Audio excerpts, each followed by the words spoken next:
Look how many people there are! Should we get to it then? Pick up anything that seems the least bit device-like, and we'll make ourselves a pile. Well, if it isn't the hero of the hour, maybe you'll change our look. We've found bugger all without you. Biggs! Wedge!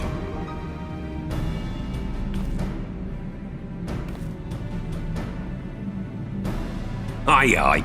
Well, we could hardly say no to a call for aid from the Scions. Jesse called it the chief of some other business, so we'll be working twice as hard to make up for his not being here.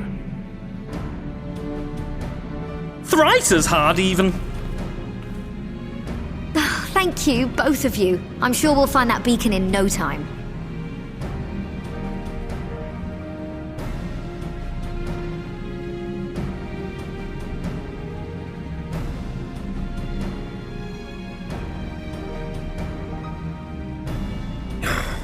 I'm not seeing anything out here.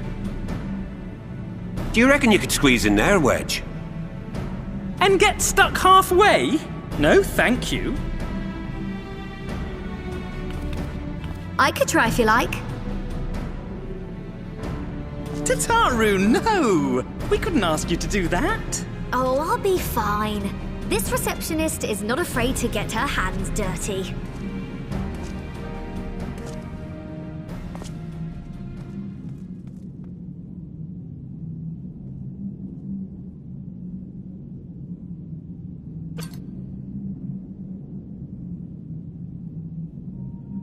Sorry, I meant to say, the scholars haven't finished their preliminary assessment of the site yet, so we're not supposed to venture too far in. What's that you got there? Now that looks promising. Isn't that the Ironworks symbol? Counterfeiters? Now I have you. You are right. What's happening?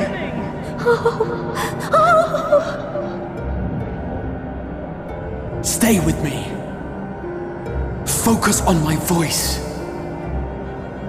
Let expanse contract. Eon become instant. Wait, this must be it. The device. Oh, this is supposed to happen. Throw wide the gates that we may pass. Oh, safe journey, warrior of light. Find our friends and bring them home.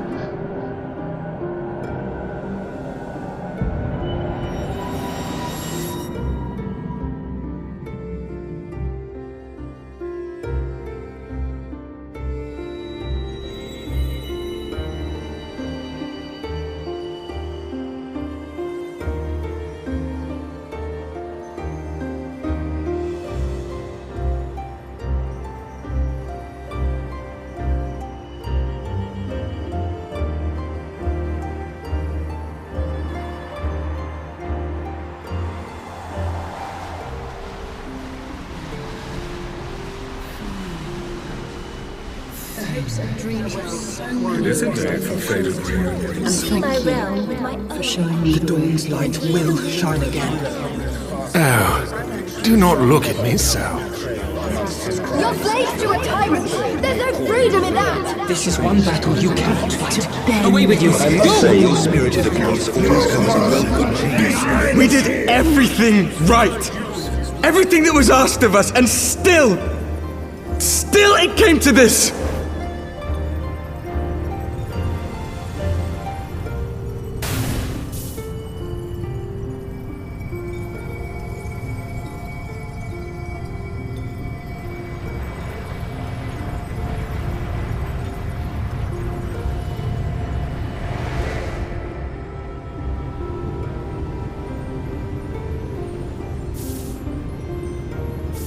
Your time has not yet come.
From endless dreams I awake.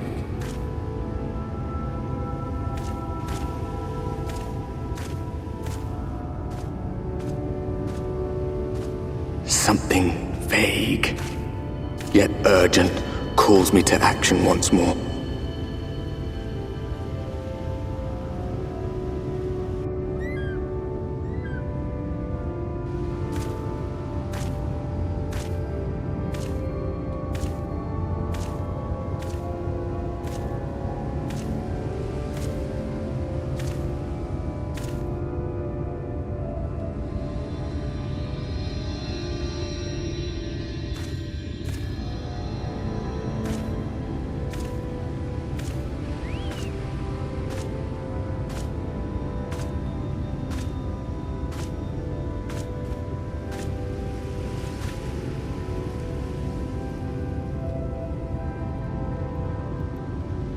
Rare to meet someone out here who's not a peddler himself.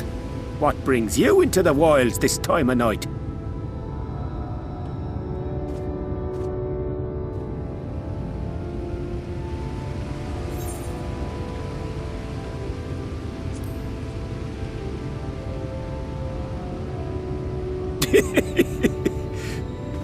Well, if it ain't the oldest joke in the book.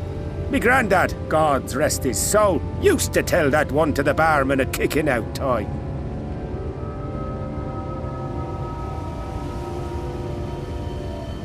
And when, pray tell, did we last have a dark night? You rotten old drunk, you, he'd reply.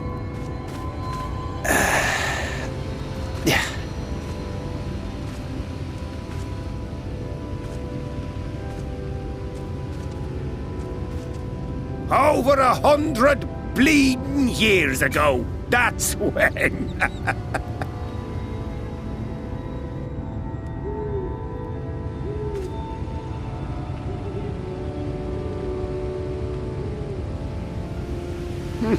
You got that look down to a T. I'd almost think you meant it. Ah, got to you, did they? Poor beggar. That explains it then.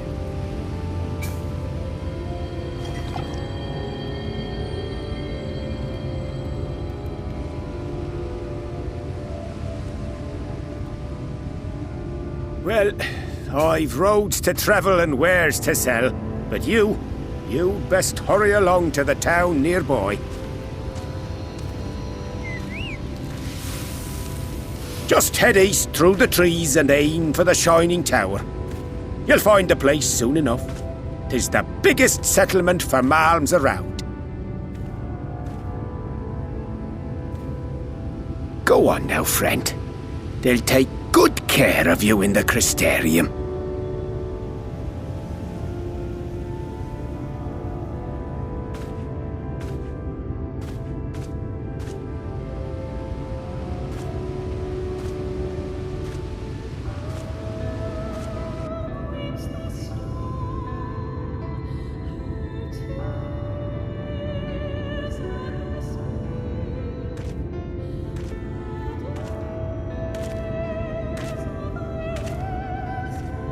Dizzying heights it rises, the gleaming spire, its tip threatening to pierce the blinding canopy.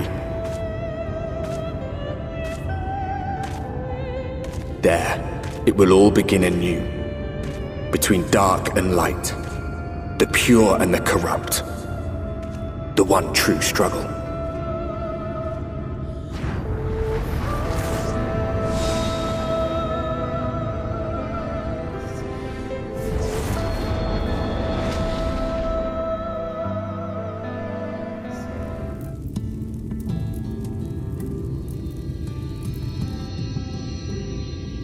Halt!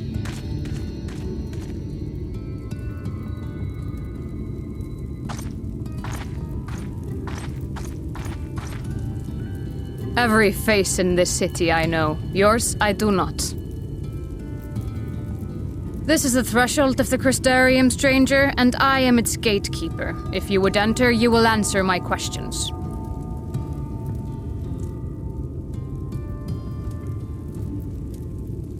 From where do you hail?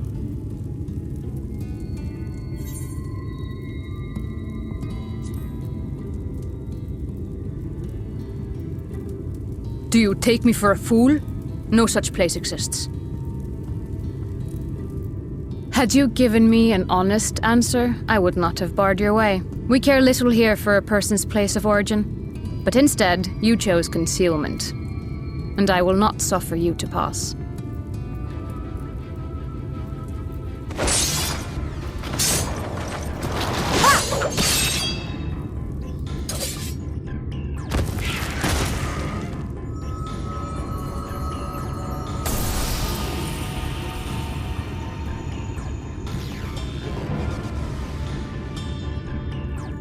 That one had eaten.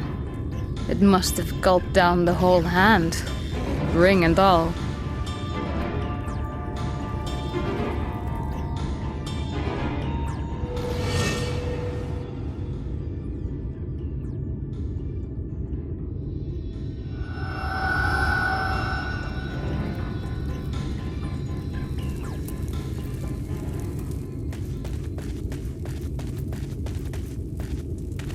Everything all right, Captain?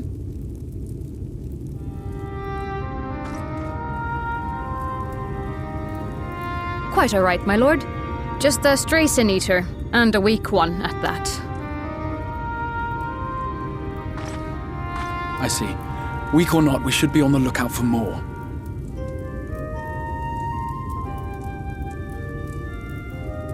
But I see you've met my guest. I will escort him to the Crystarium myself, if you've no objections. Another of your mysterious friends, is it? I should have known. Very well. I'll inform the others your guest is to be given the run of the city.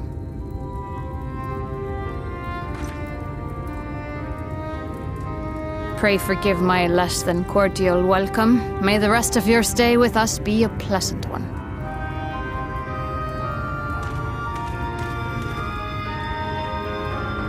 Come with me. I will answer whatever questions you have when we are somewhere more private.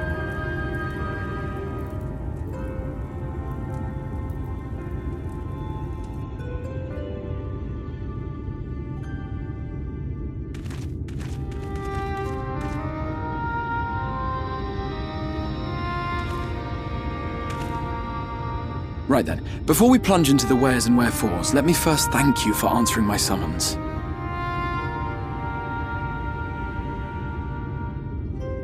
I had intended to bring you directly to my personal quarters, but I fear my aim was slightly off. That you are still able to make the crossing unharmed is a great relief. And so, we come to the question of where. The realm in which you now find yourself belongs to one of the 13 reflections, or shards. The first, to be precise, even if its inhabitants are largely oblivious to the fact. As to wherefore, having been awarded the rather grandiose title of Crystal Exarch, I, in my capacity as caretaker of the Crystarium, thought to seek the aid of you and your companions.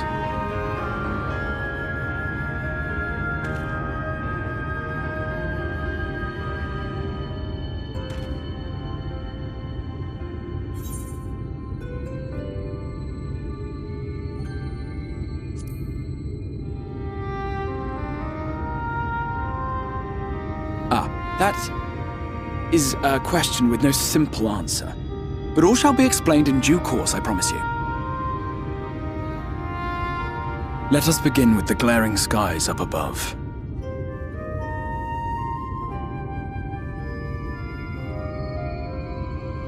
Here in the first, the world has been all but consumed by primordial light.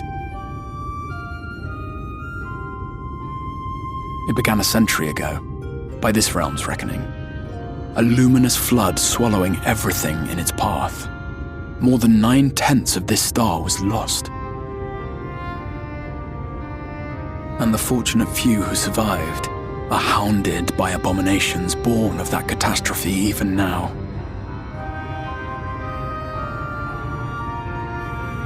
Sin Eaters, we call them. The creature you saw earlier was one such monstrosity.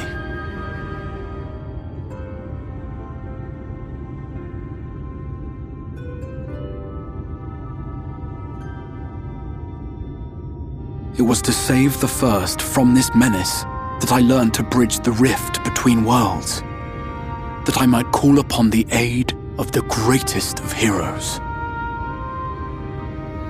And though it meant depriving a world of its champion, I had to try, for in saving the First, you would bring salvation to the Source as well.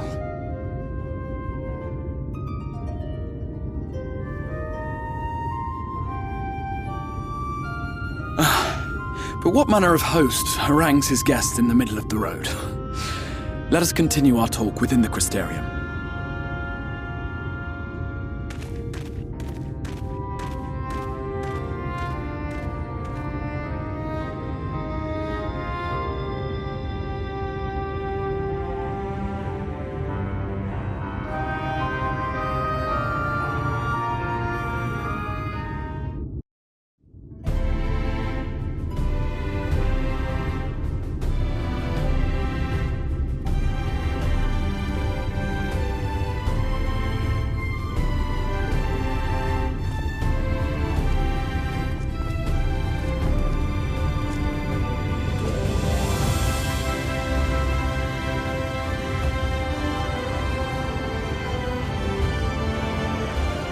Proud and vibrant city.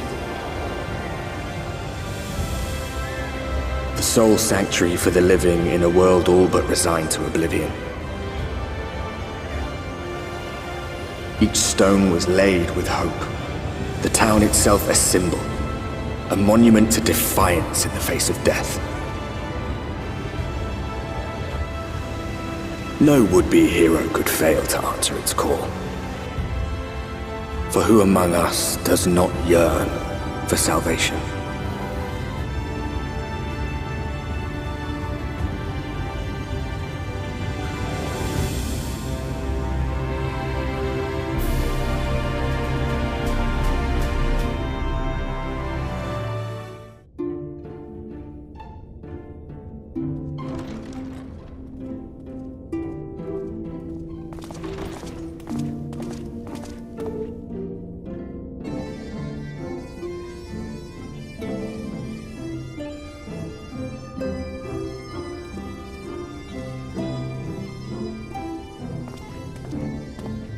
Welcome to the Ocular, my private study. We can speak here without fear of being overheard. I have much to explain, but the truths which I must touch upon in doing so would cause only distress and confusion to the people of this world. Pray keep that in mind.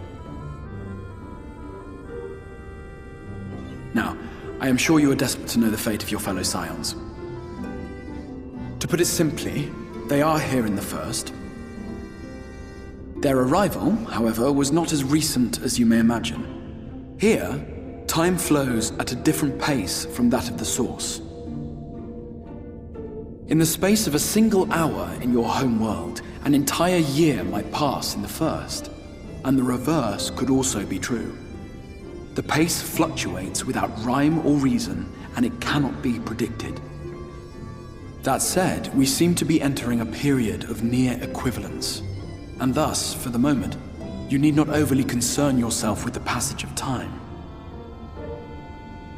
As for your companions, however, Y'shtola and Urianger have dwelled here for 3 winters, all told, while Thancred's count stands at 5. Even our more recent arrivals, Alphinaud and Alisaie, have lived in the First for almost a year.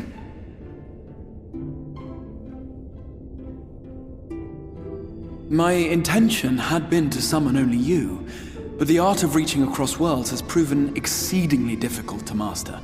Thus it was that my fumbling hand closed upon those to whom your fate is most closely bound as well.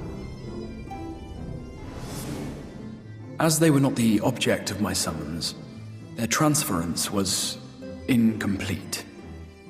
Though they may appear to possess corporeal bodies, they are, in truth, merely spirits that one can see and touch. Consequently, while you yourself will be able to pass between worlds with relative freedom, they will not. Much as it grieves me, they are stranded here, unable to return.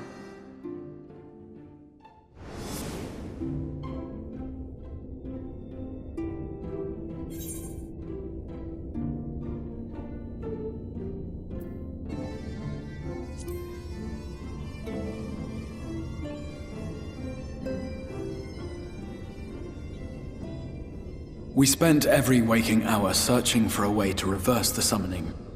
In the beginning, at least. As you may have surmised, however, our efforts met with little success. And then we all but abandoned the endeavor once Urianger shared with us the vision he had witnessed during his journey through the rift.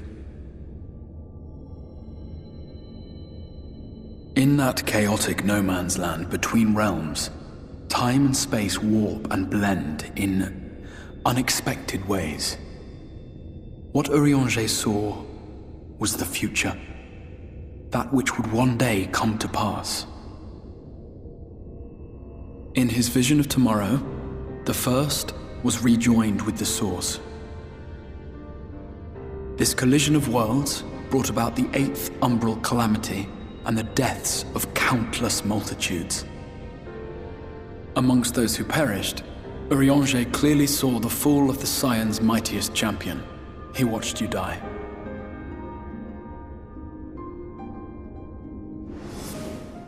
And thus did the Scions embrace their exile, and began searching this world for a means to forestall the coming catastrophe in yours. Their souls are stranded in the first, yes, but they have fought on, desperate to save their home and you from destruction. Nor have their efforts been in vain, for it was they who finally established that the elimination of the Sin Eaters will indeed serve to prevent the calamity. Considering these circumstances of our meeting, you would be forgiven for doubting my version of events. And so, before all else, I would suggest you track down your comrades and hear the tale from their lips. I shall of course be happy to assist in these reunions, and you need not make any decisions regarding your involvement until you are certain of where you stand. Meanwhile, I promise I will not rest until I have found a way to help your friends return home. What say you? Have I earned your trust for the moment, at least?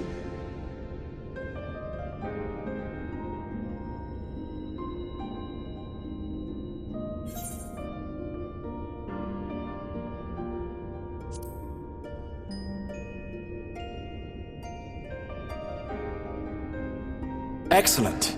You will not regret this. With that settled, we shall have to see about getting you ready for the road. Traveling across the rift has no doubt left you weary. I will arrange for a room where you might rest in comfort. While it's being prepared, perhaps I can show you around.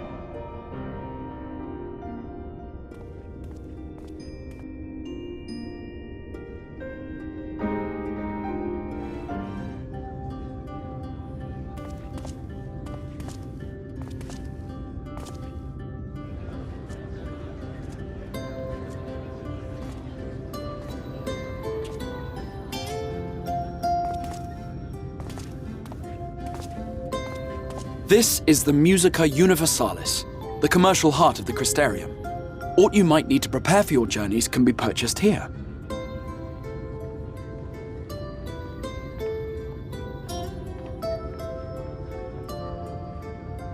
But I fear it would not be practical for us to provide everything to which you are accustomed. You shall need a means to access the commodities of your home world.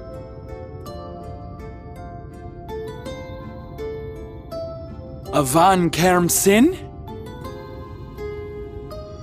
Yes, I'm here! Of course I'm here! What amusements do you have for me today? My dear Feo Ul, paragon of pixie kind. For you, I have the most vital task. This fine gentleman is a friend from a distant realm. And we have need of a means to ferry things back and forth from his home. Might you be able to assist us in this matter?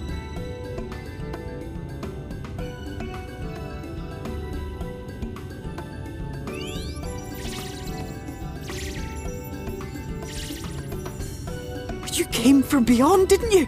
From beyond the rift? How wonderfully exciting! What a brave and reckless and marvelous thing you did! You've the heart of a pixie, you do. After careful consideration, I have decided to grant you my assistance. Make a pact with me and the fun can begin. But answer me this, traveller. Did your garments come with you when you crossed over? Your teeth? Your nails?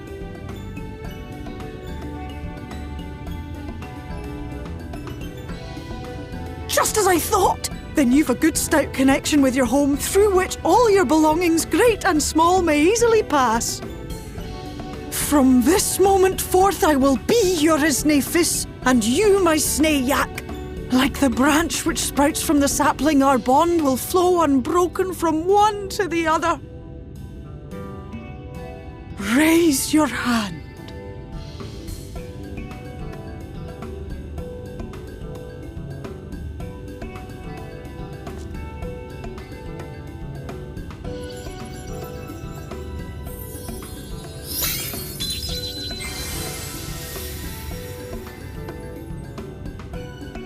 Tis done.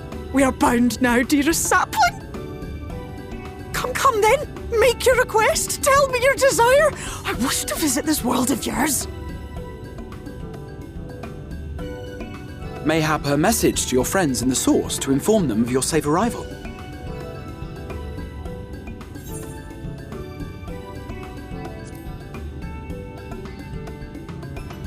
Consider it done.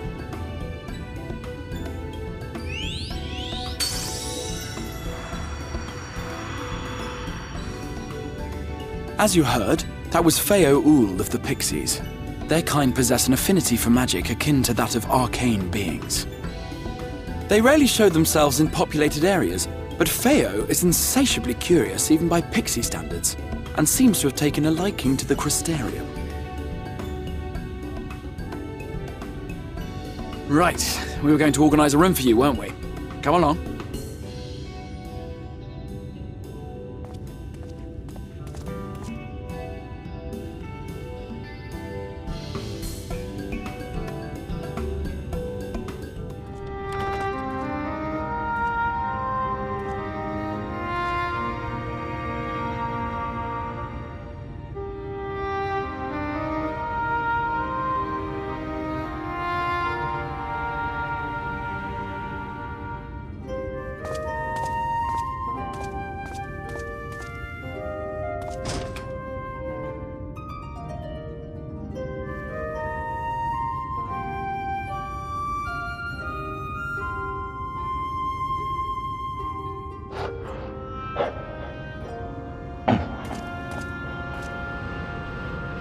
You.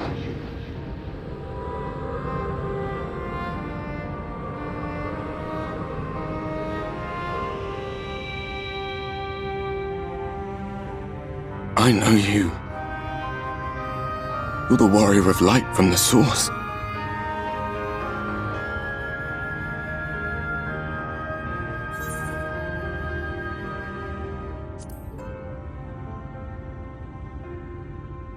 What?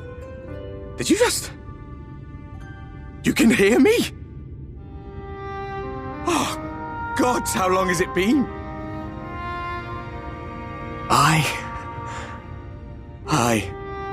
That was what I called myself in your world.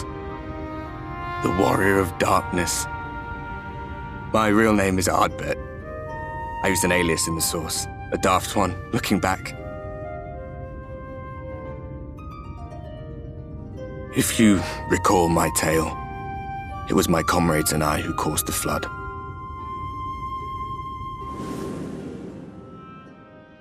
We thought our home doomed. And so we listened to the Ascians. Let them guide us to the Source and tried to hasten their goddamned ardor.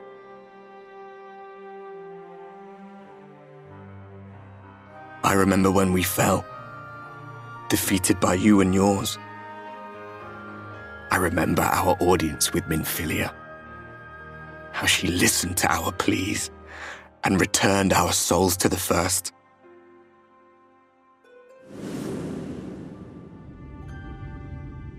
The flood was poised to swallow Norvrand. Minfilia and my friends, they surrendered what little they had left to hold it back.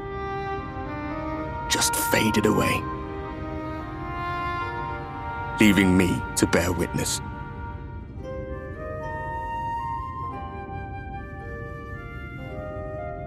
Tell me, do you know the year? How much time has passed since we caused the flood?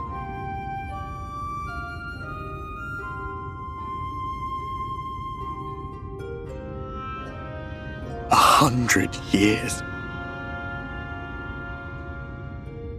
100 long years.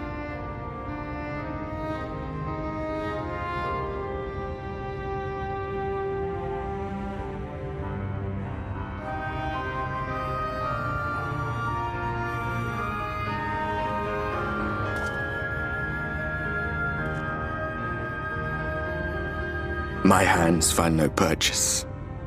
My gestures catch no eye, and my pleas, be they whispered or screamed, reach not a single ear.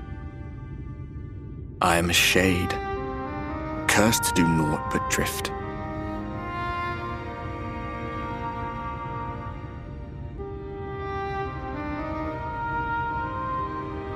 I feel as if I've been walking forever. I hardly noticed when my mind and body began to fray at the edges. Then bang! My senses were sharp again. I felt like a fish being reeled in, and before I knew it, I found myself in this room. Why is it that you can see me? What are you even doing here, come to that?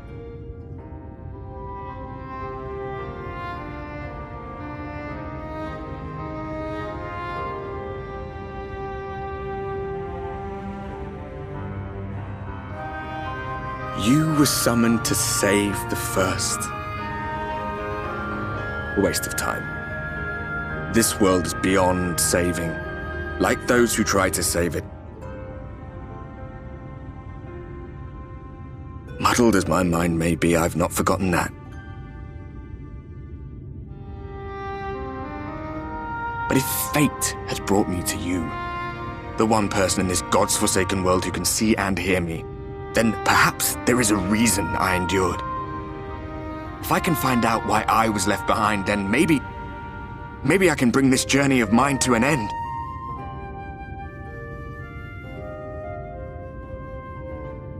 Well, I'll be watching, Warrior of Light. But do me a favor. Be careful out there. This world has had its fill of heroes.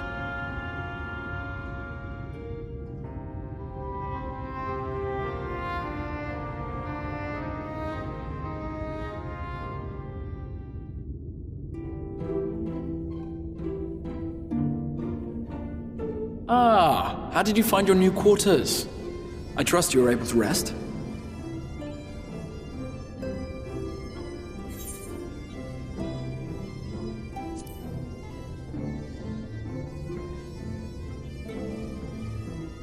That is good to hear. Should you want for anything, pray let me know. Now, let us return to the subject of the Scion's whereabouts.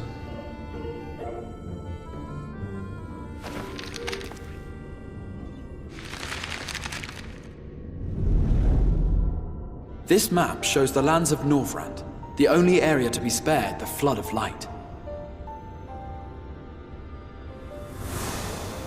The Crystarium is here, in the region known as Lakeland.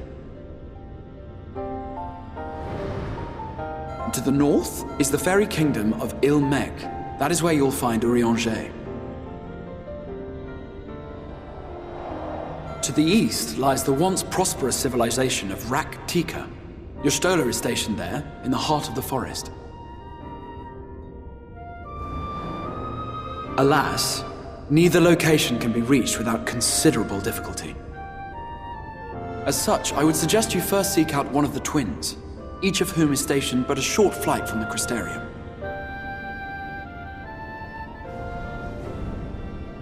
Alphinaud is on Calusia, an island off the western shore.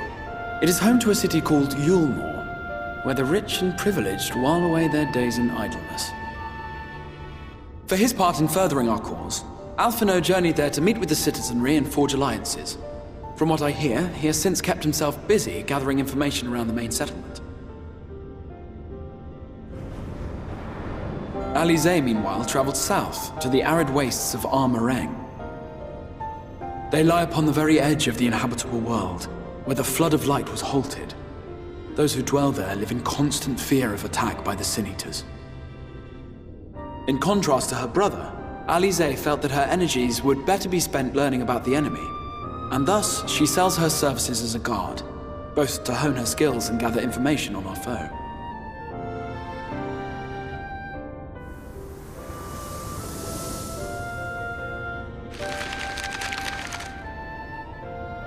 So, will it be Calicia or Areng? It matters not which you choose to visit first. Simply inform me once you have made your decision, and I will see to it that you are provided with a suitable mount.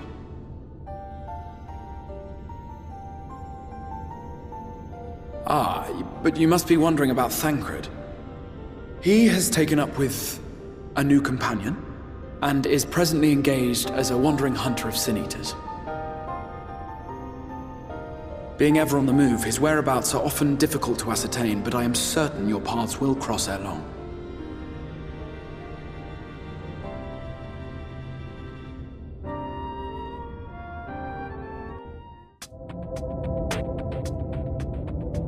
Areng. From this parched earth, the nation of Nabaath Areng once rose. When I journeyed here, long ago, I spoke with a sun-weathered elder. He told me Areng meant majestic land in the language of his people.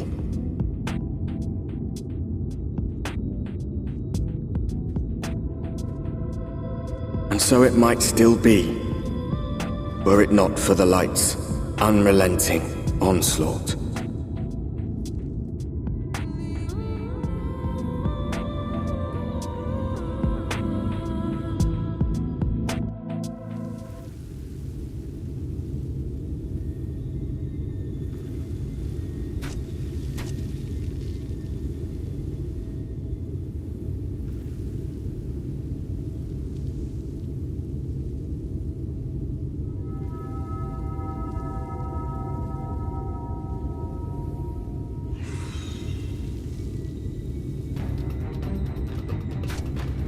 Back here!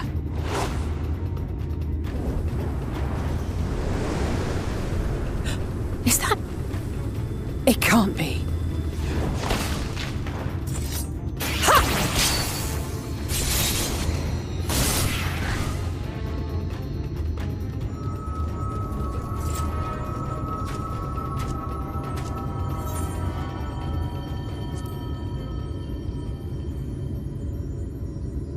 Just a lesser Sin-Eater. Nothing to write home about. I knew you'd turn up sooner or later, but I had been hoping for sooner.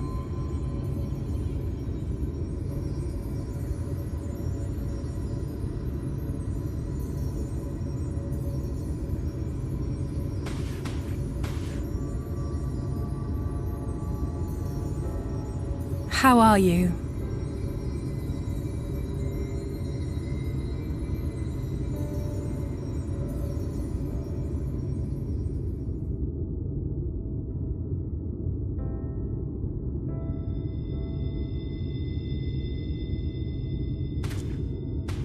We've fought them to a standstill, then.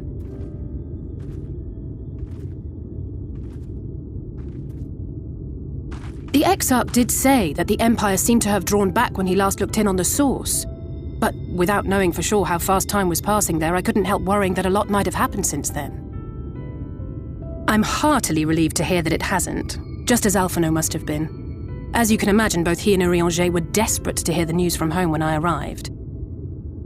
I haven't actually seen Thancred and Y'shtola yet, but they will have heard all the latest developments from the Exarch by now, or should have at least.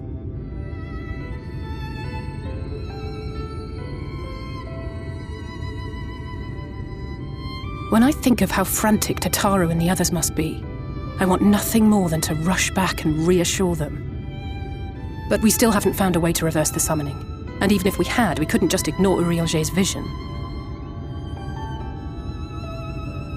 He may use 10 words where 1 would suffice, and they may often obscure as much as they reveal.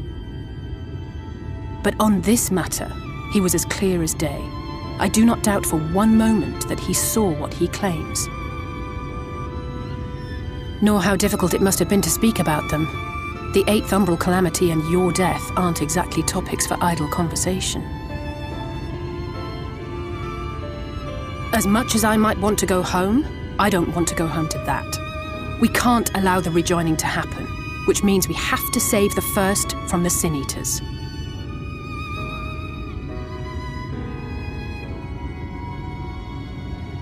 That great wall of white is a remnant of the Flood. 100 years ago, the balance in the First tipped decisively in favor of light. From that moment, it rose and swelled with each passing day, and then, without warning, it burst forth like water from a broken dam. A colossal wave of pure light, drowning everything in its wake. Only Norvrant was spared. For the most part, living things are composed of ether of various different aspects. But when exposed to such a flood, their etheric harmony is shattered, and their natural form breaks down.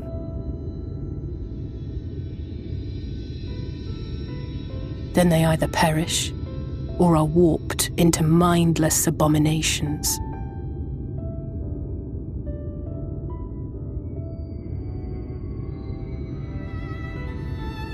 Yes, that's how the Sin Eaters came to be. They were once living creatures, or people, that were caught in the path of the Flood. Once the change is wrought, there is no going back. In that instant, they are gripped by an insatiable appetite for ether, and will happily gorge themselves on any living thing within reach. But even that is not the worst of it. The stronger Sin Eaters can plant light in us, like seeds in soil, corrupting our ether and triggering the birth of new monstrosities. They are creatures of base instinct that exist only to feed and to multiply. They feel no pity, know no remorse, and are utterly deaf to reason, which is why they must be destroyed. Every last one of them. The infirmary is full of the Sin Eaters' victims, left here to spend their final hours waiting for the change to overtake them.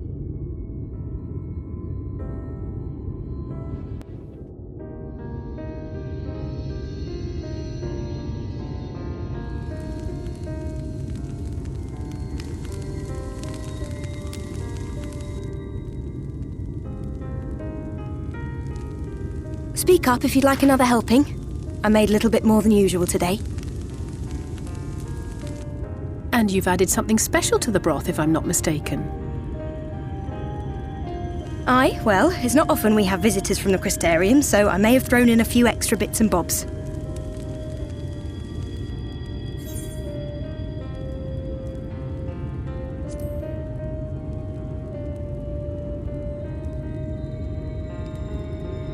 Oh, it's nothing, really. And we do so rarely have guests.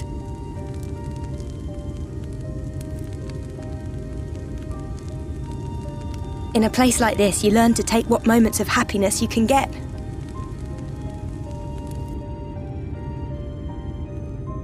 I remember when I first came here with my mother. She was showing the early signs.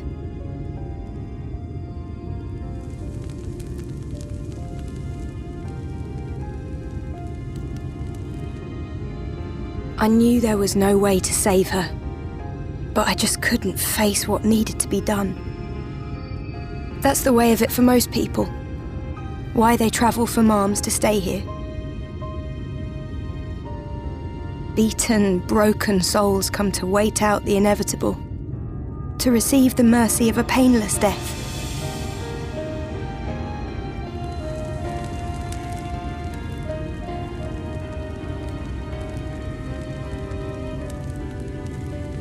When my mother finally left this world, I was mad with grief, but also thankful that her passing was a peaceful one.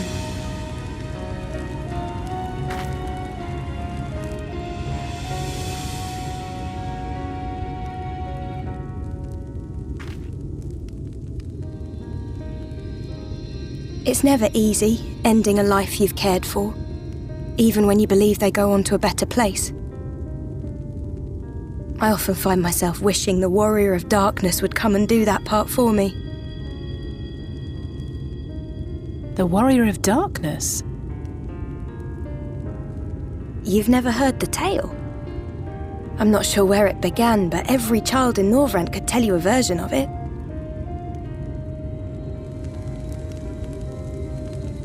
Warrior of Darkness, servant of death, take care of our souls at our dying breath. Let sinners and eaters of sin go with thee, that all may return to the sunless sea. Well, that's the version I was taught anyway. It's just an old bedtime story. He's certainly never deigned to visit us here. Which is a good thing, surely. He sounds rather ominous. Do you think so?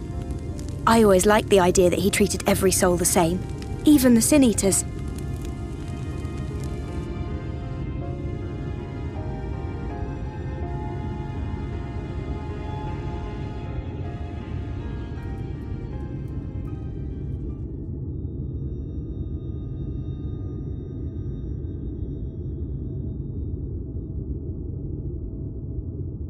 They're coming.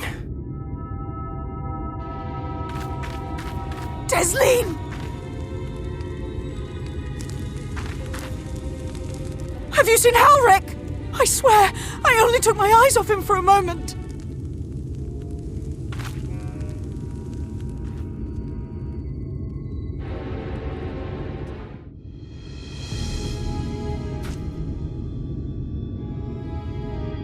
Any sign of him?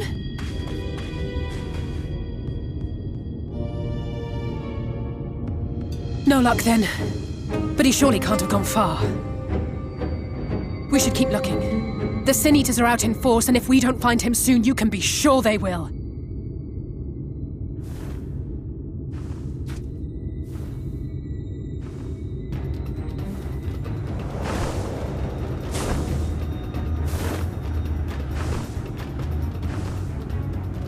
Did you see the size of that thing? It must be one of the nasty ones. Wherever it's going, it can only mean trouble. After it!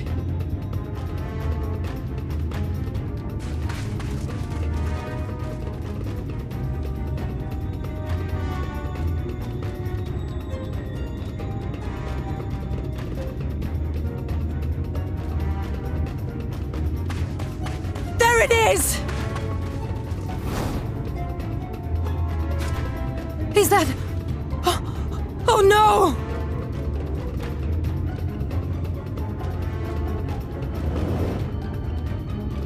Halric!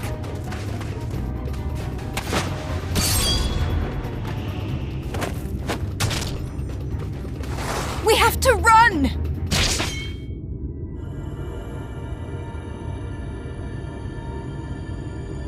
Desleen! No!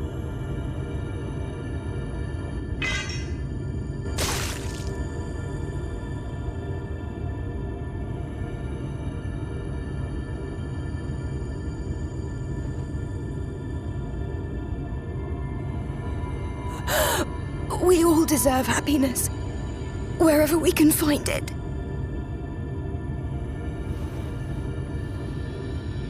The time left to you is precious.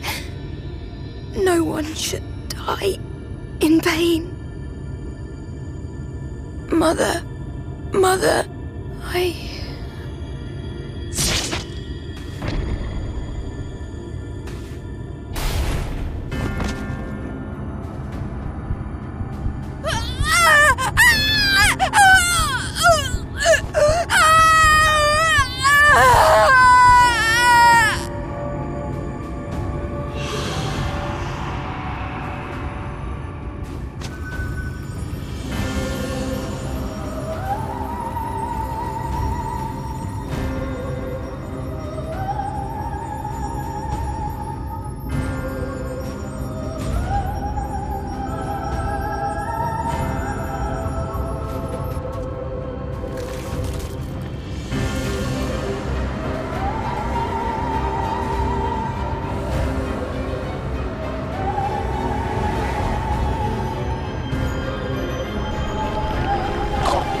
The whistling breeze, mute.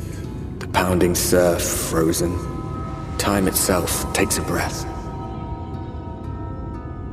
At Light's edge, all is perfectly still. The world captured in a painting, locked in a moment. Music, faint and fleeting, drifts coastward on the lifeless air.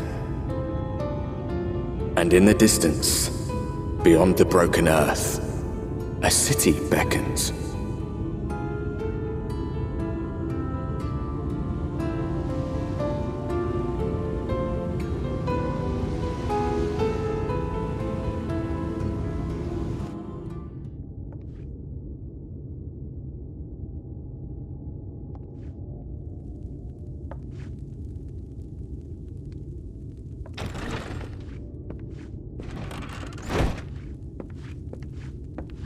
And how is business today, Mistress Theva?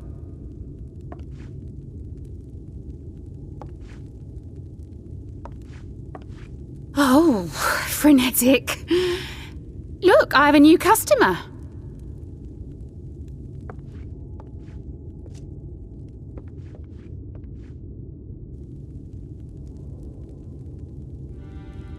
"'Tis good to see you, my friend."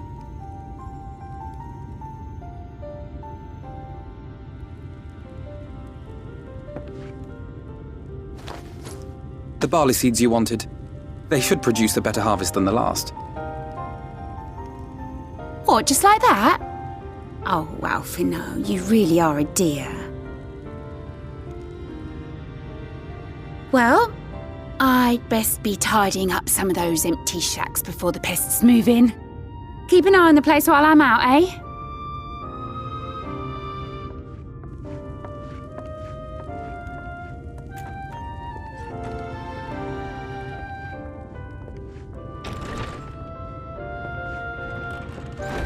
It seems an age since last we spoke. Not since the prisoner exchange in Doma. And Yotsu. It has been even longer for me, of course, if you count the days I've spent here. But the time has only added to the relief I feel seeing you safe and well.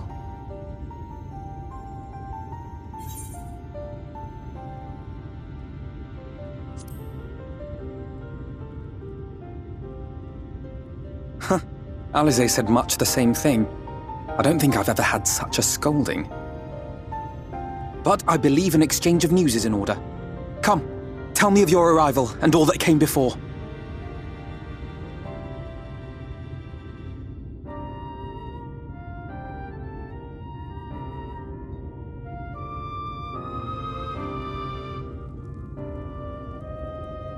I see. Both the Exarch and Alisaie told me what they knew of events, but I had stubbornly clung on to the hope that all-out war might yet be avoidable. And poor Tataru. She must be sick with worry. We must endeavor to return as soon as we may. It would be nice to bring her good tidings for a change.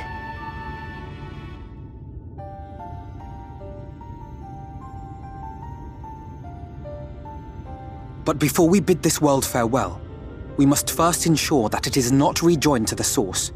We must prevent the 8th Umbral calamity. Urianger's vision of the future has, I fear, every chance of coming true. By his description, the catalyst for the calamity was a formless and deadly weapon employed by the Garlean Empire.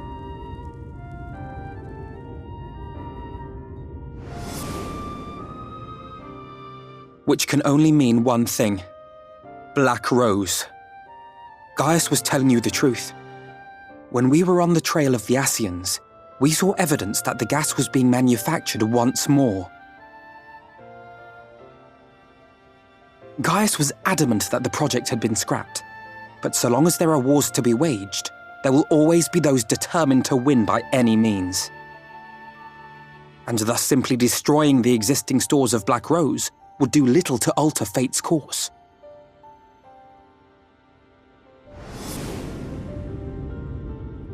In that sense, our involuntary journey here to the First was something of a boon. Together with the Exarch, we've developed a theory as to how we believe the rejoining will be set in motion.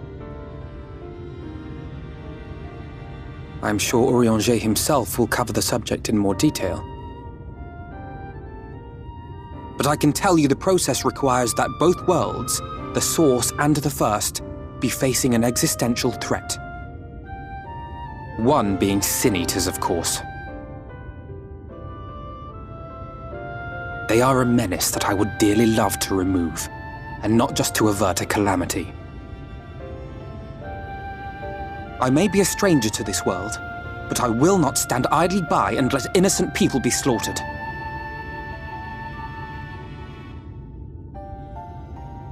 That is what brought me to the gates of Eulmore. Ignoring its pretensions as a kind of capital city to what remains of the world, it is nonetheless a center of power and authority. If any solutions are to be found, I believe our search should begin there. What say you, old friend? Hungry for another adventure?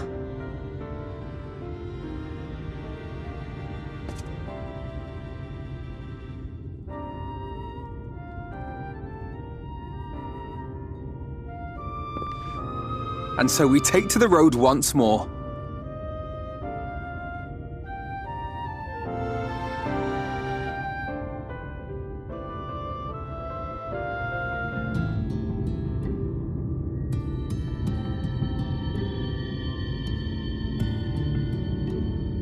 That gate up ahead is known as the Open Arms, and Eulmore itself lies beyond. This, meanwhile, is the aptly named Gate Town, the dwelling place of the many desperate souls who hope to be chosen to live in the city proper.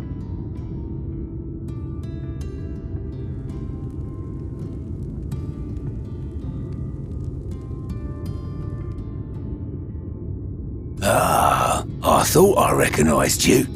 Brought a new friend, eh?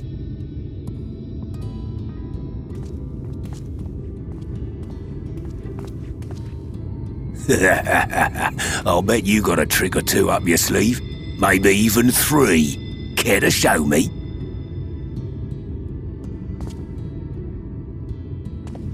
He's not here to compete.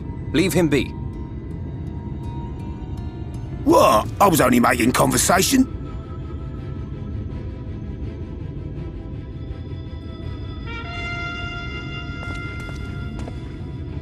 Ladies and gentlemen, your attention, please!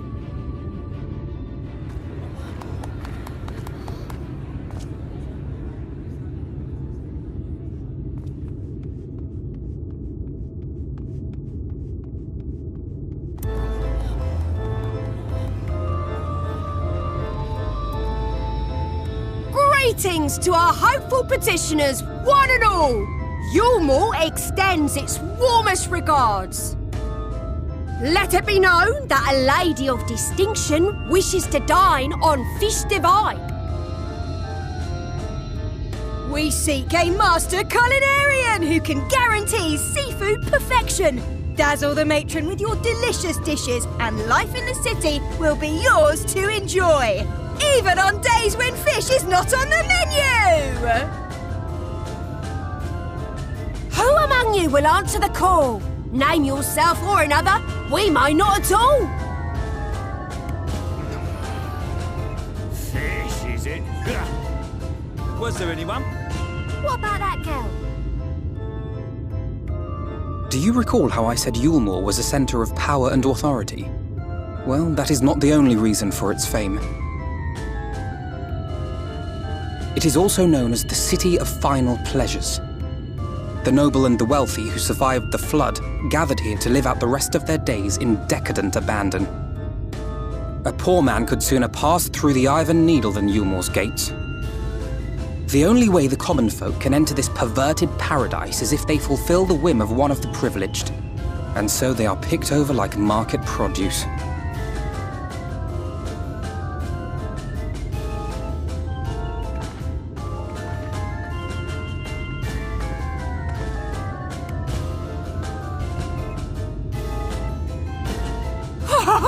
What a catch!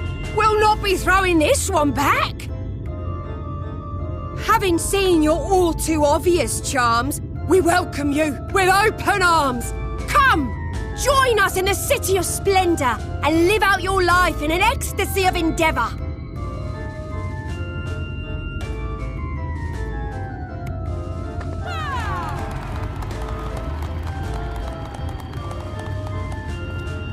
Oh, just look at those expectant faces. What could you possibly be waiting for? Well, what have we here? An extra share of meal to celebrate our newest resident!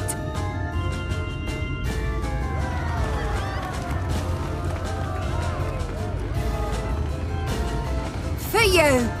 Ah, lost! Enjoy! Thank goodness. Meal is a foodstuff which Eulmore routinely doles out to the people of Gatetown, and apparently a staple for its citizens as well. Many here rely on it to survive in these times of scarcity, yet the whole arrangement just seems... well, let's just say it leaves a bad taste in my mouth.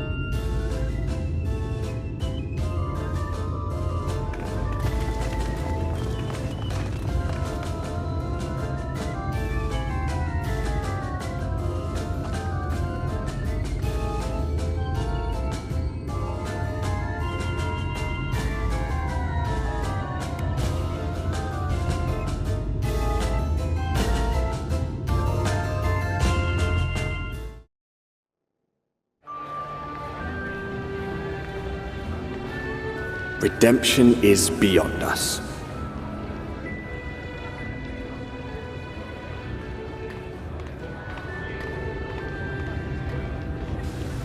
The lament of all but saints and fools, and the comfort of the lords and ladies of this accursed place.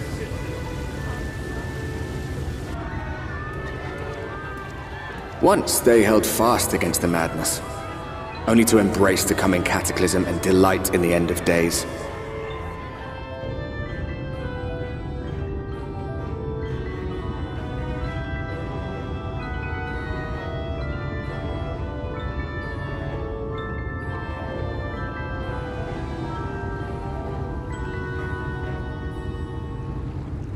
Perhaps in rapture they seek to lose themselves and the misery they share. Or perhaps for them alone, the promise of eternal pleasure really does hold true.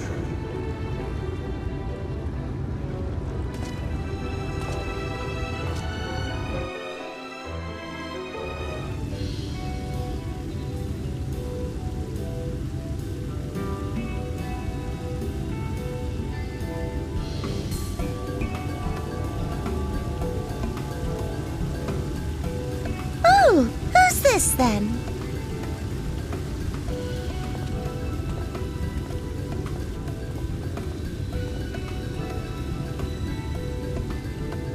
Lord and Lady Chai, pray forgive our intrusion.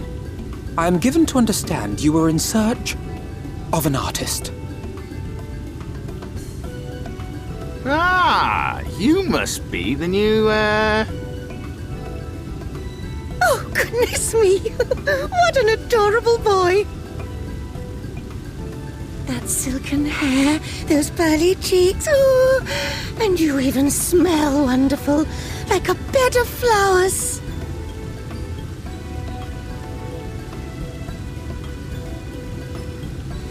I approve of this one, dearest. I am positive he will paint us the most delightful pictures.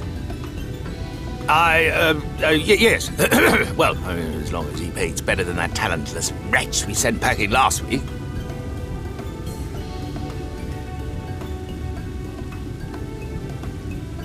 Wonderful, wonderful! Welcome to Eulmore. Alphinaud, if it please you, my lady. And this is my assistant.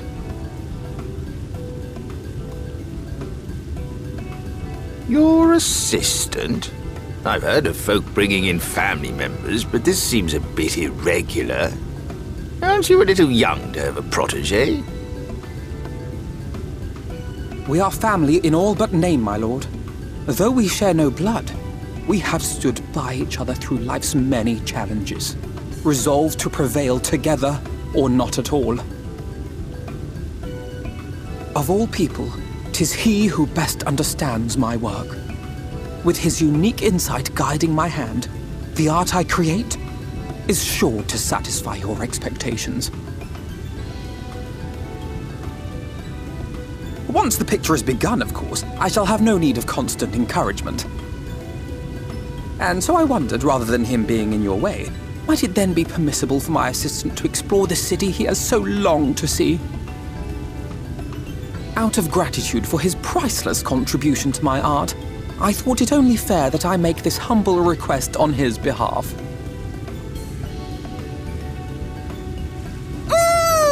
Did you ever hear of such devotion? Of course your assistant must have his wish. He shall be free to roam to his heart's content. Isn't that right, darling? Oh, yes. Yes, of course, dearest. Quite right.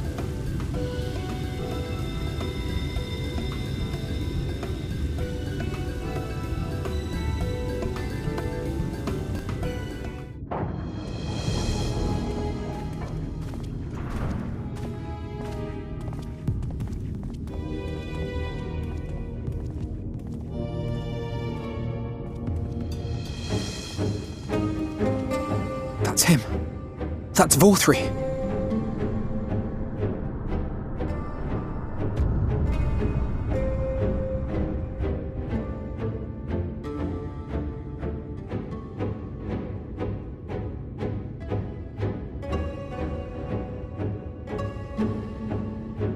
He's attended by sin eaters. But how does he keep them from attacking? Mercy! Mercy!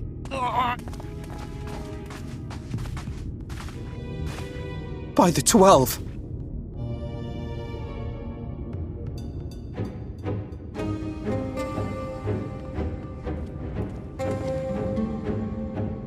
Kaishia, what happened to you? Who are these impudent louts? I do not recall requesting their presence.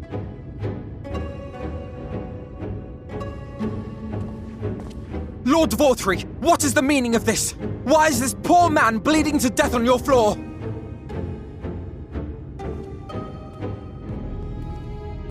Why? You ask me why? Because criminals must be punished. And this man is guilty of fraud. He came to us, claiming to be a man of business. Yet his subsequent conduct has shown him to be anything but. Eulmore is a city built on love for one's fellow man.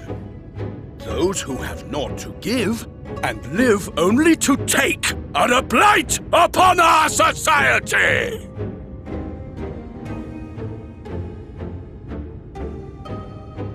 To atone for this crime, I ordered that he fling himself from the balcony. And he had the temerity to weep. Please, my lord, anything but that. What then is a man of mercy to do, but offer the sinner another way to show his contrition? Another way? Meaning what exactly?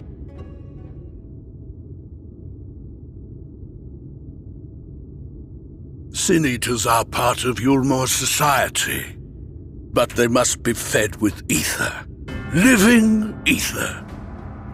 So, I demanded an offering of flesh, carved by his own hand, from his own hide. And still, he could not do as I asked. A wholly unsatisfactory performance.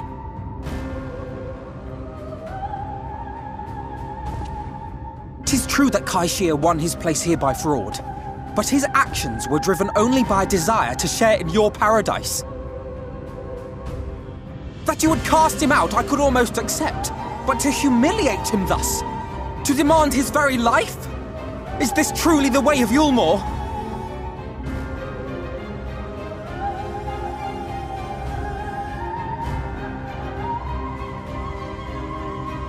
Oh, you dim, deluded child. Have you ever paused to consider what it takes to maintain such a paradise in this barren, broken world of ours? The guarantee of safety and stability. The knowledge that if one only abides by the rules, one has naught to fear. I alone can offer these things, for I alone can command the Sin Eaters. And thus am I alone the voice of justice, and any who oppose me, villains to be punished.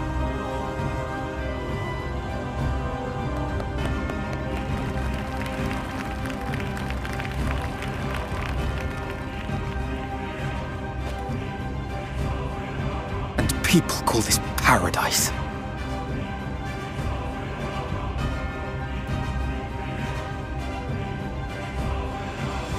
You were granted a place in my city for a particular skill. What was it? Painting. Oh, an artiste!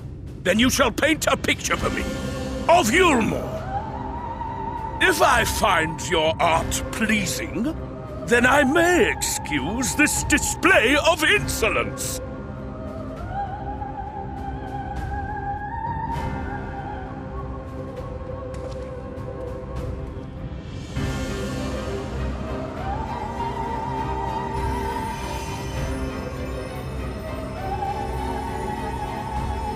Who gave you permission to tend to that criminal's wounds?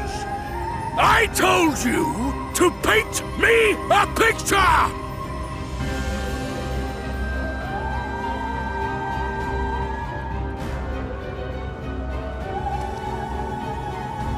What you need is a mirror, not a painting. It will capture the horror I see before me far better than I ever could.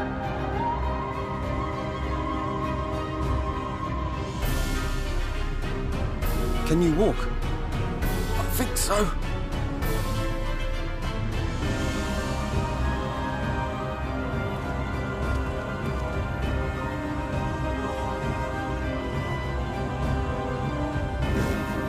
Did that little worm just insult me?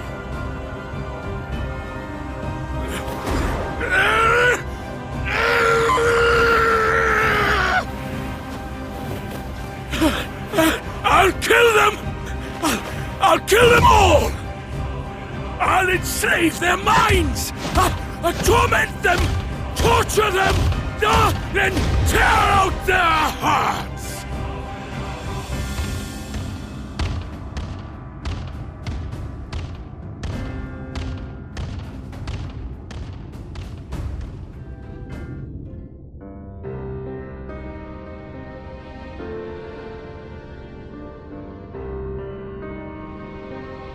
And so you return. Have you gained a better understanding of the crisis now faced by the First? Better is not the word I would use. Some lands may have been spared the flood, but the survivors live only to suffer. There seems no end to the horrors inflicted by the Sin Eaters. Indeed. Those abominations are a calamity in their own right. And I can well imagine how hopeless the task of eradicating them must seem to you. But after countless battles and untold sacrifice, we have identified a potential weakness. Sin Eaters are drawn to serve the strongest of their kind, a class of creature we call Lightwardens. And from what we have been able to ascertain, only a handful of these entities exist.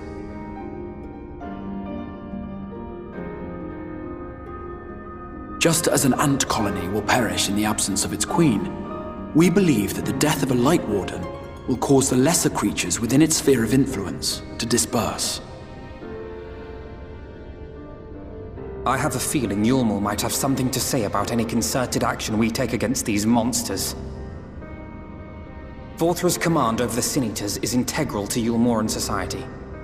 In seeming to guarantee his people's safety, it guarantees their obedience. He will not take kindly to us depriving him of such useful allies. Agreed. Thus we will need to occupy or otherwise divert his forces whilst we proceed with the business of eliminating the Wardens. Until we have done so, all other considerations must be set aside if we are to forestall the 8th Umbral Calamity.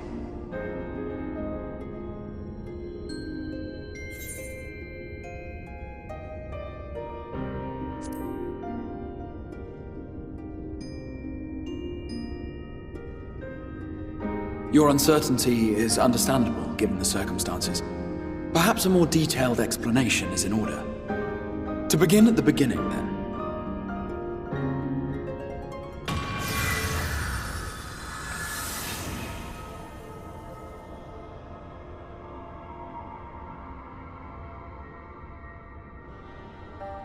In the ancient past, a single star was divided into 14 worlds.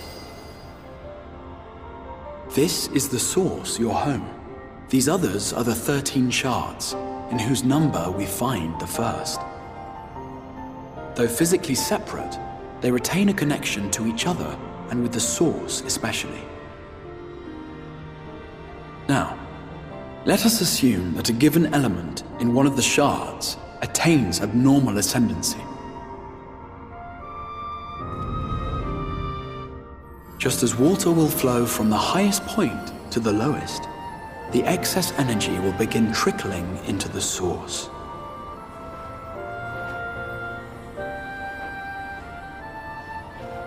And such an influx of ether will of course exert a palpable influence.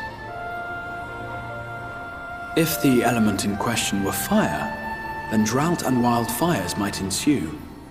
If it were ice, one might expect the weather to turn bitterly cold. As ether continues to pour in, such phenomena will become more and more extreme, until eventually, a single, untimely event triggers a disaster which cracks the barrier dividing the two worlds.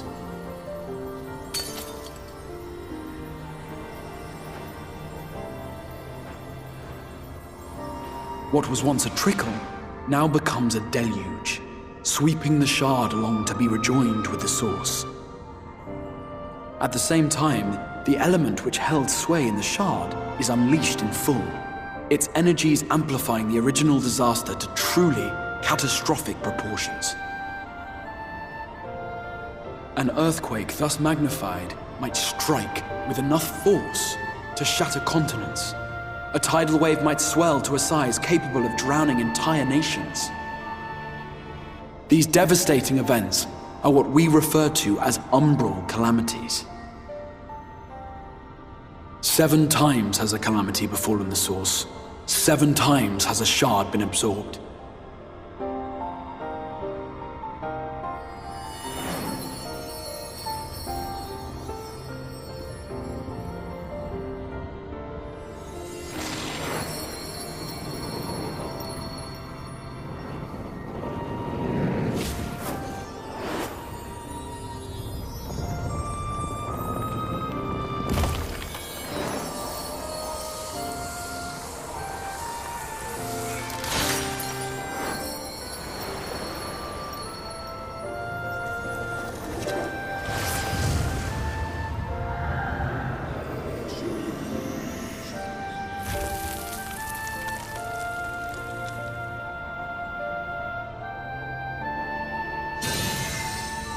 At present, the light-drowned realm of the First stands perilously close to meeting the conditions for a rejoining. It is the Sin Eaters who are to blame for the Light's continued dominance. In addition to attracting their lesser kin, the Lightwardens I mentioned earlier radiate ether, saturating every corner of their territory with light. Even here in the flood-spared region of Norvrant, their influence is strong enough to banish night from the sky. Thus, if we are to restore balance to the First and head off a potential calamity, it is imperative that we'd put each and every Lightwarden to the sword.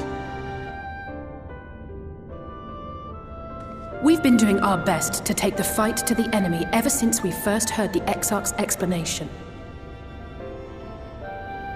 Though we have yet to claim any meaningful victories if truth be told. Apart from being confoundingly elusive, the Lightwardens possess a troublesome quality which compelled us to delay our plans until such time as you arrived.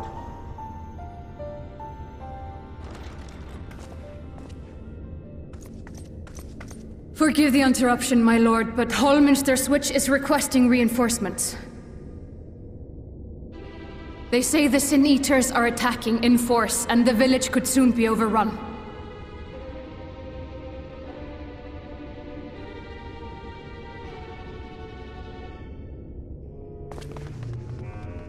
Alert the guard.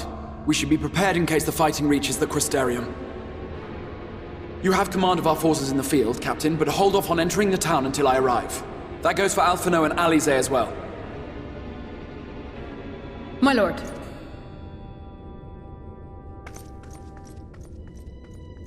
Pray, lend us your strength. Such a fight will provide you with far greater insight than any explanation I could offer.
It's releasing its ether! Fall back! We cannot let it touch us! Quickly, my lord, we must withdraw! That will not be necessary, Captain. Though I appreciate your concern. The eternal light of these creatures has confounded us for nigh on 100 years. For each we have put down, another has risen up in its place, born of the self-same ether relinquished by its predecessor. But now we have a way to contain that corruption.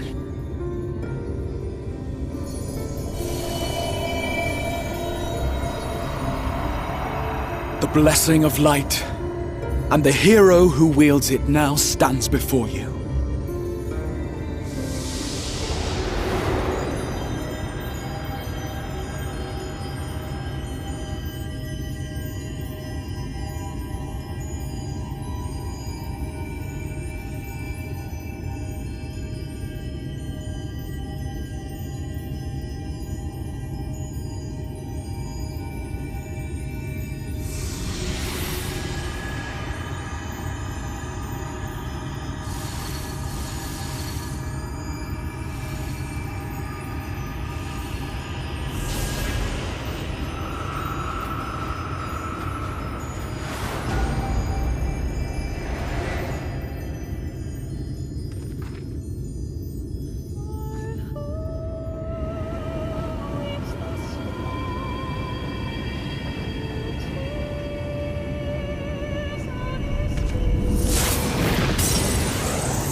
Behold!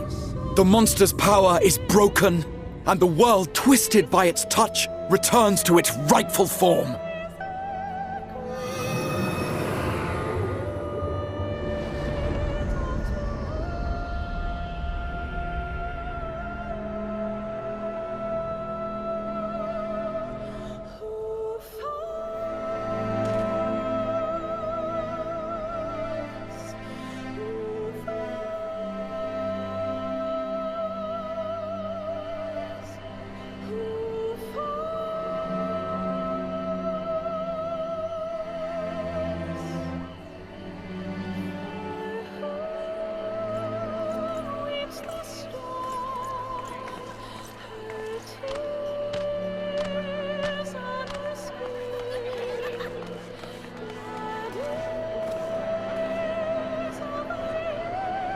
The sky.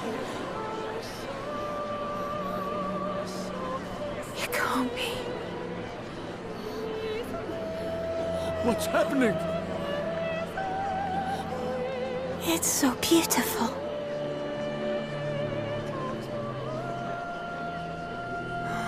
The sunless sea. The warrior of darkness has come.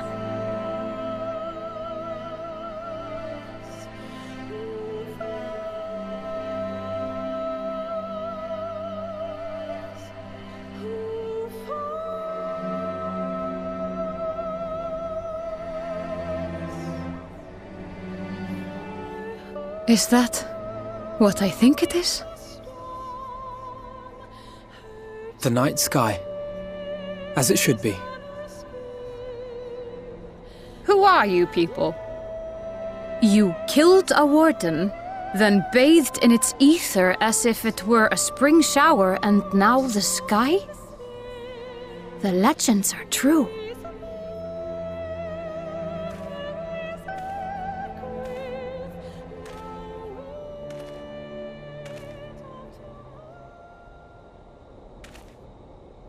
My lord? How many years have I waited for this moment? For the one possessed of her blessing. For you.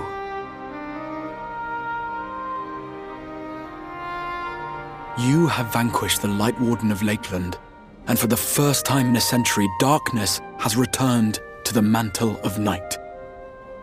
Without the ever-present light to sustain them, the Sin-Eaters will have no choice but to retreat. Yet our victory is far from complete. Though darkness has fallen here, the other wardens yet bask beneath burning skies, feasting upon what little life remains. Even should it cost me all I have, I would see each and every one of them slain, that this world might be spared from oblivion. Not only for the first, but for the source as well. Save one, and we save the other. But, be that as it may, I concede it was wrong of me to summon you to this fight against your will. I swear, on my life, I will one day atone for that deed, but for the present, I beg you, stay and see this fight to its conclusion. Cast down the Wardens and restore darkness to the first.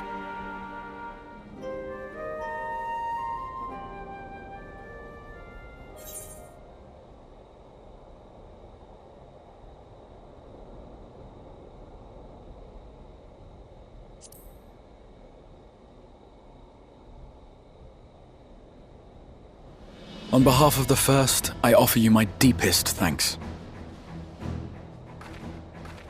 I understand there is much at stake here, Exarch, but why do you risk yourself so readily? It must have been a dangerous drain on your ether to summon even one person across the rift. I do it for my people, of course. To give the Crystarium the tomorrow it deserves. That is true now, yes, but the city had yet to be built when you first called forth the Crystal Tower. I'm simply curious to know what prompted you to commit yourself so completely to this particular course.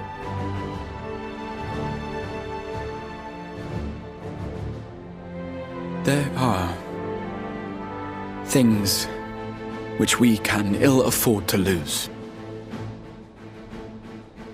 And I sensed from the first that I had a part to play in preserving them.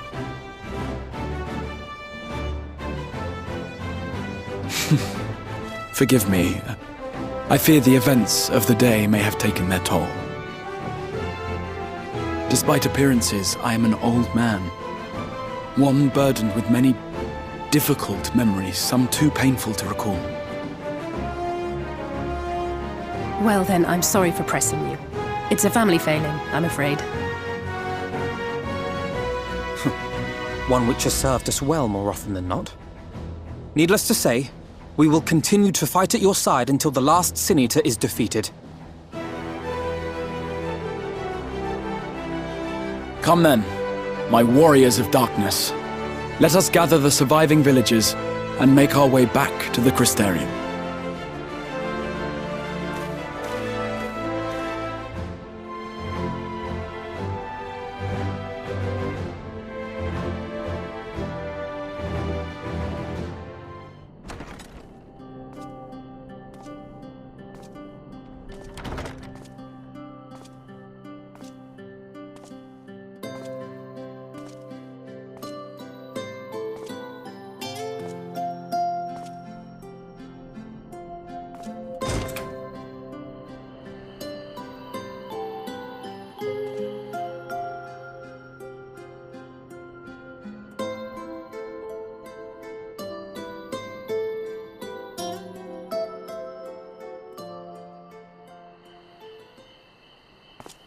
So it's your lot's turn to be the Warriors of Darkness, is it?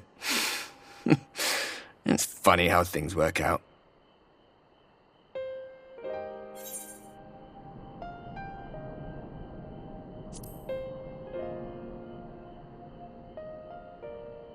Well, I did warn you.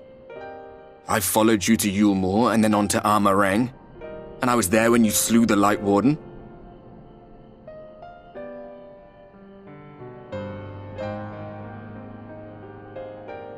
Those white-haired twins who were with you. I remember them from our battle in the Source. Are they your friends then? Through thick and thin?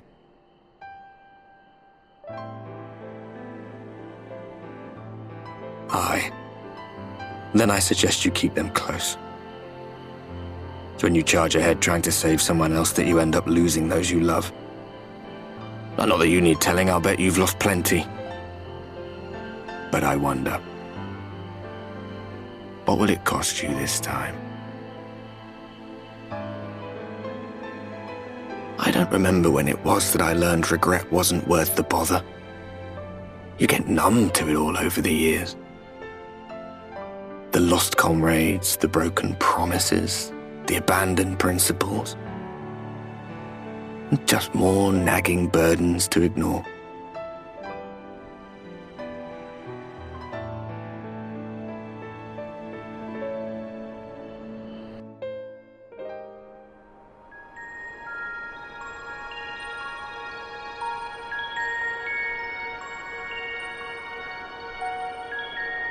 So this is what the light was hiding.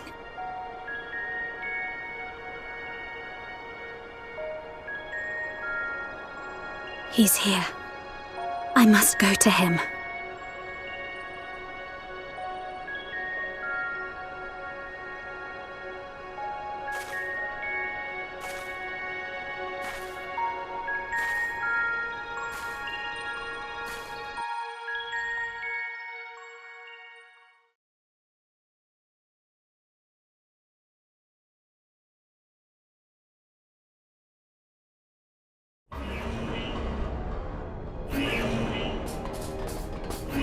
Intruders! Fan out and fight them!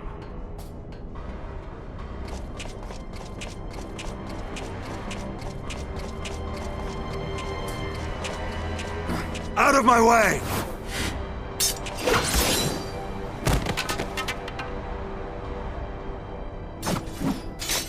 Stay your weapon. We are not your enemy.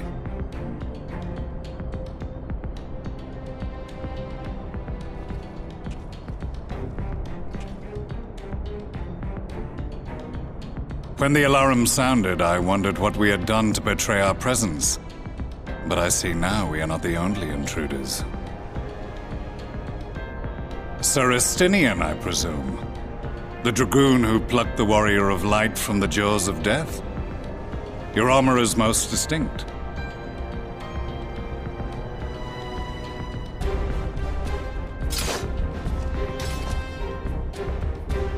Much as yours once was.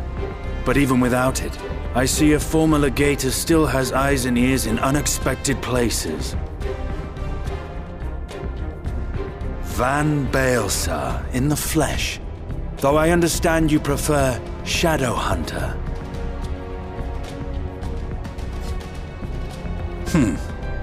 You are in contact with the Scions, I take it.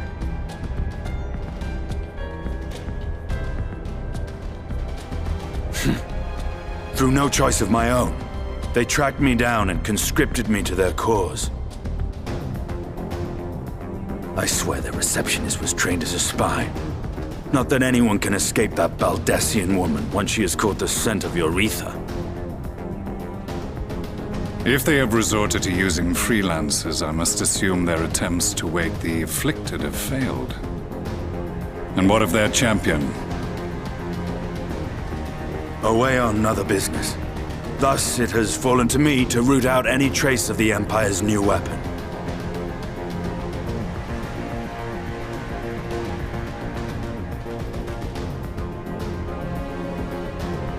If it is Black Rose you seek, you are too late. My people have already completed your mission here. Yet this is but one factory among many. When they caught wind of our efforts, they built additional facilities to ensure production continues unabated. There will be no one left in the lands they conquer. No citizens to conscript, no skills to exploit. Nothing the Empire needs. And they will call it victory.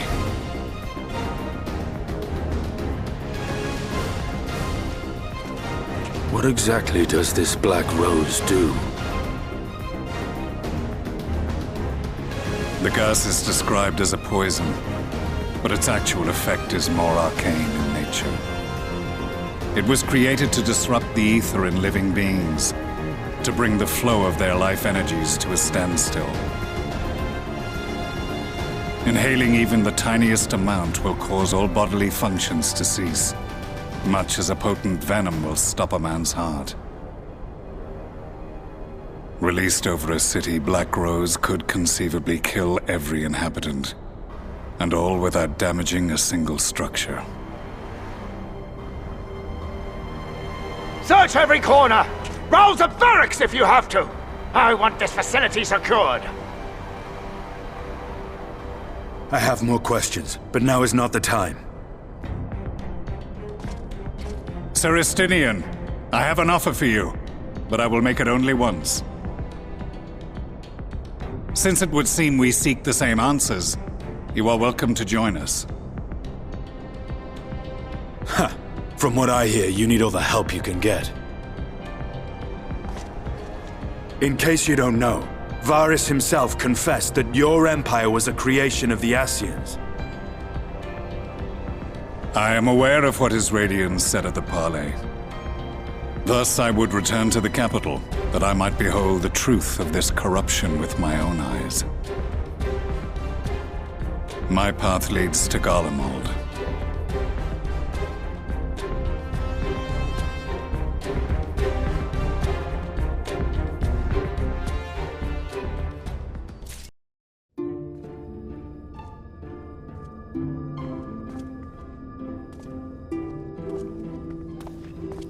You have come at a good time. As you may have heard, we have something of a quandary on our hands.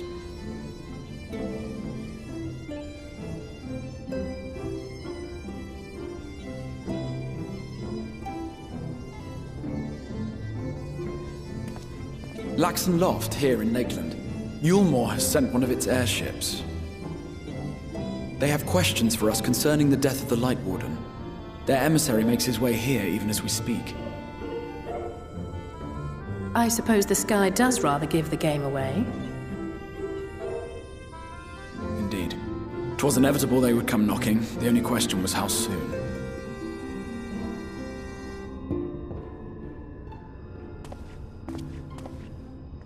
My lord, I am come with the Eulmorean emissary. May I show him in?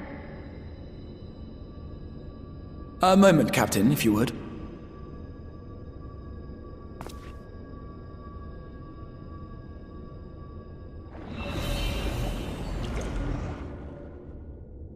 Everyone, gather round.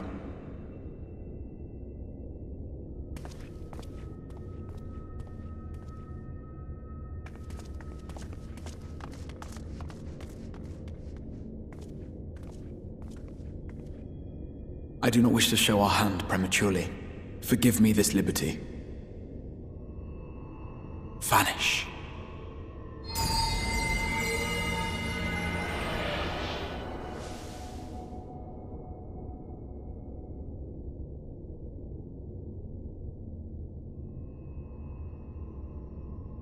Enter.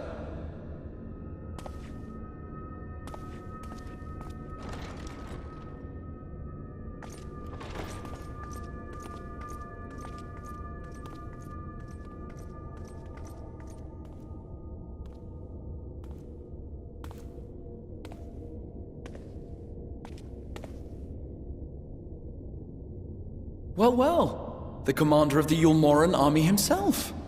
To what do I owe the honor, General Ranjit?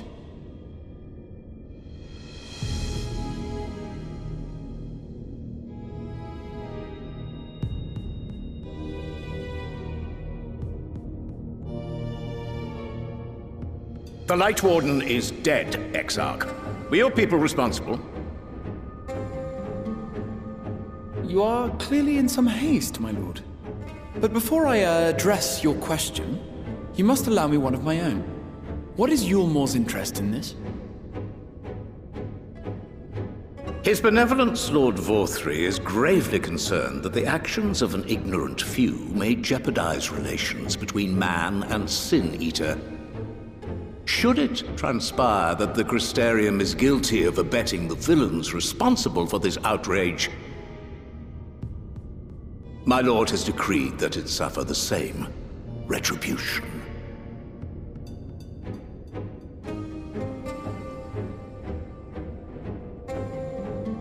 I see. Since you have been so candid, I too shall speak my mind. Regardless of who is responsible, the Crystarium rejoices in the Lightwarden's death and welcomes the return of the night sky. If Eulmore considers this tantamount to aiding those you term villains, then by all means, carry out your retribution. Know, however, that even should every innocent soul in the Crystarium perish, nothing can stop that which has been set in motion.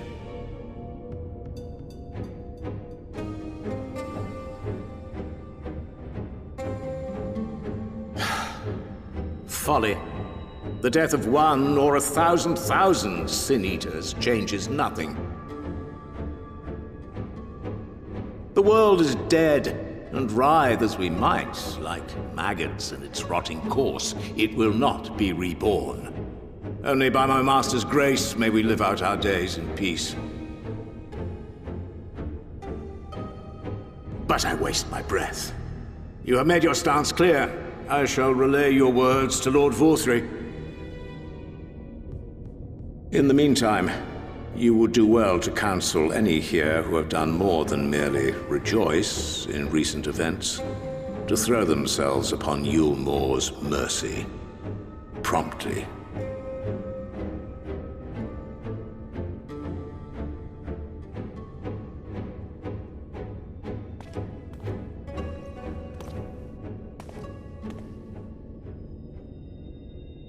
One last matter. We are searching for a young artist and his assistant. Know you of whom I speak?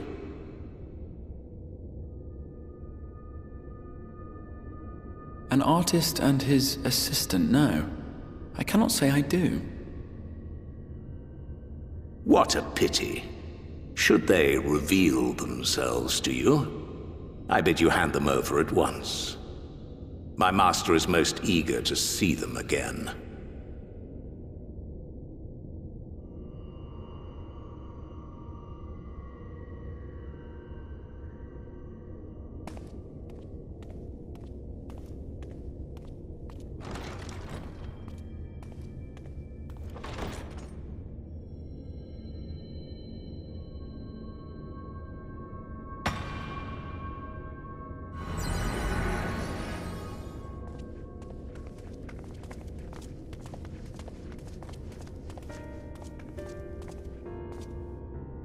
Am I imagining things, or did he just stare straight at us? I fear he did. The General is not a man to be trifled with. He is a warrior of fearsome repute who has led Eulmore's army since before Vorthry's time, when the nation still spearheaded the fight against the Sin-Eaters. One does not command the world's mightiest army, and for so long, without possessing exceptional instincts. If Eulmore chose to send such an individual, we must assume this talk of retribution is more than an idle threat. While we are grateful for your support, my lord, we cannot in good conscience put your people in harm's way. 'Tis noble of you to say, Master Alphinaud, but my people have been in harm's way since long before you arrived. Eulmore has ever yearned to rule over what remains of the world. Even should we surrender the Warrior of Darkness to them, they would find some other pretext upon which to invade. The people of the Crystarium know this only too well, which is why, when the time comes, I am certain they will fight to the last man. If truth be told, I would not have been surprised had Ranjit declared war here and now.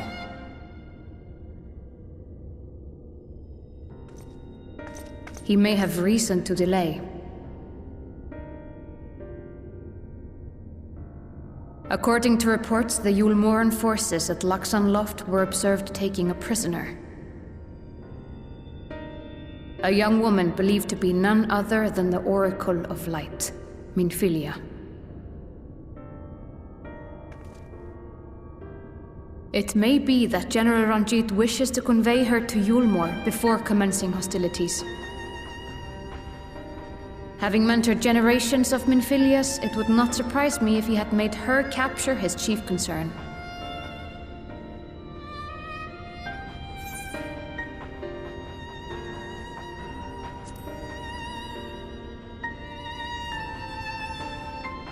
Ah, of course. How remiss of me.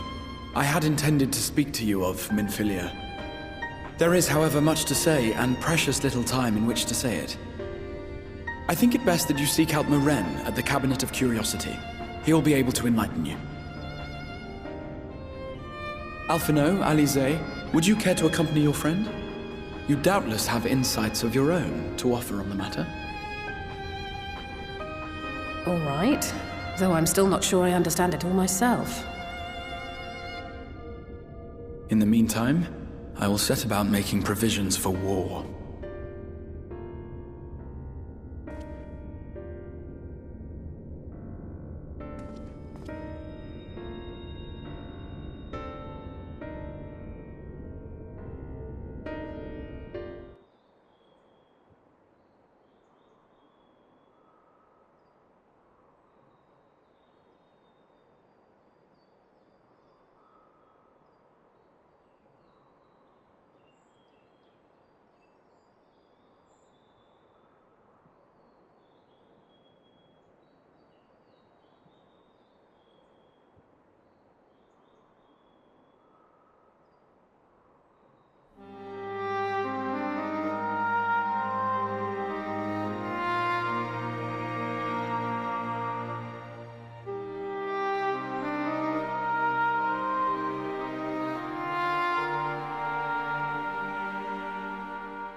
are doubtless eager to attempt Minfilia's rescue, and with your combined strength you may well succeed.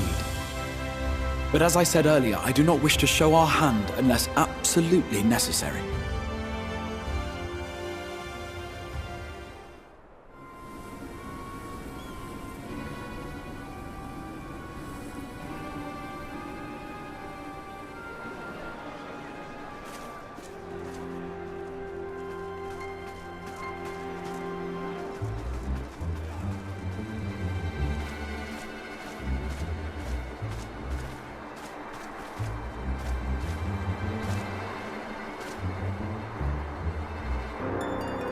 Keep moving.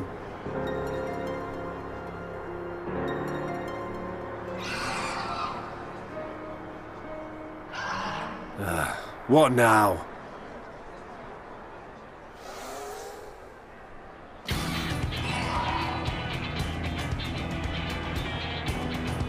The Crystarium at a guess. Desperate fools. It'll take more than a handful of overgrown lizards to ground us.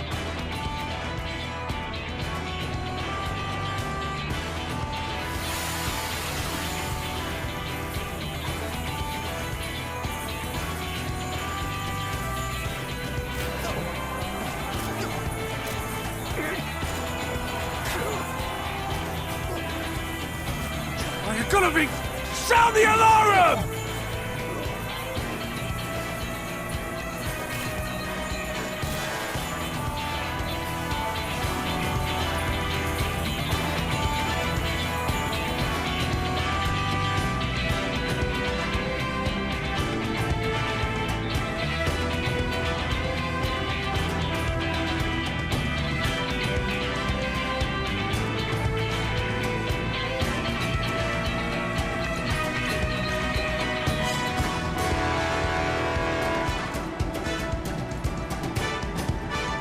Captain, the powder has taken effect. It is time. Let us free the Oracle from their clutches.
far.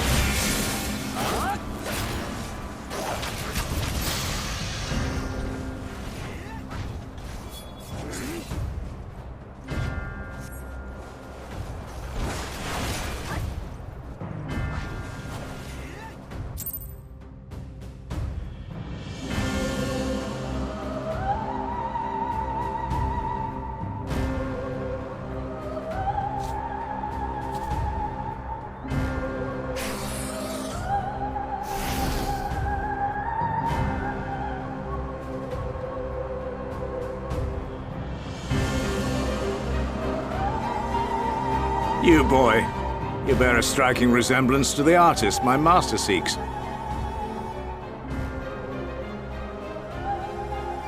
By all means, keep your counsel. You will all have ample time to confess your crimes back in Eulmore.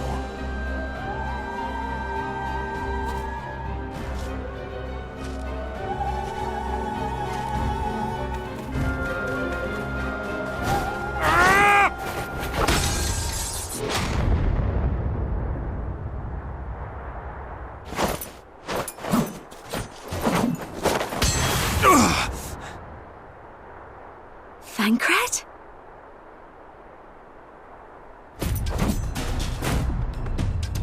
So, you are the wretch who stole her from us. And what if I am?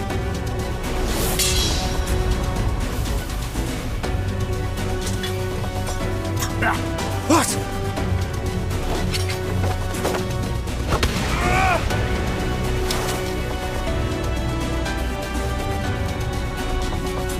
Pathetic.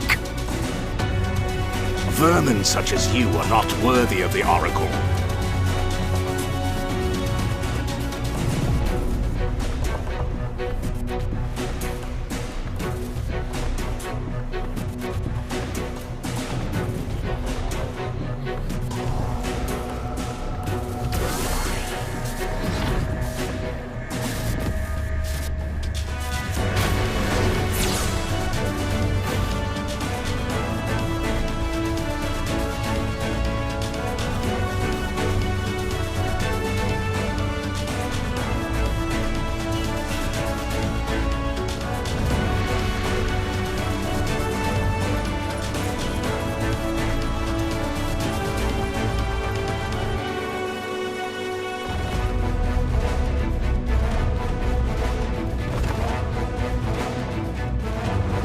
Break!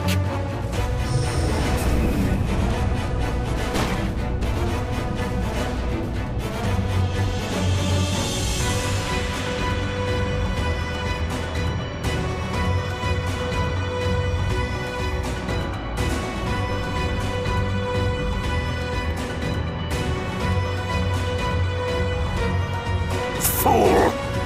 You would see your city razed. I would sooner see it razed than conquered. Suffice it to say, we are ready to receive you. What now, Exarch? Will you face me yourself?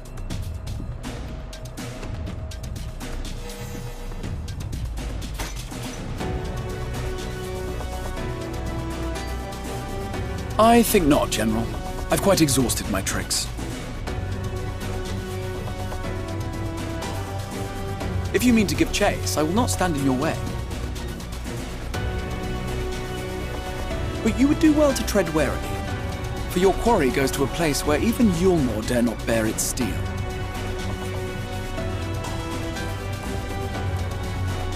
Mheg, the Fairy Kingdom.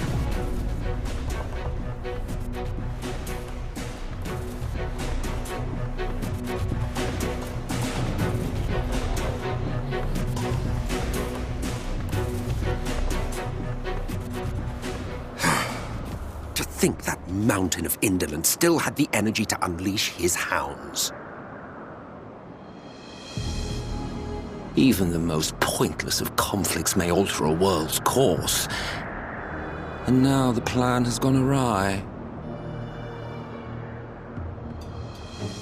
But how? How did the so-called Crystal Exarch bring the hero of the Source to the First? As if I didn't have enough on my hands already.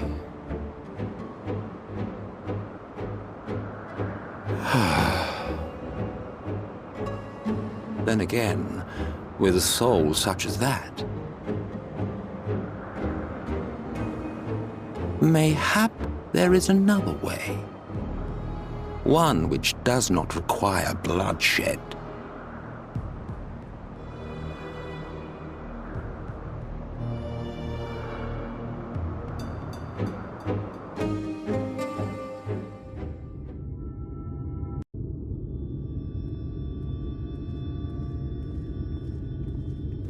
Not so long ago, here in the shadow of the northern ranges, lay the great kingdom of Verbert. A nation with a proud history that the Sin Eaters cut short, just like all the rest. Since that time, these lands have become a haven for Fey folk. Dreamers frolicking amidst the ruins of a forgotten realm.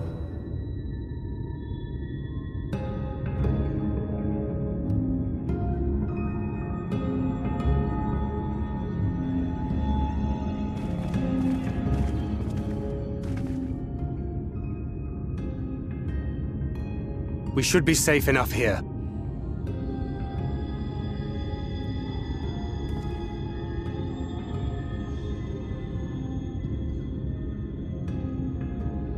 It's good to see you again, my friends. I don't know about you, but it feels like years since last we met. 5 of them in my case. Why, it only feels like 1 to me, but long enough to warrant a more convivial reunion either way. What brought you to Laxon Loft?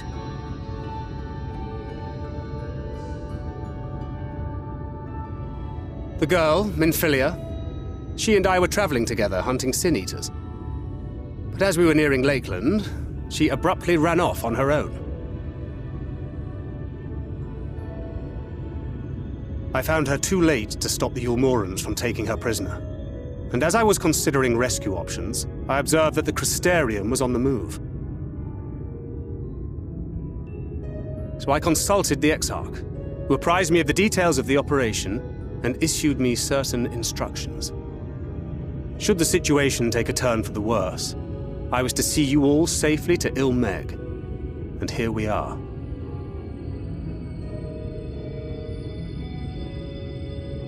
Urianger has called this place home for a while now. Yet we have never called upon him, I am ashamed to say. 'Twas only at the Crystarium that we met. Hardly surprising. This is not the sort of place one visits on a whim.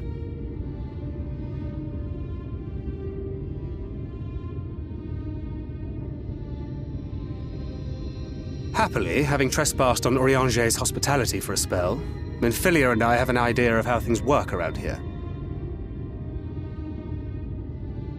Sooner or later, the Eulmorans will come after us. But before they do, the Exarch bids us accomplish 2 things. First, rendezvous with Urianger. And second, eliminate the Lightwarden of this land.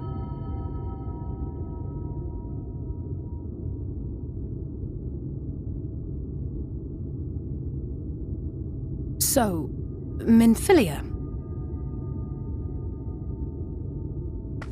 What made you leave Thancred behind, if you don't mind me asking?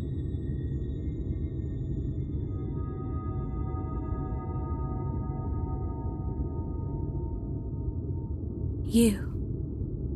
The hero from another world. I was asleep when I felt it. A presence. Someone I was meant to meet. They were close and I knew I had to go to them. But with all the commotion in Lakeland, I was afraid that Thancred wouldn't let me. And would I have been wrong? Had I arrived a moment later, you would be back in your cell in Eulmore. And now we have Ranjit snapping at our heels. You really have outdone yourself this time.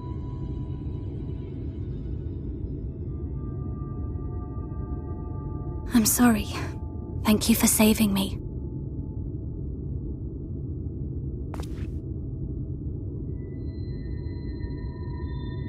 Oh, poor thing being scolded so.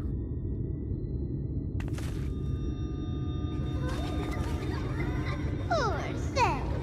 Poor thing. Who said that? Show yourselves. Come now, put away that frown and have some fun with us. Yes, let us have some fun. Lots and lots of fun. Which way was it to Urianger's?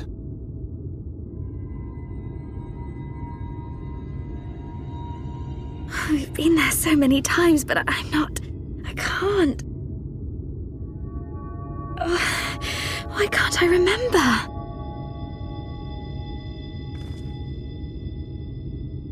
Damn it all. We're already caught in their spell.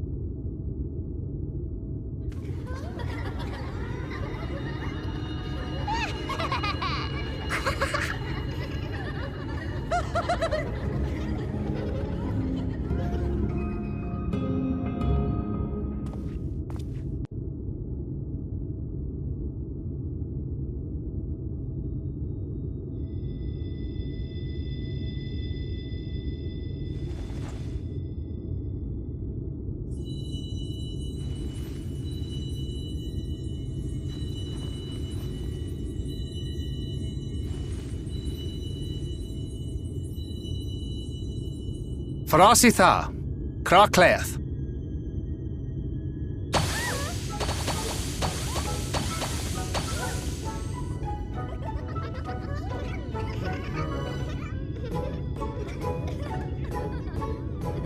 No! We are found! How did this mortal know our trick? Wait! I recognize their souls. These two have been here before.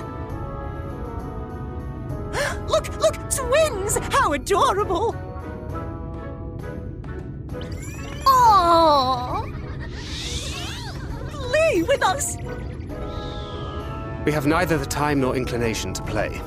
We have come to see Urianger. Oh yes, Urianger, the peculiar one. In return for a place in Mheg, he agreed to a riddle contest with us for 7 days and 7 nights without any sleep.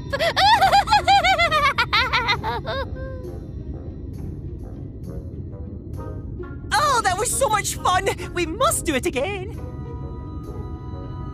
I'm sure he'd be delighted. Now, if you'd be so kind as to lift your spell.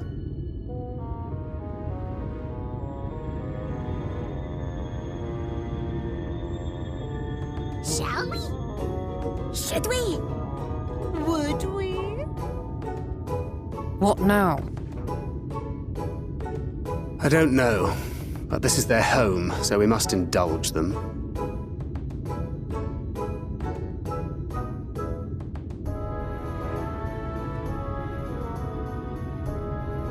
Right, we've made up our minds. We will lift our spell on one condition, that you first lend us a helping hand, or 2, or 3. Once you've helped solve all of our troubles, we'll let you see Urianger, Pixie's honor.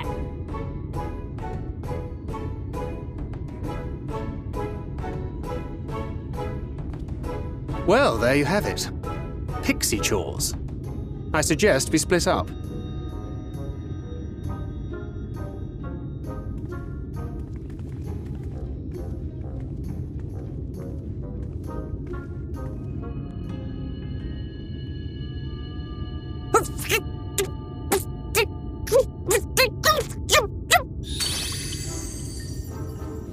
You're late! Late! I've been waiting for you to summon me ever since you came here. Waiting and waiting and waiting. But my sapling didn't so much as utter my name. Such a heartless thing he is. Cold and cruel and heartless!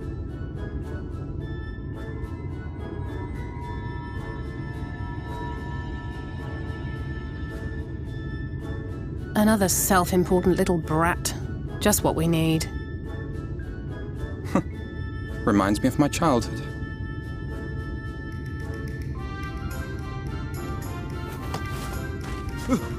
All right, I'm sorry. It was a joke. Honestly, just a joke. But just now you called for me so earnestly, so fervently. I couldn't possibly stay angry at you. Very well. As your lovely branch, I will lend you my strength.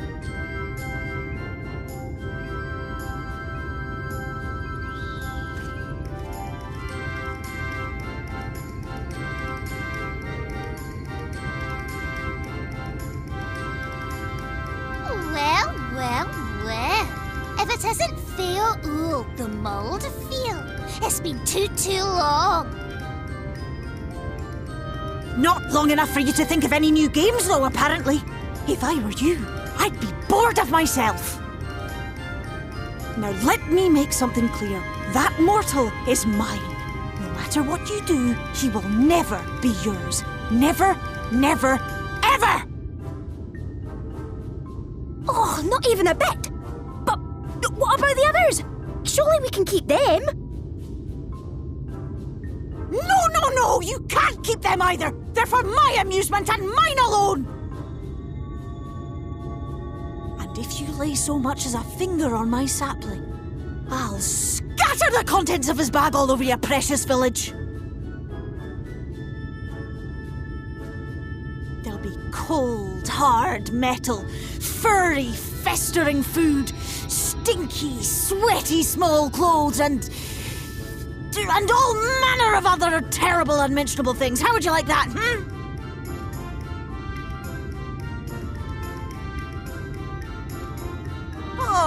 All right. But will you not at least let us play with the twins? Just while the others go and see Urianger? Aye, that's all we ask. And we promise we'll play nicely. It seems we won't be joining you. Aye! We'll reveal the hidden verdict to you at once.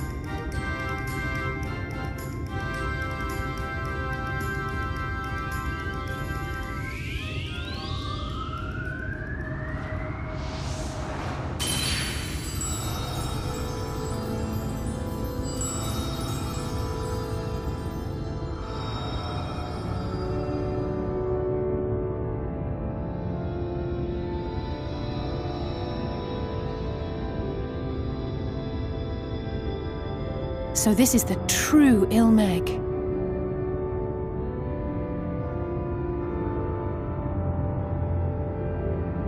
How are you feeling?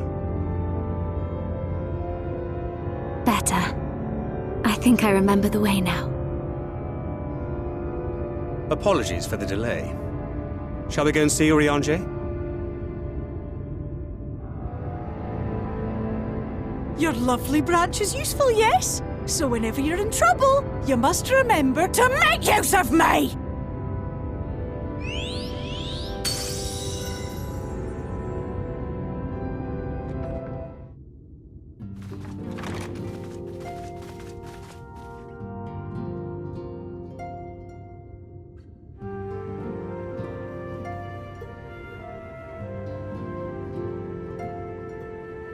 Urianger, are you in? Unto a world weary of heroes, a hero wends his way. The Exarch did send word that thou wouldst seek me out, but ne'er did I imagine thou wouldst arrive so soon.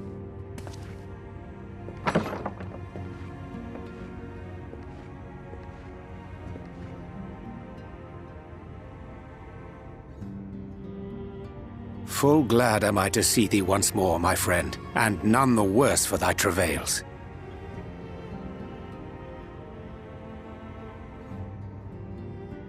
Run along, Minfilia. We'll meet you outside. But... Another one for you to imbue, if you'd be so kind.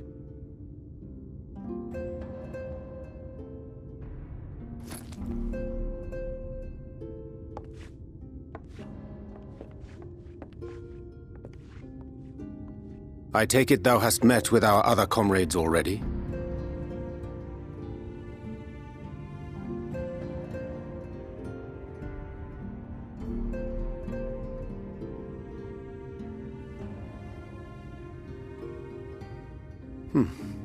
That Master Alphinaud and Mistress Alisaie now travel in thy company is of great comfort to me. As for the rest, it beginneth in earnest. The hunting of the Lightwardens, and perforce the war with Eulmore. Hark thee then to my words, and through them behold the vision that I did glimpse, that of the 8th umbral calamity.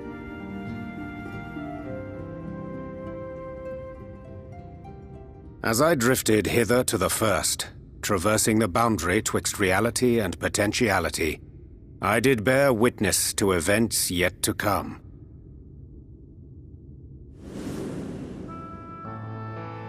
There I saw the combined forces of Eorzea and the Far East offering fierce resistance to the legions of Garlemald. So fierce, in fact, that they did begin to push the enemy back. Ilm by painful ilm at first, then yalm by yalm, and malm by malm in time. Yet the joy they felt was short-lived, for in so doing they did force the Empire's hand.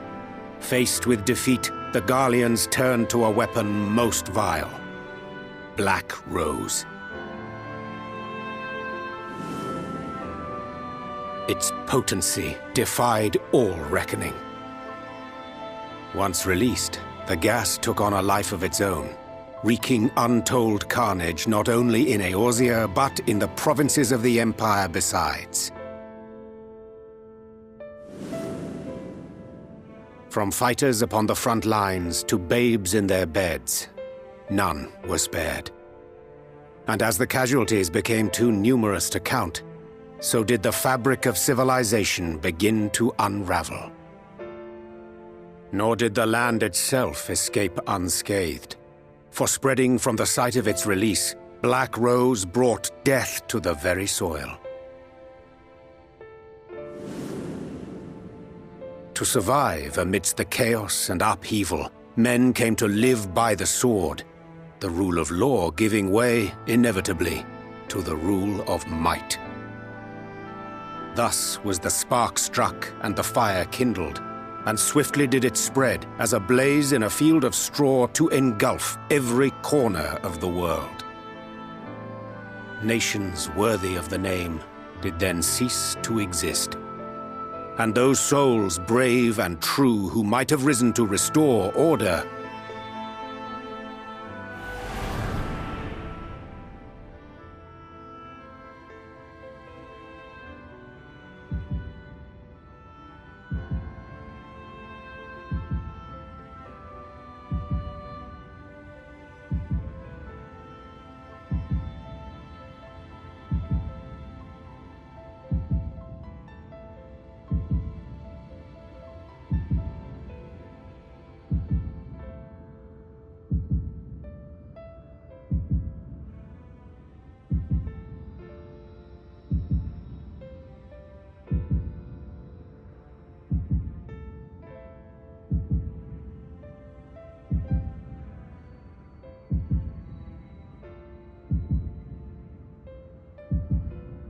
were no more. For the weapon spared not one, not even thee.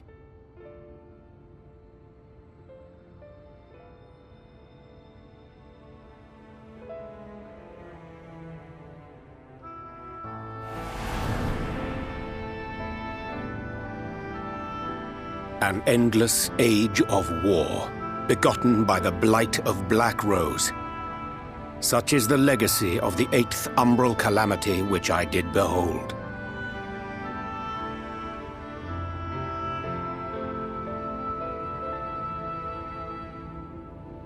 No matter the cost, we must forestall this tragedy. Well, at least we have a better grasp of what we're facing. Our objective, however, remains unchanged. We are to eliminate the Lightwarden of Mheg. Speaking of which, were you able to ascertain its whereabouts? Aye. 'Tis all but certainly ensconced within Leargear, the castle which standeth in the midst of the lake. To enter said stronghold, we must needs turn to the pixies for aid. Fortunately, I have become quite adept at courting their cooperation. Henceforth shall I accompany you, and do all in my power to ensure that my vision doth not come to pass.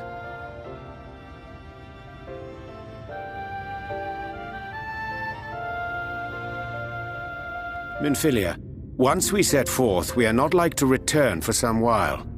If thou wouldst choose tomes to take with thee, let it be now. Really?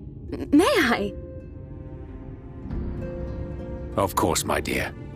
Yet have care thou dost not add overmuch to thy burden, lest I incur Thancred's ire.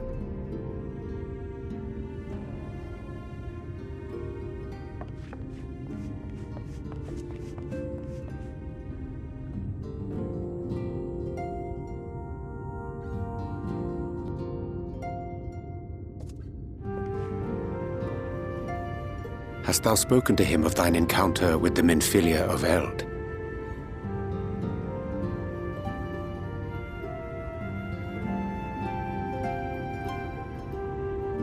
Well, I suppose now is as good a time as any.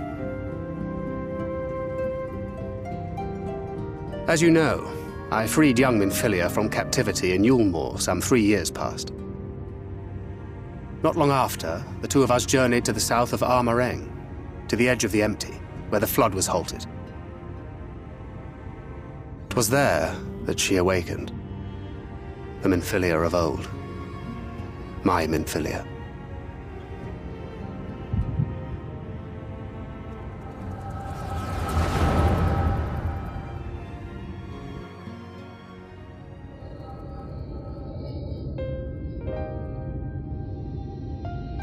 Tell me, what must I do to bring you back?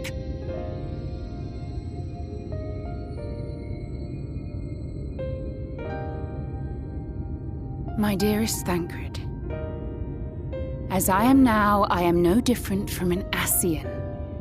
This child is but a vessel. One of many I have used that I might spread word of her enduring blessing and preserve the flame of hope. In my name, each has died, never having lived her own life. I have taken enough from these children. I will take no more. But what of your suffering? Your sacrifice? This isn't fair! I will not stand for it. I cannot! There must be something we can do. Tell me!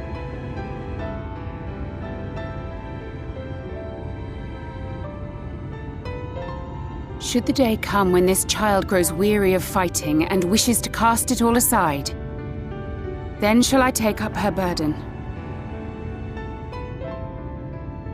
But should she wish instead to become the master of her own destiny,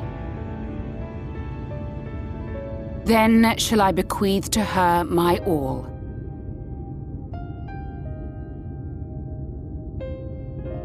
Imbued with the strength that I reserve for rebirth, she may come to wield my powers as her own. And what of my wishes? What of Flamine's? What of all the people who love and care for you and want nothing more than to see you again?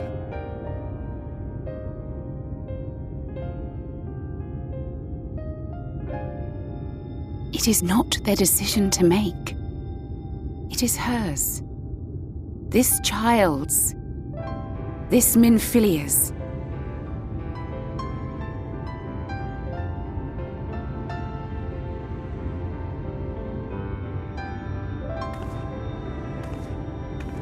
You have ever watched over me, Thancred.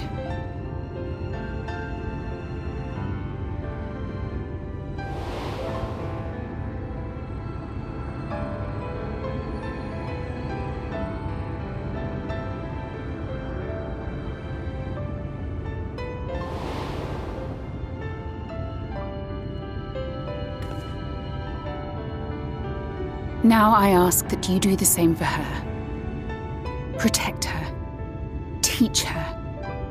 Stand by her as you stood by me. There is much and more she does not know. She needs a guide to show her the ways of the world, or she will never find her own path.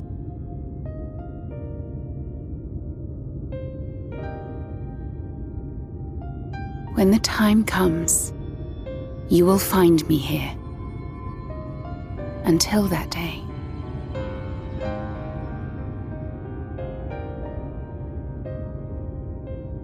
Minfilia, wait!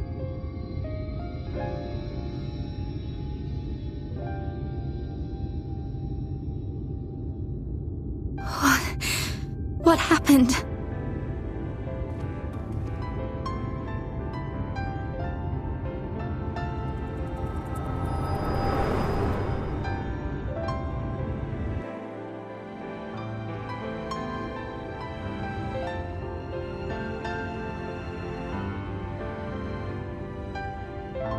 And then she was gone.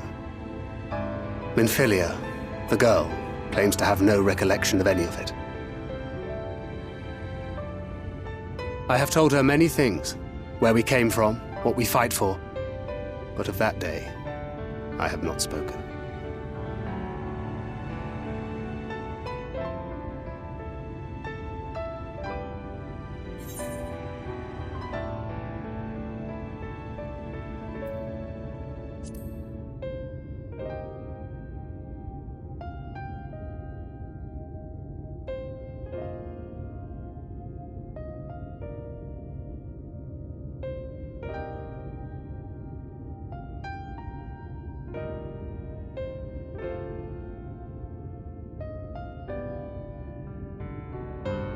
With the coming of another possessed of the blessing of light, the first hath begun to rise up in defiance of its fate.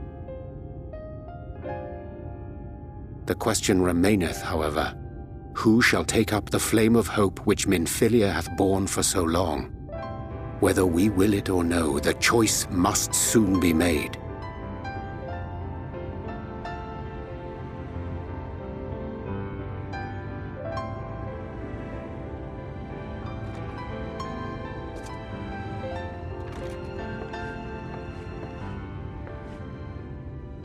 I'm sorry I took so long. It was so hard to choose. In the end, I settled on just the one. That is well. Now, if all is in order, let us set forth for Lida Loran.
Wilford!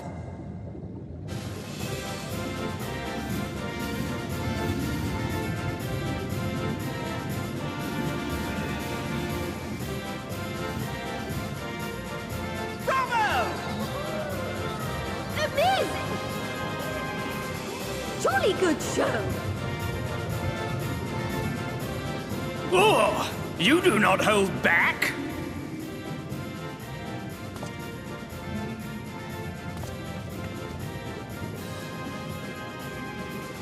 But I would have it no other way. Seldom have I enjoyed such sport. We have satisfied thy demands. Wilt thou now satisfy ours?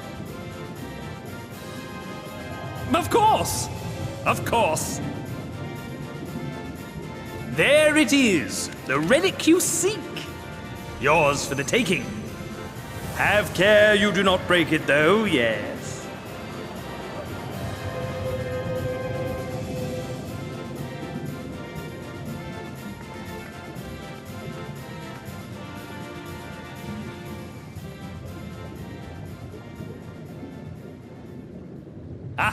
But you, my friend, you are mighty indeed, and pleasing to the eye besides.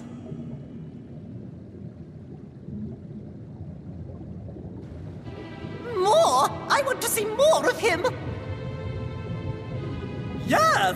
Yes! I could watch him forever! Why don't we just make him one of us? Yes! One of us! One of us! One of us! One of us! One of us! One of us! One of us! One of us! One of us! One of us! What a fine idea! Why ever didn't I think of that? You may have the crown, but in exchange, we will have you!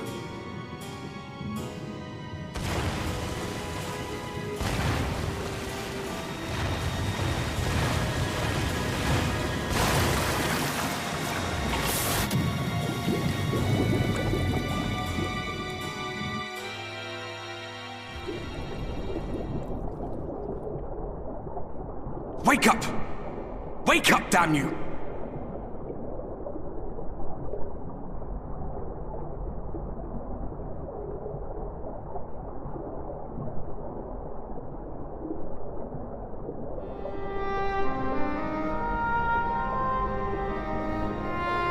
Ah, you're alive. Thank the gods.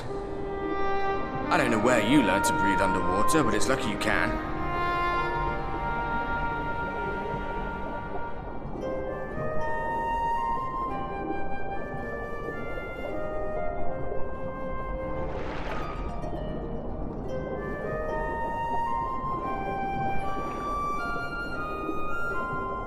I'm sure you had your reasons. But the first rule of dealing with the Froth is do not deal with the Froth. It's said that they are born from the souls of the drowned. Were it not for your little trick, you'd have joined them. Your friends are safely back on dry land, in case you were wondering. They'll be searching for you, I expect.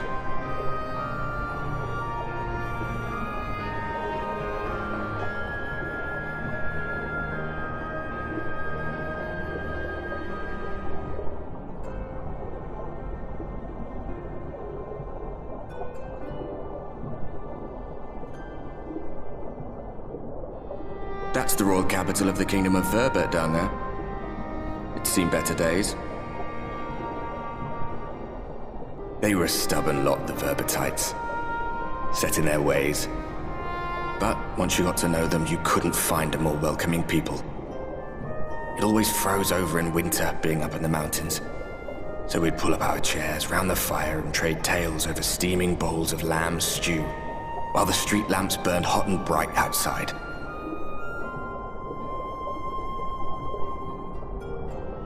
All dead and buried now. Them and anyone else who might remember. Everything we did. Everything we gave. What was it for? I wonder. I hope you'll have a better answer than this when all's said and done.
Oh, thank goodness.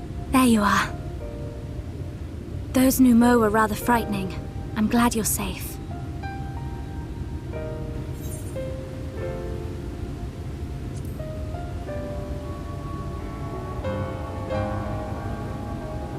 I haven't seen much actual combat, so I was a little nervous, but I'm happy I could help.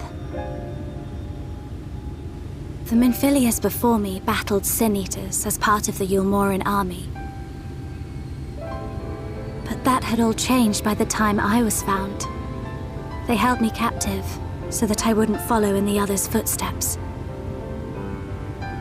I'd still be in my cell now had Thancred not spirited me away. When he found me, I knew nothing of the world. I didn't know how to live, let alone fight. Thancred once told me that if the efforts to summon you failed, it would fall to me to face the Lightwardens. I realized then that it was the only reason he kept me close. As a contingency. The truth is, he can't stand to be around me. Because I'm not her. I'm not his Minfilia.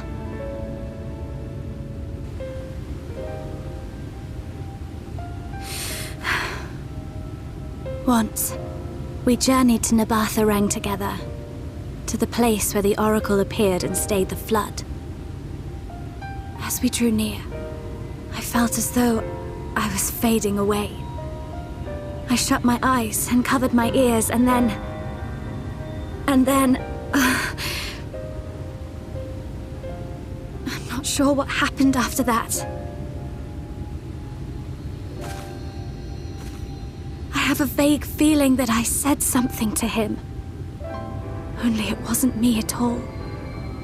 It was her. Afterwards, Thancred didn't say a word. Only kept to himself and brooded. There's nothing I can do for him. Nothing I can offer but my presence, though it only reminds him of his loss. She should be the one to live on. That's why I tried to find you, because I knew that was what she wanted. But now that you're here, I'm not entirely sure what it was she intended me to do. Was I meant to tell you something, or bring you to someone, or somewhere? I can feel the answer at the edge of my mind, just out of reach.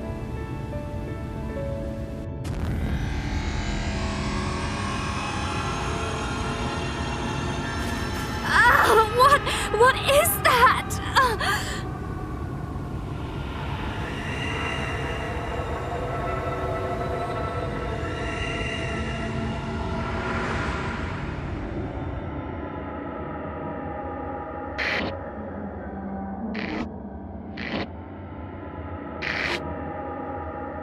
Why? Why did you imprison us? Such boredom, such tedium have we suffered. It is unfair. Unfair.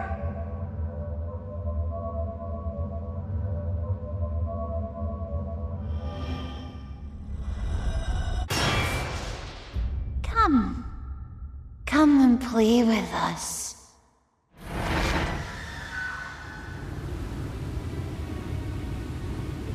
It came from the castle.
Ah, my medallion!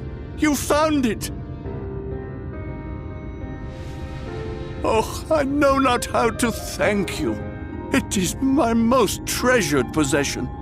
A gift from a dear departed soul. He was a traveler, and together we journeyed to the ends of the world and back again, when I was young. In those days, I could not speak, but we found joy in each other's company nonetheless. Oh, the memories. This medallion he found during an adventure, fashioned it into a necklace for me, his partner in crime. I had not the words to tell him then, but it filled my heart with pride. I was so happy.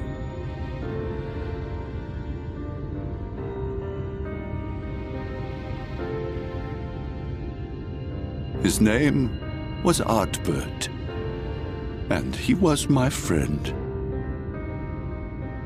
Artbert, thou sayest? Everyone blamed him for the flood, him and his comrades. Some few spoke up for them, of the many whose lives they had touched. But as the years went by, their voices were drowned out by those who only uttered the adventurers' names as a curse. It was too much to bear, and so I left behind men and their lies, and came to this place. Artbert was a trusting soul, constantly being drawn into the troubles of others. Yet in spite of this, he never thought twice when he saw someone in need. He always tried to help. It was no different then. The world needed heroes. It needed him. And yet, he was a good man. He deserved to be happy. I wish I could have told him that, at least.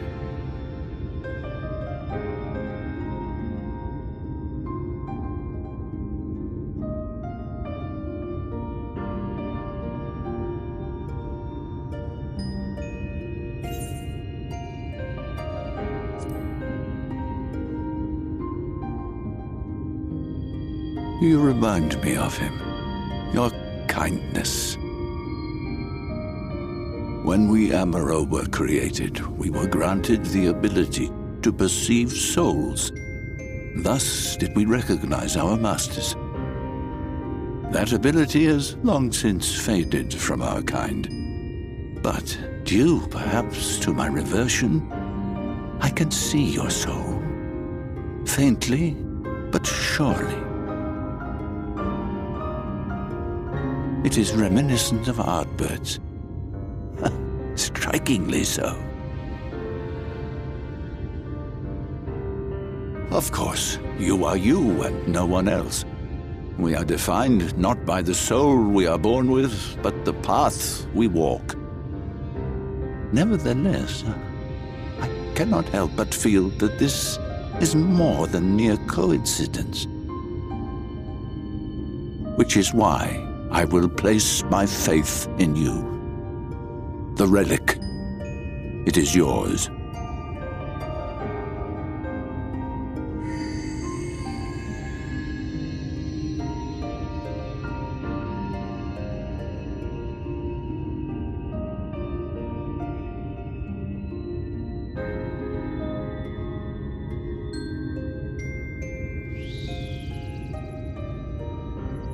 There's trouble! Terrible trouble!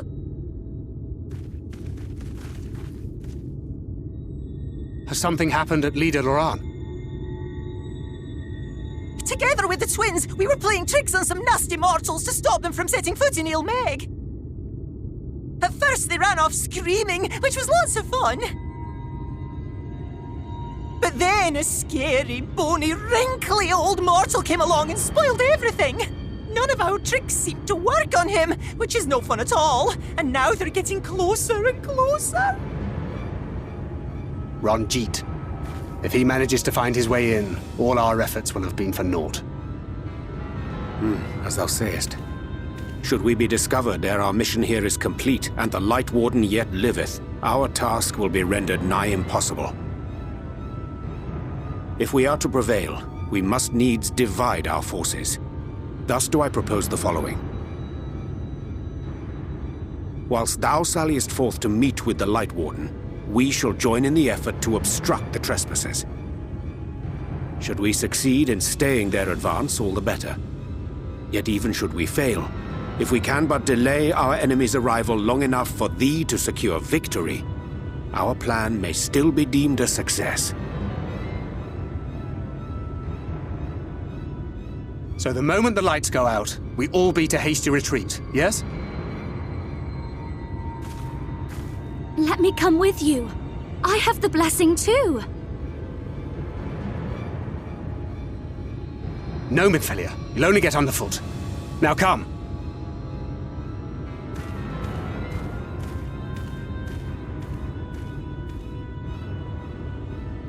I wish there were more I could do. Please be careful.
Right, and you can sleep when you're dead.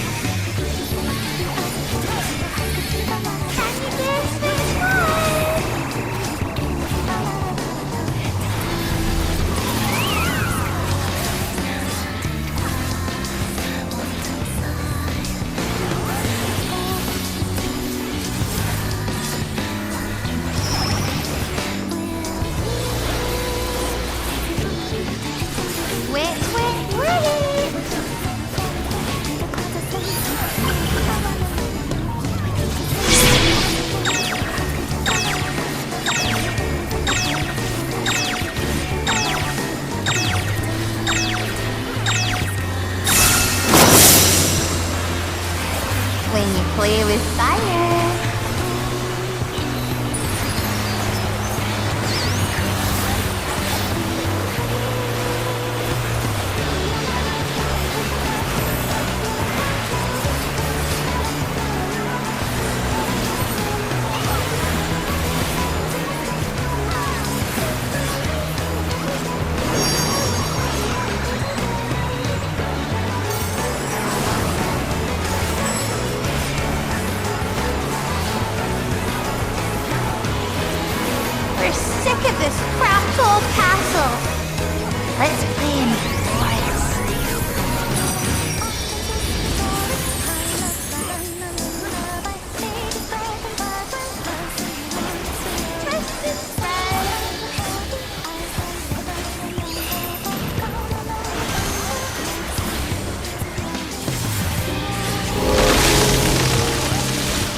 Bigger's better!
Dance like the leaves on the grass.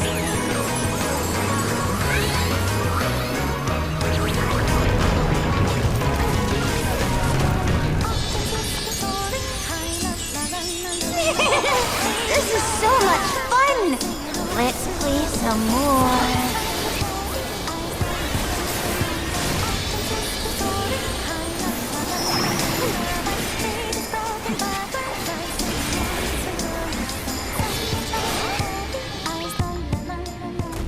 We can play no more.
have freed our fallen king.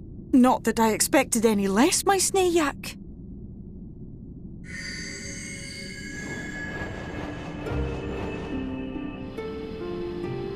The dress, the crown, the scepter, the shoes. The time has come for these relics to serve their true purpose. For they are not only keys to the castle, they are also blessings to be bestowed upon the new king. The way into the castle is opened when it is time to relieve the reigning monarch of the throne. And the brave soul who does the deed has the honor of taking their place. However, should you ascend the throne, you will become one of us, never again to live as men do.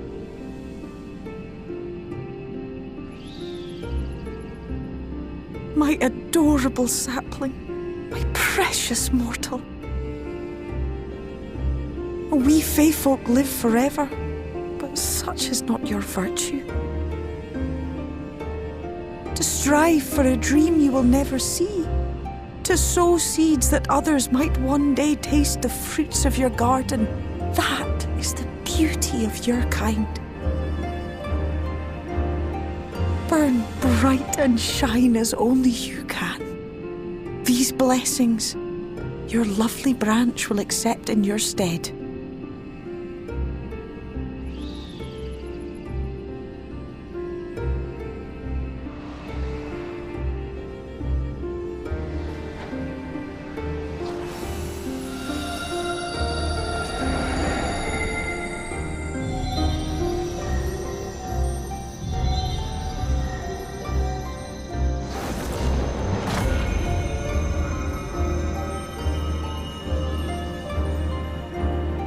Kinla, Ilichla, Mheg, Okbra.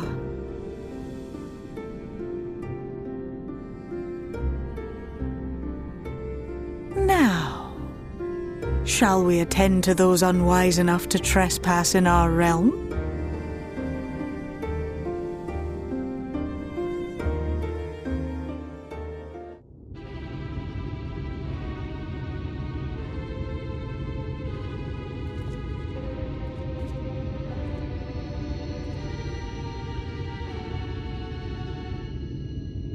Confound it! How did they get here so fast?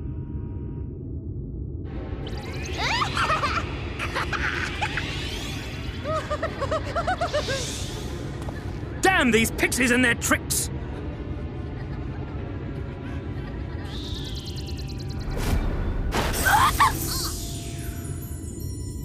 How in the seven hells?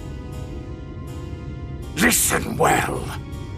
We come in pursuit of villains who have fled to this land. You know who and where they are.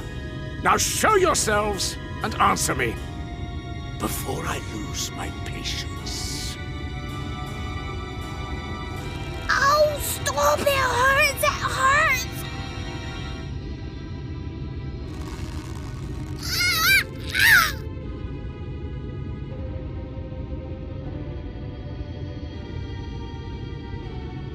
Enough!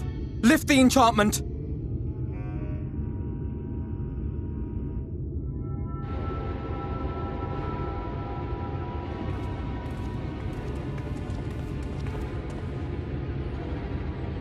Minfilia, willful child. How many times must I come to collect you?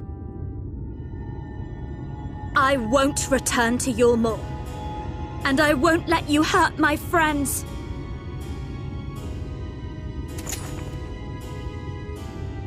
What is this stance? Where did you learn it?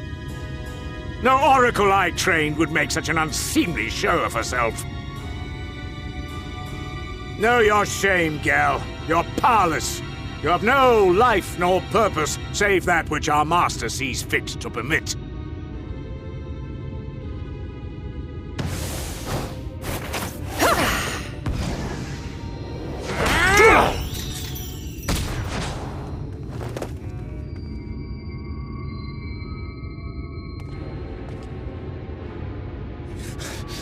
Who are you to dictate her purpose? to lock her away and deny her a life. If she was powerless, it's because of you, you sanctimonious swine. But no longer. Fool! Defiance only begets more suffering. It is through acceptance alone that one may find solace in this god's-forsaken world.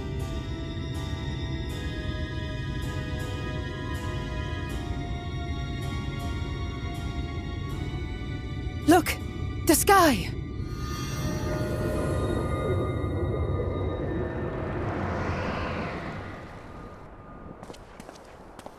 He's done it. The Warrior of Darkness has triumphed!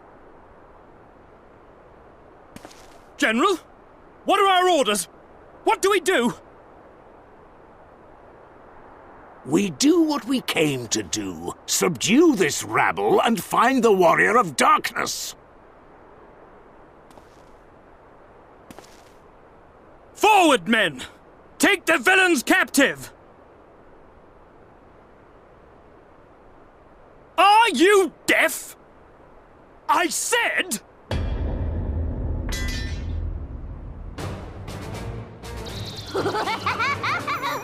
Tempest! Axla Orwain! Axla Orwain! What's happening?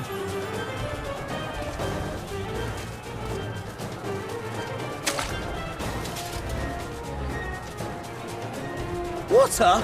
That wasn't there before.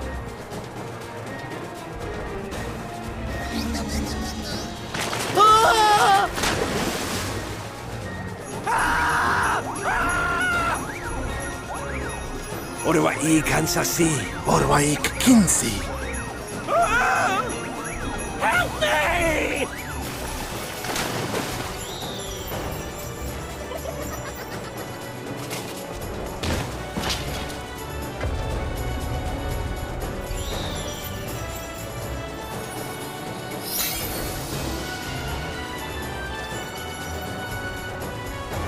What's the matter with you? Get a hold of yourselves, damn it!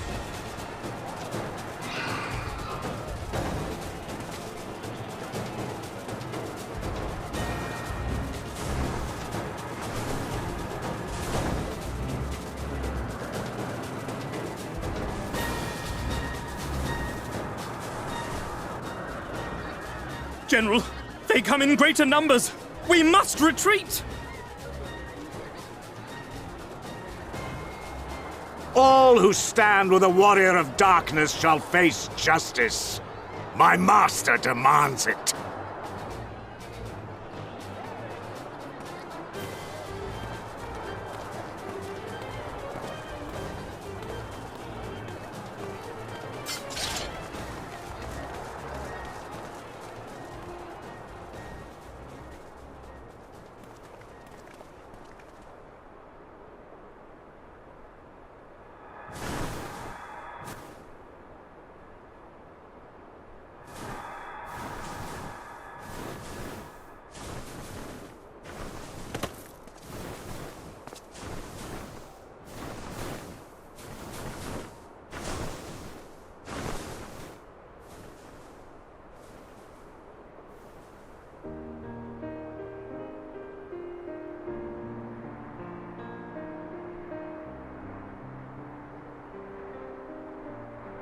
I see. Well, it's a good thing Fear-Ul volunteered to become king in your stead, for all our sakes. We are grateful for your timely aid, Fear-Ul, or should I say, your majesty. It was the first night in recent memory. We all of us but wish to make the most of it. That's something you must remember about us Fae folk. Though our existence may be eternal, we exist only for the present. We live in the here and now, paying no mind to futures that may or may not be. To wit, we are not driven as men are. We cannot fight for such causes as men do. Does that mean you won't aid us against the Sin Eaters? Not unless the mood takes us. But if it was to repay a debt, well then, that's another matter. To take back as much as is taken. To create as much as is destroyed. To give as much as is received. Such is the way of Mheg. By this law, we shall lend you our strength. In return for the beautiful sky you have restored to us. In times of need, do not hesitate to call.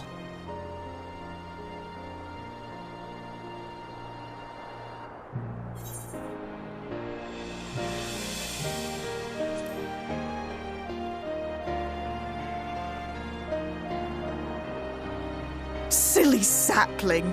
I shall remain at your side. Even should my body be in the castle, 'tis a simple thing to have a little part of me accompany you. Treat them as you would your isnefis.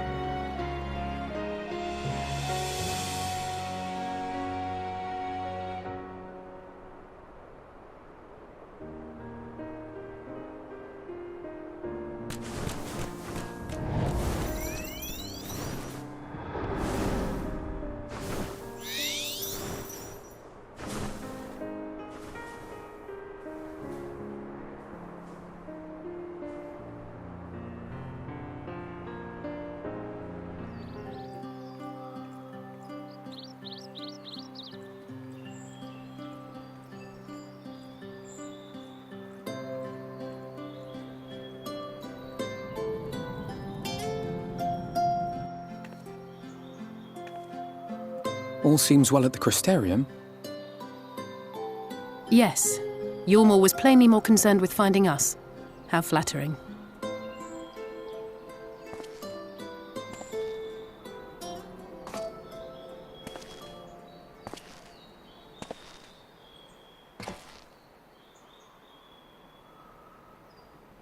You certainly took your time. I had half resolved to complete the task myself.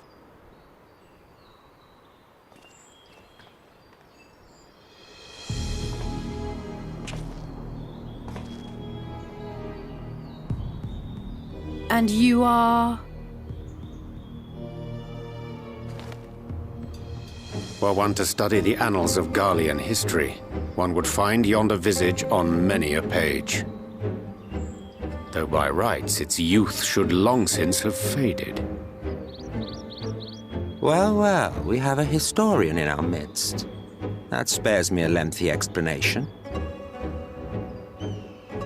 I am Solus Sos Galvus, founding father of the Garlean Empire, and under various guises, the architect of myriad other imperially inclined nations. As for my true identity,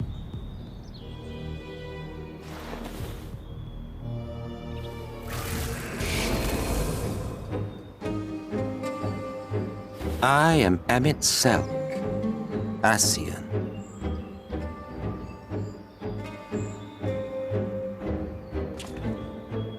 Gaius spoke of you, a native of the Source.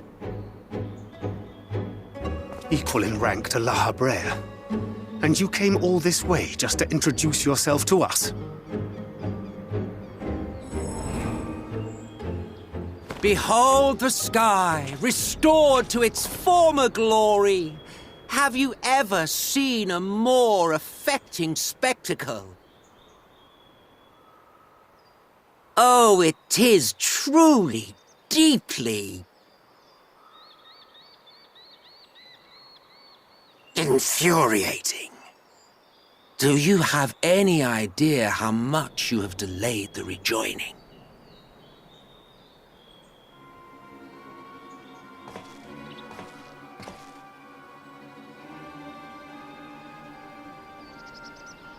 Following the flood, the First had been listing ever further towards the light, towards stasis. The end was in sight. Enter man and his indomitable spirit. He would haul the world back from the brink. And adding his lumpen weight to the power of growth, he duly tipped the scales, if only by a fraction. Yet a fraction was enough to spoil the perfect imbalance needed to bring about a rejoining.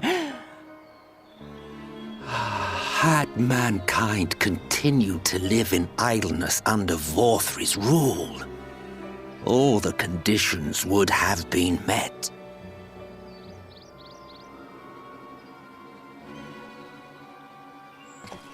But you had to come and ruin it all. Thanks to your meddling, Light supremacy is in doubt, and our painstakingly laid plans are in tatters!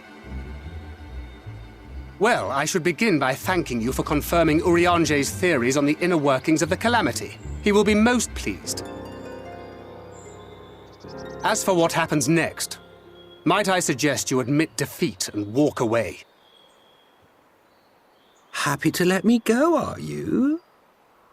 Because the murderous glint in your eye suggests otherwise.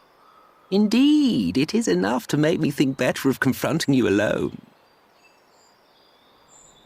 Look, it did cross my mind to simply side with Vorthri and kill you all. But that's no different from what La Habre did. And we all know how well that ended for him. And so, while it is liable to be troublesome, I have settled upon a different approach.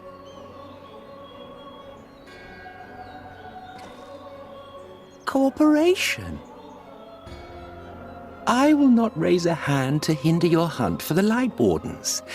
If you desire it, I will even lend you my knowledge and strength.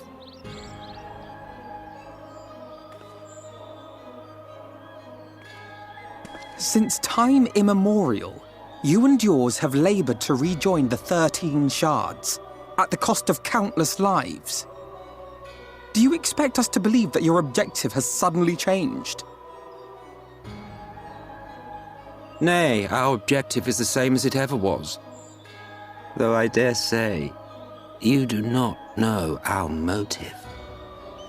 A war waged without knowledge of the enemy is no war. It is mere bloodletting.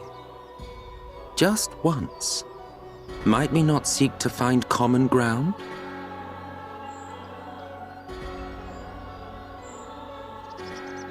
For good or ill, I am immortal.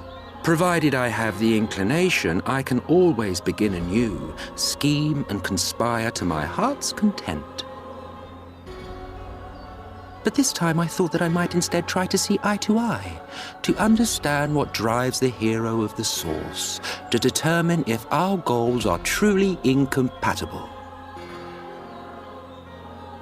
So come, shed your preconceptions. See beyond the unscrupulous villains you take us for. When all is said and done, we may find ourselves pleasantly surprised. The proud discoverers of a path of cooperation rather than opposition. Think of it.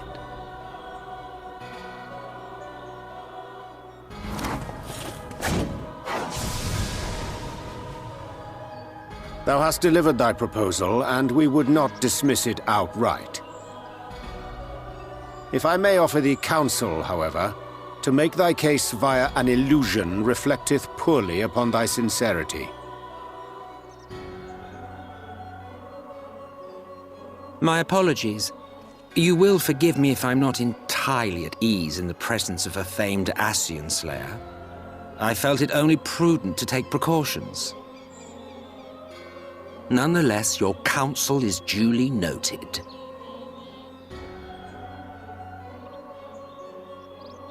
I take my leave, friends. Rest assured, we shall meet again soon.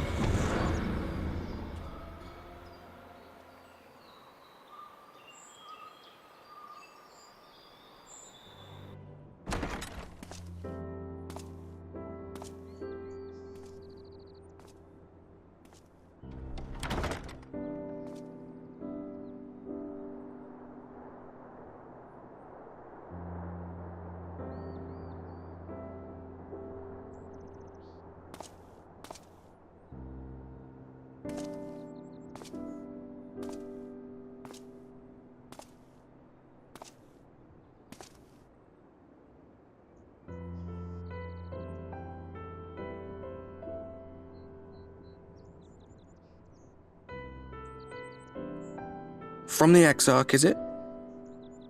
With that mirror of his, he can watch your every move, you know. You'll probably think you're talking to yourself. Still, he's keeping you well fed.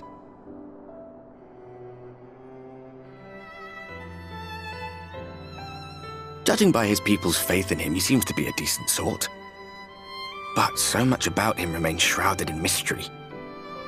Like, what was he doing back in my day? There was no such person when I was around. A lot's happened since the flood, though. Since I was set adrift. I know little more than you do of this city's history in the Exarch's past. Not that it matters. It's Emet-Selch we should be concerned about. When our world was about to be consumed by light, the Ascian in white appeared before us. He said that the only way for us to live on was to bring about the rejoining.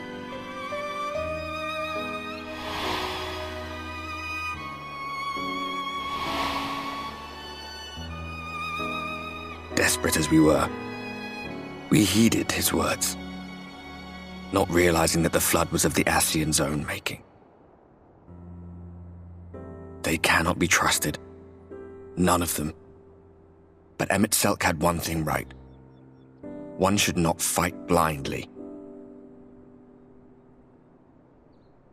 That's what we did. And it cost us everything we held dear.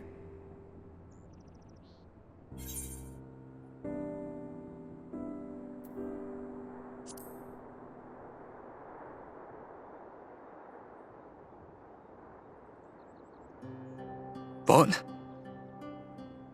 What about Seto? What is there to say? All right.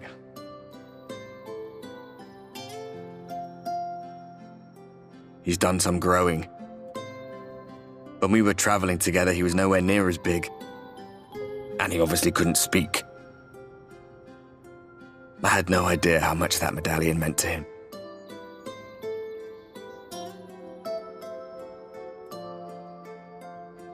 What about you, anyway? You must have a friend like Seto. Chocobo, perhaps? Come on, you tell me something for a change.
Ah, there you are. You're just in time to welcome our guest.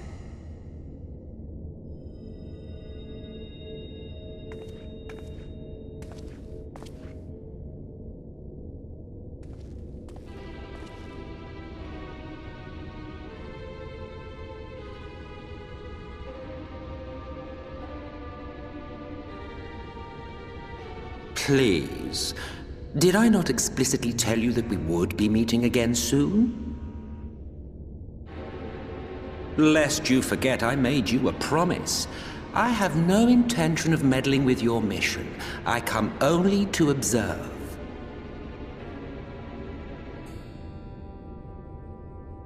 Your Exarch friend in particular has piqued my curiosity. Summoning you all like that. Most impressive.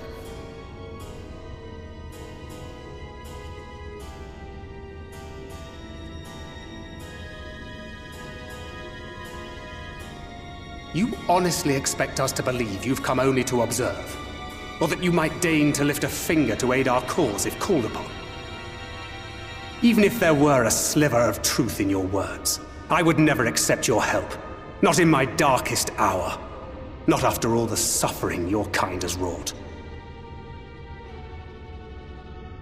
So petty. I meant what I said, and I said what I meant.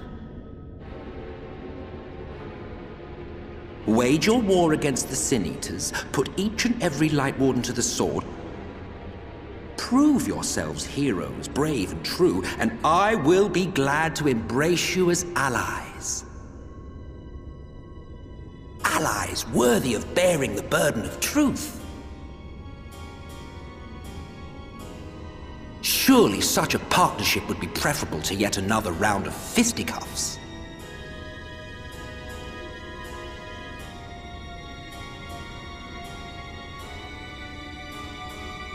And thus did the olive branch wither and die. Pity. Well, let no man say I did not try, futile as it was. Though I suspect you will seek me out when you grow tired of making the same mistakes. Difficult decisions lie ahead of you. Decisions best made with the benefit of knowledge to which only the Eternal are privy.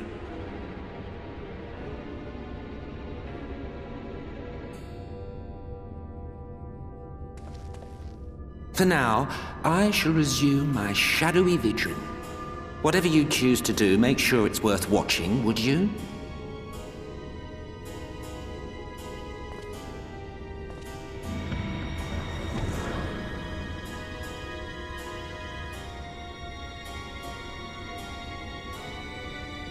What was that all about? A vain attempt to make us doubt our chosen course, most like. As if we'd believe a word that passed his lips.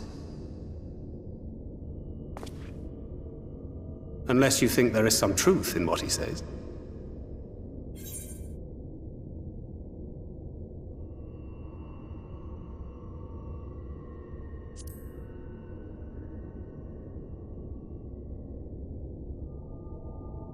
If he simply meant to lead us astray, he could have done so without revealing himself.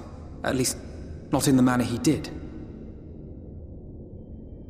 It goes without saying that an alliance with the Ascians is out of the question.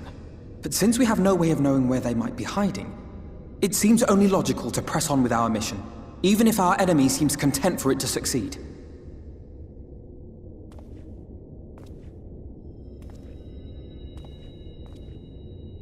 Then let us discuss the Sin Eaters.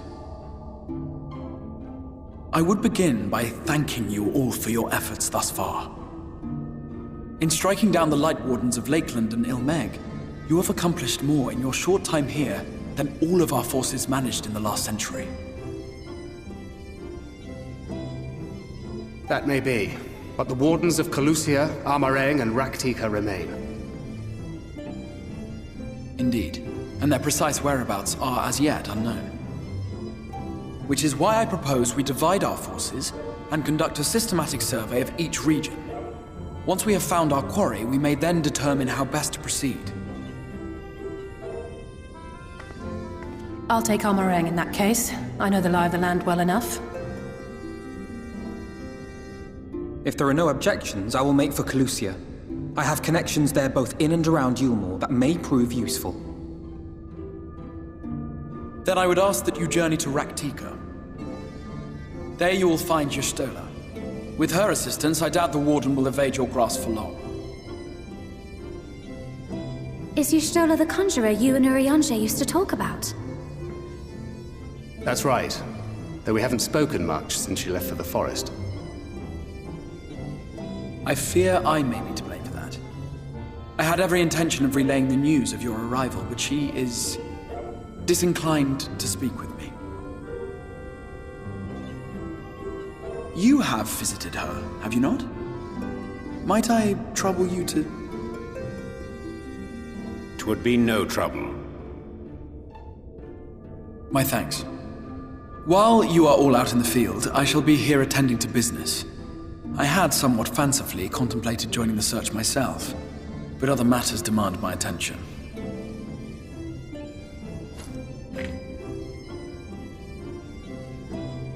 What's that? A missive from Lord Vorthry. He invites me to join him in Eulmore to discuss the recent conflict at Leader Loran. land? Did he even bother to offer any bait? It's obviously a trap. I should be surprised if it were not. Nevertheless, I must seize this opportunity to speak with him, even if only a few words are exchanged. Though my power will be much diminished so far from the tower, it is a risk I am willing to take. Master Alphinaud, might I impose upon you to accompany me to Eulmore prior to beginning your reconnaissance? Of course. Then let us make ready. Safe travels to you all.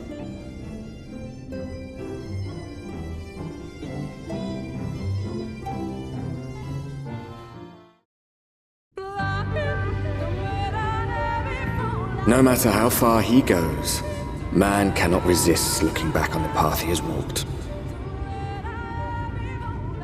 The untold stories and secrets of the past can be more alluring than the promise of tomorrow.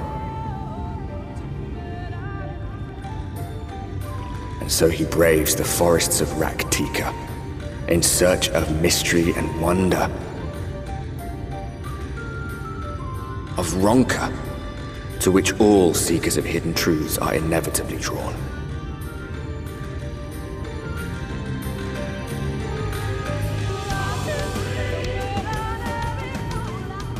We have arrived. Vast though these woods may be, they are, by and large, uninhabitable.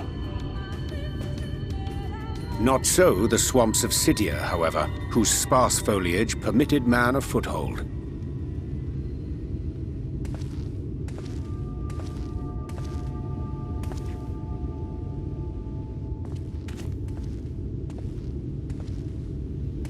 No lands must remain beyond our grasp. Go forth, conquer, rule! Forgive me. A sudden pang of nostalgia for those halcyon days.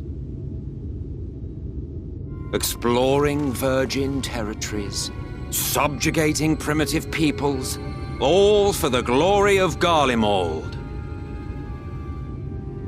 If you've brought your ivory standard, I'll be happy to tell you where to stick it.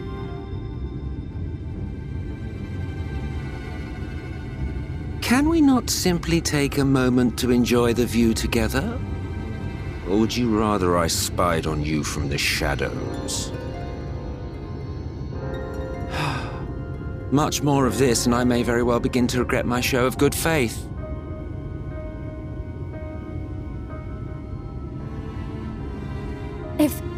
If you really want to stay, then help us fight.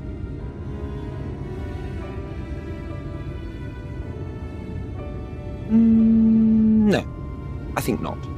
I am an observer, nothing more. Even shielded by the shadows of these boughs, I feel the light's presence most keenly. To accompany you is taxing enough. To fight is out of the question. I will suffer your company if I must, but not your commentary.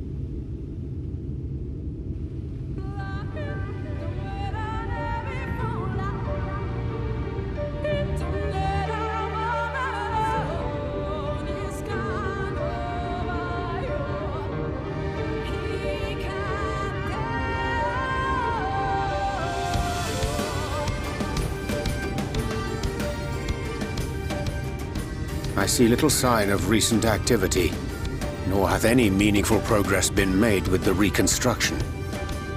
Mayhap Y'shtola sought shelter elsewhere. Come, let us quit this place.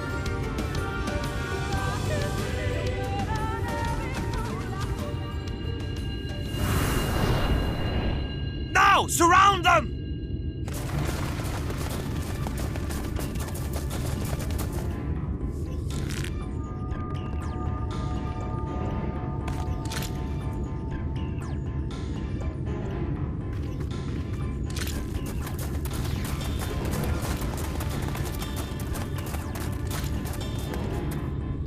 These senators, they're not like the others.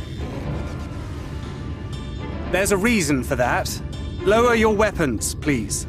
We mean you no harm. How is it they can speak? It's a Sin Eater trick. They mean to kill us all.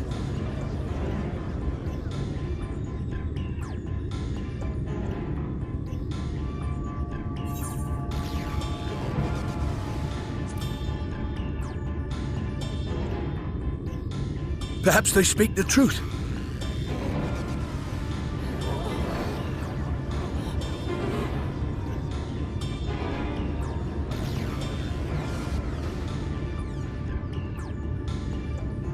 Oh, for the love of... I had hoped that by accompanying you, we might come to understand one another. But all I have come to understand is that you have a knack for inflaming the natives. You've committed the cardinal sin of boring me. And so I retire to the shade.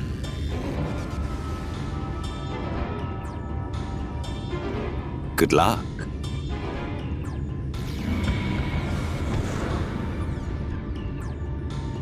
There! Did you see that one disappear? I think I preferred La Habrea.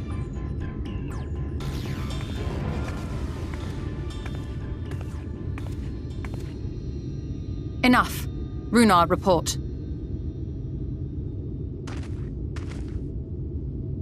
Master Matoya!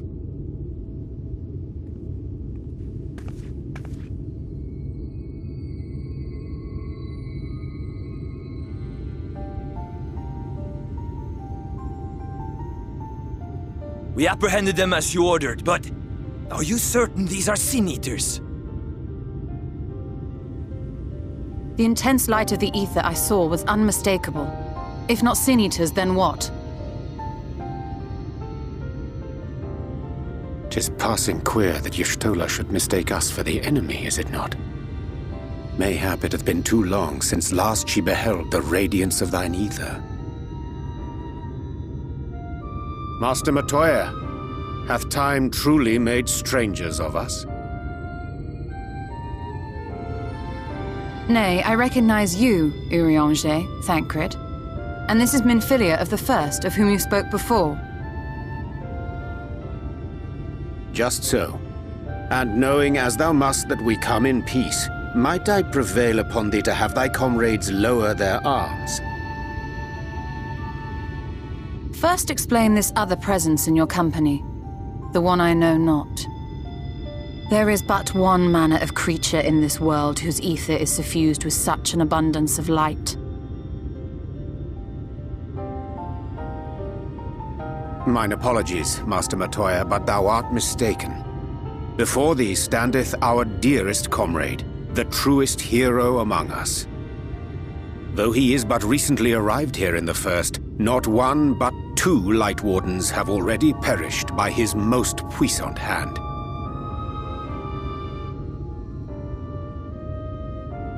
It cannot be.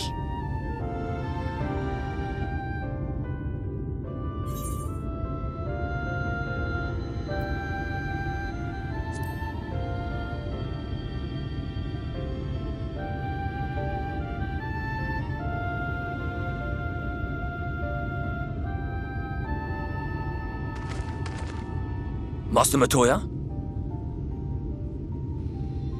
Lower your weapons.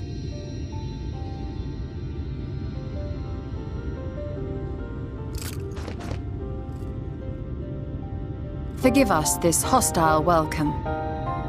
Come. I would give you a proper introduction to Rak'tika and its people.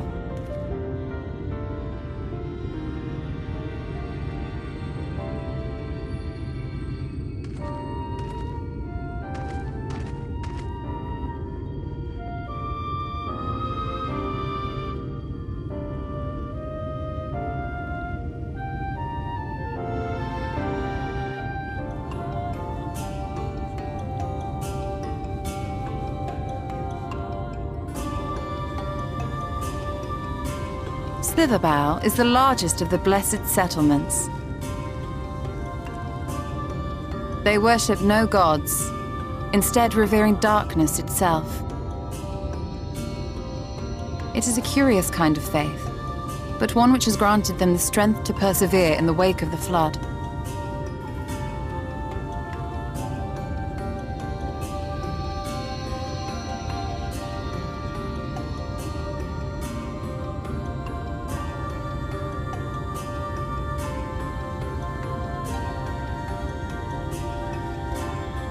I hope you weren't expecting a grand feast by way of welcome. They are a simple people.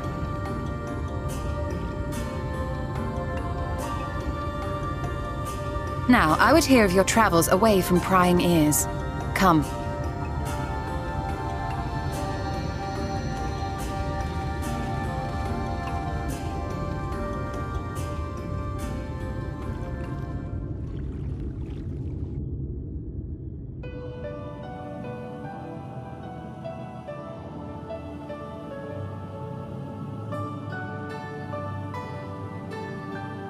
I see. And now you seek the Lightwarden of Rak'tika. In the days after I arrived in the First, I too relied upon the Crystal Exarch for guidance. But his penchant for secrecy and the telling of half-truths soon lost him my trust. And thus did I strike out on my own. My work eventually led me here to the forest, which I have come to know like the back of my hand. I cannot say with certainty where your quarry is hiding, but I am confident I can narrow the search. Well, go on then. Some few thousand years ago, this forest stood at the heart of the Empire of Ronka.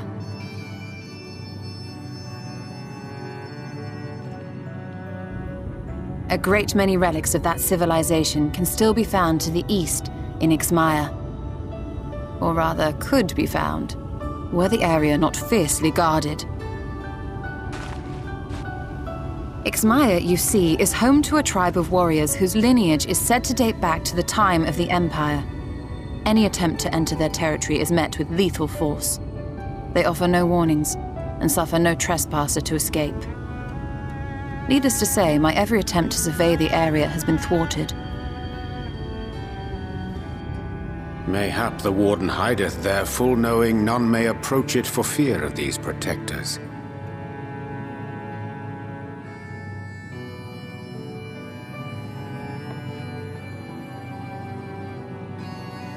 As for the tablet,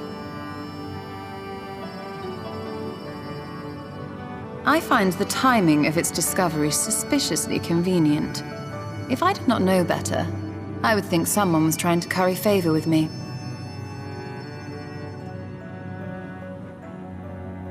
Regardless, it will take time to decipher these writings. Yet I would not be at all surprised if they somehow held the key to entering Ixmaya unmolested.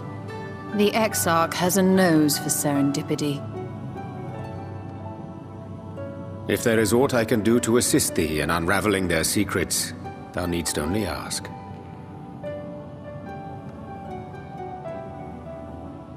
Thank you, Urianger. I may well take you up on that offer.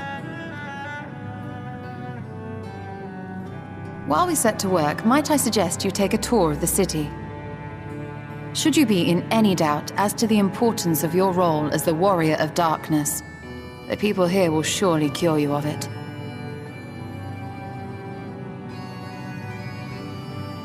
I must say, Ishtola, while most of us have struggled to come to terms with our altered circumstances, you seem to have adapted rather well.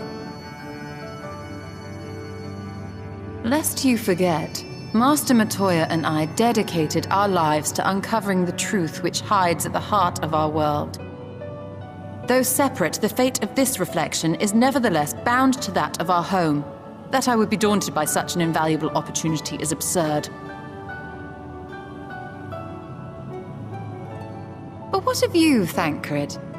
Could it be that you are still struggling to come to terms with the nature of your young companion?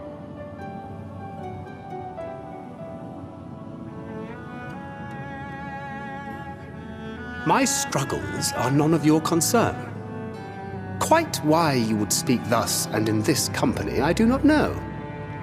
Perhaps you left more of yourself back in the source than I assumed. If you'll excuse me.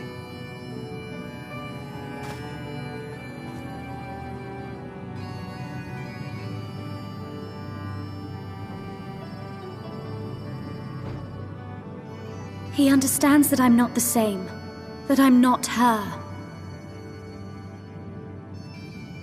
Understands, perhaps, but does not accept. The question being whether he ever will. And whether you will, more importantly. As difficult as your circumstances may be, they are yours, not his. 'Tis you and you alone who bears ultimate responsibility for your life.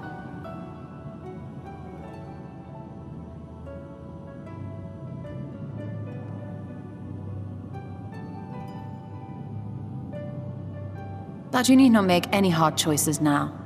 Why not go and get some fresh air, clear your head?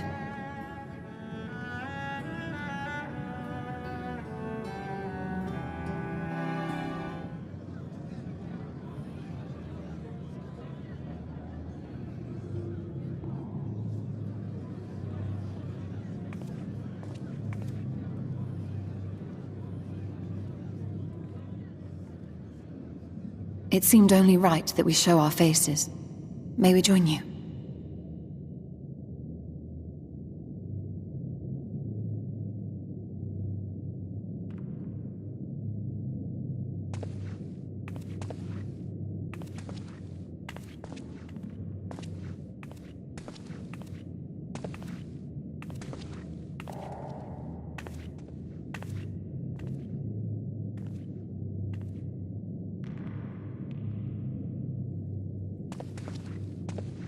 Let us begin.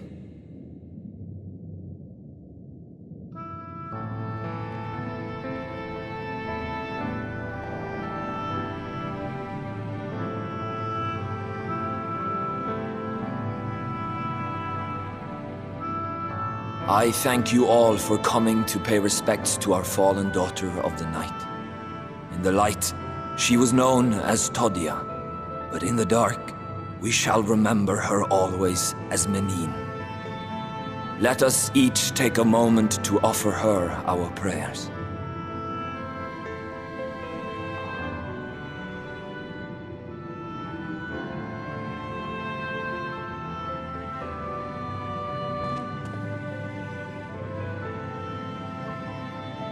We entrust her now to the night's sweet embrace. In darkness will she be free from pain and suffering, now and forevermore. May her soul find peace in the sunless sea of heaven, and in the love we bear for her in our hearts.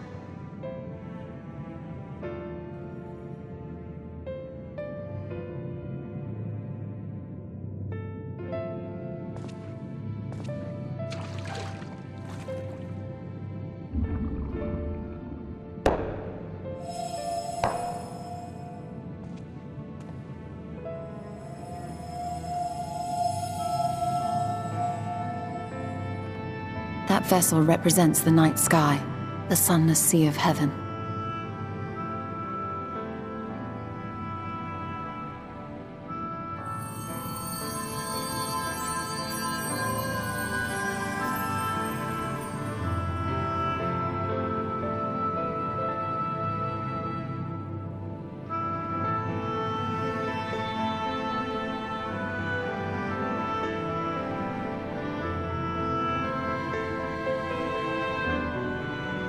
Call upon you now, O bringer of shadow, to lead this gentle soul unto the sea.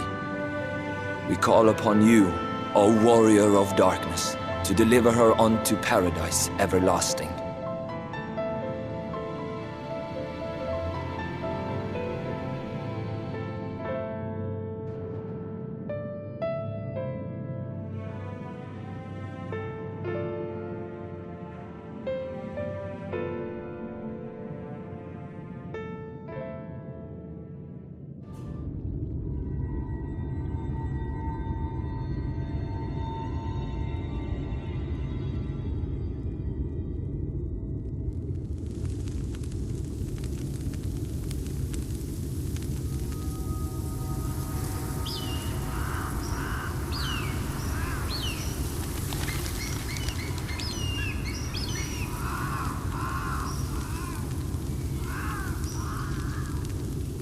Strange.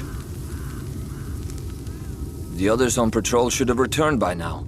Our food will be overcooked if we wait any longer. We will just have to start without them. Would you call Master Matoya and the others?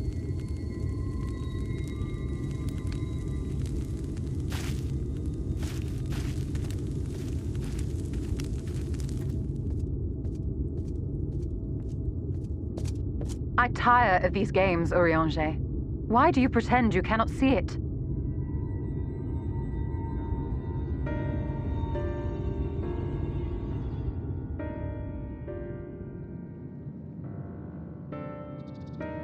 The blessing may spare him the fate of becoming a Lightwarden.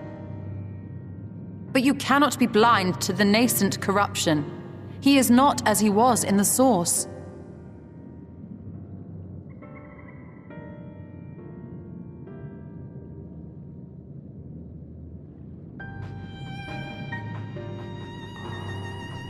Though I have no proof, I fear that the light which poured forth from the Wardens was not negated at all.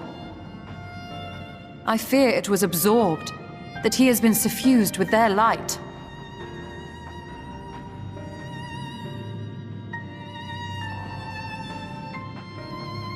Though I have given thought to this possibility, I dare not speak until more is known.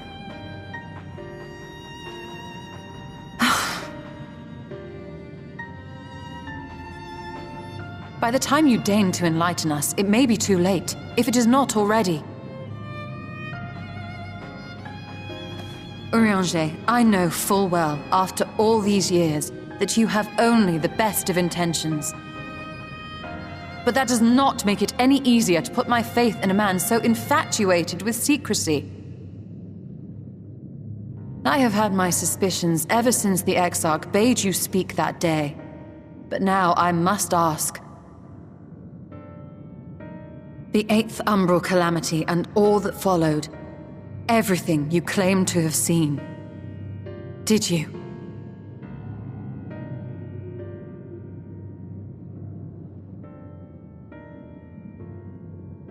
Help! Someone help! The Eulmorans have come for us! We're under attack!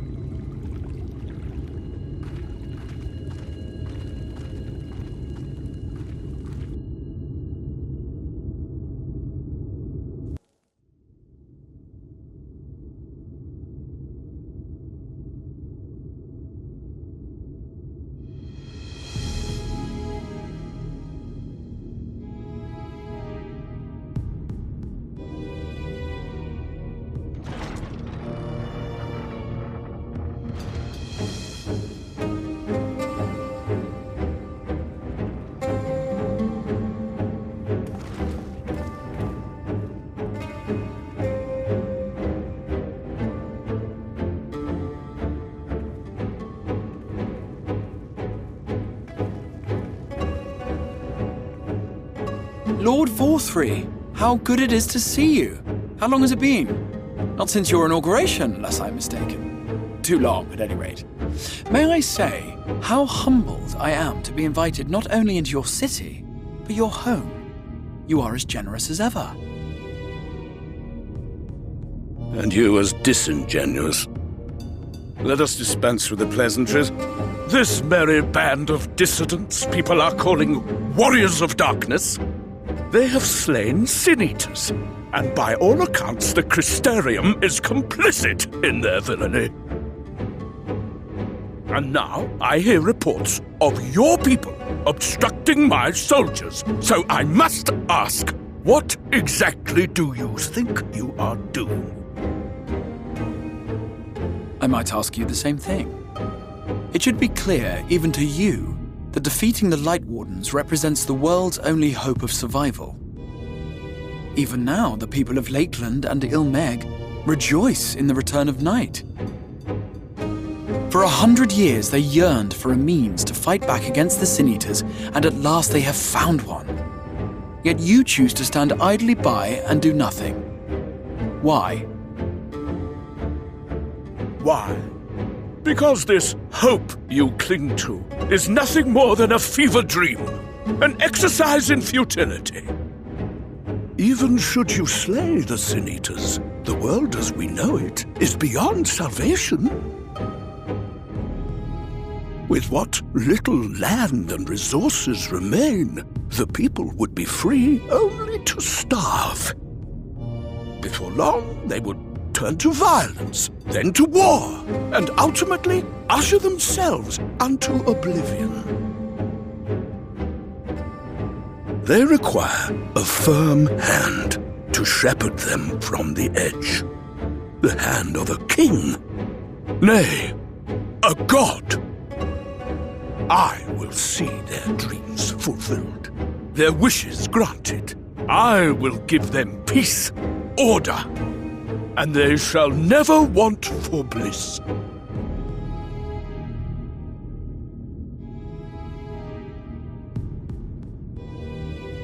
Men are fickle creatures who entertain vague ideals without the faintest notion what they cost. But a little fear can go a long way towards helping them realize what it is they truly need. Sanctuary. And they shall find none in this world save that which I afford them. That is why the Sin Eaters exist. To unite the world under my dominion. A paradise fit to grace the 8th Umbral era. What was that? A minor epiphany, nothing more.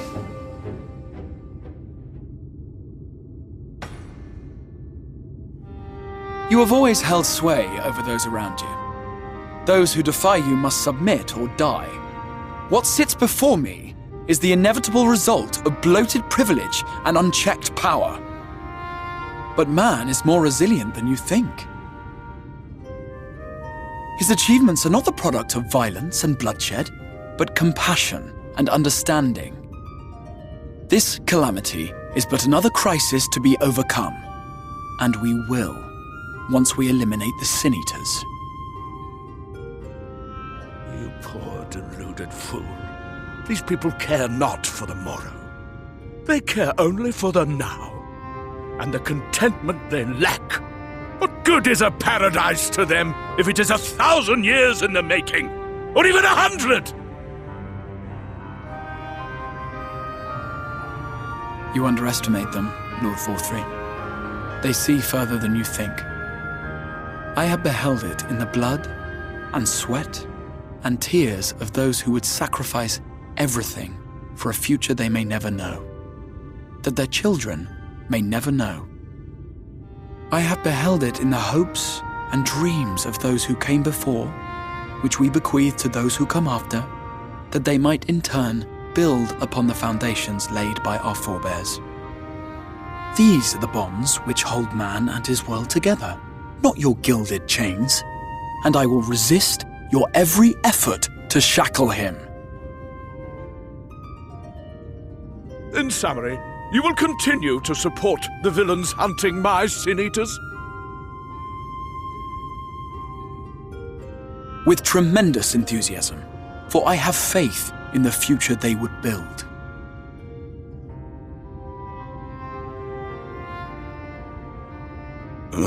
Why do I even bother?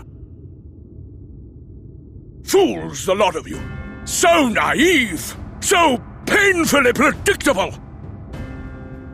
Did you imagine I did not know your mind? That I would wait until after this meeting to dispatch my forces? Even as we speak, they march to the Sin Eaters' defense. Insurrection will not be tolerated! The people of this world are mine to rule, mine to command. And you are no exception!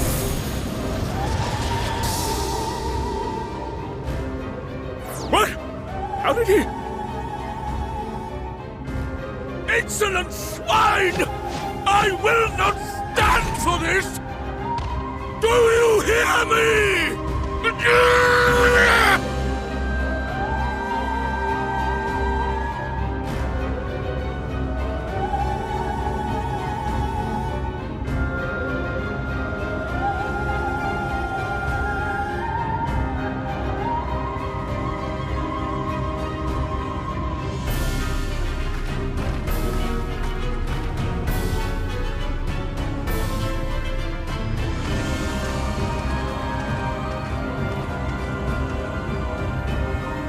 You speak for the Knights Blessed? I do. I presume that is your doing. If you have come to parley, I must insist that you first return him to us.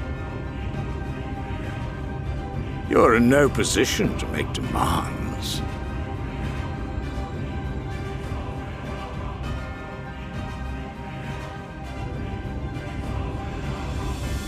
By Lord Vorthry's decree, Rak'tika now falls under the governance of Eulmore. You will henceforth answer to us. Is that so? And the children of the Everlasting Dark have acquiesced to this madness? We have reached an accord, yes. Too many times have the Knights Blessed shunned Eulmore's overtures of friendship. The risk that you harbor hostile intentions has grown too great to ignore. Therefore, his lordship has claimed dominion over this forest and bestowed executive authority upon the children of the Everlasting Dark. In his wisdom, Lord Vorthry has agreed to recognize ours as the only permissible expression of dark worship. It's one true faith. You and your false creed are a blight on these woods. A foul, unholy corruption that must be cleansed. Little wonder the Warrior of Darkness visits both Lakeland and Mheg, yet shuns Rak'tika. Your perverted teachings hold blessed shadow at bay.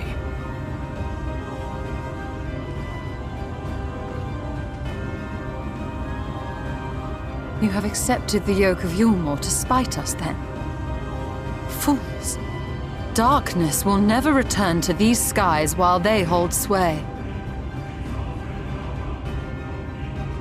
Those of you minded to obey his lordship are to make for woven oath with all haste.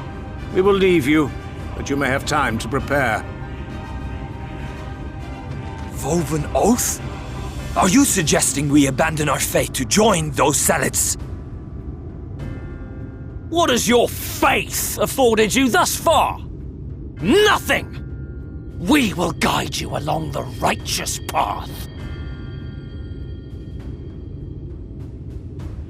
And should we refuse?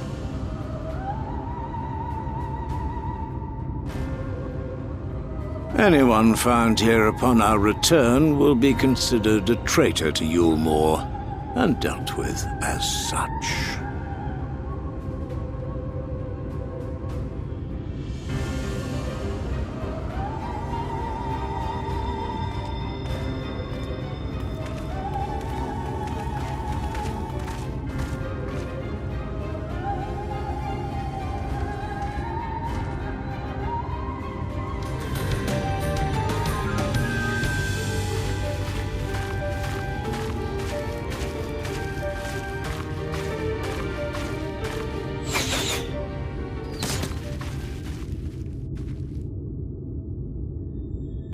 It would seem we have found them.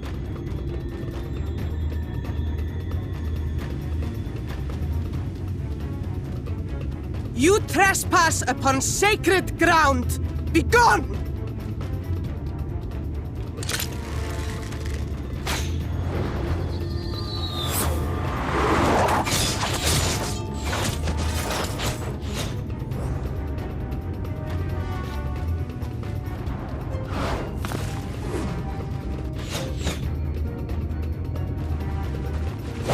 Wait!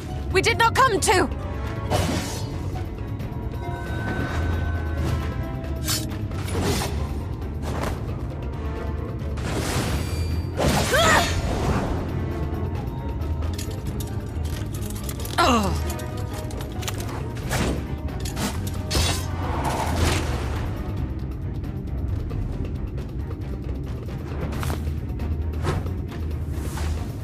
Stop! We mean you no harm!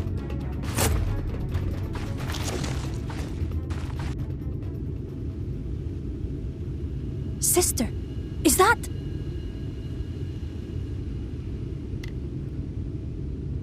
We are allies of the Empire of Ronka. As is customary, we come bearing the seal of the Emperor.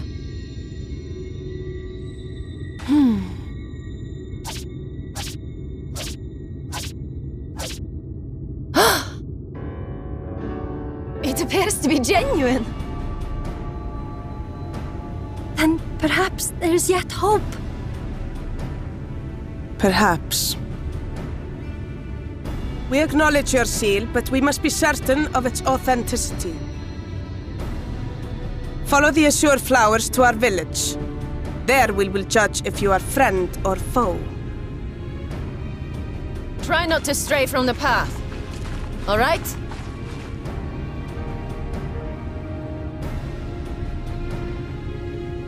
Follow the flowers. Would it kill them to escort us? But if it affords us an opportunity to investigate Ixmaya, fine.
Here I come!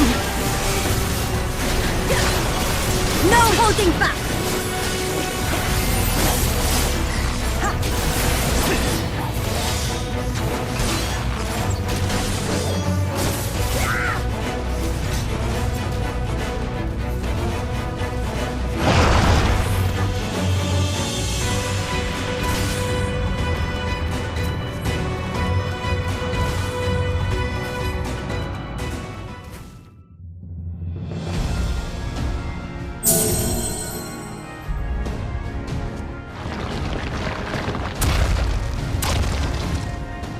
It seems to be working.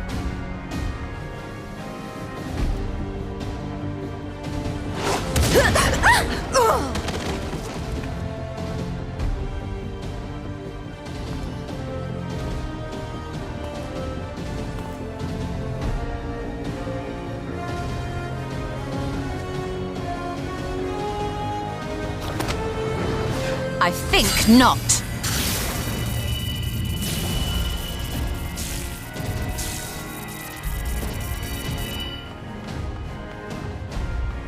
General, hold on!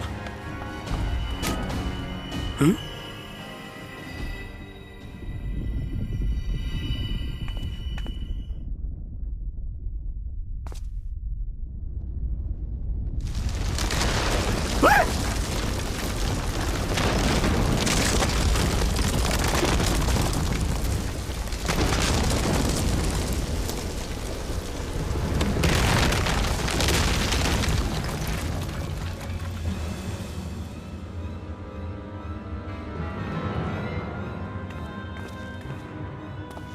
Expertly done. How was I to know that that would happen? It looked like any other part of the floor!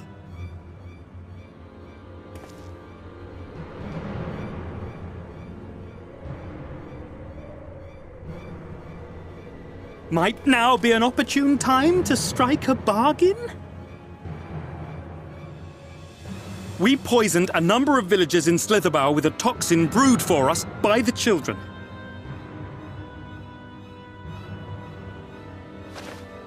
This is the antidote. I dare say you know how potent their concoctions are, and the futility of trying to counteract their effects. Now, try anything here, and we're all likely to fall. Eventually someone will come to our rescue, or yours. Promise us safe passage, and we'll give you the antidote. Do we have a deal? We do not negotiate with the enemy. The villagers' lives are forfeit, as is yours.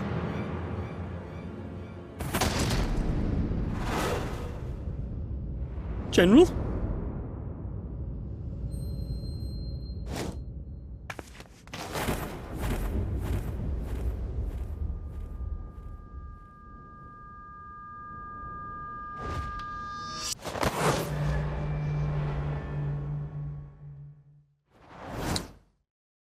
Do not fail.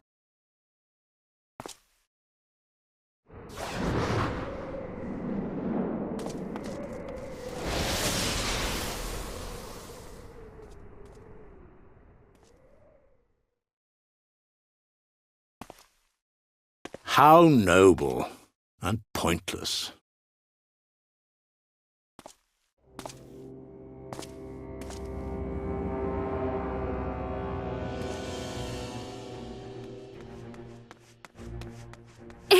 Is everyone all right? What in the... Oriage! At once! Down with you!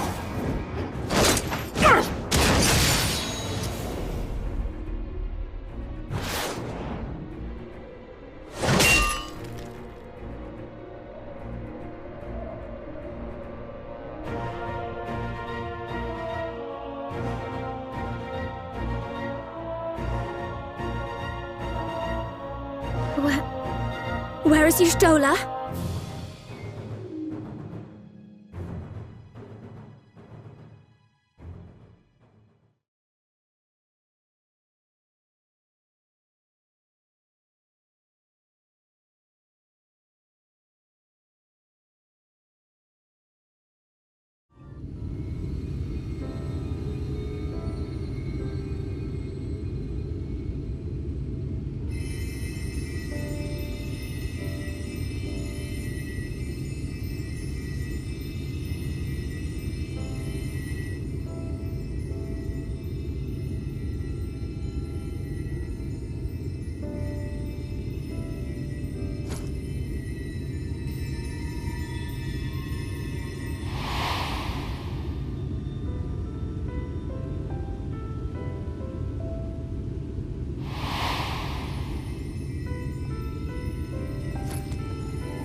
Runar, thank goodness.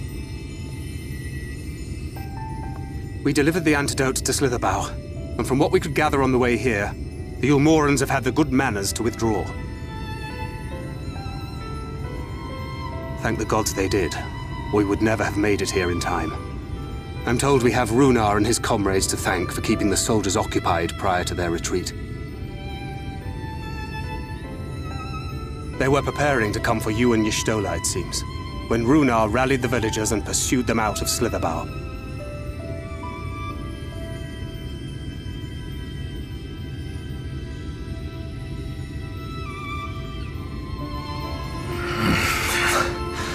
I must...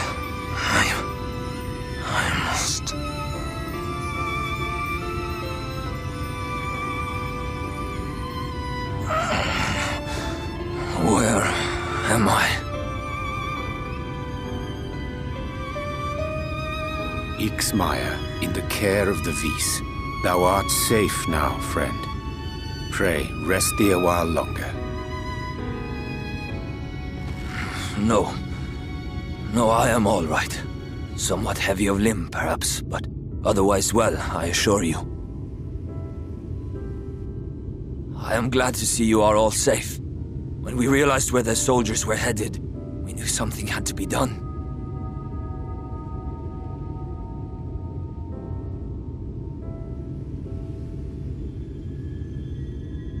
I do not see Master Matoya. She was with you, yes? What happened to her?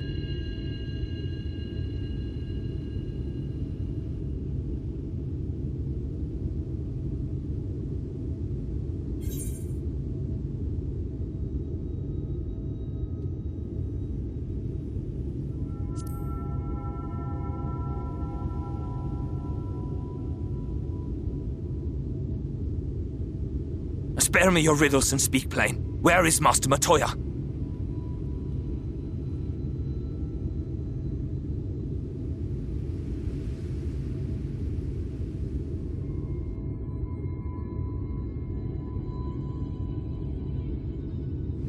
No,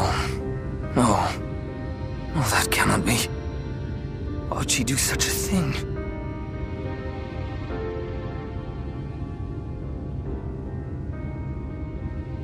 Was there no other way? I cannot believe that she... We must begin the search immediately. I will come with you.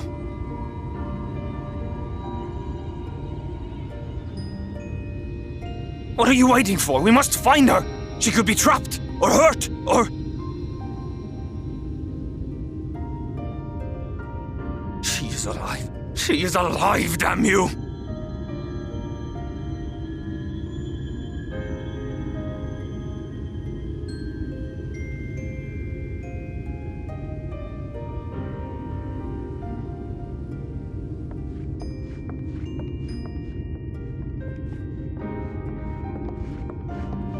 Forgive me for interrupting, but our scouts have apprehended an intruder.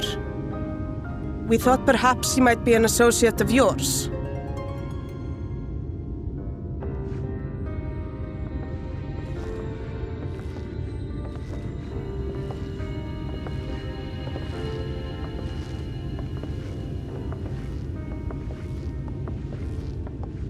Oh, look who it is. Wow, this is embarrassing. In my defense, they are surprisingly tenacious.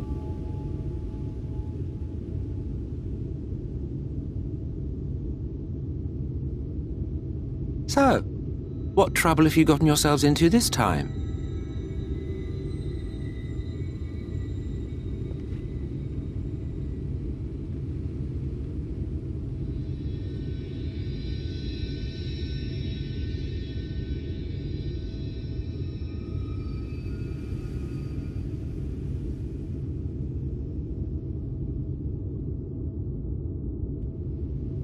Well, well. What an intriguing turn of events. My condolences, by the way. 'Tis never easy to lose the ones we love.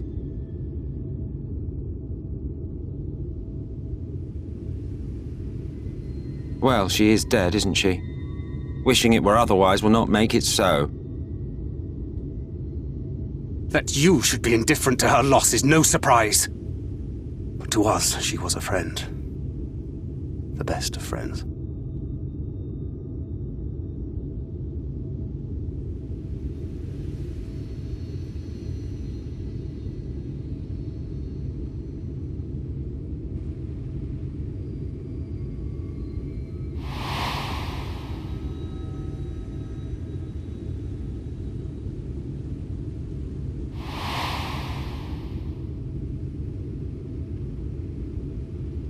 You have something on your mind. What is it?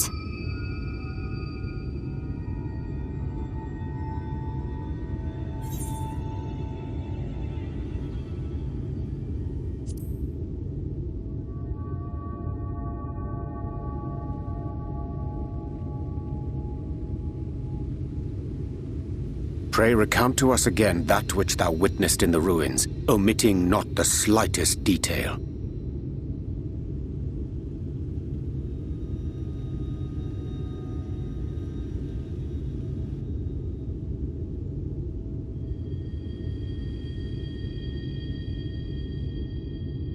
Flow. The teleportation magic she used to spirit us away from Uldar after the bloody banquet. I recall a similar gale in the tunnel before it took effect.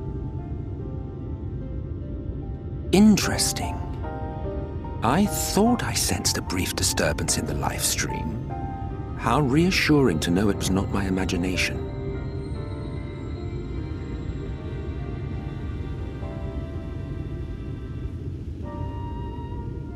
I felt it only once, I should mention, which would suggest she is still adrift on its currents. Then I fear she may yet be lost to us.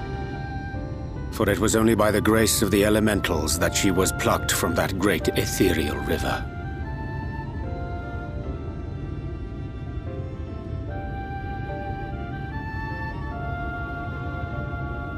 Ah, very well. I'll go and fetch her.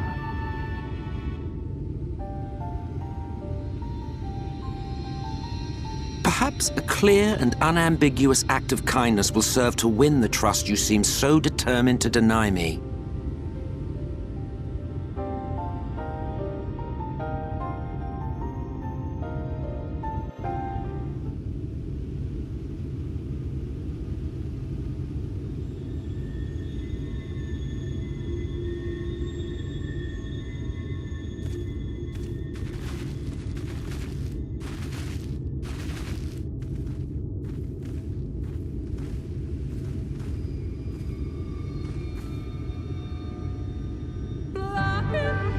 Yes, this place should serve well enough.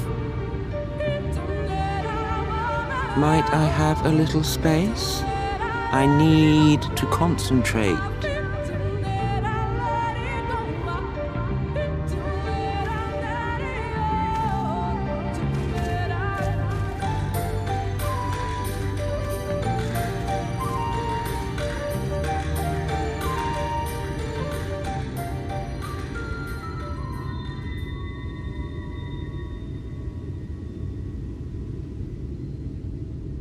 Now then, what color was her soul again?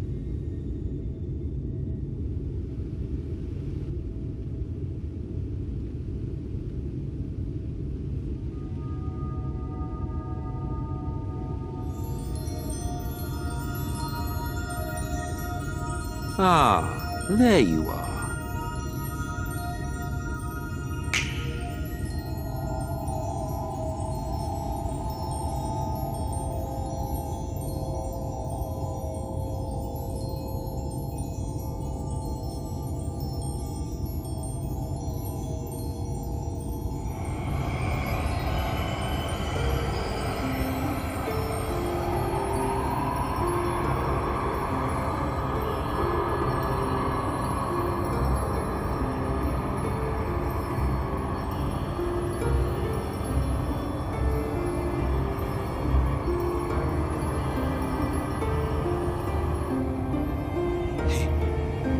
He's done it.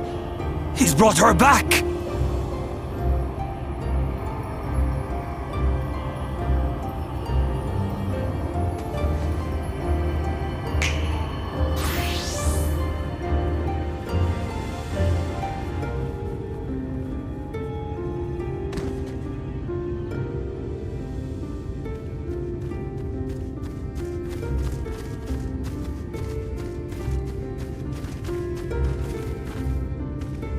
Y'shtola, are you all right?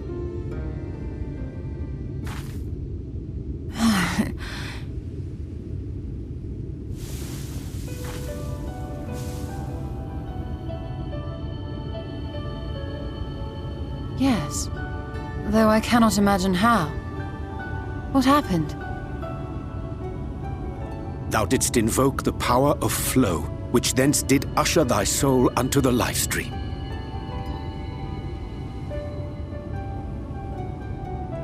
I wanted to save the antidote, and after that...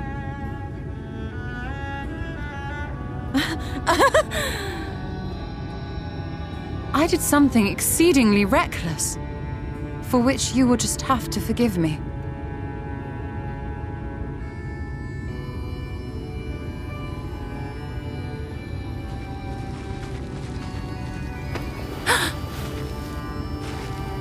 Master Matoya! Oh, thank the heavens you're all right. I had nearly given up hope.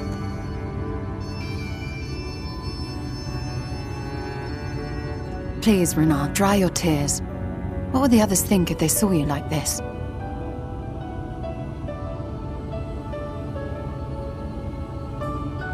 Come now. Did you really think I would go gently into that dark night with so much left undone? So many mysteries left unsolved.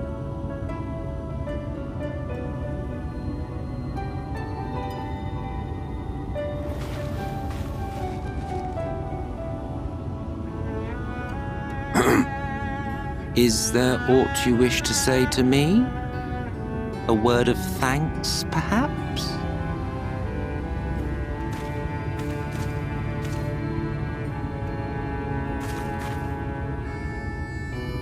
Emet-Selch, the Ascian of whom I spoke. 'Twas he who plucked thee from the life stream.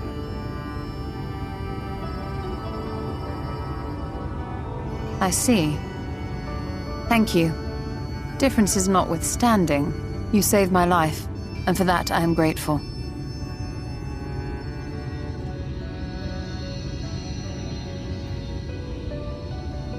But let us turn our attention to more important matters, such as the Katana Ravel.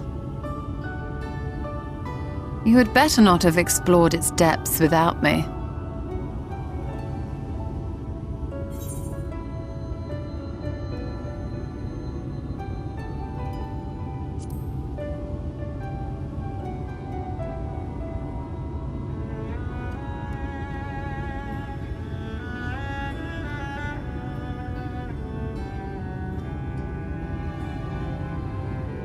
Well, Almat and the others should be pleased to see you in such uncharacteristically high spirits. Let us return to Fanoff then, and discuss the coming expedition.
The Lightwarden is dead. The Blessed's prayers have been answered. Aye, that they have.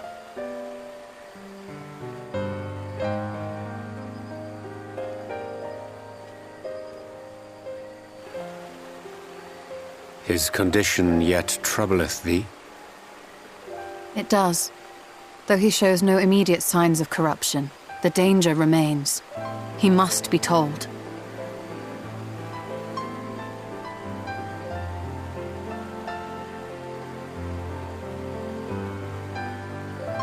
Would you describe it to me, Marie-Angé? Paint for me a picture with your words.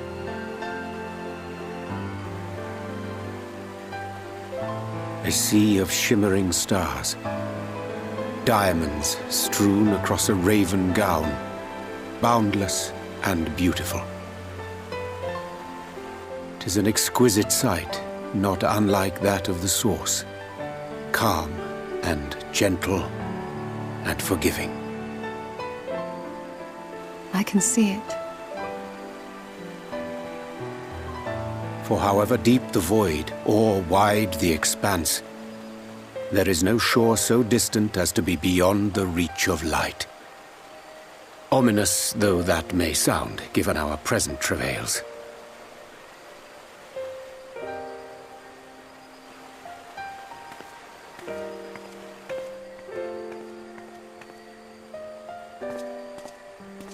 Well fought. Let us return home.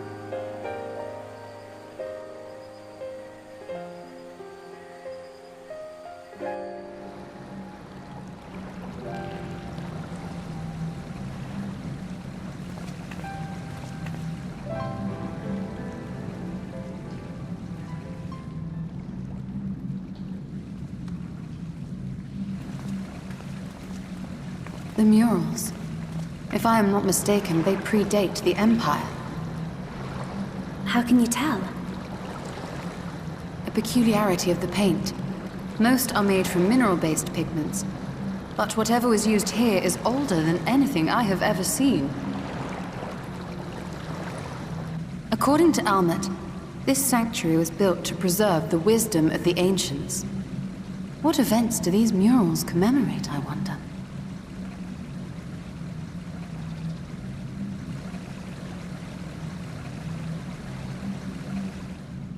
Must you always linger after defeating your enemies? Navigating these halls on foot is exhausting. Come to lead us to safety, have you? I was bored. But how is the hero of the hour?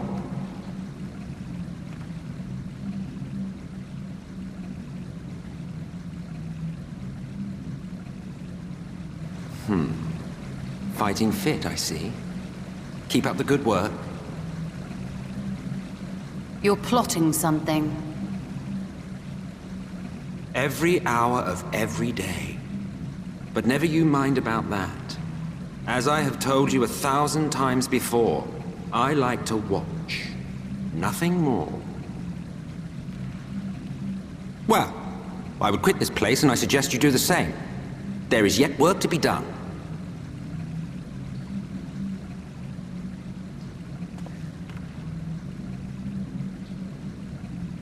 Ah, there is a sight to bring a tear to the eye.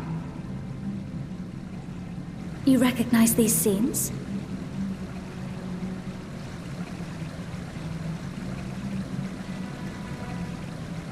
That I do.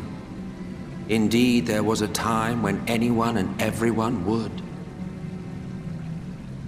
Until one calamitous day when the world was divided across 10 and 3 reflections, sundering the land and all who dwelled upon it. And the worst part? No one could remember it. Not really. Just fragments and fleeting memories of an achingly familiar world. A vision shared of a paradise lost, preserved only in song and scripture and paint. Once upon a time. Yet here we find ourselves again, to look learn, and remember. And share with us the stories you know so well. We are listening.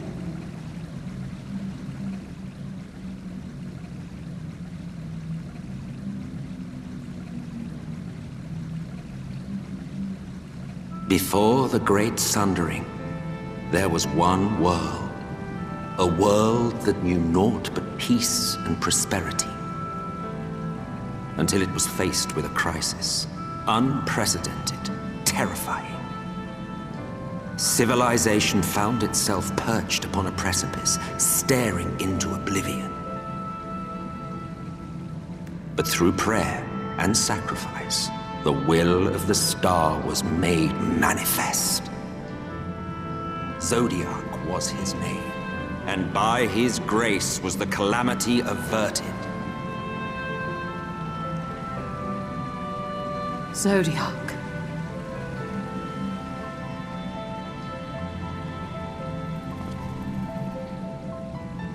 A savior mighty and magnificent, deserving of reverence and gratitude. One would have thought, yet some thought otherwise. From the fears of these naysayers would rise Hydaelyn, she who was to serve as his shackles, to bind him and hold him in check. And so they fought, and they fought, and they fought, and in the end, Hydaelyn was victorious. With all her strength, she smote him, dealing a blow so devastating that it split the very fabric of reality. And thus was Zodiac banished and his being divided. That concludes today's lesson on long-forgotten history. Though I imagine your mother would offer a rather contradictory account, as is her wont.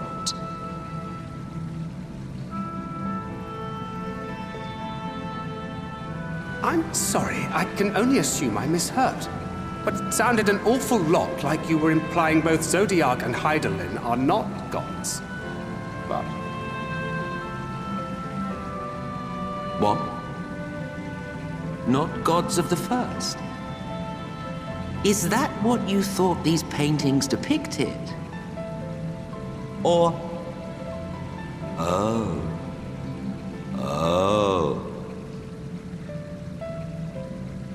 They are gods after a fashion, yes. But no different from the kind with which you are so intimately acquainted. Formed of faith and prayer, of conviction and devotion. The eldest and most powerful of primals. You have spun quite a tale. Yet you have not explained the role of the Ascians in all of this. How is it you are privy to ancient secrets lost to time?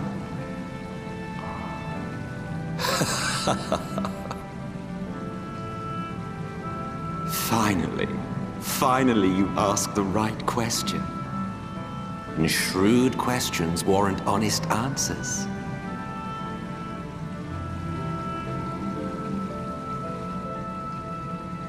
We Ascians know because it is our history, our story.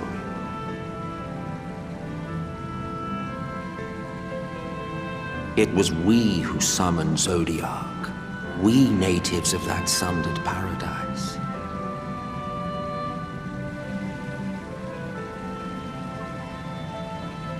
Now, do you see why we yearn for the great rejoining?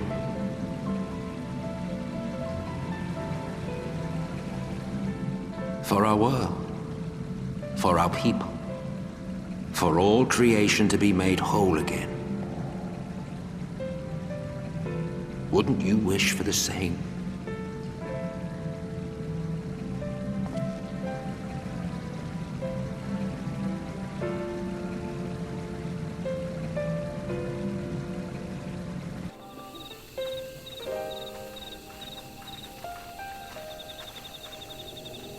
Ah, you are returned, and none the worse for wear, I see. You needn't worry about us. What became of the Eulmorean soldiers, more importantly? They turned tail and fled at the sight of the night sky. The children of the everlasting dark have also retreated back to Woven Oath. Try as they might, they could not deny the truth of their own eyes.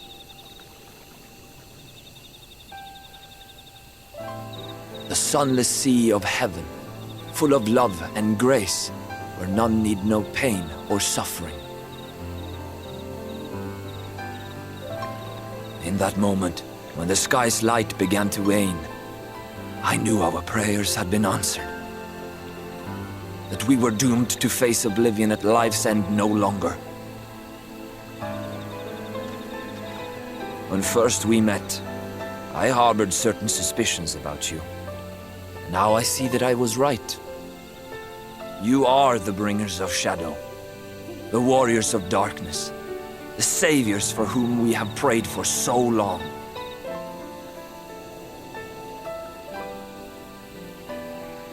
I suppose you're not entirely wrong. But we are not worthy of your reverence, nor have we any desire to be worshipped. If you would pray, pray for your children, that they may one day know a better world. I will do as you say, but please, let us at least hold a feast to celebrate your victory. You deserve that much. I'm sorry, Runar, but there is still much to be done and scant time in which to do it. We must go. All of us. For we share the same path and the same fate.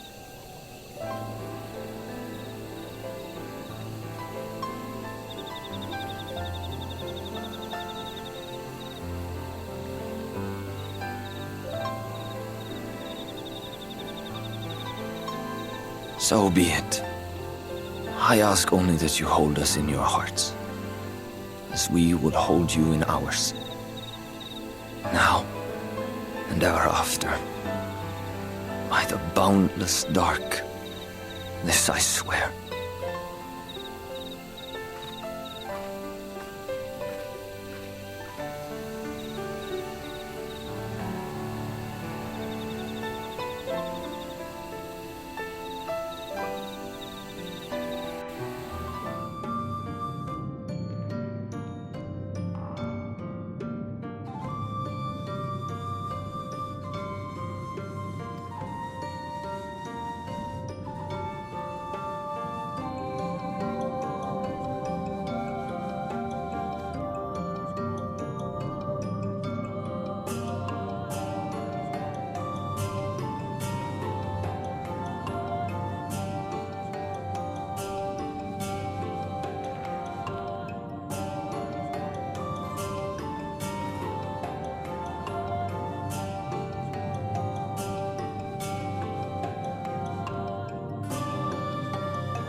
So there's a light sealed inside you, is there?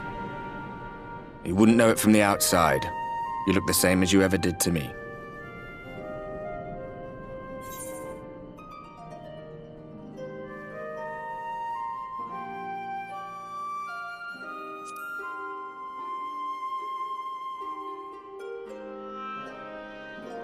True enough. Packing up and going home isn't really an option, is it? If you don't face the music here, it'll only come and find you there.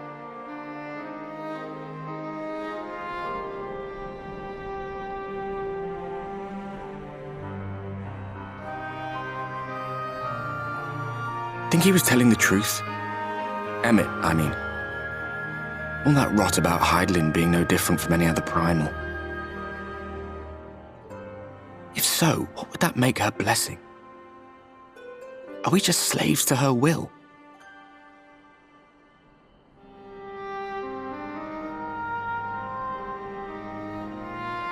Let's pay him no mind.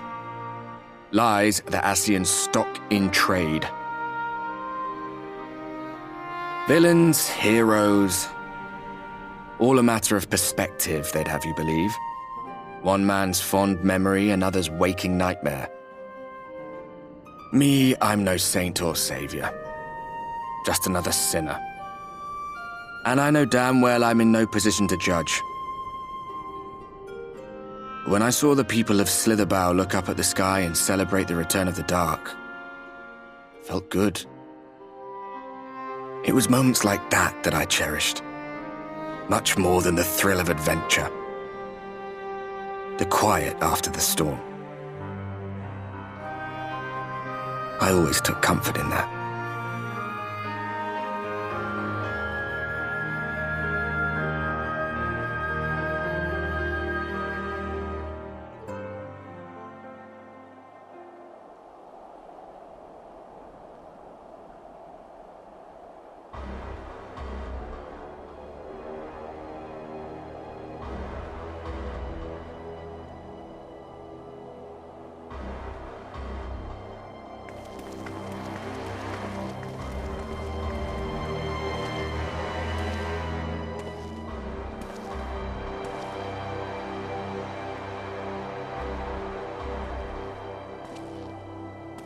What did the scouts have to report?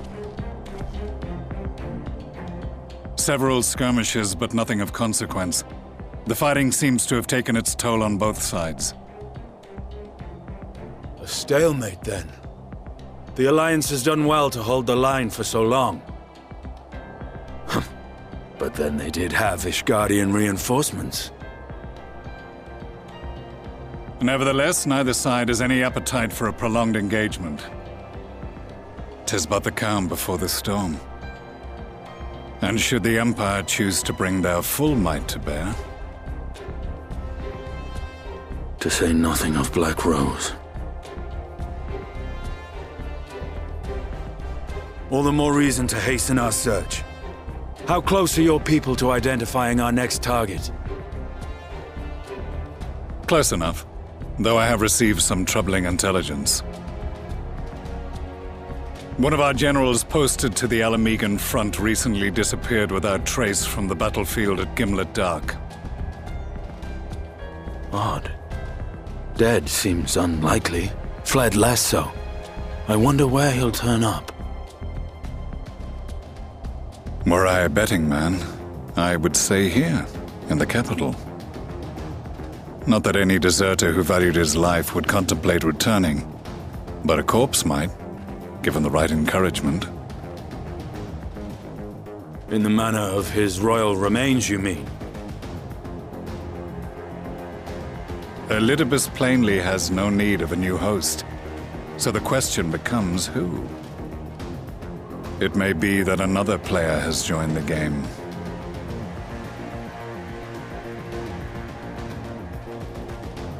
Something to consider at any rate. But come! There's work to be done.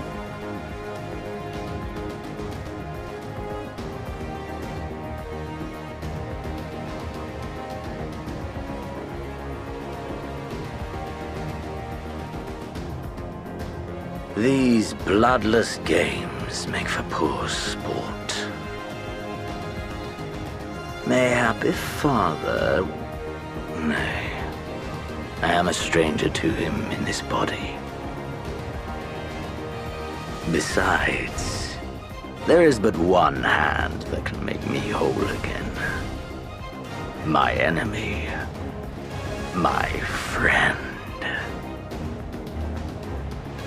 I know not what entertainment occupies you, but if you will not clear the way for me, then I shall seize the reins of fate once more.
Sin Eaters sighted! They're coming!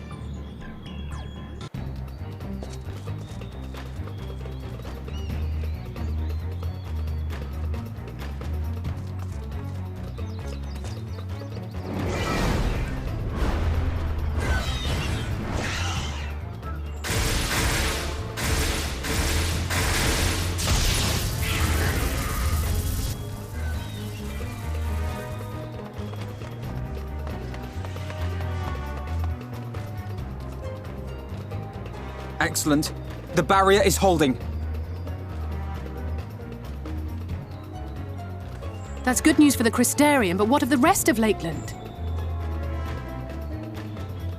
Lena and the City Guard have taken to the field. Thancred and the others have already joined them. Let us do the same.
I shall protect thee.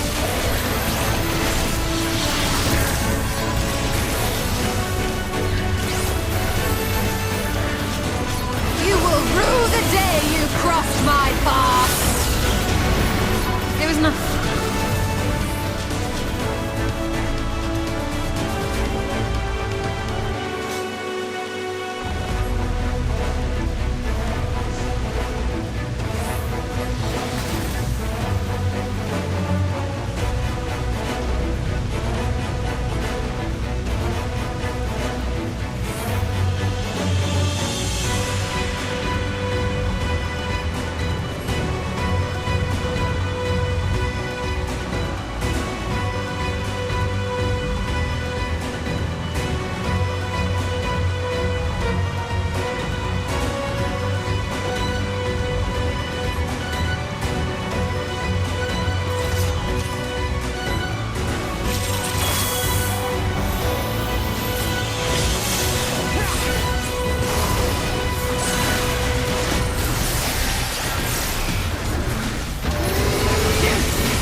naught else will suffice.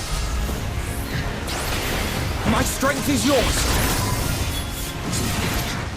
May the 12 guide you. The stars shall grant thee succor. Let's give them a show! With heart and steel!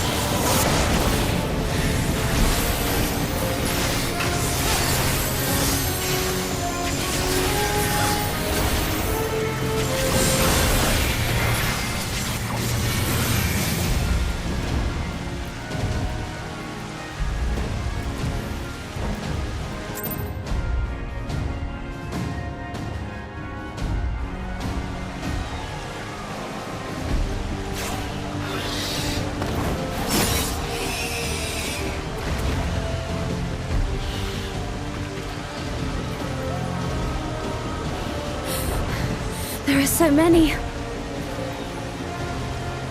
Ah! God damn it!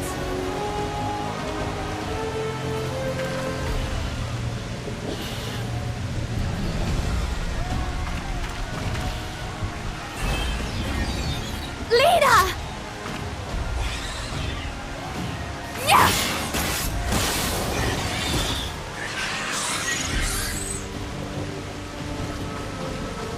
Lena, hold on.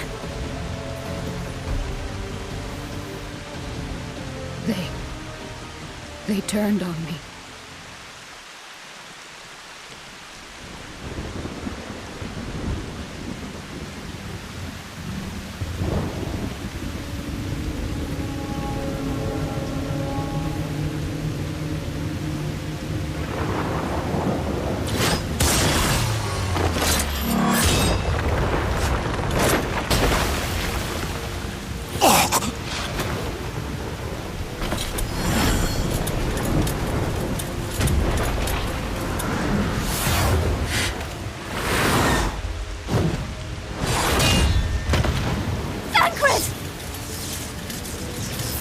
This one is mine!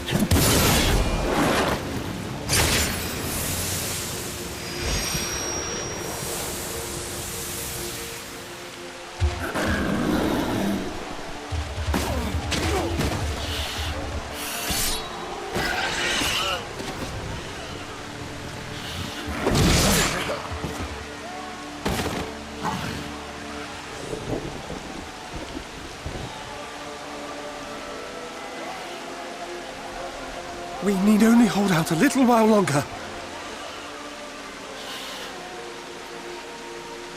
Reinforcements are coming, remember? The captain said so. We're going to be all right.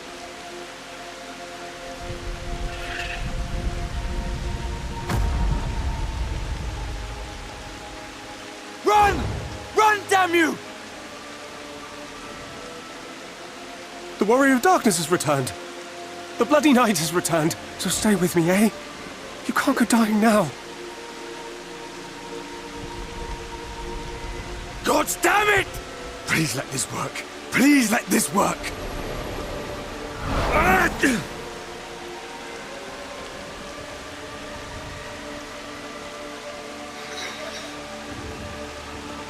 No. No, no. Stay back. Stay back.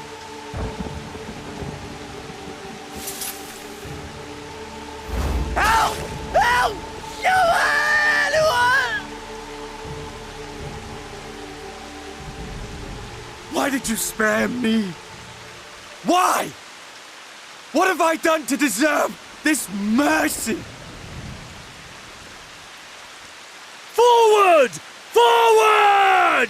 If you can still hold a sword, follow me! Wounded to the rear!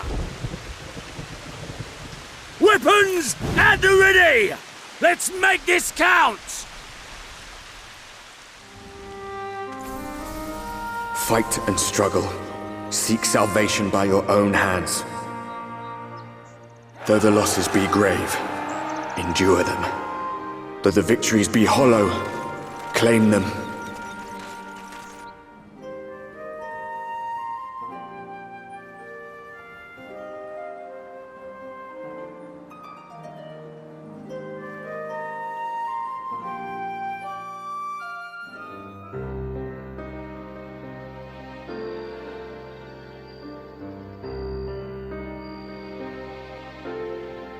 Oh, I did not see you there. Is there something you need?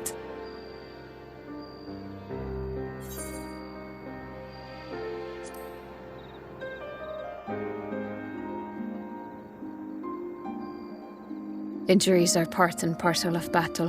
While there's breath in my lungs, I shall see my duties done.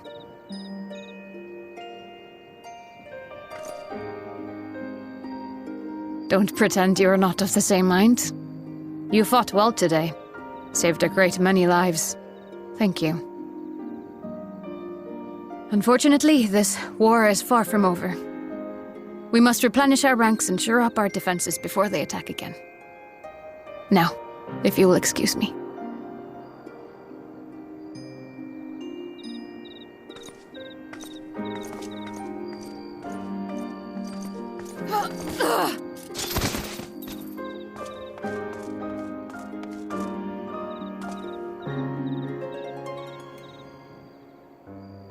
I am fine. Completely and utterly fine. Better than fine. Hale and hearty and still alive to mourn those who are not. Who I failed to protect when they needed me most. We've come so far, so goddamn far! I could have sworn the end was in sight, and now... Now they will never see it.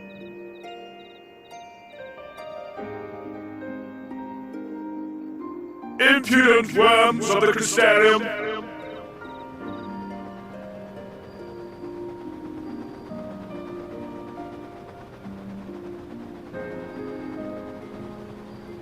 The tragedy that has befallen you is of your own making. Divine retribution for your defiance.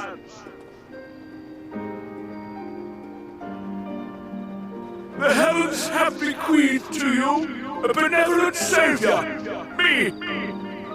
I offer you freedom from pain and suffering, a paradise where man and Sin-Eater might live in peace and harmony.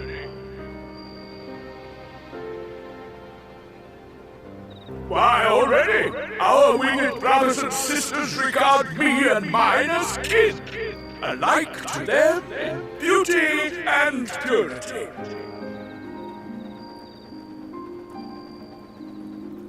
But you not only reject my prophet hand, but raise your own against my Sin-Eaters. But it's only right that they respond in kind.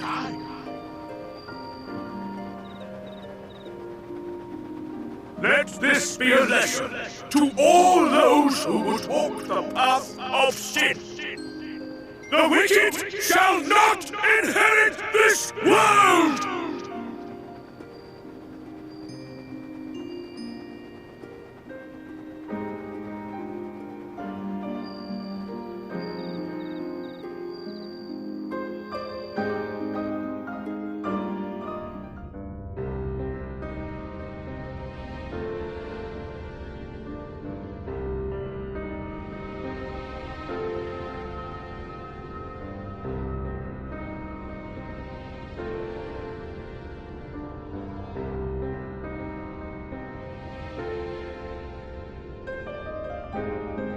My friends, with your aid, we have weathered a brutal assault.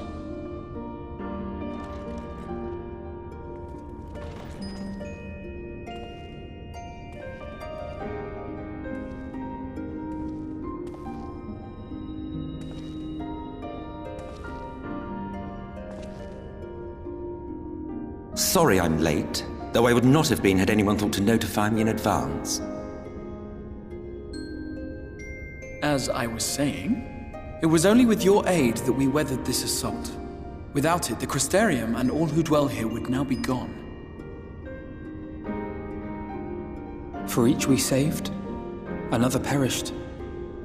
If there is anything else we can do to help, anything at all, you need only ask. This is our home too, and we want nothing more than to keep it safe. Thank you. We are blessed to have you with us. As for the attack itself, Vorthri may call it divine retribution, but Sin Eaters are creatures of instinct. A coordinated assault is unprecedented. Moreover, in the absence of a Lightwarden, there should have been no compulsion for lesser Sin Eaters to congregate here en masse. All of which points to a single, unavoidable conclusion. That these minions of light answer to a higher power. He who did claim kinship with them, who did boast of control, not in idleness, 'twould seem, but in earnest. Lord Vorthri. Indeed. What I mistook for bluster was in fact the truth. The Sin Eaters are his to command. But if he imagines this show of force will convince us to bend the knee, he is sorely mistaken. I take it your meeting in Eulmore did not end well. You could say that, yes. But I am wiser for the experience nevertheless. It appears he has mastered a technique which allows him to enslave the minds of others. A fact I discovered when he attempted to use it on me. That would go some way towards explaining the peculiar reverence afforded him by his subjects. There may feasibly be a handful of true believers among them, I suppose, but it would not surprise me if the vast majority were in his thrall. Had I not anticipated his treachery, I might well have joined them. But seeing his invitation for what it was, I sent a glamour in my stead. I rather doubt such tricks will avail me a second time, however. Did you have any luck tracking down the Lightwarden in Calusia? Sadly, I have nothing to report on that front. What of Areng? After a fruitless few days scouring ruins, I resorted to asking the locals. While no one I spoke to had seen any sign of the Warden, I did uncover a possible lead. An abandoned mine in western Areng. From what the Maud told me, it would be a perfect place to stay out of sight. Of course, I could never hope to explore such a labyrinth quickly or safely on my own, so I returned here. Even should we all join in the endeavor, an exhaustive search could take weeks, and with no guarantee of finding anything.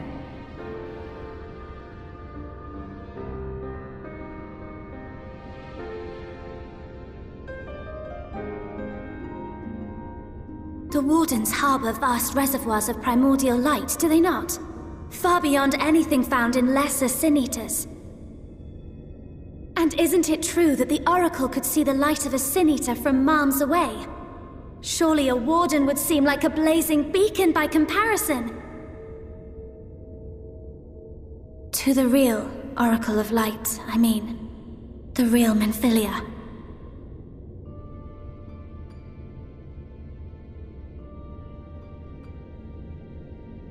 If we travel to Areng, to the south where she halted the flood, I could summon her back. What do you think?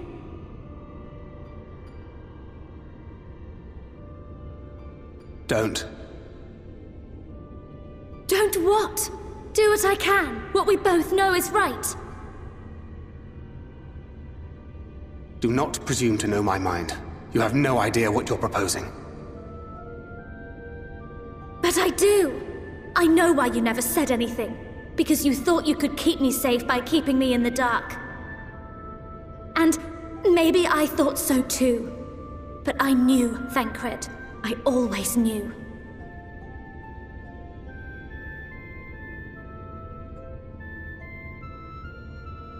Oh, I see.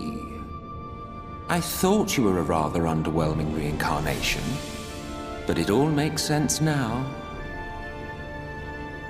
The Oracle lies dormant within you, doesn't she? But to draw on her true power, you must become one, both body and soul. To wit, one being must consume the other. Who shall be the lucky winner? This doesn't concern you, Ascian. But it plainly concerns you. Which is why your heart is ready to burst out of your chest. Despite the raging tempest in your bosom, however, you have never once opened up to your young charge. Now, why would that be?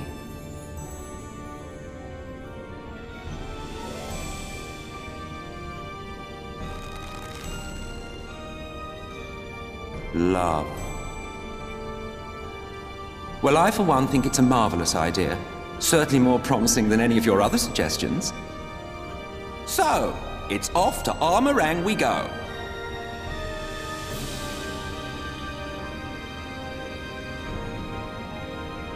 I'll meet you at the gates.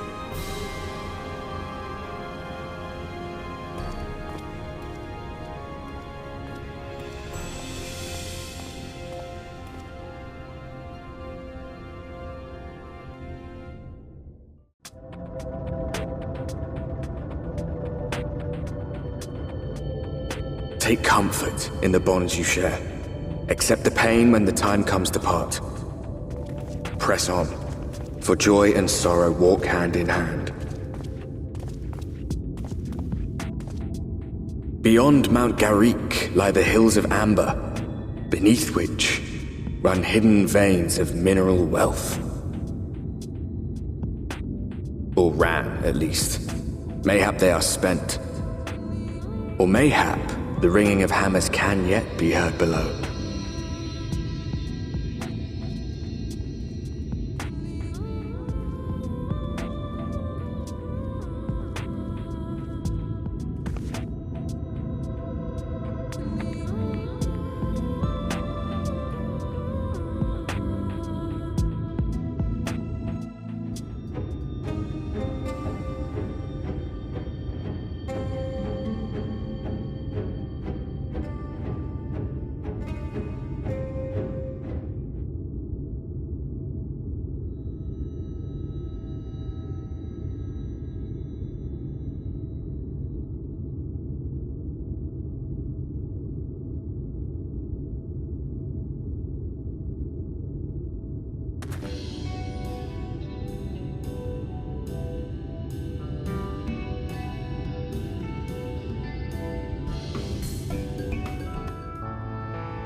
Magnus's wife was a miner, you know. Greatest prospector there ever was. When the golem hearts started failing, she was the first to head out in search of more.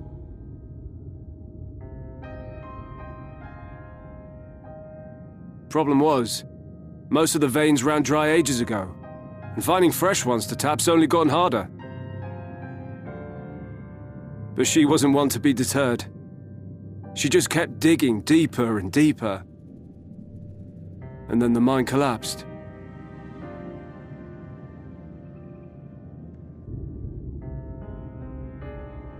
We labored day and night to clear away the rubble, but it took us 2 months to find her. To find her body.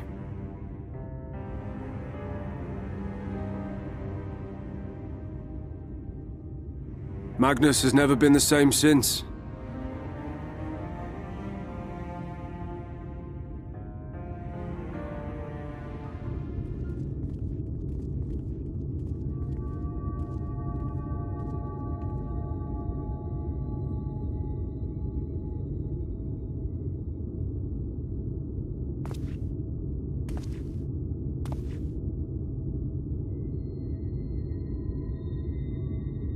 What? Oh, you again. How many times must I tell you? The trolley won't run! We'd be better off dismantling the damn thing and selling the parts for scrap. Now piss off back to wherever you came from, and don't let me catch you around here again.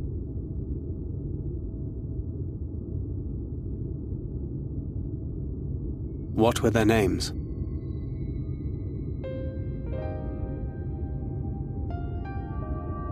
My son was named Skuli. My wife, Agna.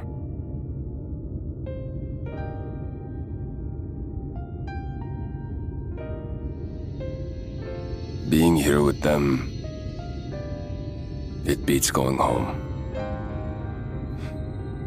Home stopped being home when I lost them.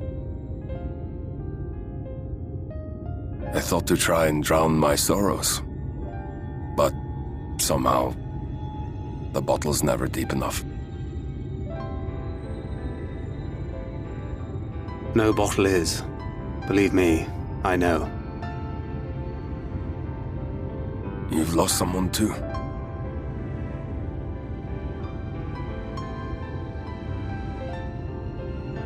Not like you. Not my own flesh and blood. I grew up an orphan, so I never really knew what family meant.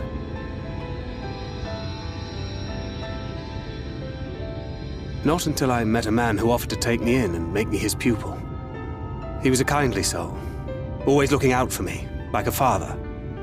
Not that I appreciated that at the time, or anything else for that matter.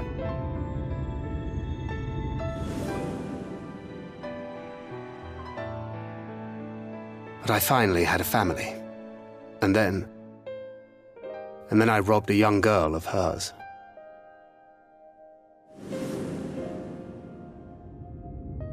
I did my best to make amends, to offer her comfort. But the more I look back on it, the more I realize just how inadequate my efforts were. I let her down. That is why I refuse to let her legacy die.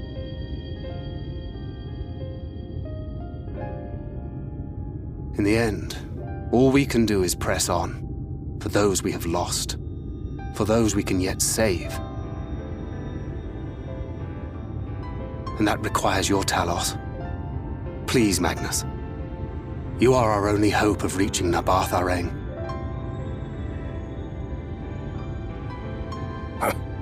What rubbish.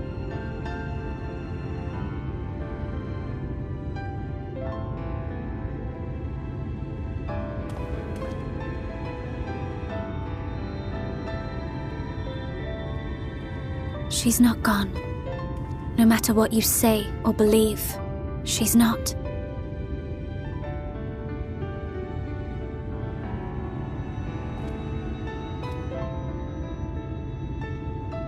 We can still bring her back.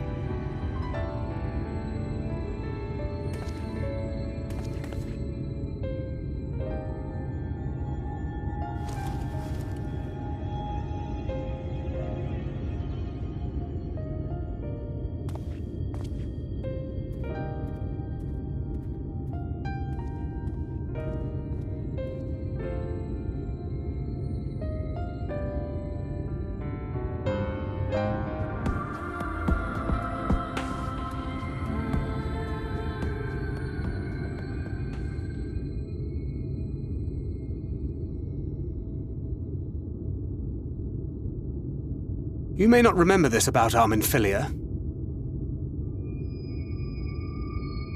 but prior to founding the Path of the 12, long before the Scions, she was something of a minor. After her father died, Flamine took her in and taught her the trade.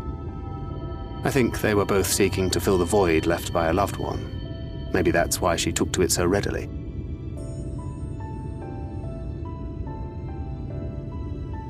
Back in those days, I spent most of my time in the Quicksand, or some other tavern, loosening tongues and gathering secrets. Occasionally, I'd catch a glimpse of her in the street, on her way home after another hard day's work. I always felt a wave of relief when I saw she'd come back safe, along with a pang of guilt at the fact I wasn't there to support her as I should have been. Simply speaking with her more than once in a blue moon would have been a good start, but I could never bring myself to do it. Instead, I threw myself into my work and became every drunkard's best friend.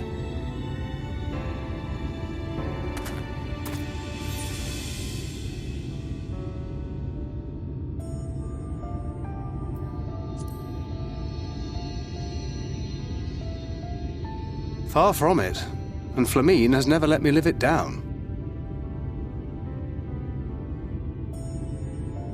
But that was a lifetime ago.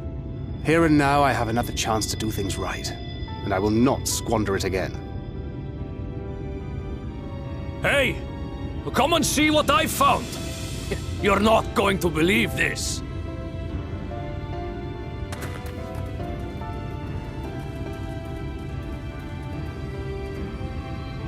Tell me it's Leonine. It is at that. You lot were born lucky. It's mostly broken pieces. But look at this.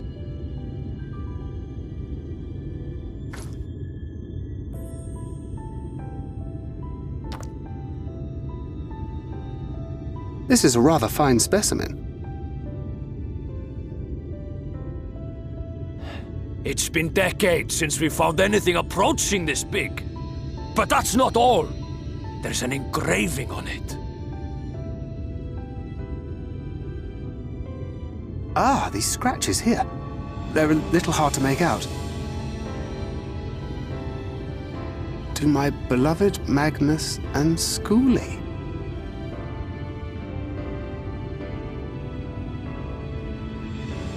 Yes! Do you see? It was a gift to Magnus from his wife. She found it. She really found it. She must have spent her final hours carving this message into the stone, in the hope that he might see it one day. Those rock-backed bastards must have made off with it before we could clear a path to her.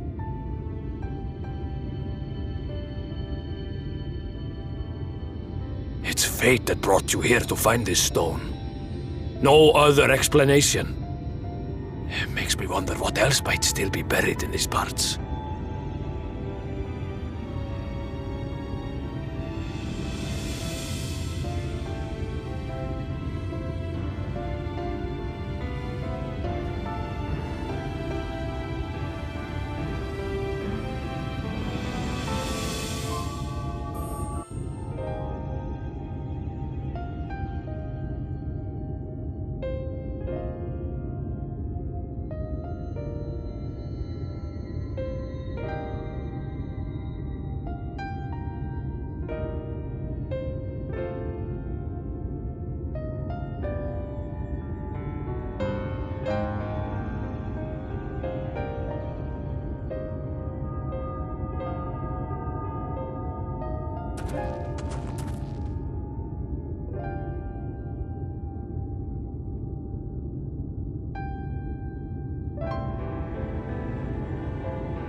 Preparations for the enchantment are complete.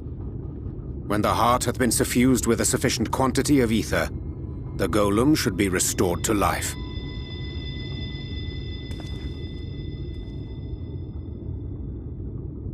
All right then. Whenever you're ready.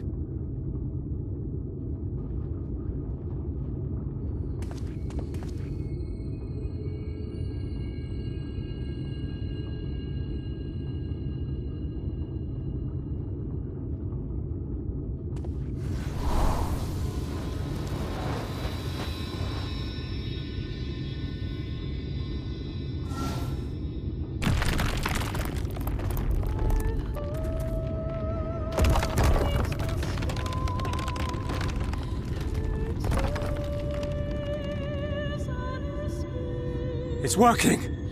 It's working!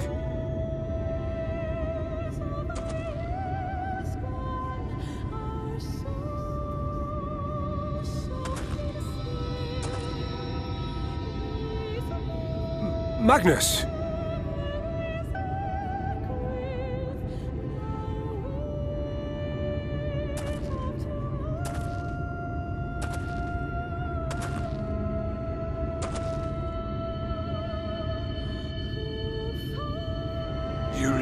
For this?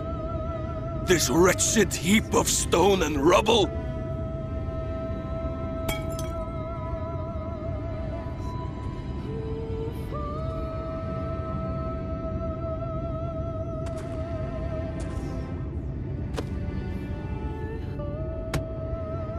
This worthless pile of earth? And yet, I can't. I can't.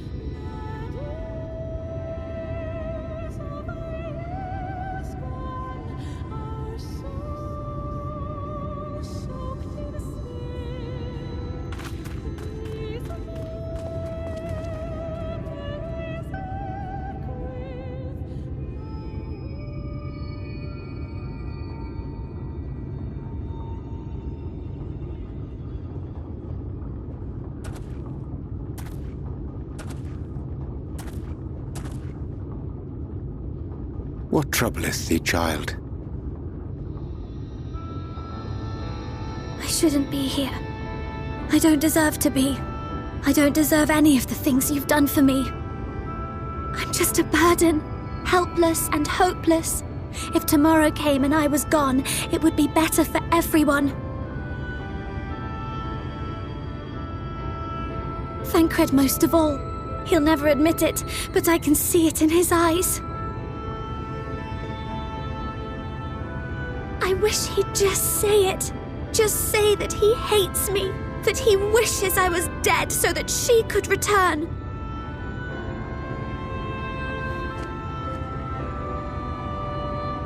None of this is thy doing, child. 'Twas I who set the oracle on her path unto the first. I who condemned you all to suffer these torments. 'Tis my sin alone, and one that will haunt me unto my dying day.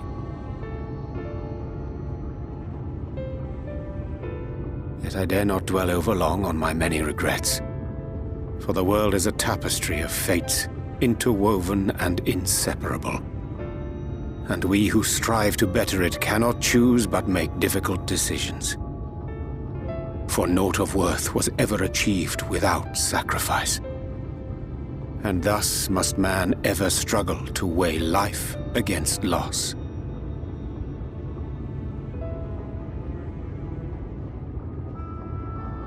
The one for whom thou mournest beareth no grudge. Were she here, she would not suffer thee to languish in sorrow. She would tell thee to seek thine own path, thine own purpose. It is a truth which I myself was slow to learn. Yet a truth it remaineth. Thou needst but have faith, and all will be well.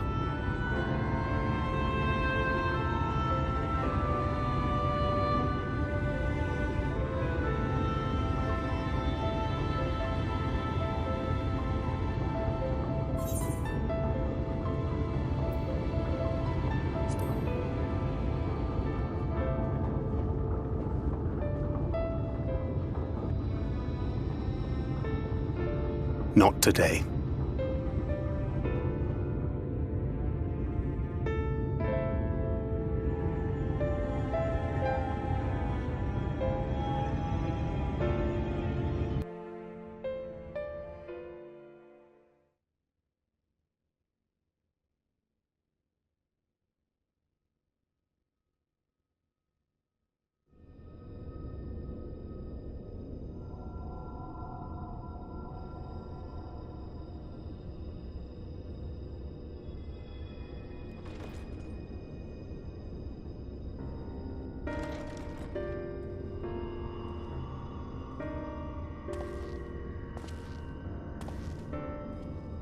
To what do I owe the pleasure that is your extended stay? Oh, to the tediousness of our hero's present endeavors. That and the insufferable abundance of light in Areng. I should be glad to keep my distance. Oh, I'm rather fond of sleep, you know. It's a wonderful way to pass the time. Not that my compeers would agree, mind you. Always on the move, the lot of them. Like La Hebrea, constantly jumping from vessel to vessel. Such fire, such determination. So much passion, fleeting and forgotten.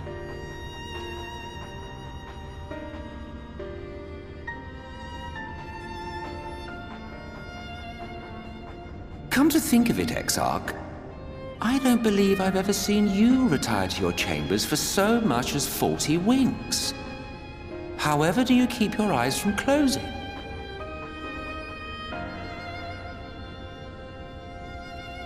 The cold shoulder.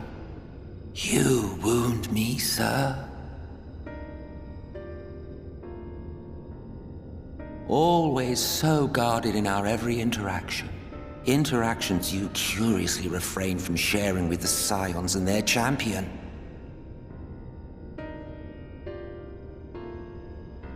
And risk souring your budding relationship? I think not. Much as I dislike you, there are more useful targets for his energies. And I'm not in the habit of pointing him at my enemies like a weapon. Is that right? Fond of him, are you? You continue to fascinate me, Exarch. But tell me, who are you?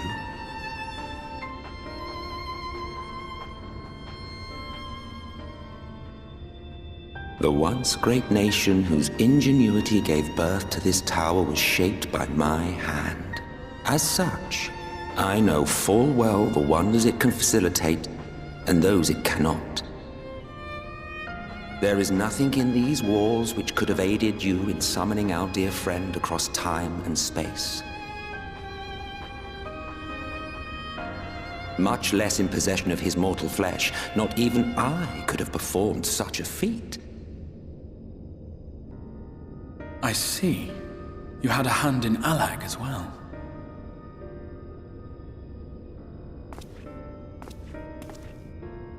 You would know what I am? I am the adjudicator of the sacred history with which you dared trifle. I am keeper of this tower's boundless wisdom. The wisdom of ages without age, of everywhere and nowhere. The great work of those who tamed the wings of time and grasped the nature of the rift. 'Tis a boon born of the sacrifice of brave heroes who gave their lives for a brighter future. I will not see their hopes and dreams squandered. The history which led us here will be unwritten. I promise you that.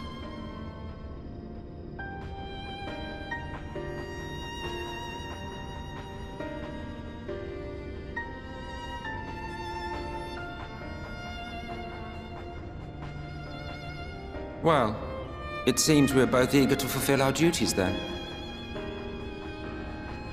On that much, we are in agreement.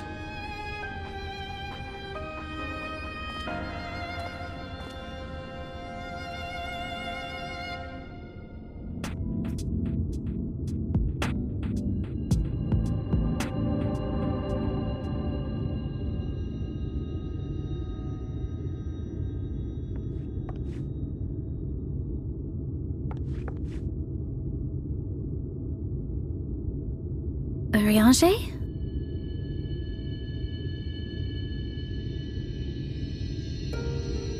Thou must needs carry on without me.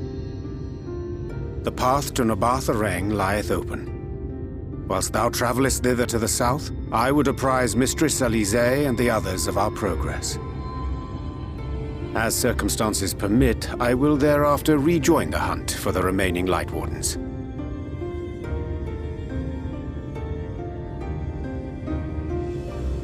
Magnus, will the gate close immediately after the trolley passes through?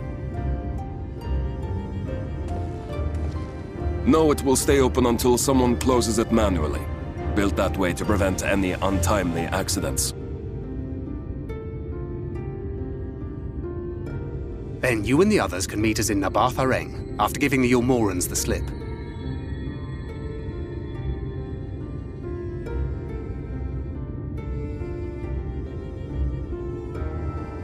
Ariange.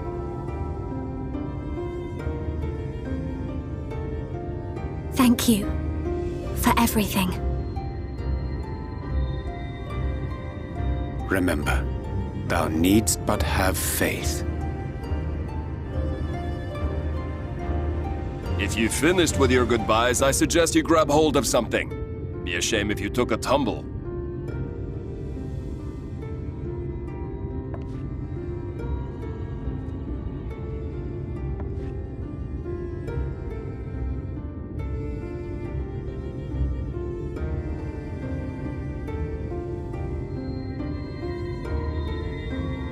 The tracks beyond the gate aren't in the best of shape, so the trolley can only go as far as Malik. Godspeed!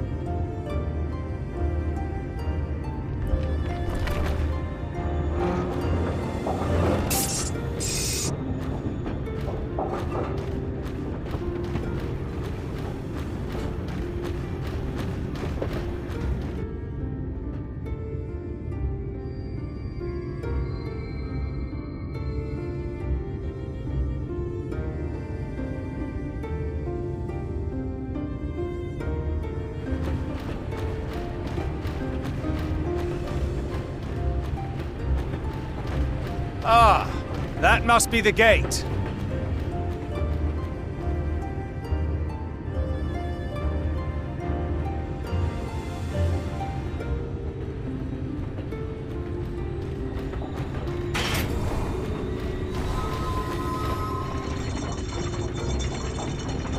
Well, so far so good.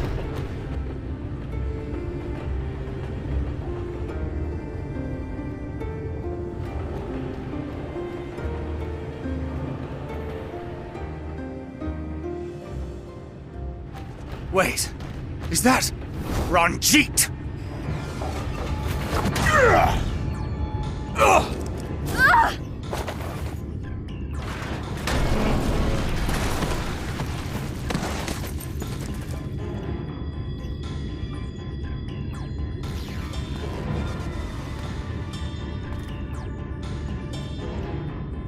You're a stubborn old swine, aren't you? One who has mastered Gukumots fears not the blackest pit or the fieriest hell. Your deeds in the east did not go unnoticed. Long have I lain in wait, and sure enough, you did not disappoint.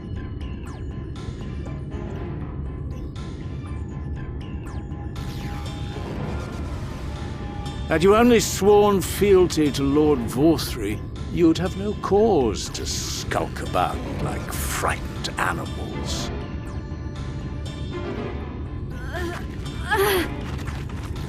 You will remain as you are, while I dispatch these villains. No, I won't. I won't let you. You forget to whom you speak. Who armed you, trained you, fought and killed 1,000 sin-eaters with you. And when you were inevitably cut down and lay lifeless in my arms, who sought out your successor to carry on the futile struggle again and again? We seek to bring peace to what is left of this shattered land, while these mad fools would only bring further chaos down upon us. Do not be deceived, child. Only by Lord Vorthry's hand will this dying world know a sliver of salvation.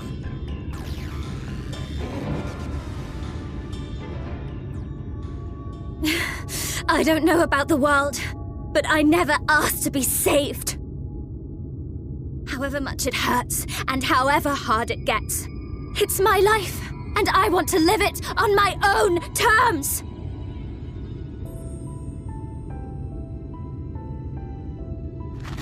And those mad fools you want me to abandon, the ones I've traveled with, fought with, and may one day die with, they feel the same.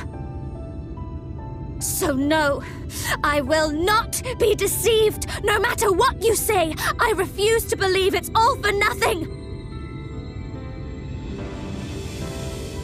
They're everything to me. All I have, and all I need. And I would gladly do anything for them. Let us pass, or kill me. I'm not leaving here without them. How dare you! Very well. If you would cast your lot with villains, then you shall share their fate.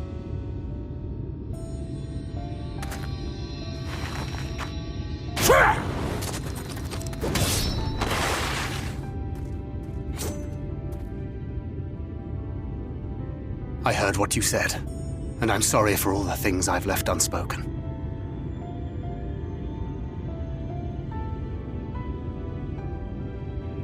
You have to go, now! Tancred, no! Go! Do what you came here to do. I'll not have you waste that newfound resolve on me.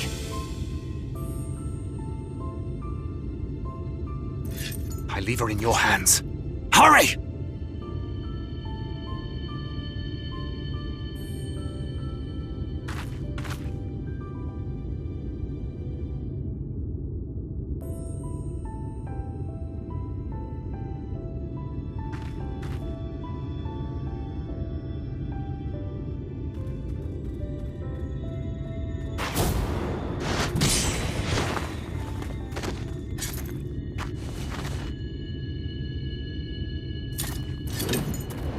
Not another step! Your fight is with me! You think yourself her protector? As if a whelp like you could be a better father to her than me!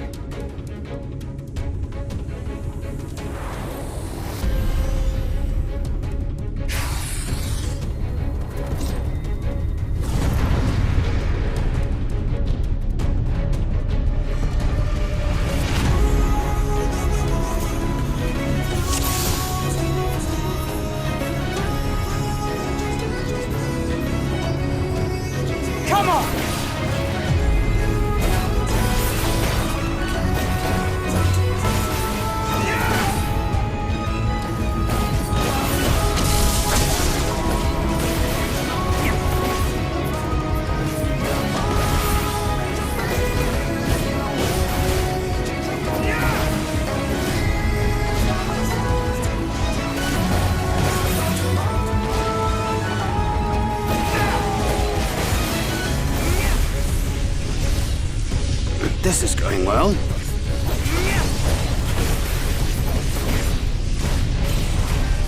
Vanity!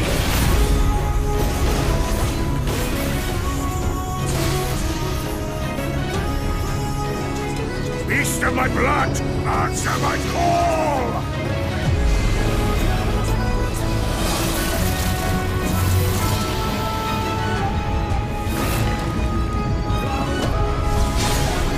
Rend my foes and ward their blows!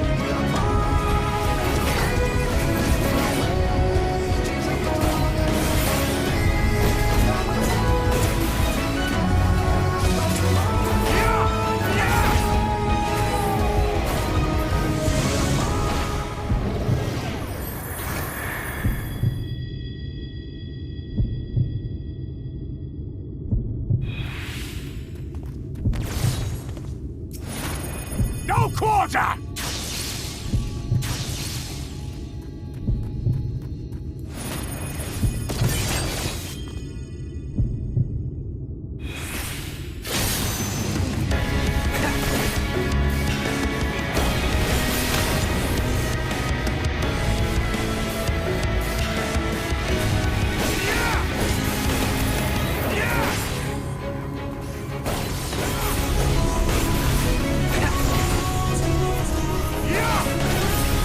Why do you persist in this folly?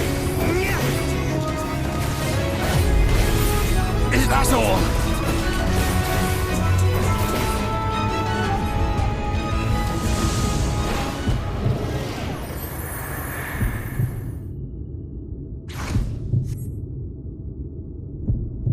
Fall!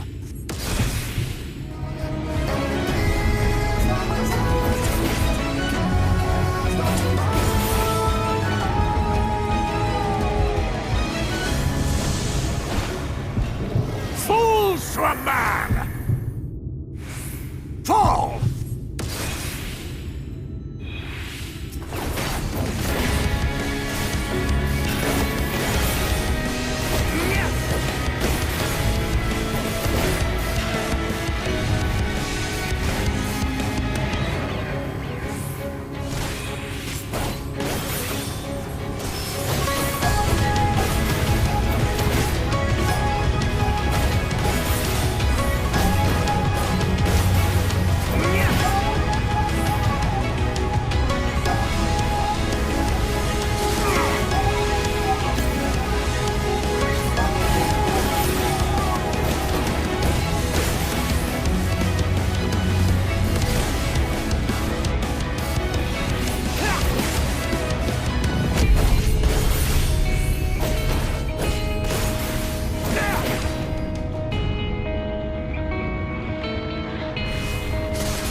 You would have her suffer and die. I would spare her that fate. That is not for you or anyone else to decide, ever again.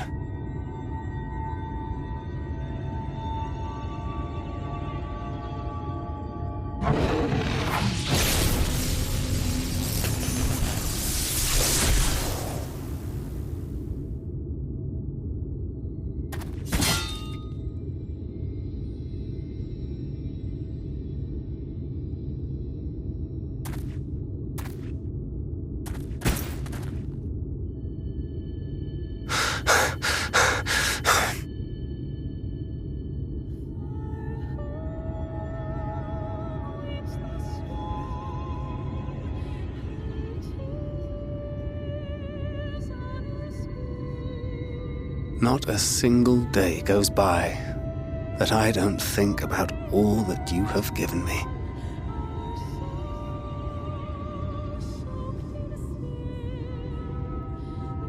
Countless memories and moments I took for granted. Gods, you grew up so fast.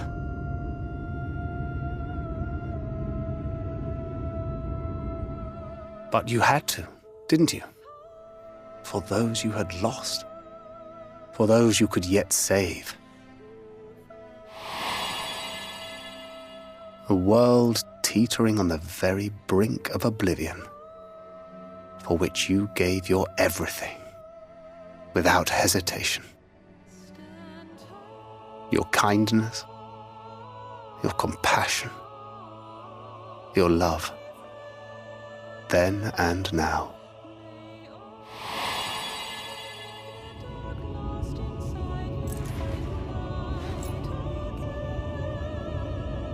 One last time, with a little help. I'm so proud to have been a part of your life.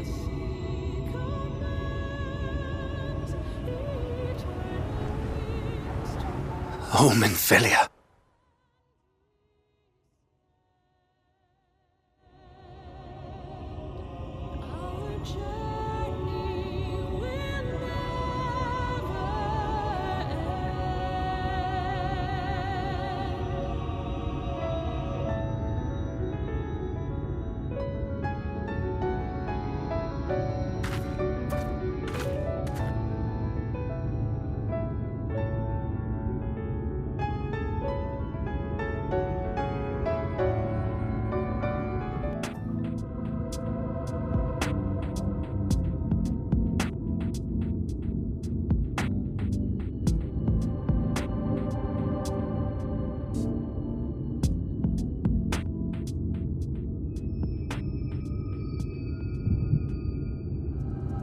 Is this...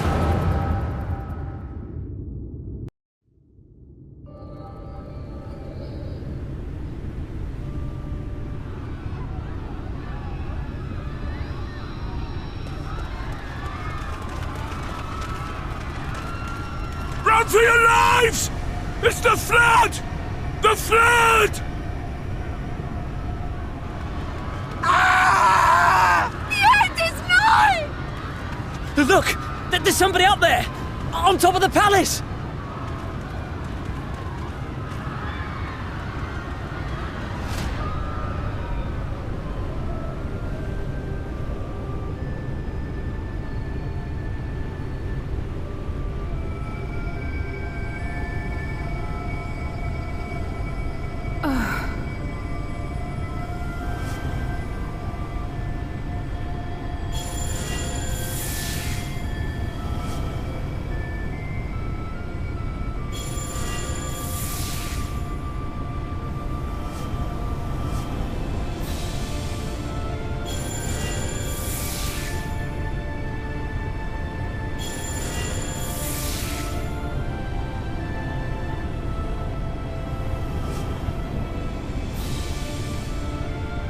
No!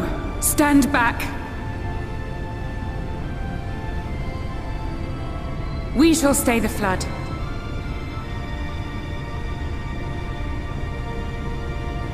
But this is what I want! It's my sacrifice to make!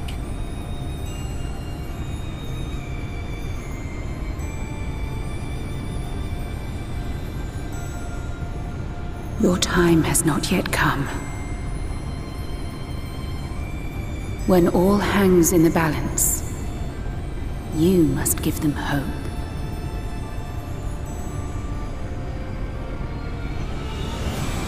Minfilia!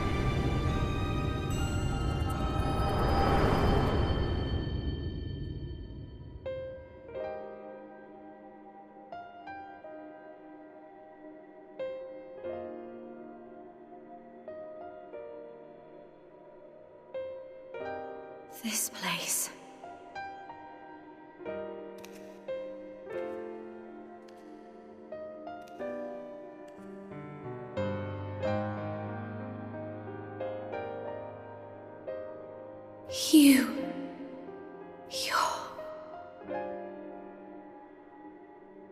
Ours is a meeting long overdue.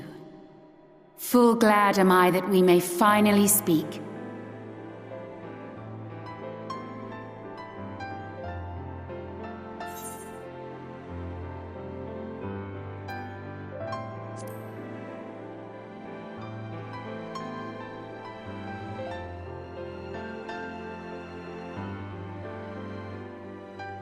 my dear, sweet child. Yours is a burden none should ever be forced to bear. Such pain and suffering you have endured. Yet still you came. For this and more, I thank you.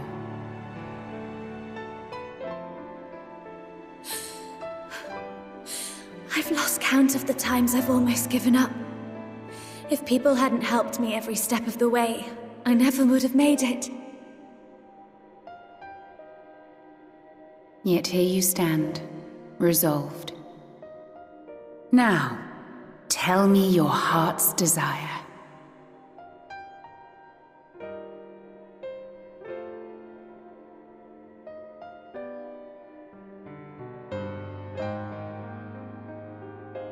To defeat the Sin Eaters, and bring this world back from the brink. The remaining Wardens have hidden themselves from us. But with the power of the Oracle, I thought we might be able to find them. Indeed you could. Their radiance would be unmistakable. But know, my child, that the power you seek will come at a price. We stand now at the crossroads. A decision must be made.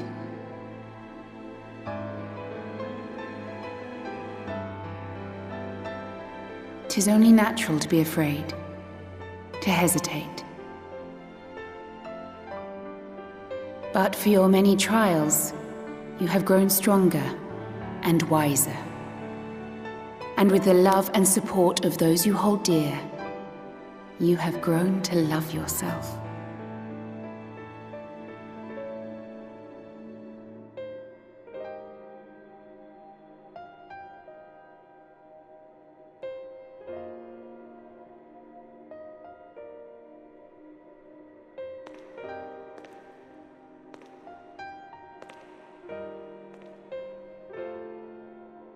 The flood has washed away so much of this world. So many people and places and possibilities, and all the heroes who fought to protect them. Yet here the Scions are, trying so hard to help those few of us who remain, and seeing how tirelessly they work, how completely committed they are to the cause.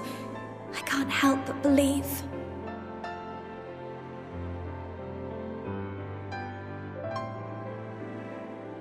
I want to do more than just watch and cheer. I want to make a difference. I want to help them like they helped me, and maybe even inspire others to do the same. Coming together, providing for one another. That's the only way forward I can see. Since all of our heroes are gone, we'll just have to make heroes of ourselves.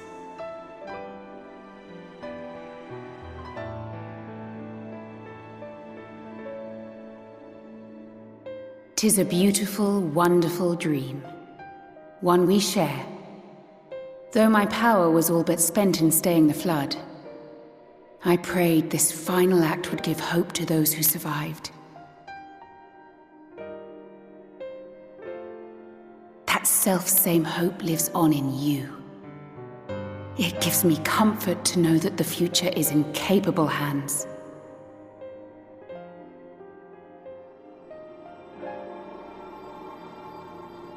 If ever you should falter, remember this.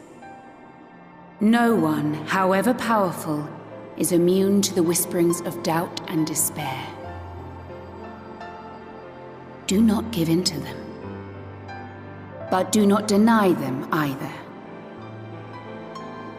Look instead to the light within, that you may continue to serve as a beacon to others. Thank you, Minfilia, for believing in us, for believing in me.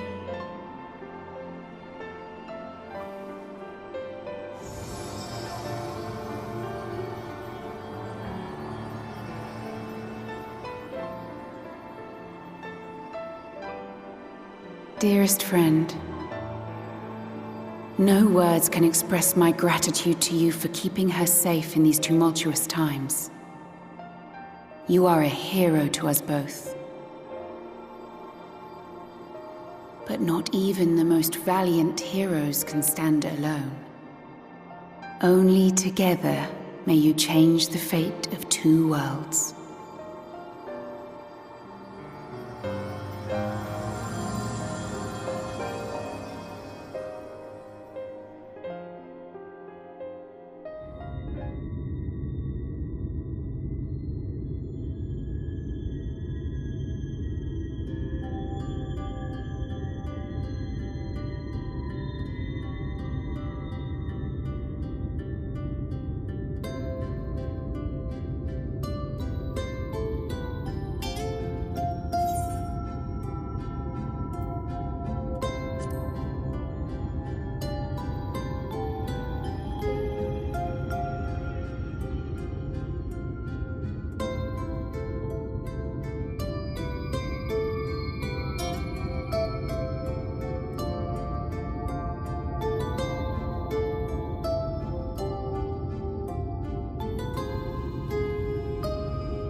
Ah, there you are. We were worried. Really? He wasn't the one that nearly got himself killed. It's a good thing Urianger called on us when he did. You were at death's door when we found you. But thanks to your timely ministrations, I was not obliged to walk through it.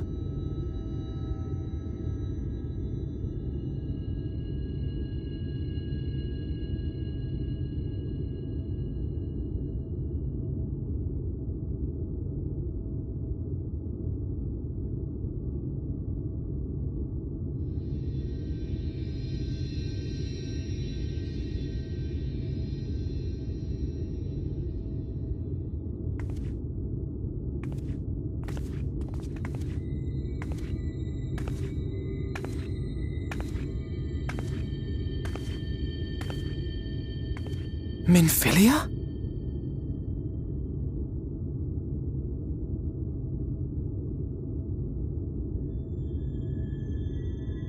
You saw her.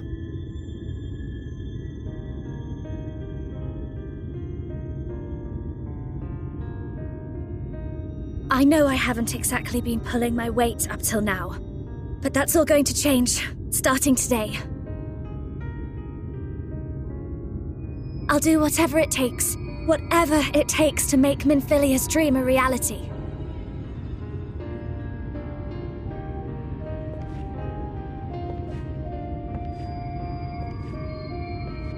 I can track the Lightwardens now, maybe even help you fight them.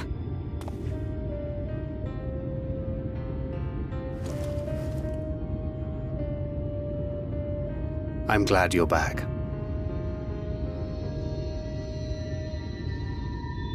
You don't have to say that, you know.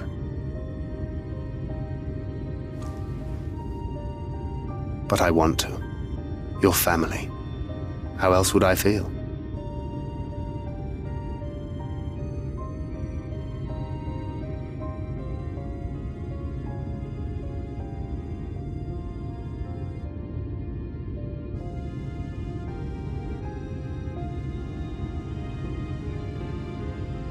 She will need a name. A name? A name of her own. I would not have her walk in the shadow of another any longer. And I think it a fitting tribute to our departed friend, too. At the mention of Minfilia, I would remember the woman who preserved our fellowship when all seemed lost.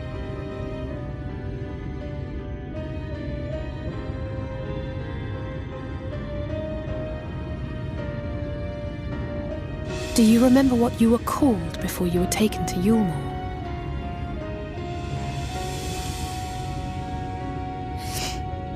I'm sorry, I don't. I couldn't have been very old when it happened. Then we must think of a new name. Suggestions?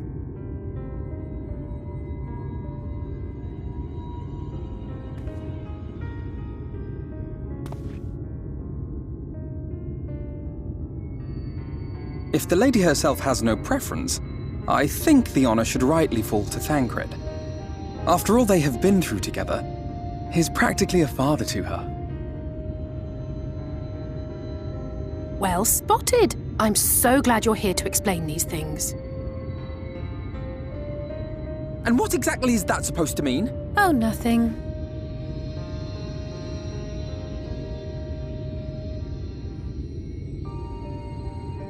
What about Reen?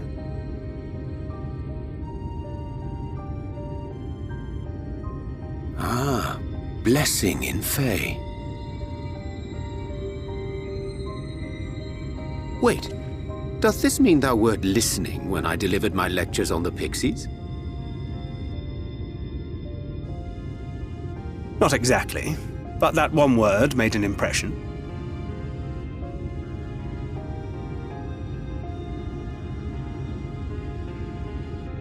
Of course, if it's not to your liking, I can think of something else.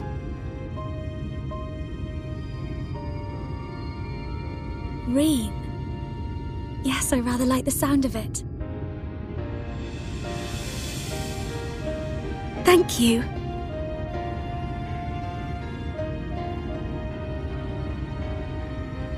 That settles it then. Welcome aboard, Reen. I won't let you down.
Don't get me wrong, I'm glad those travelers made it all the way to Nabaath Areng. But when Urianger told me the Talos was in pieces, and the trolley didn't look much better, I couldn't help wondering what in the hells had gone on. What indeed? At least the heart is in one piece. The rest is replaceable. Looking at this mess, though, it's a miracle they survived. You can say that again. What the? Are you seeing this?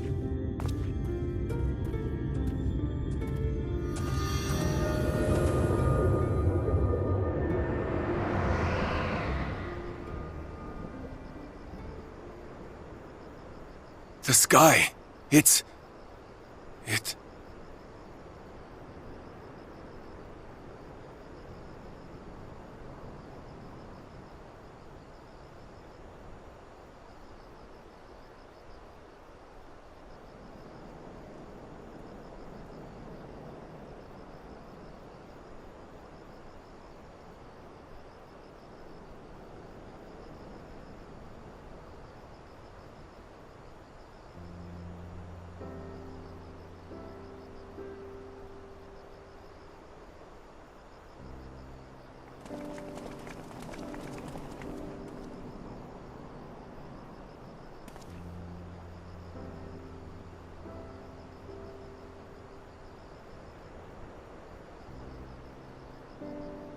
At last, night has returned to Areng.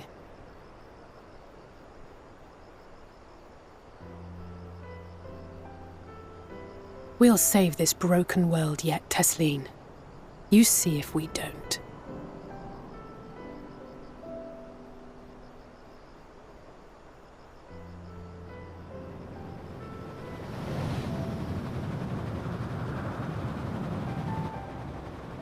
No doubt retreating in the wake of the Warden's demise. Back to Calusia, the last refuge of light. Home to our dear Lord Vorthry, who will no doubt do everything in his power to thwart us. As well he should, for defeat there would spell the end for both him and his heavenly host.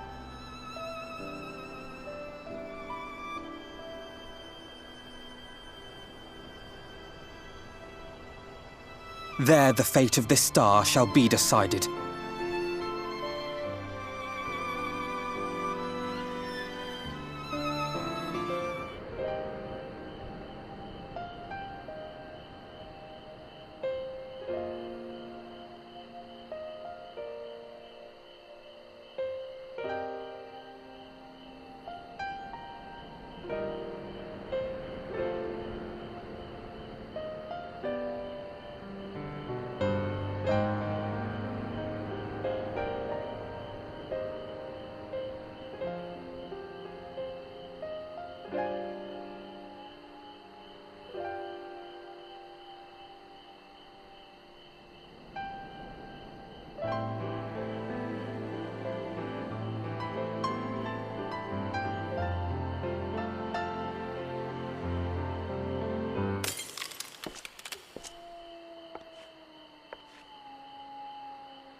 And sometimes the dead would rather not be disturbed.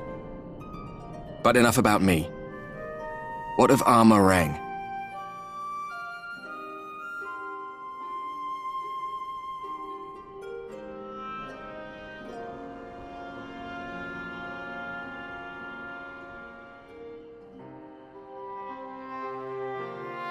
I see.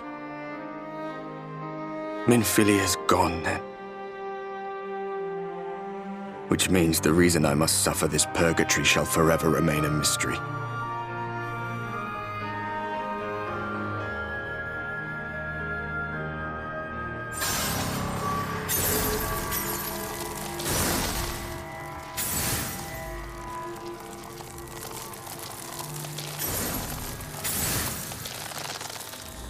What's the matter? Are you all right?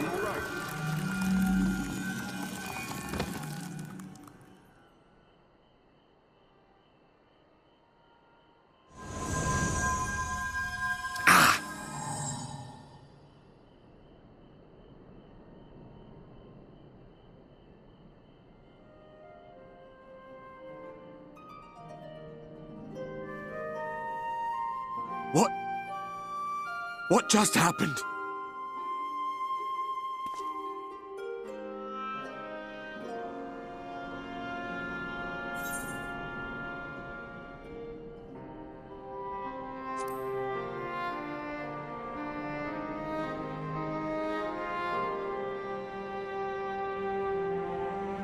Minfilia said my time had not yet come. That I still had a role to play. Not even the most valiant heroes can stand alone. No, it couldn't be. There's only one hero in this room, and it is not me. I'm just a shadow, cursed to wander.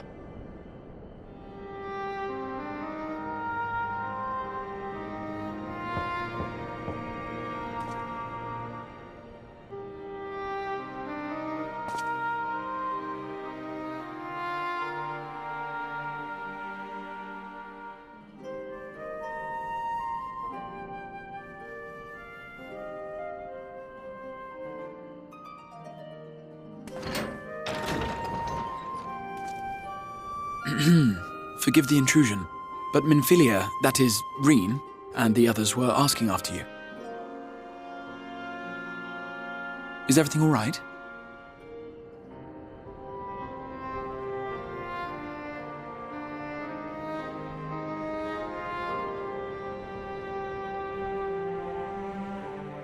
That pain again. And did it pass?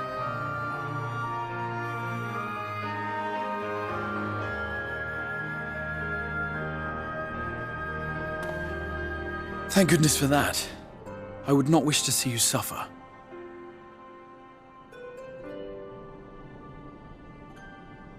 Though I know only too well how much you have suffered on our behalf in recent days. Indeed, I have no right to impose upon you further. Nevertheless, I must ask one thing of you. That you survive this, no matter what.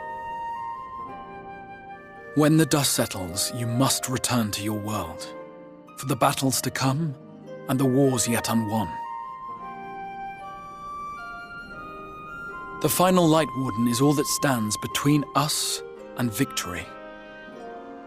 There is still much we must do to prepare, but for now, I will see if there is aught that may remedy the strange affliction which plagues you.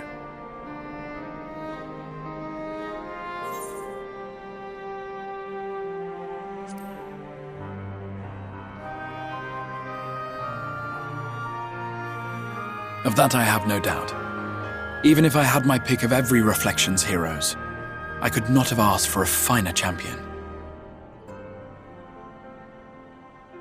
I'll not keep you from your rest any longer. Take as much time as you like.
There you are. May I assume you've had your fill of rest?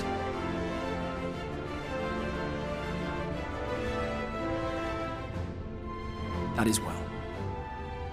Now that we are all present, let us speak of our plan.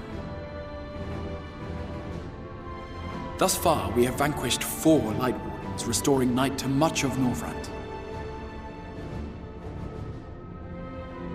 Only one remains, that of Colusia, and with Reen to guide us, I am certain we will find it.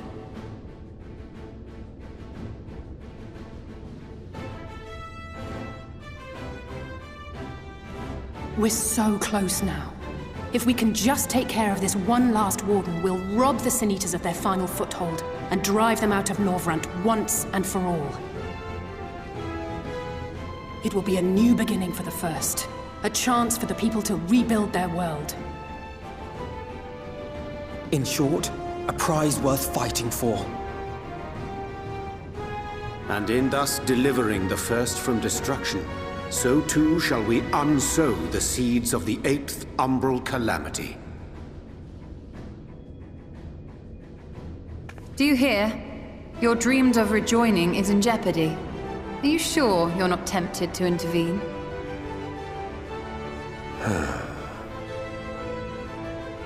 You labor under the misapprehension that vanquishing the Sin Eaters is tantamount to saving the world.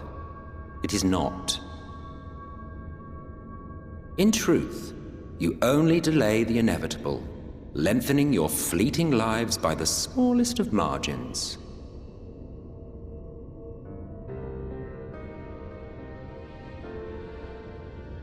Twould be churlish of me to deny you this small concession, close as we've become. Foolish and misguided though you are not without charm.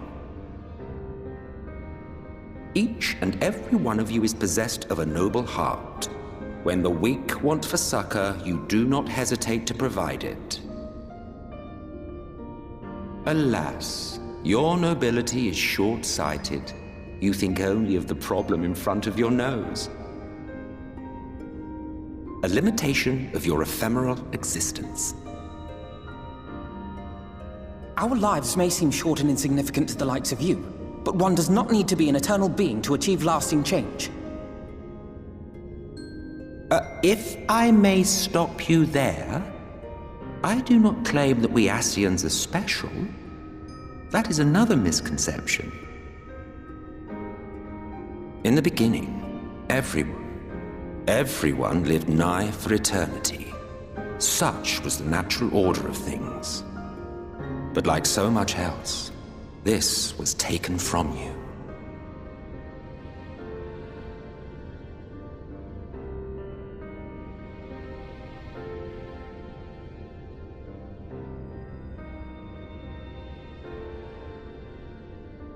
You won't object if I borrow your plaything?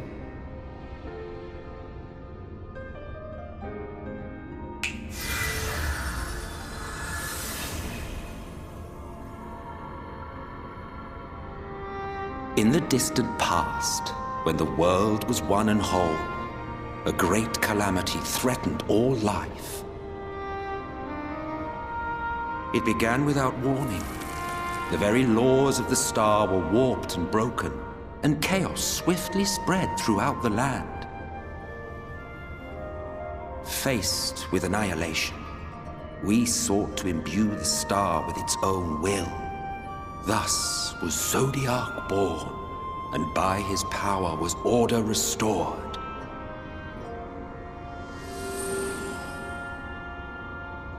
Ere long, however, thankless fools began to fear that Zodiac's might was too great, and so they conjured another to keep him in check. Your own dear Hydaelyn. And the two beings waged war until, with a single devastating blow, Hydaelyn unmade Zodiac, scattering his being across space and time. So you told us in the Katana Ravel. Yes, yes. And there began our woes, with Hydaelyn's blow and all that it wrought. As a counterbalance to Zodiac, Hydaelyn was created with the power to enervate her foe. This singular ability strikes not at such banal things as flesh, but everything that defines the target, diluting its existence. For example, were she to strike you,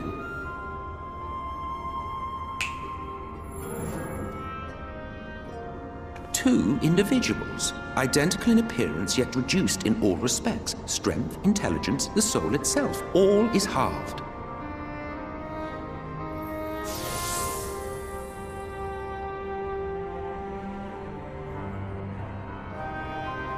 Do you see? This self-same fate befell not only Zodiac, but the very star.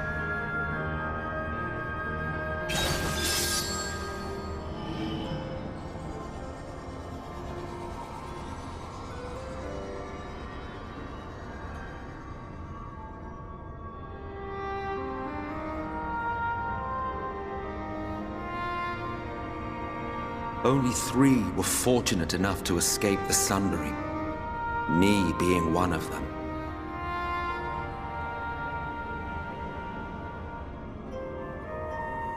When I beheld the shattered remnants of our home, I knew deepest despair.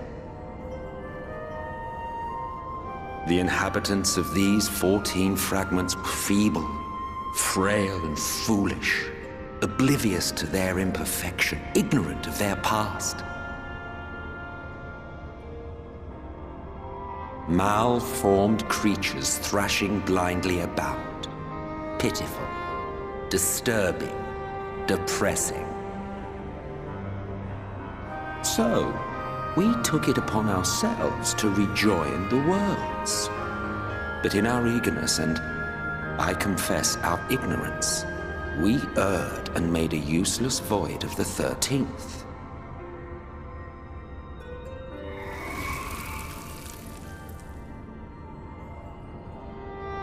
It was only afterwards that we discovered a connection twixt source and shard, a flow of energy that maintains elemental balance. And thus did we arrive at our time-honored modus operandi.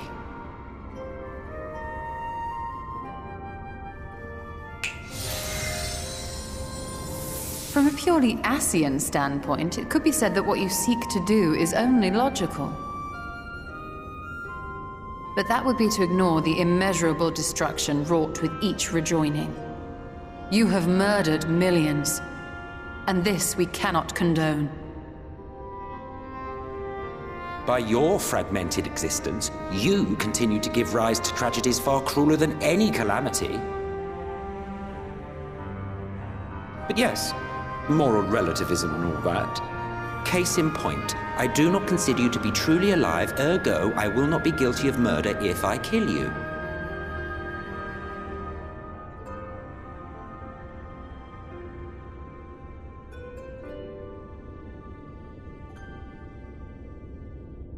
Oh, don't look at me like that. You for whom I have only the highest expectations. A vaunted hero of the Source, 7 times rejoined.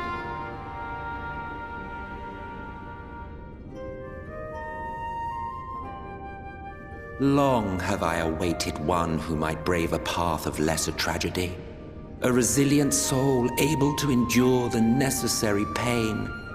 I dare to hope that my wait is over.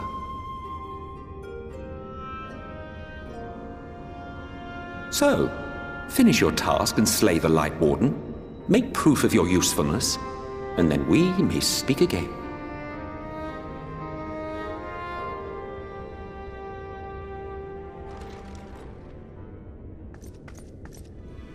Forgive me, my lord, but this could not wait. Speak freely, Captain. Our informant in Colusia sends word of unusual activity in Eulmore. It appears their forces are entrenching themselves at key points throughout the city, making ready for an attack by all indications. An intriguing use of resources. I rather doubt Lord Vorthry is concerned for the safety of his citizens. You think he's harboring the Lightwarden inside the city walls? Even if he does have some means of controlling the Sin Eaters, wouldn't that be a little risky? Risky or not, if there is even a chance the Warden is hiding there, we will need to act fast. The longer we wait, the better prepared the Eulmorans will be.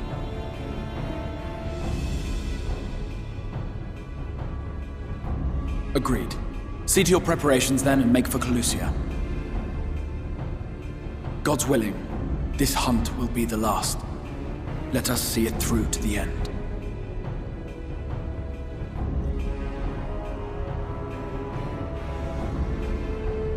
We should begin by assembling in Right. There we may assess the situation in Eulmore and decide how best to proceed.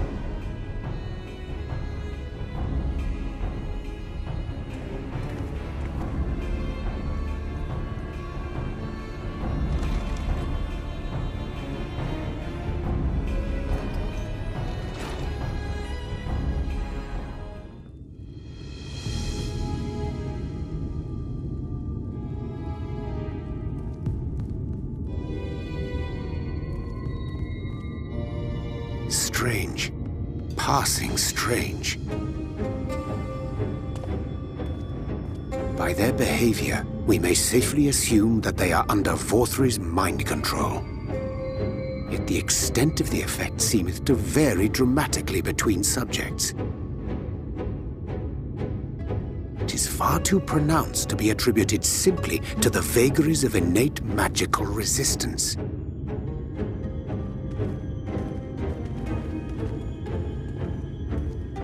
Curiouser and curiouser.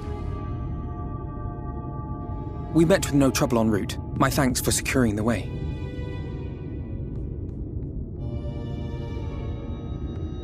But given the state of the townsfolk, I see we were never in any danger of being recognized.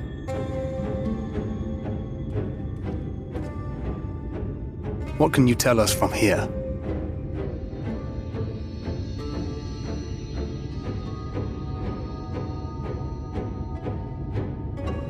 I sense a powerful eater in the uppermost reaches of the city.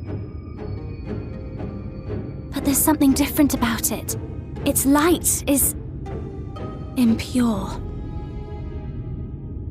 We need to get closer.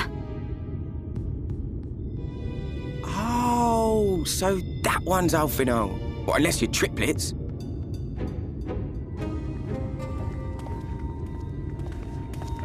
Kaishir, what are you doing here?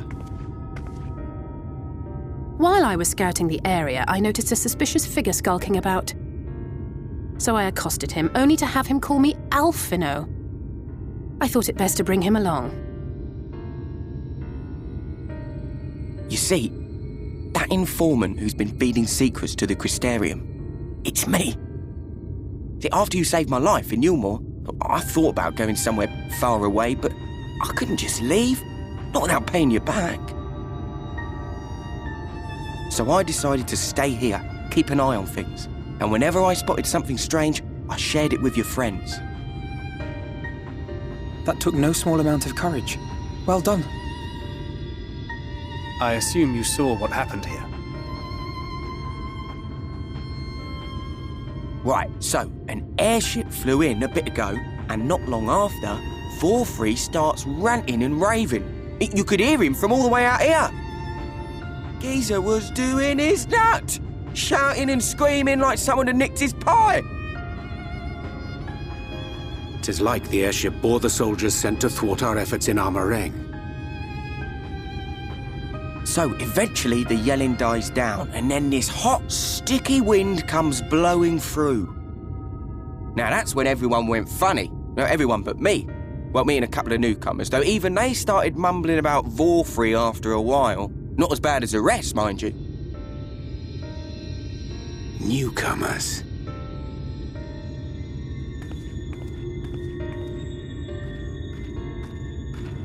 There's something I need Reen to see.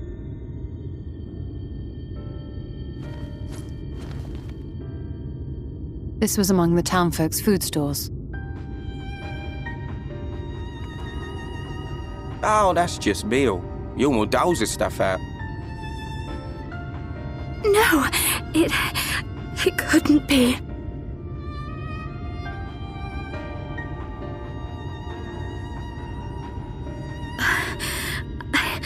I know what it is. It's Sin Eater. Meal is made out of Sin Eater.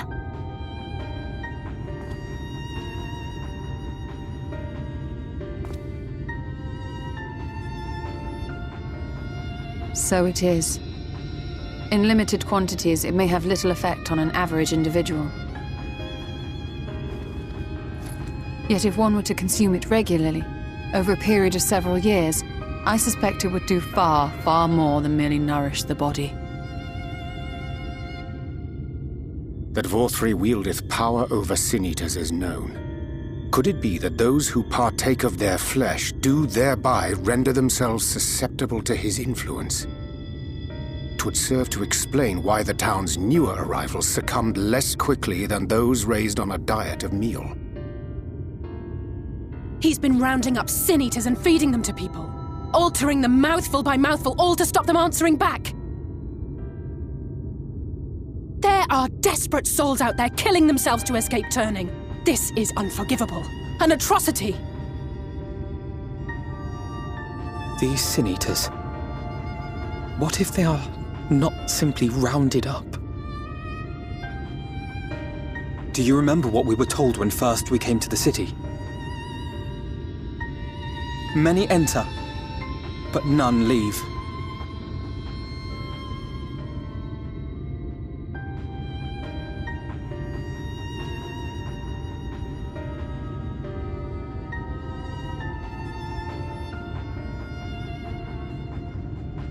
Let us put an end to it. To this paradise built upon the bones of the poor. Vorthri's deeds are beyond justification, beyond forgiveness. Evil. It's highly probable that the Lightwarden is waiting for us somewhere in there, and I'm all for going after it. But our enemies know our faces. They know that we are coming, and they will not let us through without a fight. Like it or not, the time for stealth is past. Now, my friend, if you would be so good as to lead the charge.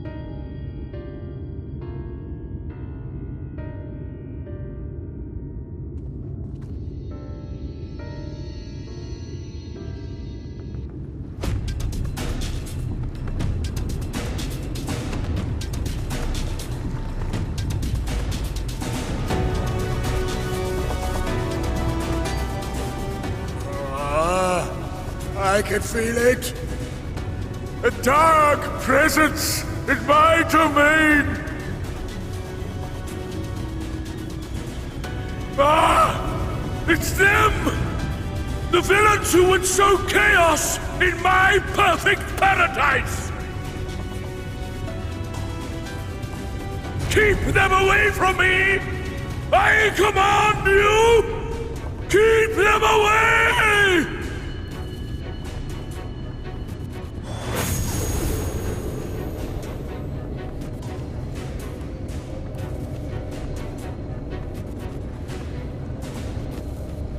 Long live Lord Vorthri.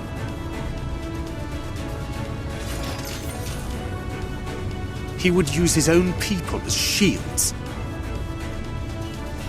This area is older than Gate Town. There are bound to be far more civilians under Vorthri's control. But they do not act of their own free will, and we must not harm them. As if we ever would. Press on with Alphinaud. We'll hold off the civilians and join you as soon as we can.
You will find my master in his chamber.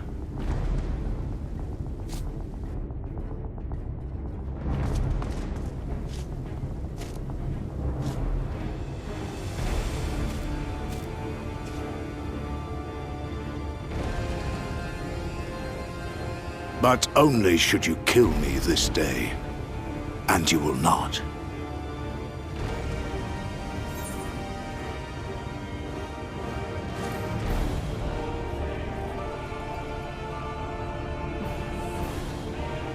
You may think me under his spell, but I uphold Lord Vorthry's ideals of my own volition. Man is an inherently flawed creature. In his vain pursuit of righteousness, he but sows the seeds of future conflict. Thus, have I chosen to place my hopes upon he who has transcended men, upon he who is unbound by the vagaries of conscience. But enough talk. I am a soldier, and you are my enemy. Come! Let us settle this once and for all.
Lord Vorthry!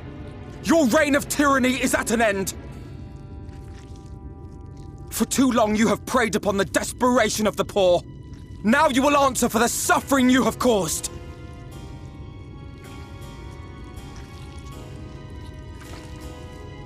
And if you harbor even a shred of remorse, I beseech you to use your powers to redress the balance. For the future of all in Norvrent.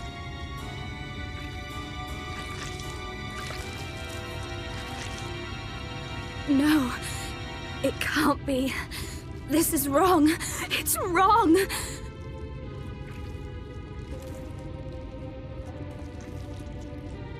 The Warden, it's not just a Sin Eater. It's a man.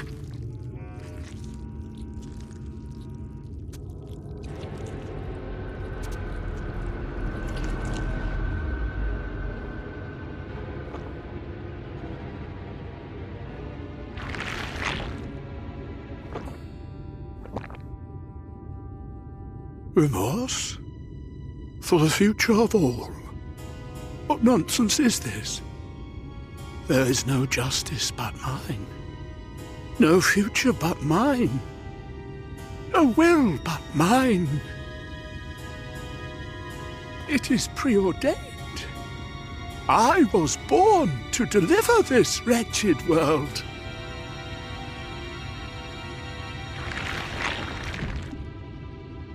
Me?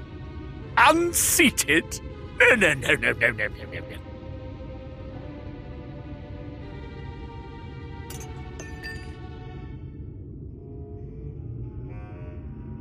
It's impossible. Inconceivable. Absurd. I am a great and wise king. Greatest and wisest. I reign from on high. I will not be brought low by maggots like you! Ah!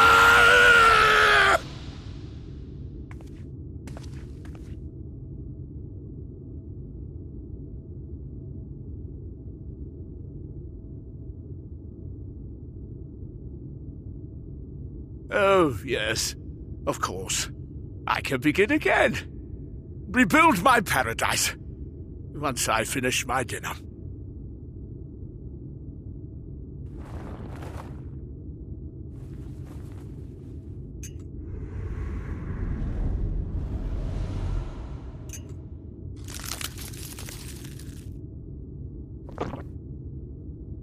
Oh God, no.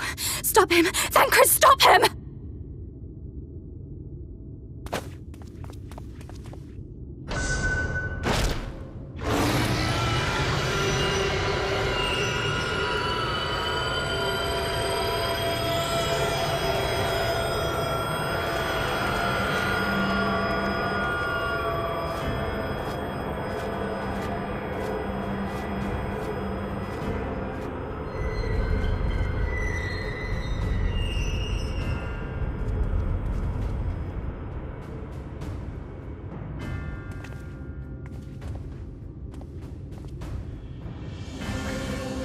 Where did he go?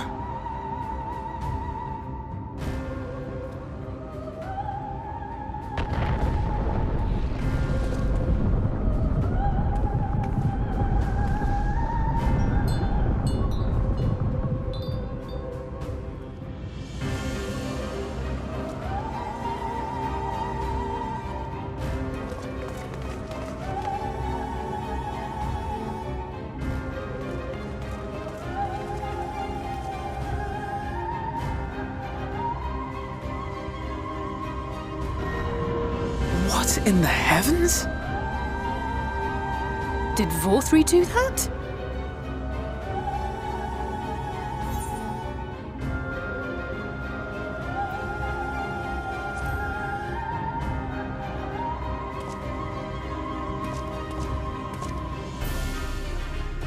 Wait!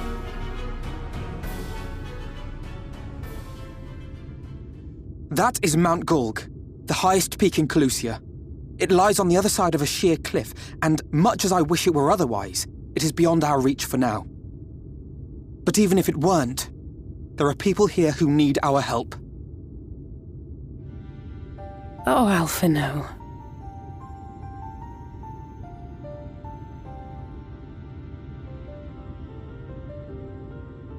Please, even if it's only to tend to their wounds.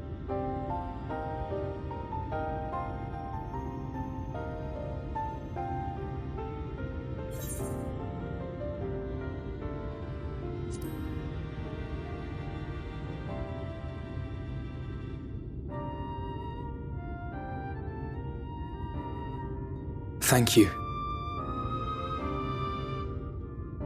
I don't know if it will work, but if Vorthri's hold over the people is rooted in light, I might be able to reverse its effects.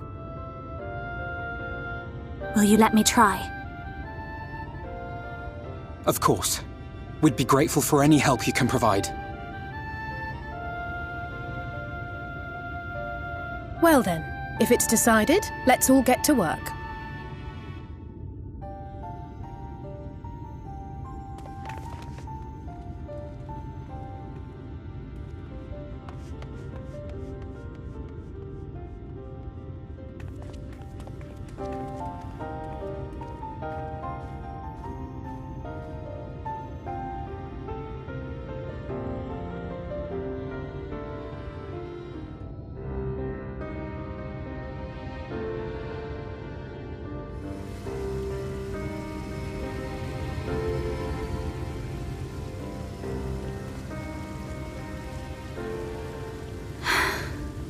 You're going to be all right.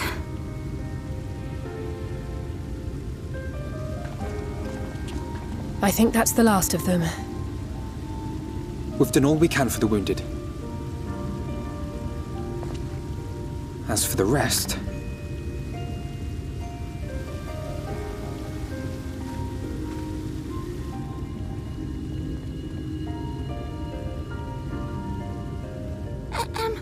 Aren't you Alphinaud? The painter boy? What in the world is going on? Did something happen to us?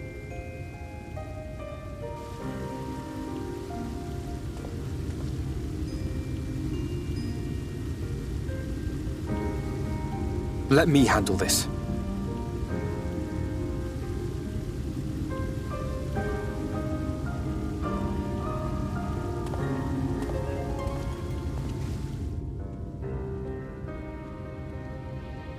Citizens of Eulmore, what I'm about to tell you will come as a shock.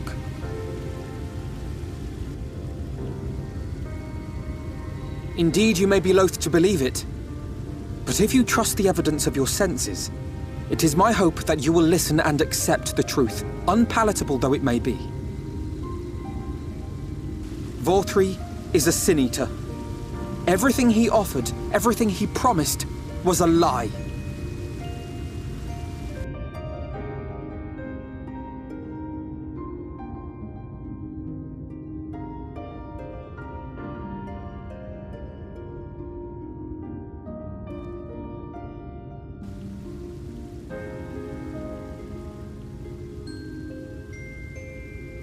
They're not taking it well, and who could blame them?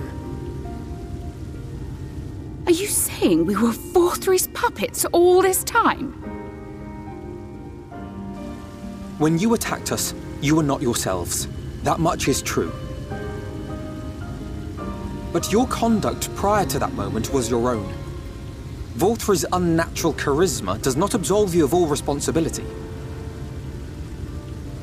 Of your own free will, you came to this city and gave yourselves over to its pleasures. And in the course of this, if you mistreated those less fortunate than you, then that too was of your own free will. It is not for me to judge you, but for your victims, for history, for your conscience.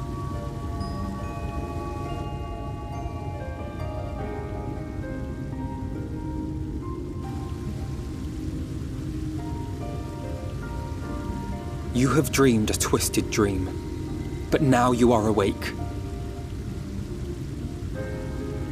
You may yet share this world of ours. Join with us and each other, that we might begin anew. We've lost so many already. We dare not lose any more.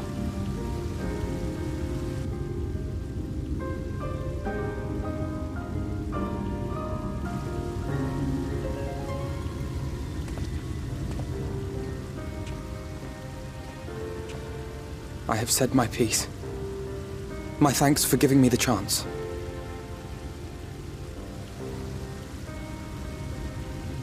There is nothing more to be done here. Let us go after Vauthry. Is there anything we can do to help?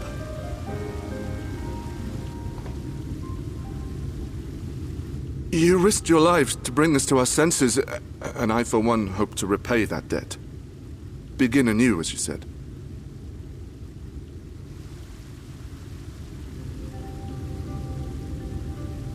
Vauthry has fled to Mount Gulg, and we mean to pursue him. Do any of you know the way? The only way to Mount Gulg is over the Bright Cliff. Have you an airship? We will contemplate flight only as a last resort. Were we to come under attack whilst airborne, we would have little hope of defending ourselves. If at all possible, we would prefer to travel by land. Is there a way? Well, the ladder is the only way up and down the cliff, but it hasn't moved in a long time. In the old days, it was operated by the mining folk who lived at the top. After the flood, it saw less and less use, and when Lord Vorthry took control, it was abandoned altogether. So we somehow need to get the ladder working again. It moves by means of a Talos, if that's any help. But good luck repairing that.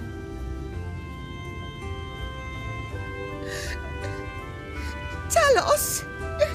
Did someone say Talos? You know all about them, don't you, dearest? If anyone can get this lift moving, it's you. Well, perhaps. But see here. Oh, yes. If you want the golem restored, you may leave it to my husband.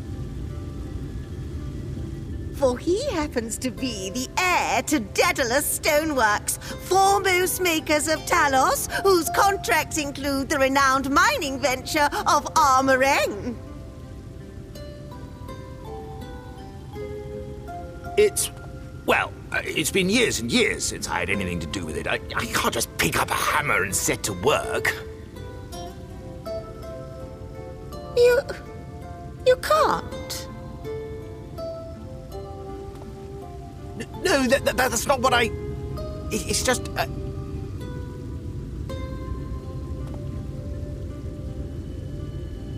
All right, I will take a look at the Talos. But beyond that, I make no promises. Those with strong backs, come with me. I'll need help dragging the damn thing out of the storehouse.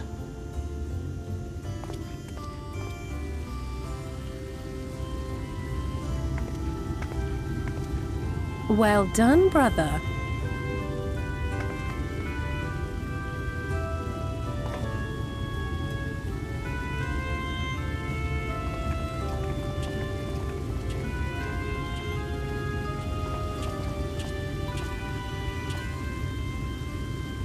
Come, my friend. We have work to do.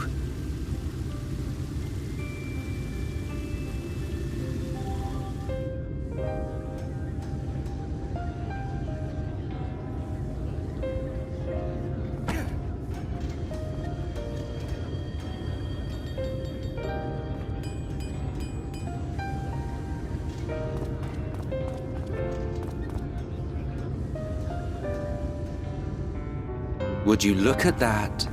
The citizens of Eulmore engaging in what can only be described as manual labor. Who would have thought it possible?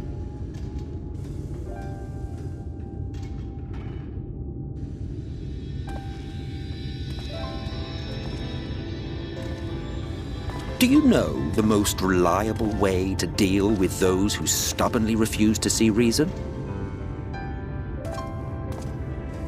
You conquer them, crush them under heel. Such was the trusted method of Alec, and one still favored by Garlemald. But conquest is the easy part. The true challenge begins once the dust has settled, quenching the glowing embers of animosity and maintaining a semblance of peace. This requires the conqueror to treat the conquered with dignity, and the conquered to let bygones be bygones, a difficult feat to achieve. But you have achieved just that, to my considerable surprise. It's a compliment. Take it.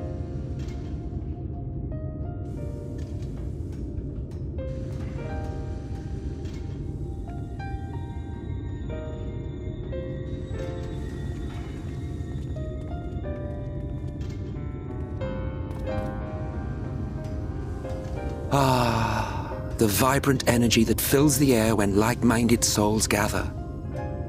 To think back on that time before time, fair brings a tear to the eye.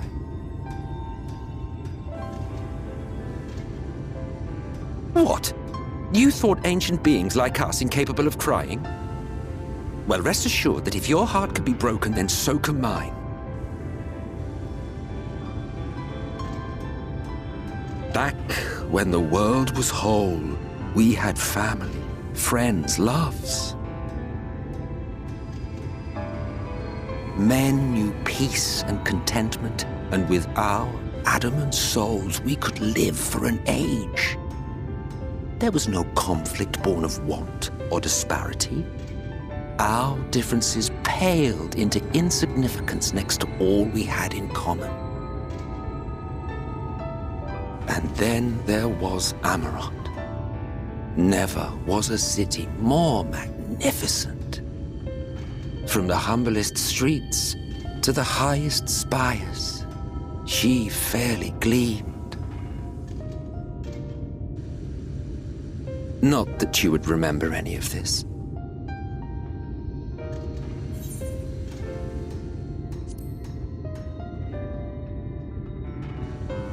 Never mind. The point is, the world of old was a far better place than what we have now. I believe you would like it, having witnessed the things you have.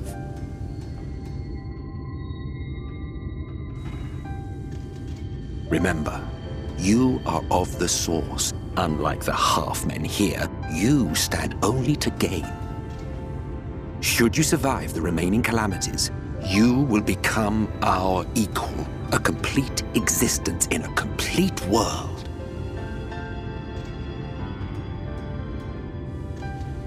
But such talk is a pleasure for later. Back to work, hero. Ah, there was one thing I had meant to ask. How well do you know the Exarch? Has he ever deigned to show you what hides beneath the cowl?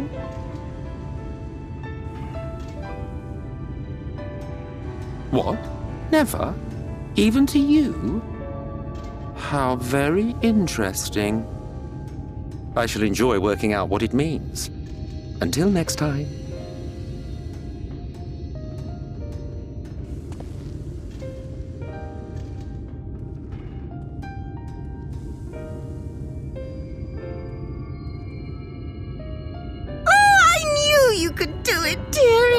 I never doubted you for a moment.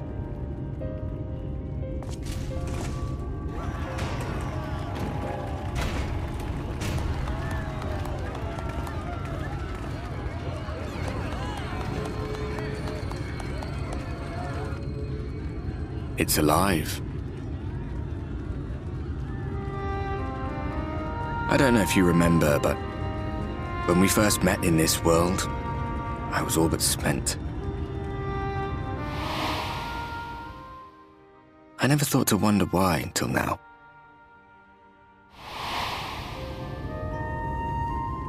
I think it all just got to be too much.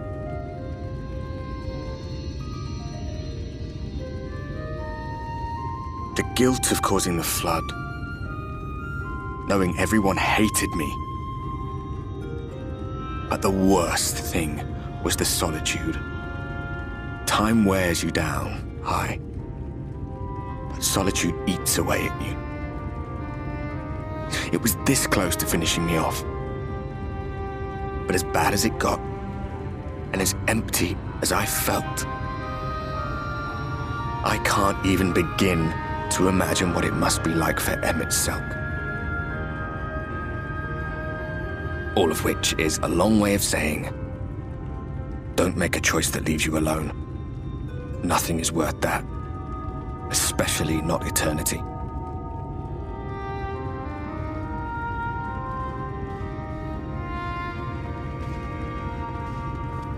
Glad tidings, my friend.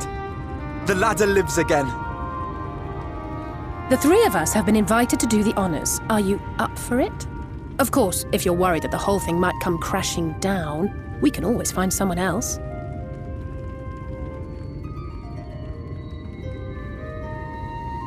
That's the spirit. Come on, then.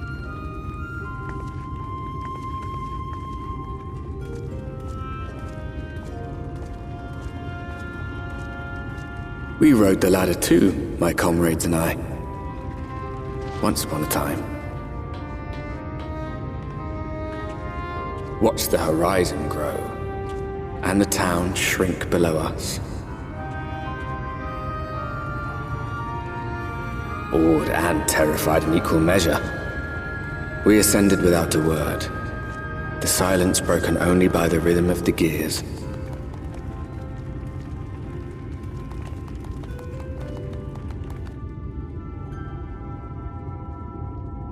No one but me remembers that day.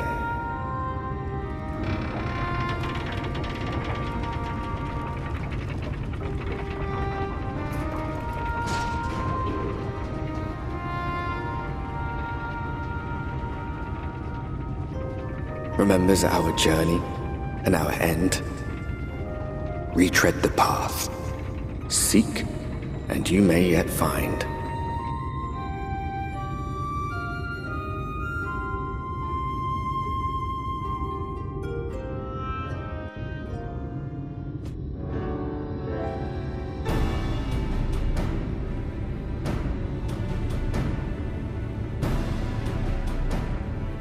In short, there's no path, and the sky is thick with Vorthry's winged devils.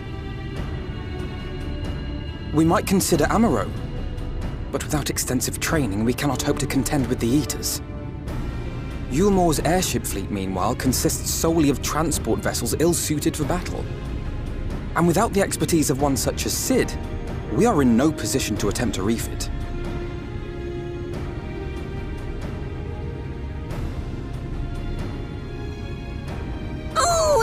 Frustrating! That wretched mountain should jolly well come back down to earth! Now, dearest, we mustn't disturb these good people at their work. We've ridden the ladder and seen the sights. It's past time we took our leave.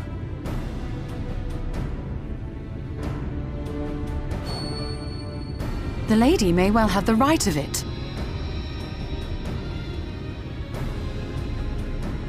Mount Gulg will not soon come down to Earth, nor can we compel it to do so. But if the mountain will not come to the land, mayhap the land may be made to come to the mountain. In the form of a Talos large enough to reach out and take the volcano in its grasp. To build such a golem would be an onerous undertaking indeed, yet the principle seemeth sound in itself. Balderdash! No one has ever made one even half that size. Leaving aside the small matter of logistics, which, by the way, would be no small matter, the design would be unimaginably complex. Though, I suppose, if its only function is to cling to the ruddy mountain, perhaps it needn't be. Solid base, firmly rooted to the ground, sacrifice mobility to simplify the construction, reducing materials required.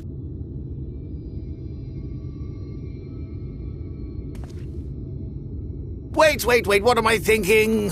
We would still need a veritable army of people to do the work. Left to the crew that helped down below, it would take decades, if not a nice round century. So we need more hands. And what sort of things would these hands be required to do? Well, let's see. First, we'd need people to procure the stone for the chassis. The rock found near the mountain would suit our purposes well enough. It'd be a simple task to quarry the stuff, but given the stupendous quantity required, we'd need all the help we can get.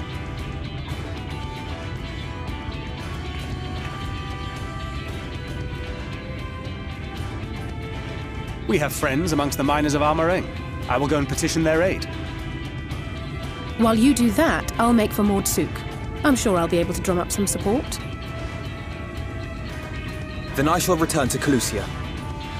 From fishers to carpenters, Eulmore is home to all manner of talented folk. I dare say their skills will avail us. Is there anything else you need?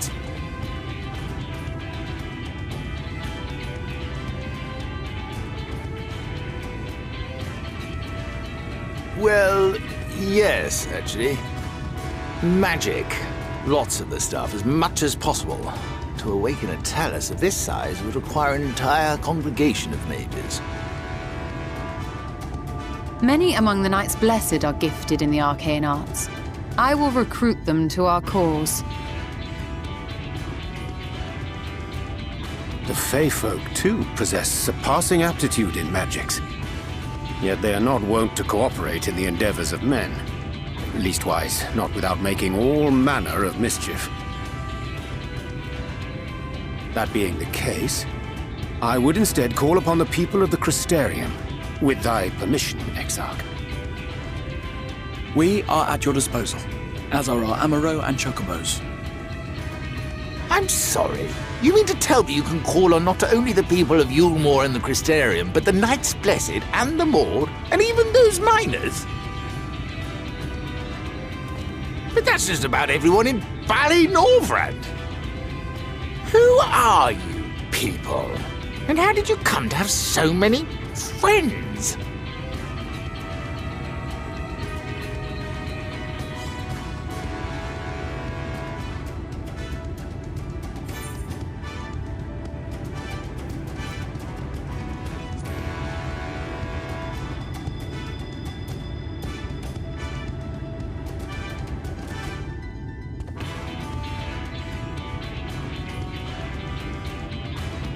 Dearest, have you forgotten already?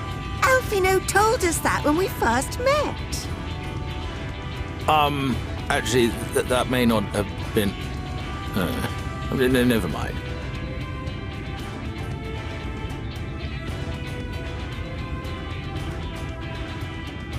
So, as you can see, you will not want for bodies. I trust you will have your design ready in good time for their arrival. Norvrant is counting on you, heir to Daedalus Stoneworks.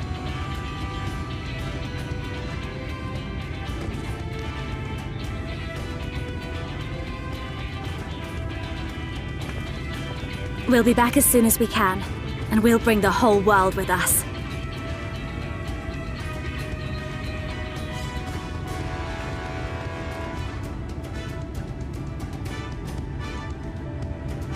I take it we will be assisting Master Chai, though I am quite sure he has everything under control.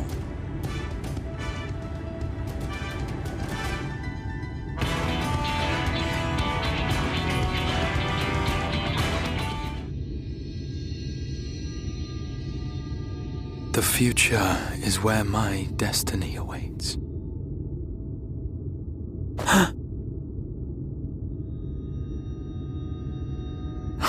Forgive me, I was lost in a dream.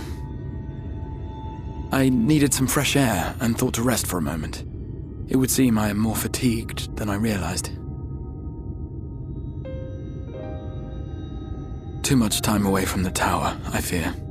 It drains me, leaves my body frail and weak. Though, in truth, it is debatable whether I can still call this my body.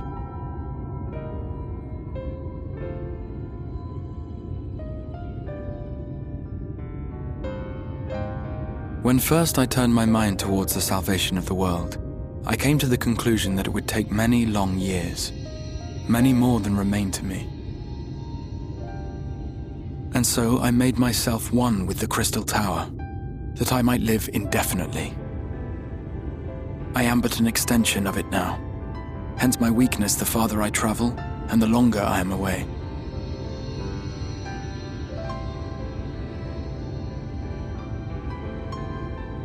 It has been quite a journey.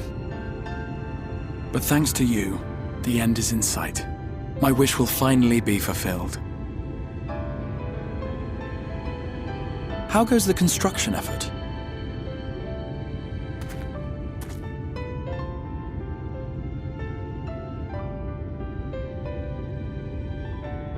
Then this may be the last moment we have to ourselves for a while. Come, sit with me.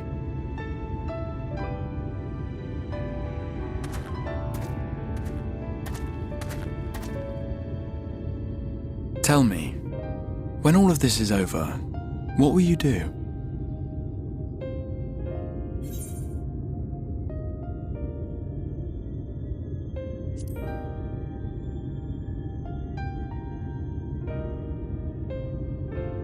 Ah, yes.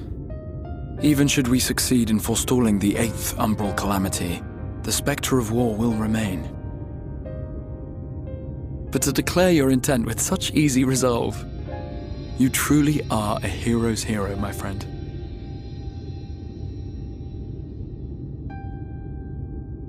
But whatever it is you decide to do, I have every confidence that you will do well. For you have the strength to forge your own path. You will leave countless lives better than you found them, and the souls you touch will never forget your kindness. Then, in trying times, when you question your worth and your choices, they will raise their voices to remind you of the difference you have made. And thus will your deeds come to affirm your path. Remember this.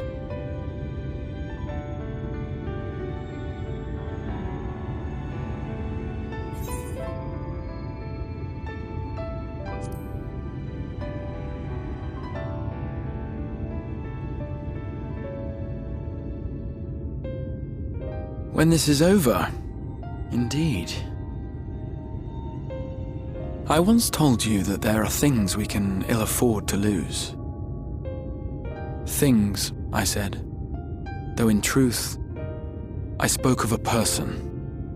One who is unaware of the full extent of my plans. Though he deserves to know, I have good reason to keep my counsel.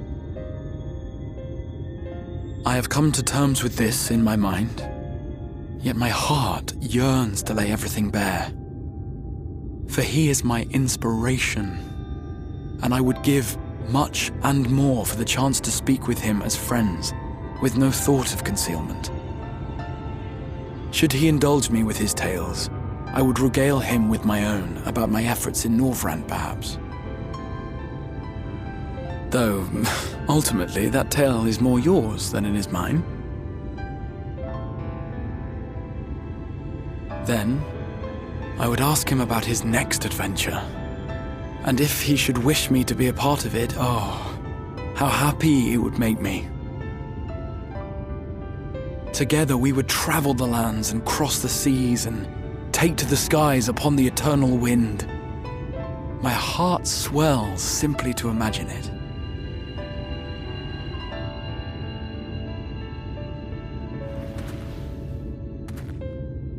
But all of this is contingent upon our victory in the coming battle.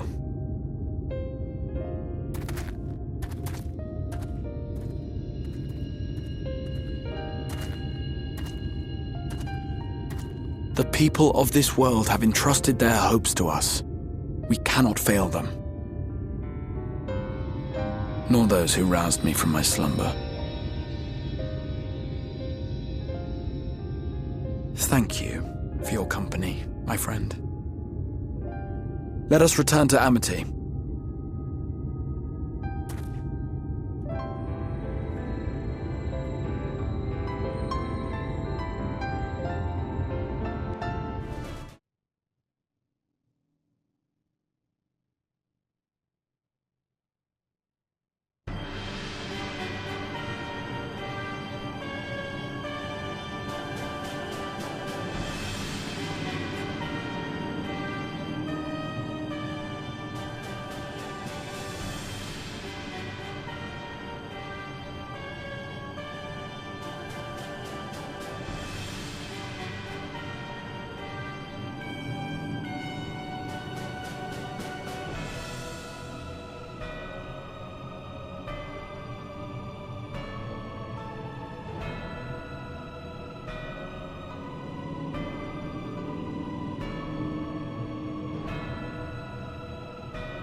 Word from the Exarch. All is set on his side, and we may proceed when ready.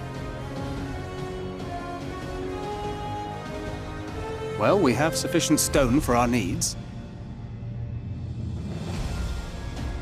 Likewise, preparations for the imbuing have been made according to thine exacting instructions.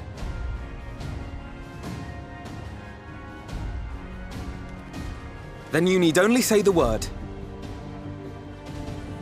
Let us begin. See that everyone is in position.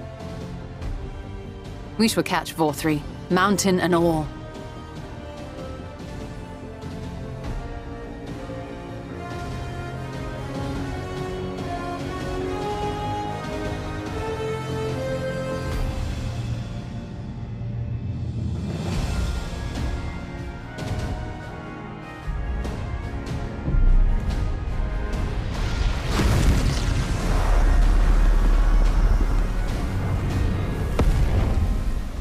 Here it comes!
Yes, yes! You've not lost your touch, you clever old bugger!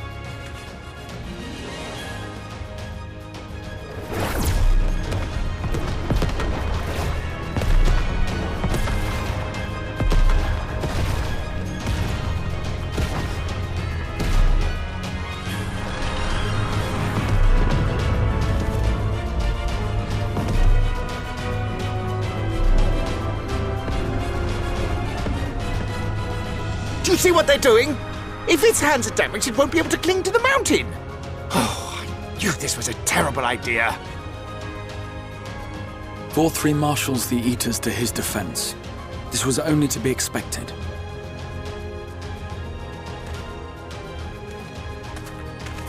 We must try and draw as many of them down to the ground as possible. It may not be enough, but we have no other choice.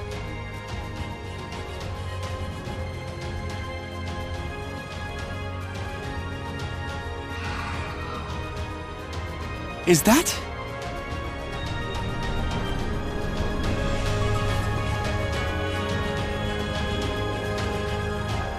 Such a heartless thing, our sapling is cold and cruel and heartless! Summon us in times of need, we expressly said, yet what should we find but the final battle joined without so much as a whisper of our name?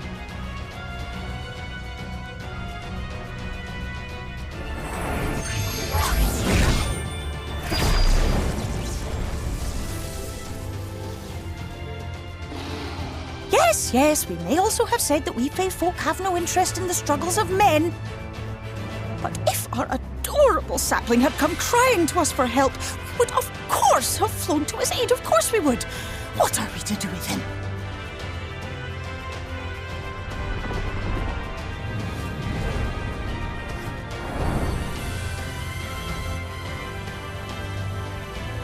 We are so very, very sad. You will play with us cheer us up again!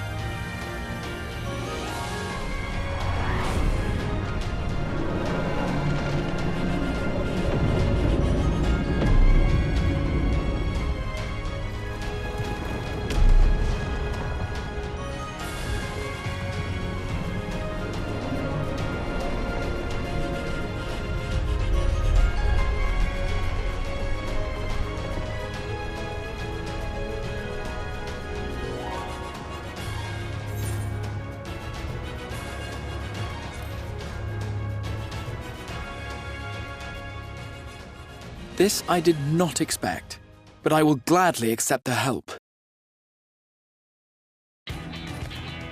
I will send word to Y'shtola and the others. Join them at the foot of Mount Gulg and be ready to make the ascent.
The end is near, my friends. We have found Vorthri's hiding place. Unrepentant villains! Will you not be satisfied until you have brought disaster down upon your heads? By your wickedness, you stand to gain naught ceaseless conflict.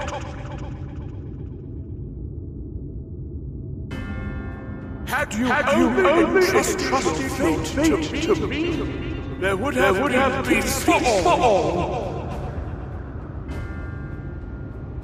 You could have lived bliss in my eternal paradise, free from the burdens of conscience and purpose.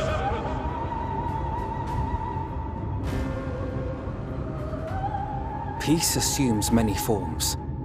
And I do not doubt that you considered yours well worth the cost.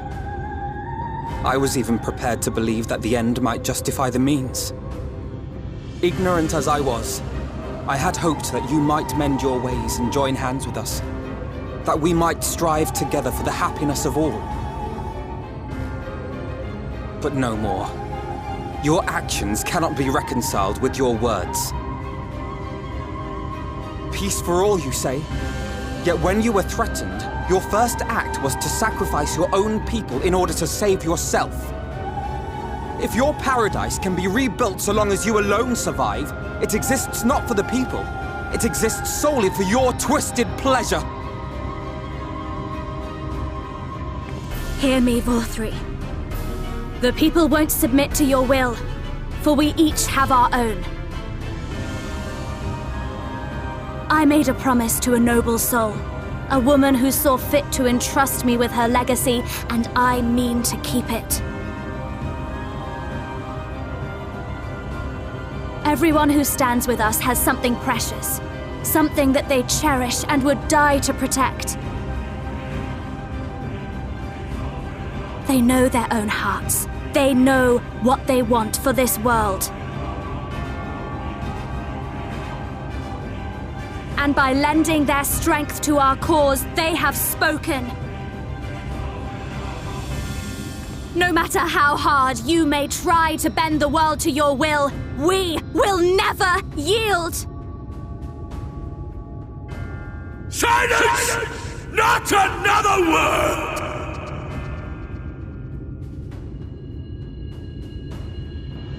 You presume to lecture me. Insolent worms. You will learn your place. With my true powers awakened, I will expunge you like the filth you are.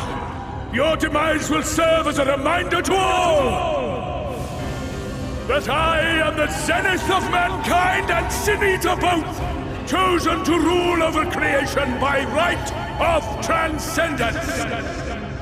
My very existence is virtuous. I am perfect, immaculate. He seems disinclined to grant us an audience. Find Vorthree. We will hold the Eaters here. Come! Let's finish this!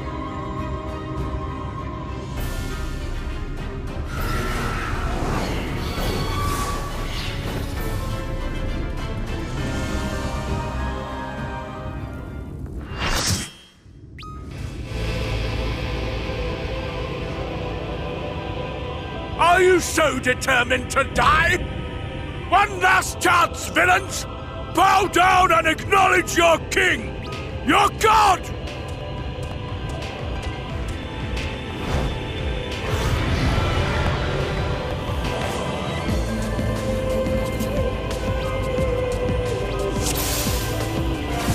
Come! Prepare for judgment!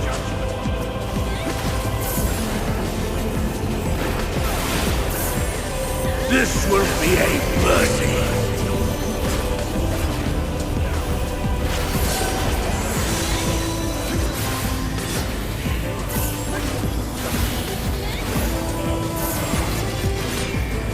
To me, my servants, feast upon these villains and their vile will.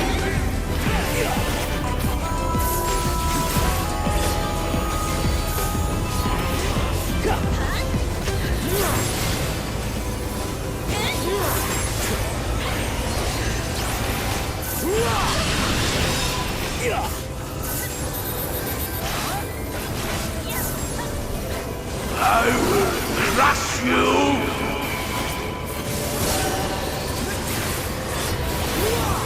Fine!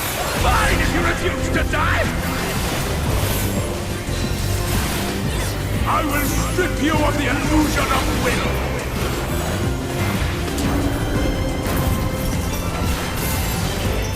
Then you will suffer! Yes!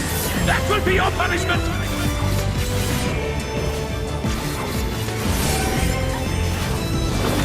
Receive of me my blessing and rise higher!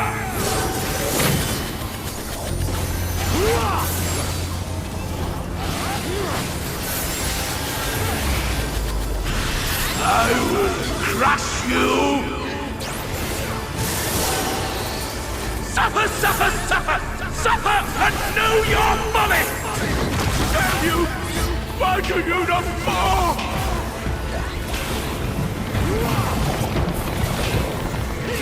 Why? Why? Ah! It burns! It burns! What? What is this?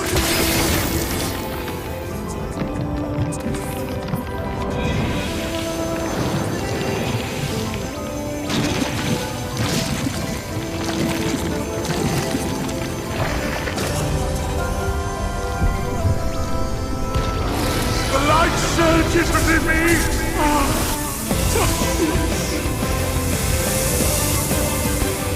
I see now. This is the passion of my ascension. Very well. I shall embrace this triumph.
I shall excise the sin of your existence!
Atone with your life!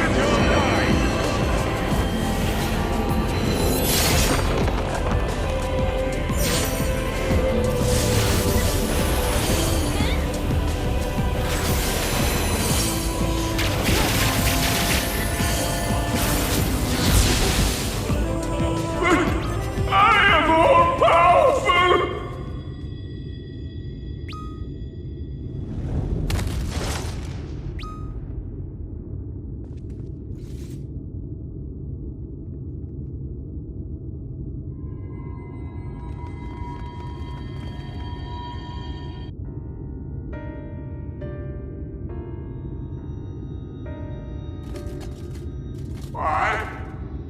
Why am I cast down? But it is you who are the villains.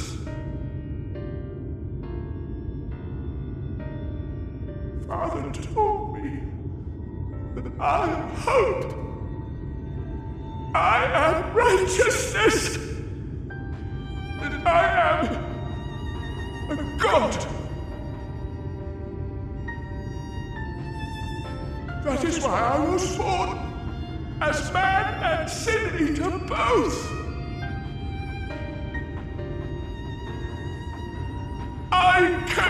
people safe. They respected me. Worshipped me. How can this be? I should be the one looking down at you.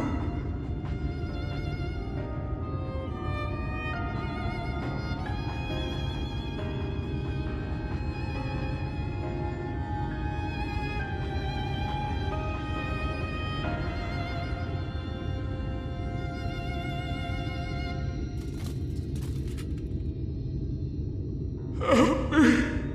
Damn you! I am your god!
Look! The sky!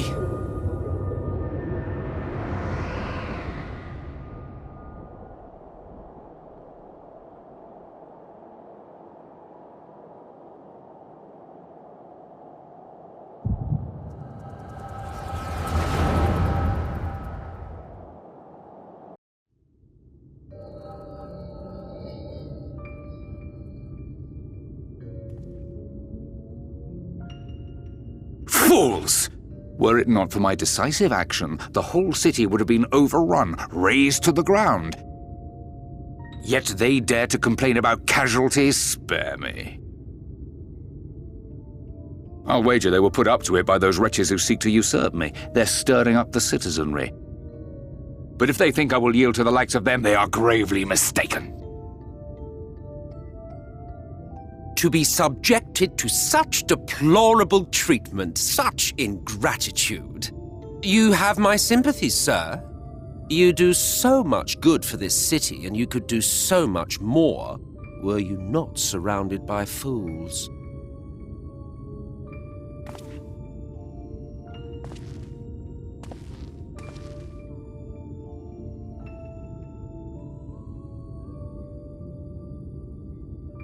Who are you?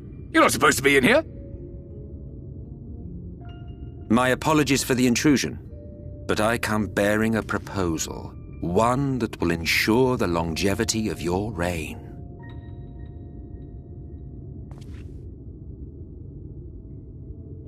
But give me the word, sir, and I will bring hither a Lightwarden. By giving its power to the babe within your lady wife's womb, we shall create a transcendent being, a king to rule over all. And as sire to the king, your authority will never again be in question.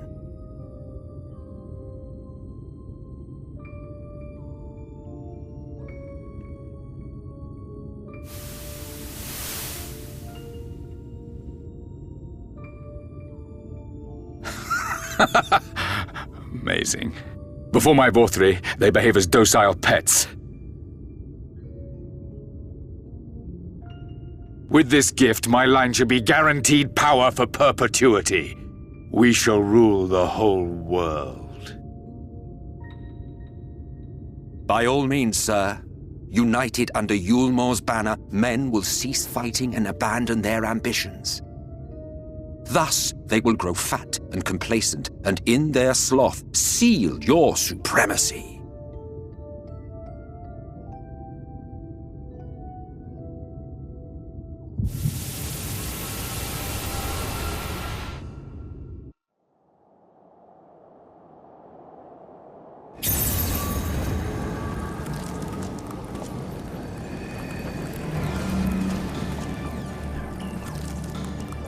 Are you all right? Say something!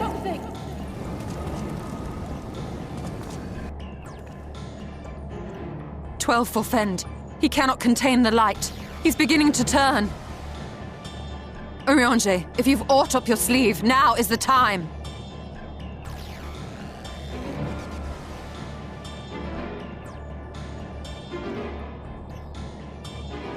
It's changing back.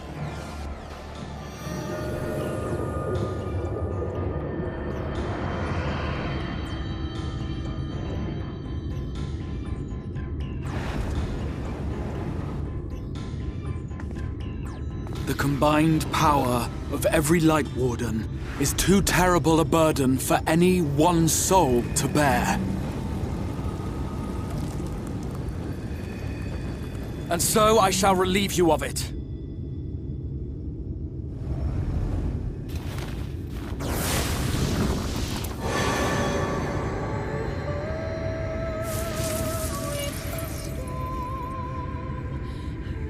Exarch! What are you doing?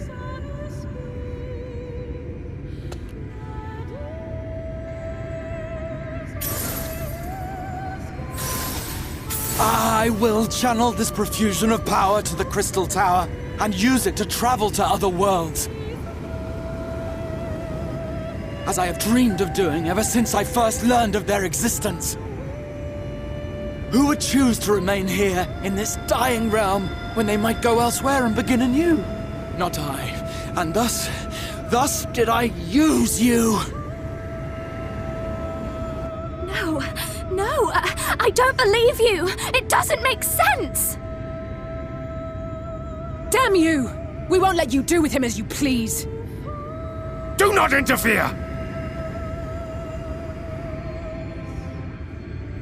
Please, I beseech you all, let him go!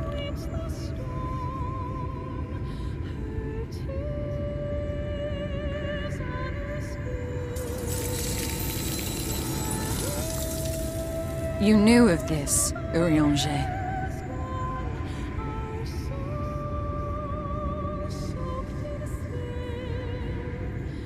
"'Tis all a fiction. Such vaguely defined acts of teleportation stand no chance of success. The Exarch will never live to see another world, as he knows only too well." Then, what does he mean to do?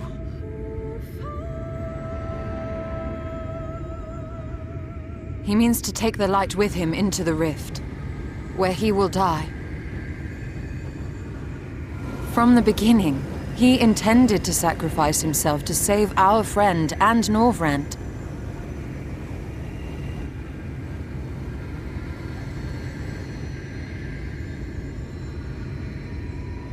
At journey's end, an opportunistic thief makes off with the hero's prize.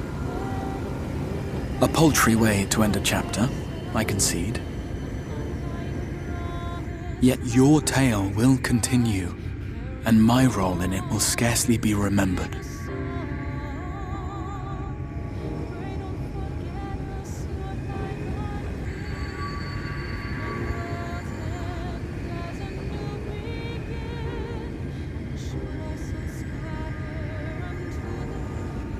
Worry not.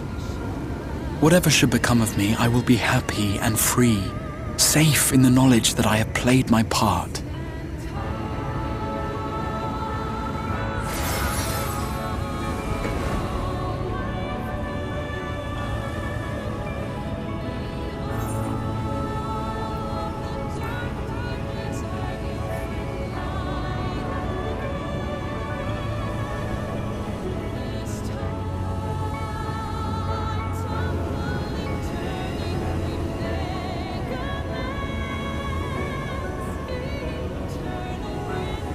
Thank you for fighting for this world, for believing. Fare you well, my friend, my inspiration.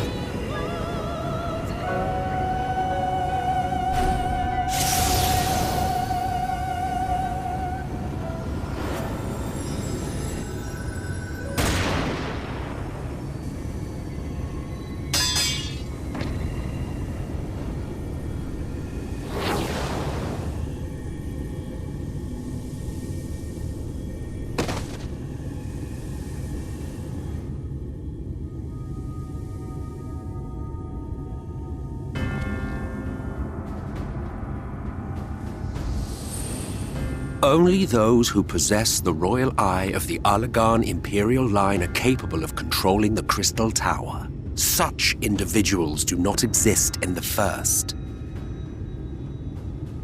Therefore, in all likelihood, the Exarch arrived here with the tower.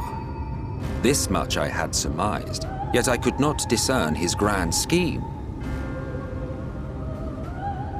To think that he went through all this trouble for the sake of a single hero. It's almost admirable in its absurdity. Alas, it is not your grand scheme that will succeed, but ours. You bastard! Stay put. Your friend is still alive, but whether he remains so depends on you.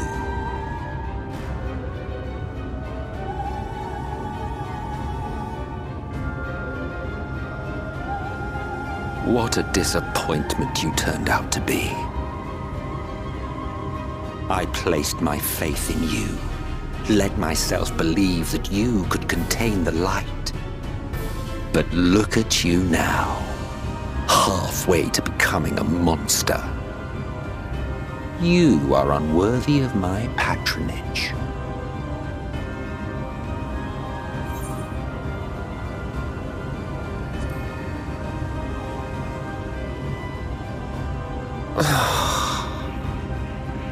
I am an Ascian. My heart's sole desire is to usher in the Great Rejoining. 100 years ago, I entrusted my comrade Logriff with the task of increasing light's sway over this world. This we sought to do by manipulating heroes. When that failed to achieve the desired result, I created Vorthri. But thanks to your meddling, that too has ended in failure.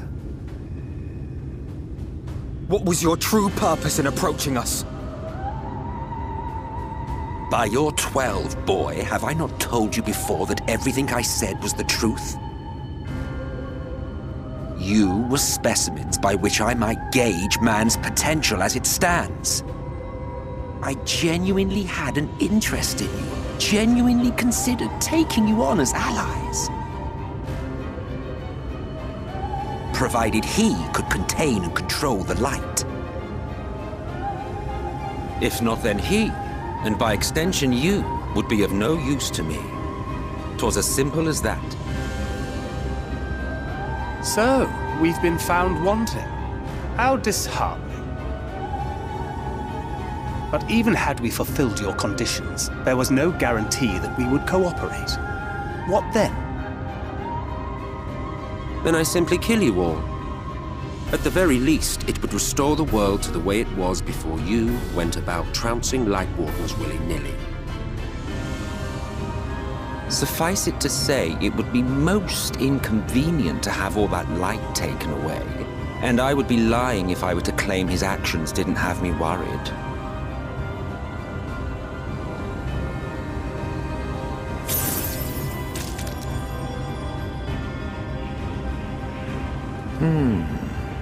You still retain your form and your senses, but you have all but become a Sin Eater. Whether you will it or no, your mere existence will serve to engulf the world in light. Those in your company will likewise turn into Sin Eaters, and in time you will succumb to your base instincts and hunt innocents to feast on their sweet, sweet ether. Those few with the will left to fight may rise up against you, but before your absolute might, they will quickly know despair. There is no hope. We are finished. Mankind is finished. Ah, the irony. What Vorthri achieved through bliss, you achieved through despair. but I have overstayed my welcome. I shall look forward to seeing you bring the world to its knees, hero.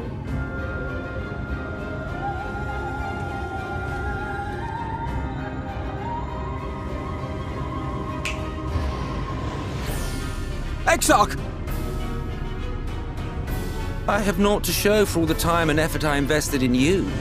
He is a small token for my troubles. I did not expect that I could learn aught from man, but I may yet learn something from all the knowledge he had hoarded for his precious hero.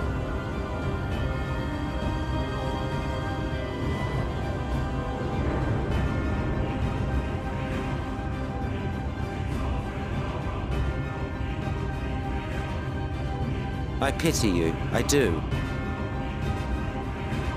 Your friends are now your foes. If you do not kill them, they will kill you.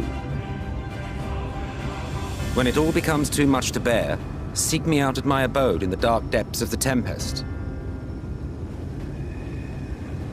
There, you may complete your descent into madness with some dignity, far from prying eyes.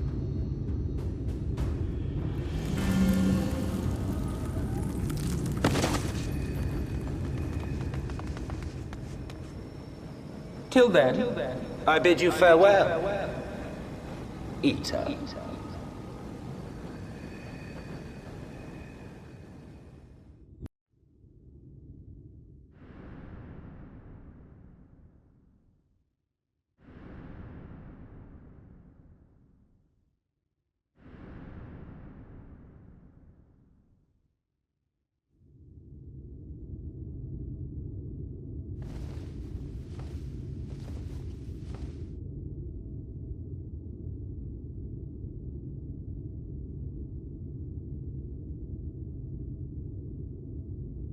Ah, finally.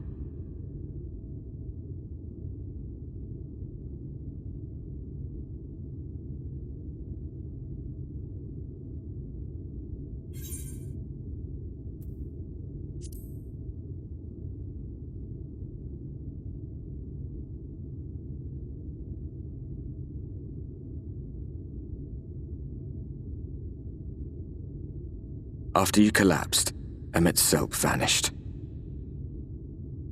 Then Reen did what she could to stay the raging of the light within your body. Thanks to her, you're still you, but she's only delayed the inevitable.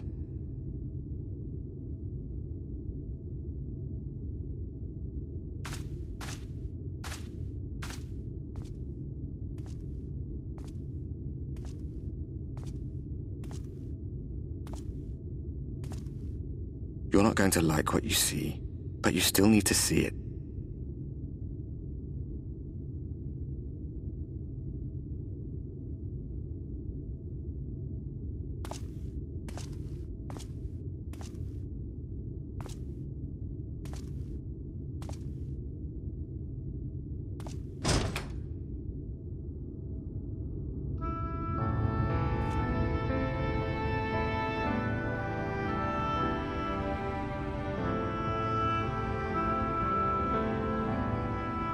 It's like this all over. The whole of Norvrat is shrouded in light again. And it's because of you, and the power you absorb from the Wardens.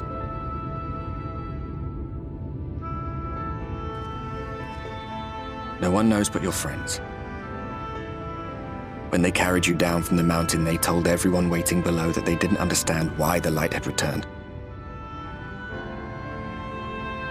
Now they're out there trying to allay the people's fears, while searching for a way to save you.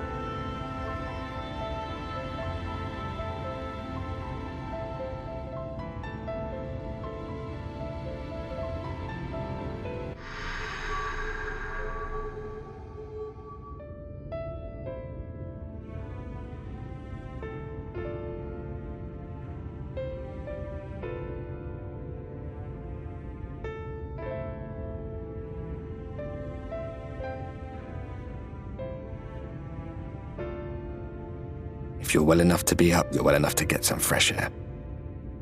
Better that than stewing in here. Go on. Go.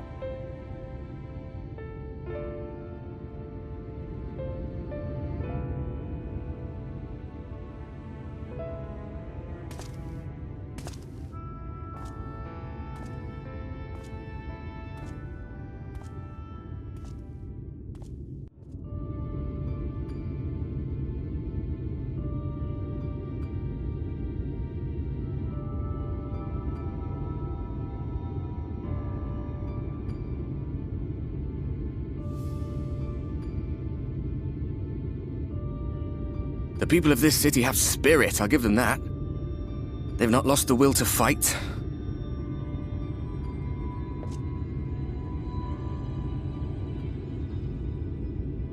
I can imagine how torn you must feel, looking at that sky, knowing what it means to everyone, and that you're responsible.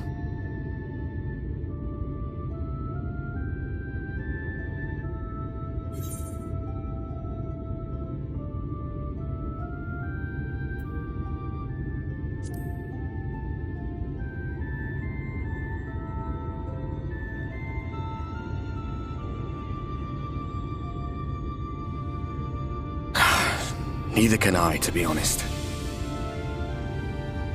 But you heard what the Ascians said. The light you shine will warp the world around you, whether you like it or not. Even your Stola and Reen had to concede that point.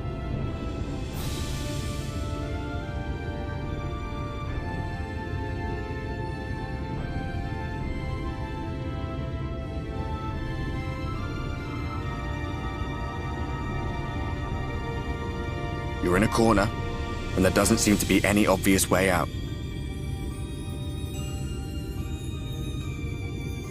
But that doesn't mean it's over. However hopeless it seems, you haven't lost yet.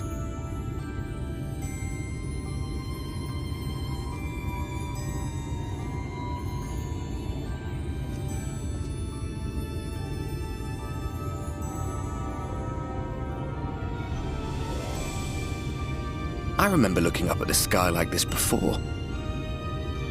Being caught up in a strange kind of calm. It was after we realized we were responsible for the flood. When we resolved to journey to the source by taking our own lives.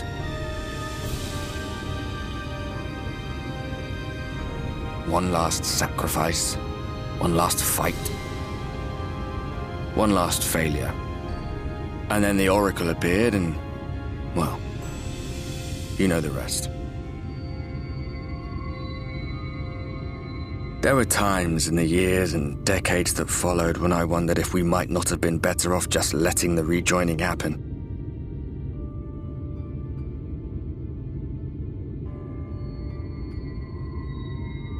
That we'd made one last mistake. But seeing that giant Talos stir to life cured me of any doubts I still had. Always we took the burden of fighting upon ourselves. That's what heroes do, isn't it? So we never had the chance to see anything like that. Our people coming together as one.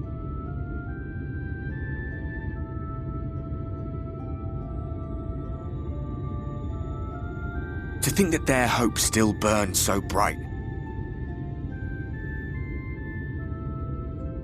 That they were still so eager to live, they would lift up their fellows, one on top of the other, till they reached the sky. No. We made the right decision. And I can finally feel proud of the part we played in helping this world survive.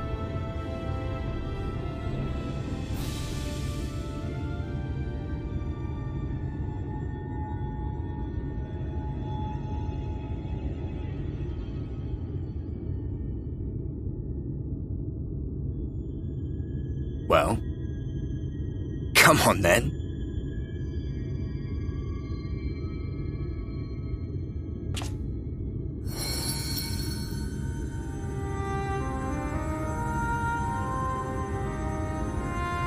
As I thought, what happened between us was no coincidence. My story may be finished, but the fates have gifted me a minor role in yours.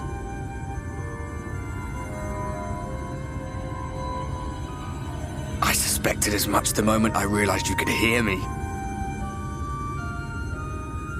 But it's hard not to doubt yourself when you're the man who caused the flood. I was afraid to do anything more than watch for fear of making things even worse. But no longer. After all, the path I once walked is now yours to finish.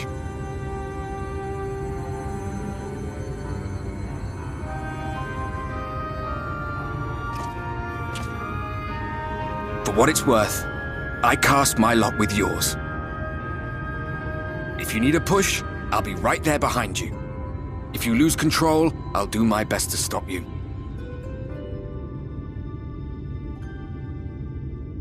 So, let us be about it, hero.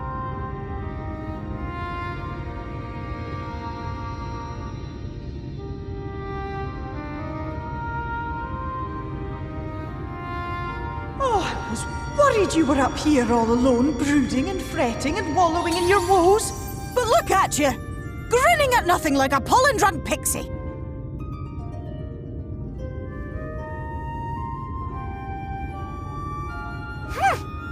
Look at what you've done to your ether. It's a mess. And you have cracks running all through that pretty soul of yours. My poor little sapling. Whatever am I to do with you?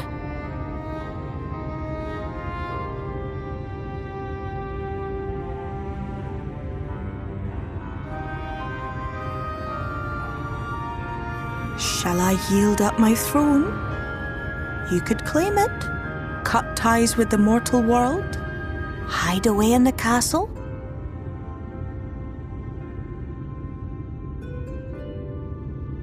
It won't fix the problem, but would it really matter? If any pesky heroes come calling with steel and magic, all of Mheg will rise up in your defense. My crown and scepter are yours, if you want them.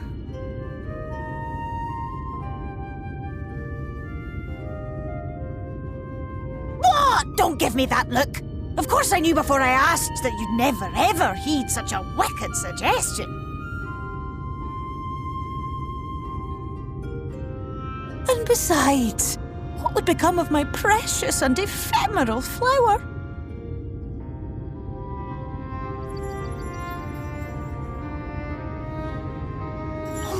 Dear beloved sapling, you are lost, confused, and have precious little time to gather your wits. Your kind is always so preoccupied with what lies ahead, and so we muddle your vision with fog and glamour. But such trickery is easy to see through. Stand very, very still. Think not of where you need to go, but where you are right now at this moment, at this time, in this place.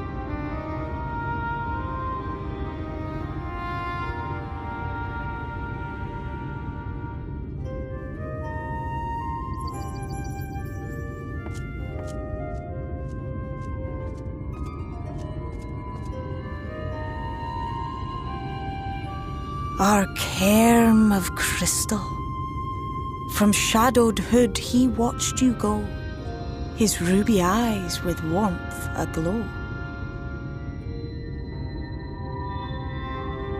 See yourself as he saw you, and that shall be the clearest clue.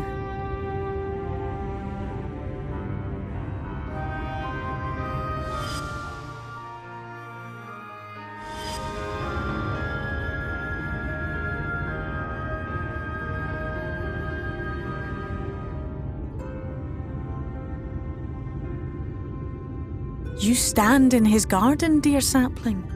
Ask his flowers what they know, and you will surely find an answer.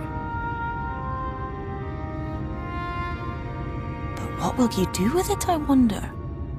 I'll be watching and waiting. Waiting and watching.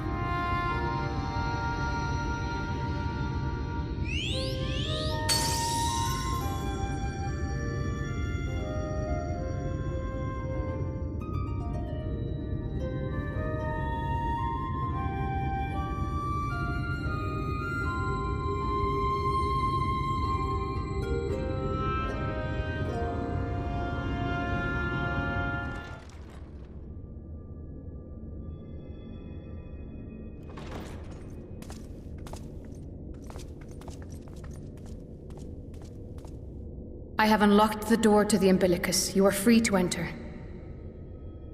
Once you have what you require, I'll see it sealed once more. Until then, I will remain without.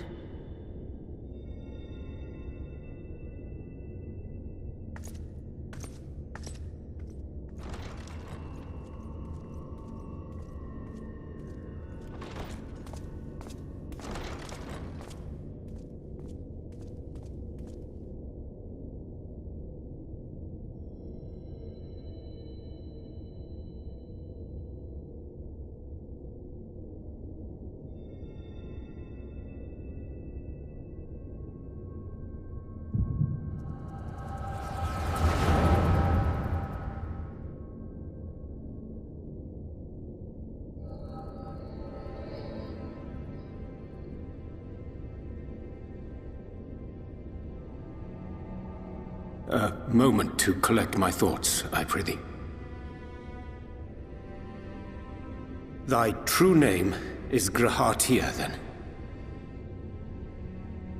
By thy claims, thou too art a native of the Source, though from an age beyond our own, when the 8th umbral calamity hath visited devastation upon our star.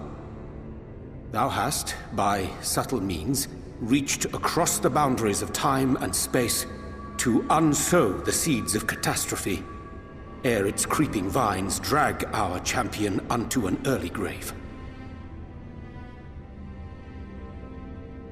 In essence, yes. A difficult story to swallow, I am sure.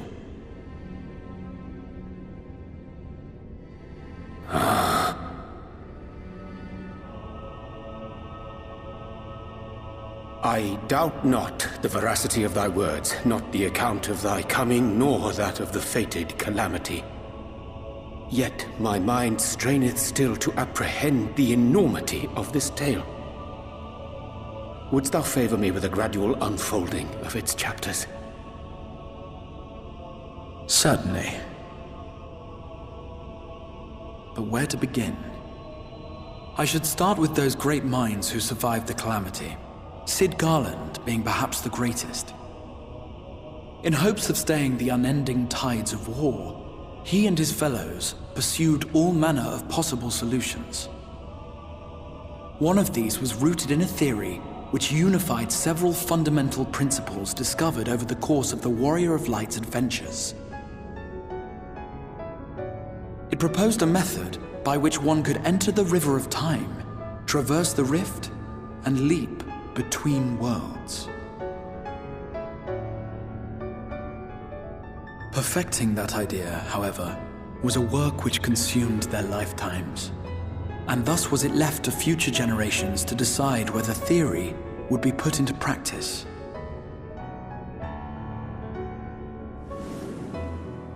But all the while, the world continued to burn. Hope was a feeble outpost, beset on all sides by thievery and misery and murder. People cried out in despair, "There is no hope, we are finished. Mankind is finished." Then others raised their voices in answer. Though we be beyond salvation, those who came before may yet be saved. We will forge a crossroads and pave the way for a different future. By the wisdom of our forebears, we will prevent this calamity from ever having come to pass.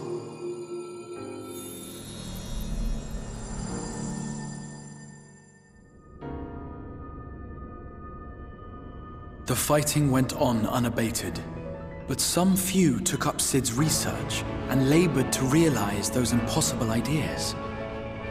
After 2 centuries of labor, their descendants finally succeeded in awakening the Crystal Tower, an integral part of the process, and, in doing so, roused its caretaker, me.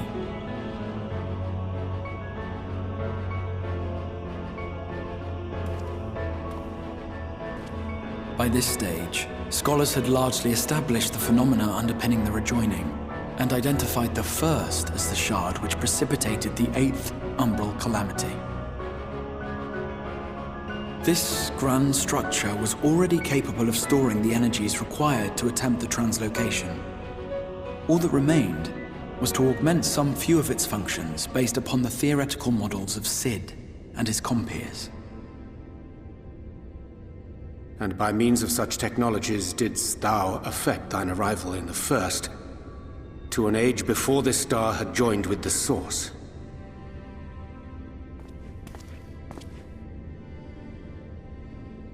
Some while before, as it turned out. 'Tis all but impossible to predict how time will flow between one world and the next, and we missed our mark by almost an entire century. But this only worked in our favor. The Sin Eaters could not be defeated without the blessing of light, and summoning the only man who might stand a chance against them would require decades of preparation.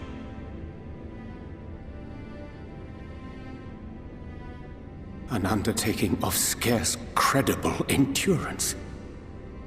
That thou hast kept thy plan from falling into disarray these many years bordereth on the miraculous.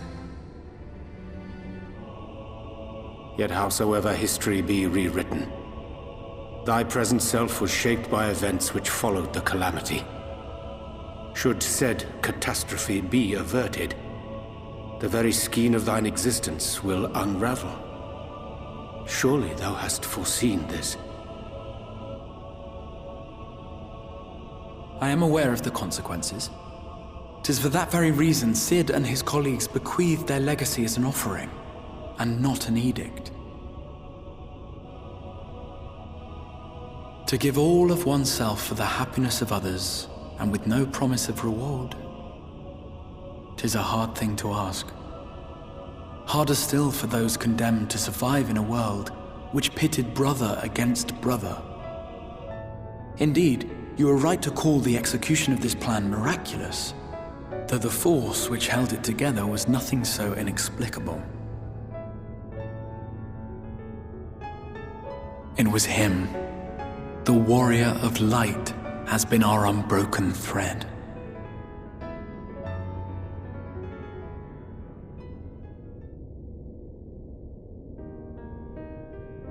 Where others would stumble and fall, he would rise above. Where others would break and run, he would carry on. The warrior of light's tale is one of unyielding bravery. To tell it was to feel courage. To hear it was to feel hope. It was a breath of inspiration in an age of suffocating shadow. In the histories of a fallen nation was our hero hailed as its greatest ally. In the time-worn pages of a noble's memoirs were his deeds joyously retold. For many, these stories were the flame which warmed them through the coldest of nights.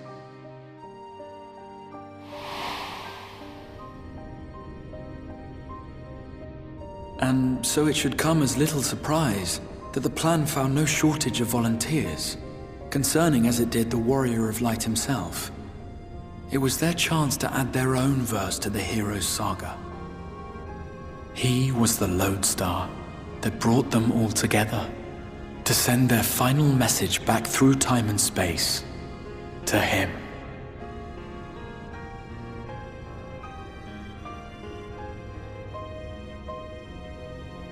The light of your legacy was our torch in the darkness. Burn bright again and live.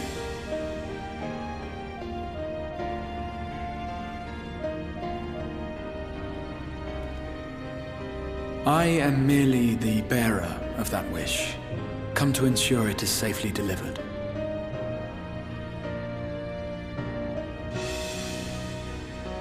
Wherefore sharest thou this burden with me and no other? What wouldst thou have me say? That you will be my accomplice? 'Twas you yourself who convinced me of your suitability when you spoke of how you learned of the Flood and of your part in arranging Minfilia's journey to the First. Your actions showed uncommon resolve. 'Twas clear you were committed to the cause of saving this world.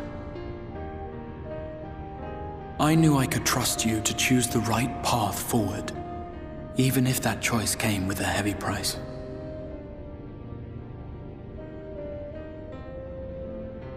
What price?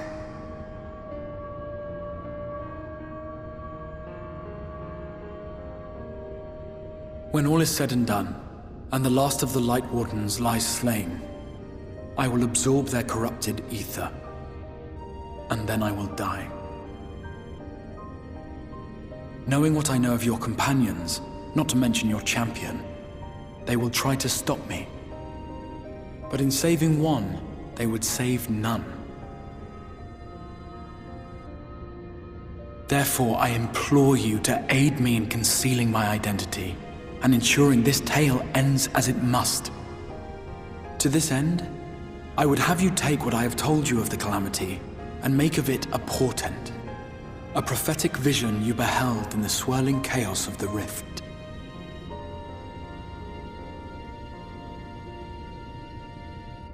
Is this truly thy wish?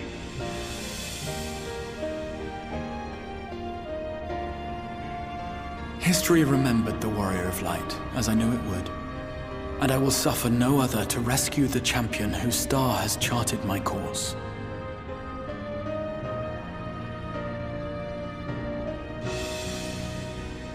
I will see this tale to a happy end, my friend. There has been enough tragedy.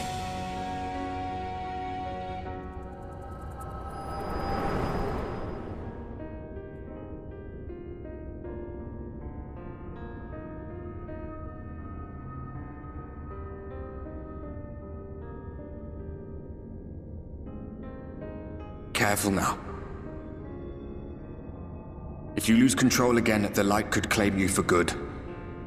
Although it's probably only a matter of time before you succumb to the change in any case.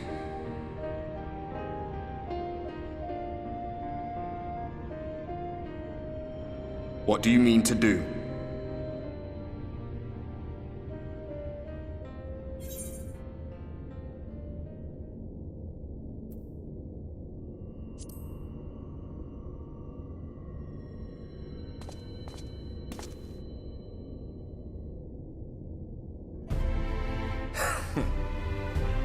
We should be on our way. Dacian mentioned the Tempest, did he not? That's the stormy seas around Calusia to you. His lair must be down there somewhere, hidden beneath the waves.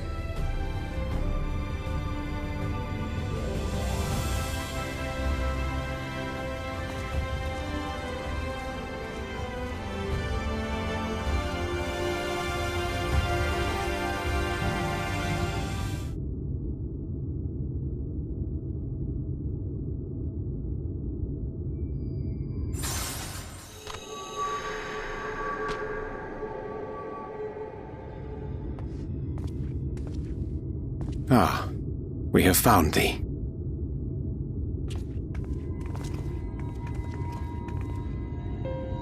Word reached us of thy recovery, and thus did we gather with all haste.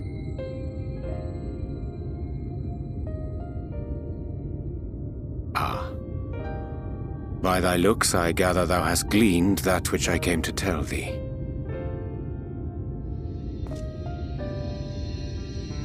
Urianger has shared everything with us. The Exarch's true identity and purpose.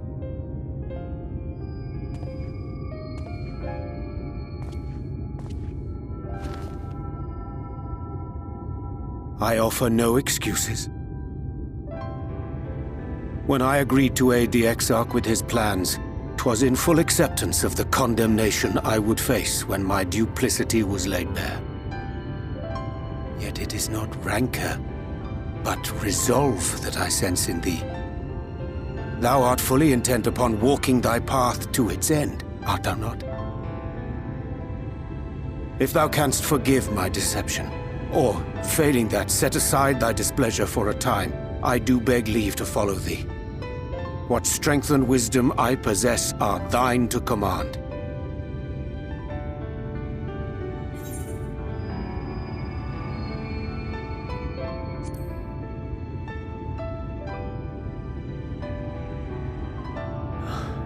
I thank thee. Doubt not but that I will do all in my power to repay thy kindness and fulfill the Exarch's wishes.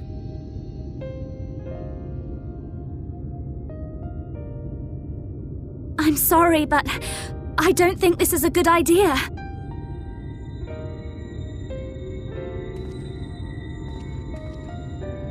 Leaving the Crystarium, I mean, with or without Urianger.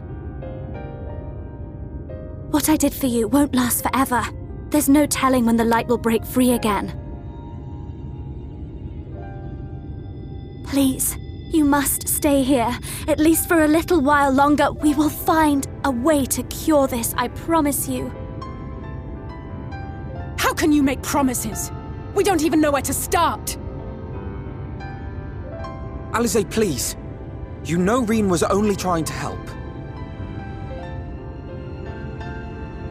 Of course I know! I know only too well! But making promises you have no way of keeping is not a kindness. It's a lie. Plain and simple. We've all searched high and low for an answer, and every one of us came back empty-handed. I am not about to stand in his way now. Not after failing him in his hour of need. No! The least we can do is...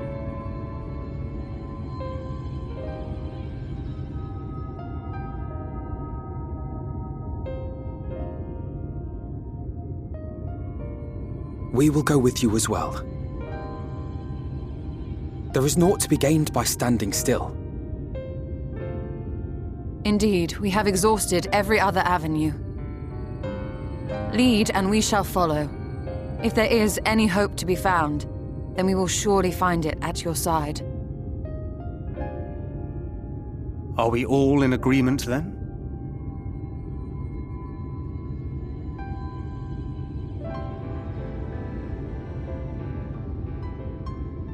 Is there aught we can do to help?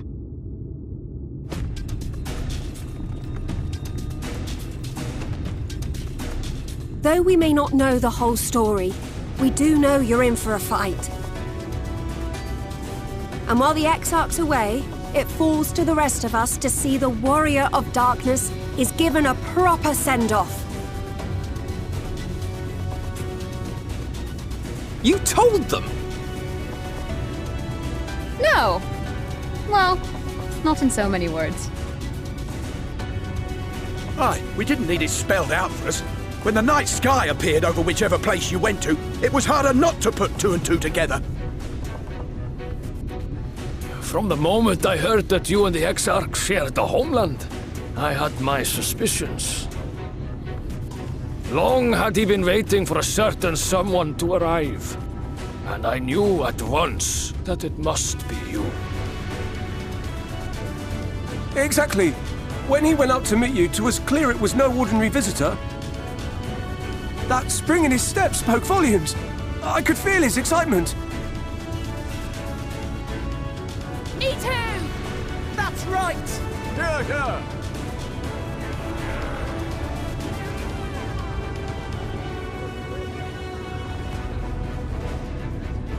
We do not fully understand where you or the Exarch hail from, or why you've all done so much to protect us. But we are deeply grateful nonetheless. So, if there is anything at all we might do to aid your journey, you need only name it. What would you have of us?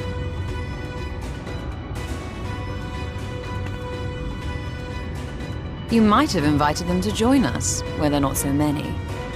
But come, they are waiting. What is your will, O Warrior of Darkness?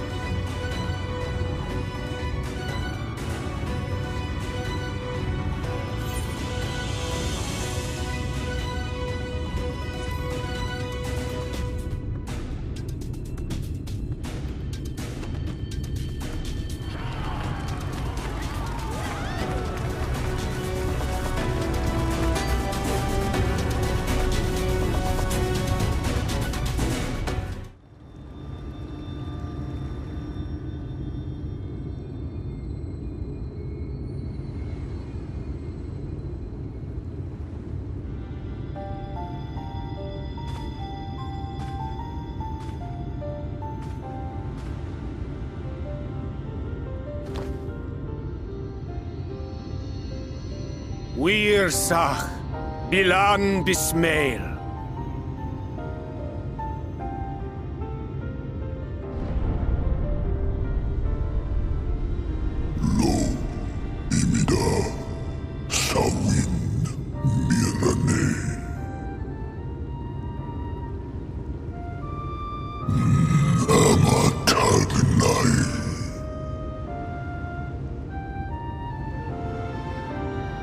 Fallen si lor wislan, ada si alinal.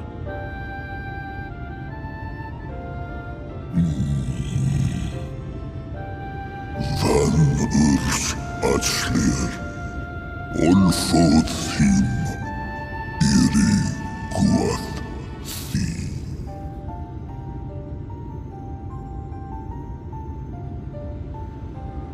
Oh dear. I don't need to speak Fae to know that didn't go well.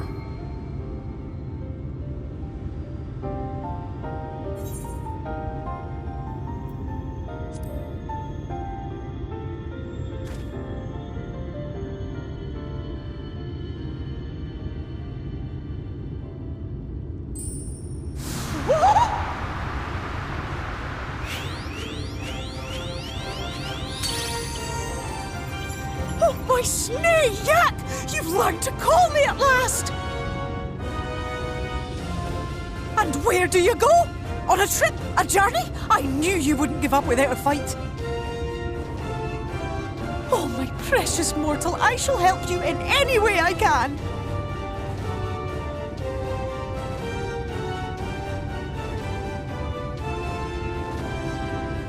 Gers Bismail win picked.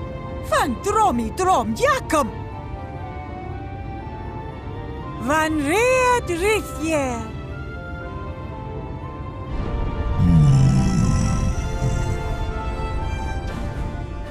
Ahai una, sahawin whisk.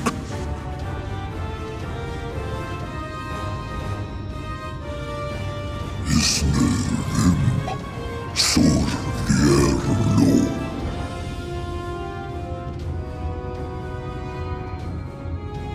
Be sure to scrub this one's teeth for him upon your return. He's only got manners. It will be done, Your Majesty. Our deepest thanks for your timely intervention. An agreement is reached and your departure is at hand. You wingless ones best hold on tight. May the blessings of the Fae keep you safe, Inba.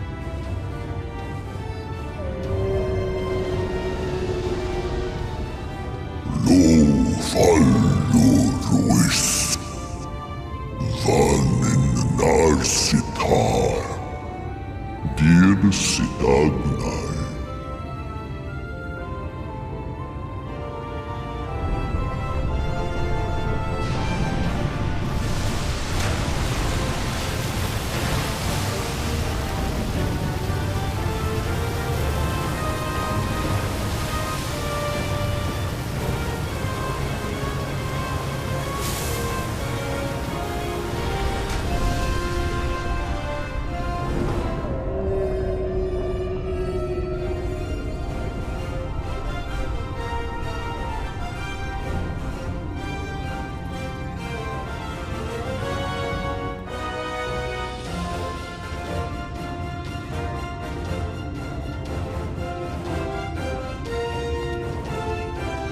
And just like that, it's all gone back to the way it was.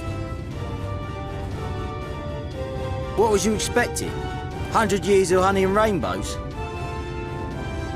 Seeing them Eulmore types wake up and smell the ashes was miracle enough for me. Ah, but the magic in the air when that ladder started moving. And when that great hulking Talos rose up. Gods. I could live 1,000 years and never behold anything so amazing.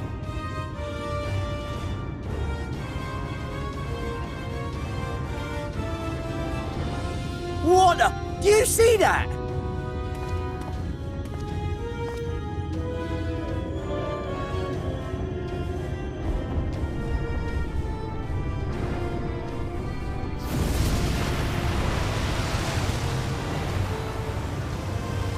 What a monster! Where did it even come from?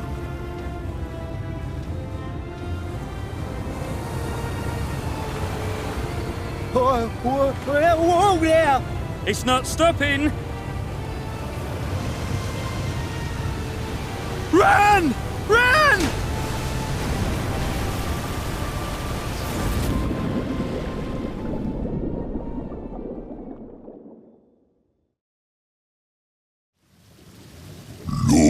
Vanana Anna Tilden Sidok Iri Halmsi Thunne Aktma Thonyasni Kagnai.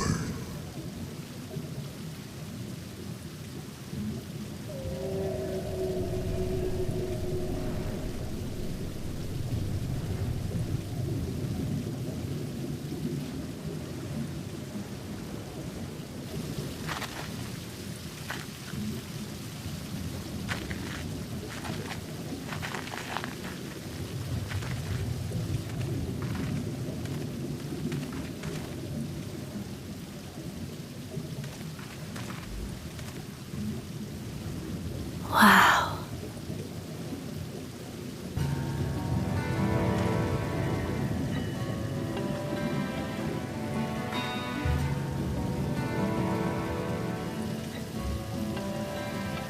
The breath of Bismarck. See how it swells to form a dome beneath the waves? The waters recede. The Tempest's floor is laid bare. In defiance of the blinding sky, this place holds fast to its gloom. The last refuge of he who denies the light with every fiber of his being.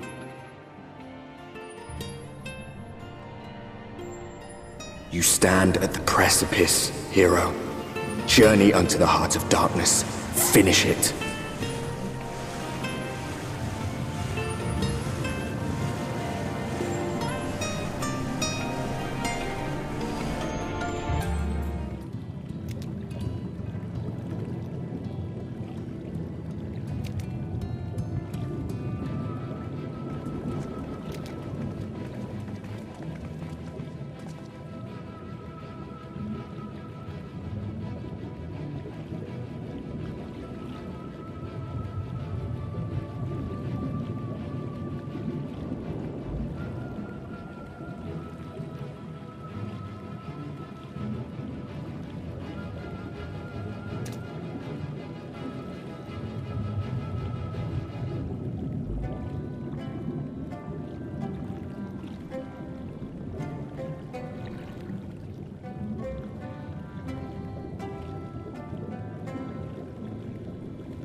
O stewards of the Ondo, we offer up our light in answer.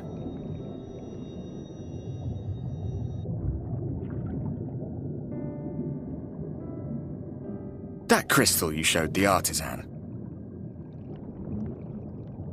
Was it... Did it belong to one of my friends?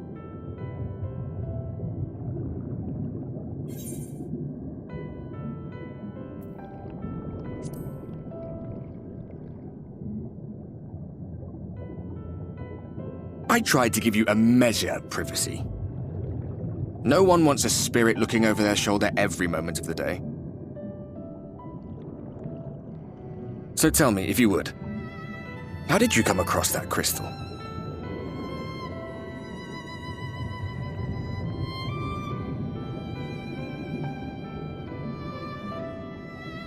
I was right then.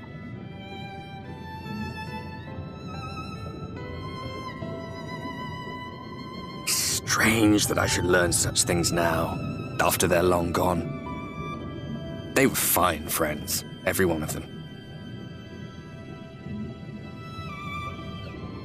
I didn't expect death to teach me so much. About them, about Seto, about you, about the hope that hides at the heart of this world.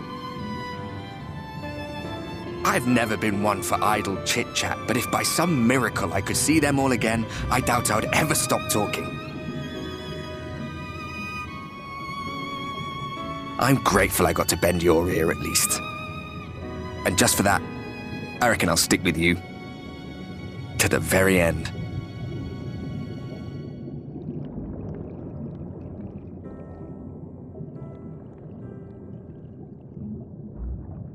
Apologies, we were a little late to the gathering.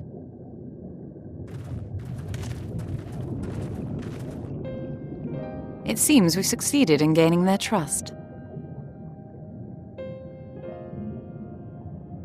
The delay wasn't exactly welcome, but at least our many hands made light work. And they seemed especially impressed with your contribution.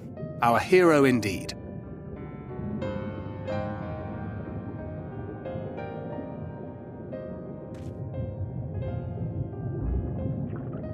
Y'shtola was telling us those structures may date back to the age of the Ascians.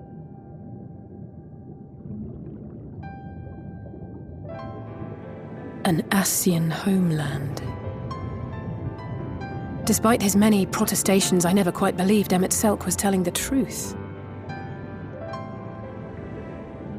Nor I. But there is no denying the evidence before our eyes. Clearly this was once a great city. A home they would see restored, no matter how many tens of thousands of years it takes. It's a hollow dream when you think about it. Even if they manage to rejoin all the worlds, they'll never bring back the ones who were lost. But would I have done any different?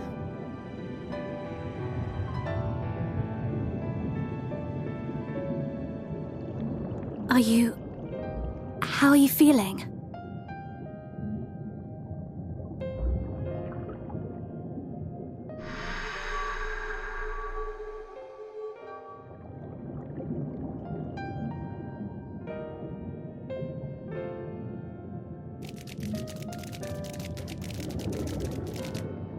You have completed your devotions? Yes. To the honored ancients have we offered up our prayers and our gratitude. You too have our thanks. Might we trouble thee then to tell us more of the illuminated land of which thou didst lately speak?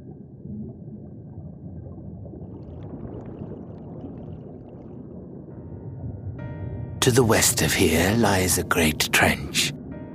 Some days ago, a light appeared in that endless darkness. Curious, we ventured closer and discovered in the depths an entire city.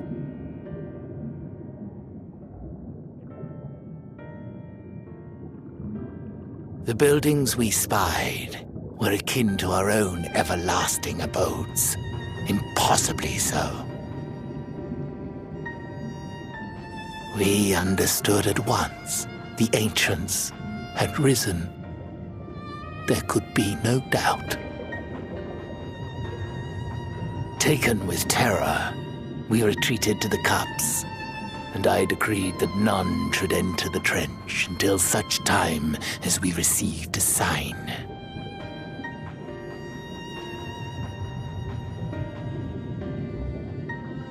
Might it still be possible to reach this city of the ancients? With no water to drown you, a finless one could now travel there. Yes. I am convinced you are the sign for which we have been waiting. My people will show you the way.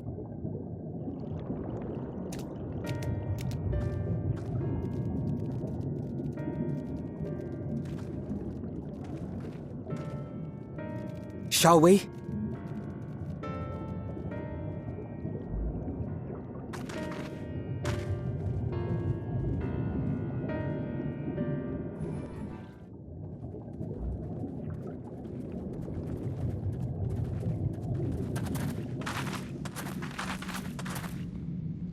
By the gods!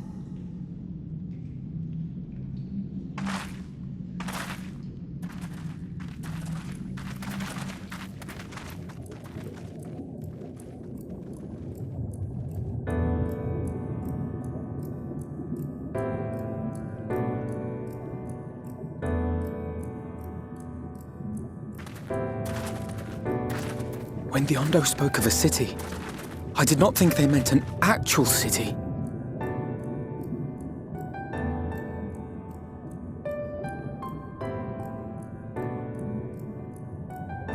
Then we are seeing the same view.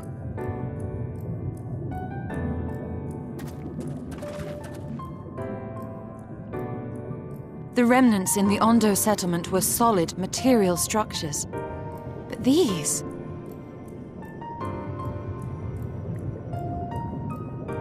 everything here pulses with ether.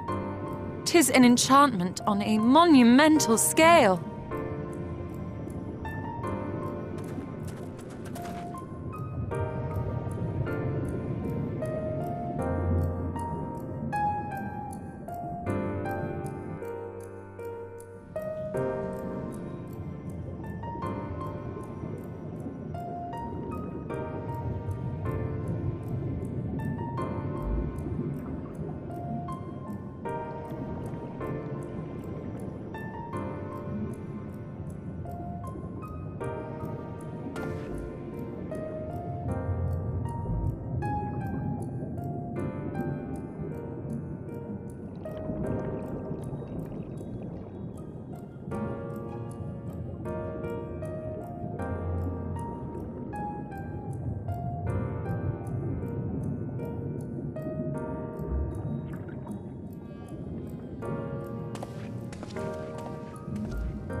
This really is unacceptable.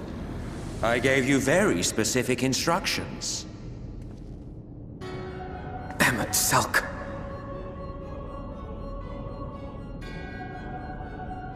My invitation was for an abomination, ripe with the power to bring about the world's annihilation.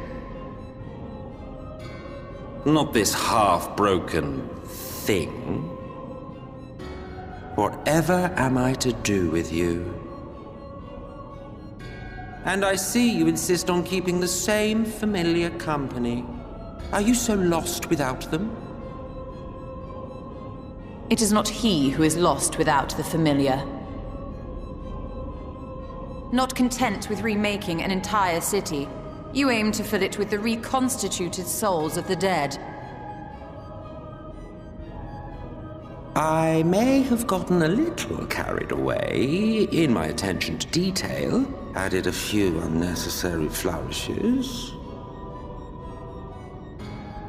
Well, there's no point trying to hide it. Yes. Once the rejoining of worlds is complete, Zodiac will regain his full strength and shatter his prison. Then we shall offer up the Source's remaining inhabitants in sacrifice, that we might resurrect our brethren who died to bring Zodiac into existence. But what was it that you came here to do exactly?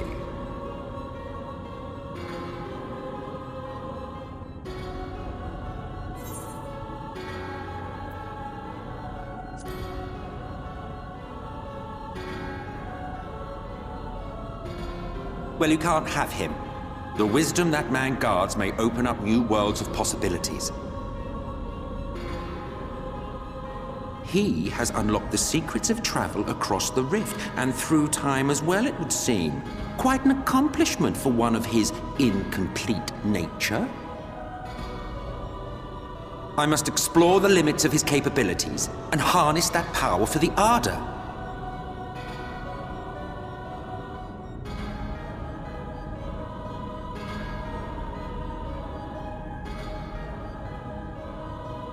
Even now, after everything, you refuse to see reason.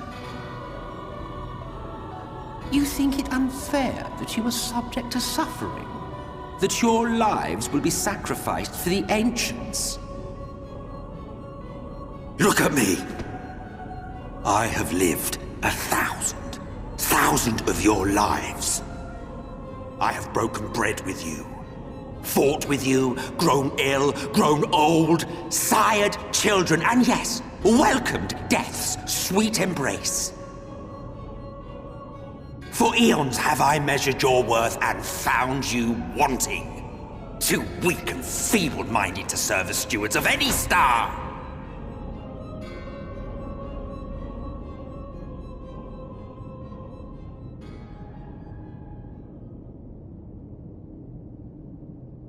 Have your recent spats with Vorthri and his Sin Eaters taught you nothing? Have you not learned that your ignorance and frailty beget only endless misery?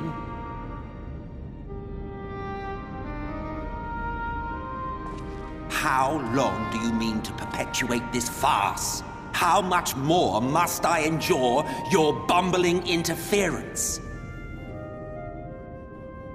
Let us imagine that the laws of reality are again undone and the world faces true annihilation. Do you honestly believe that half your number would sacrifice themselves to save the other? Of course they wouldn't! And if you had witnessed history unfold as I have, you would reach the same conclusion.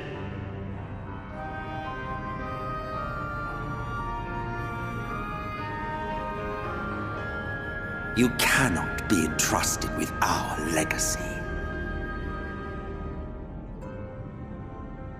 I will bring back our brethren, our friends, our loved ones. The world belongs to us and us alone.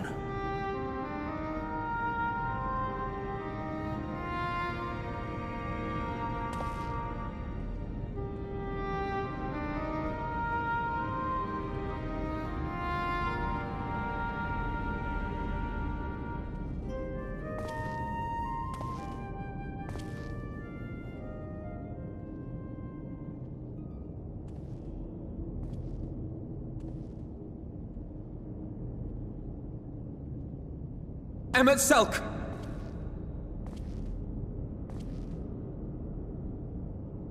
We understand, truly, but it makes no difference.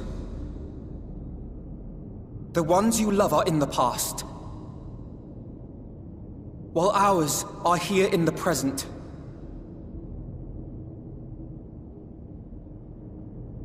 One day, we too will be ashes and dust, but not today. Our time is not yet finished.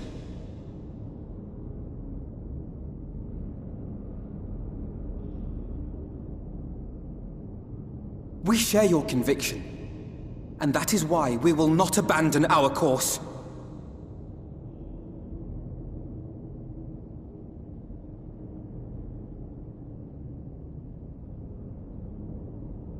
You think us the same? You think your tattered soul of equal worth to those I lost? Then come. Earn your place. Prove yourselves worthy to inherit this star.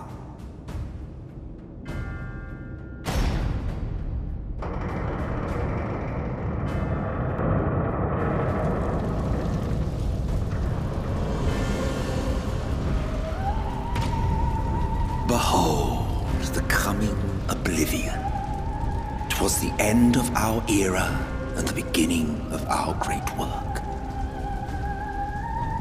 A fitting backdrop for your final judgment.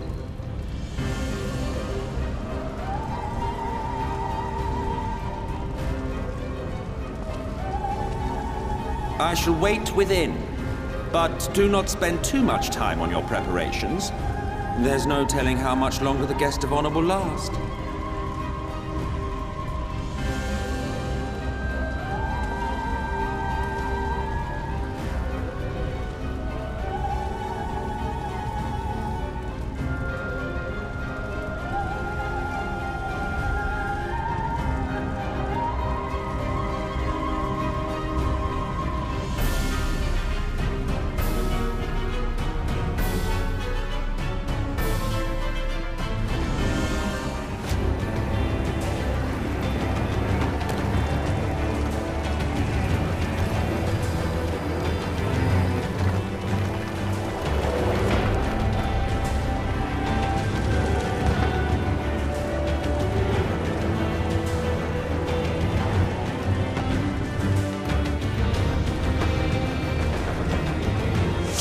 Welcome to the final days of Amaurot.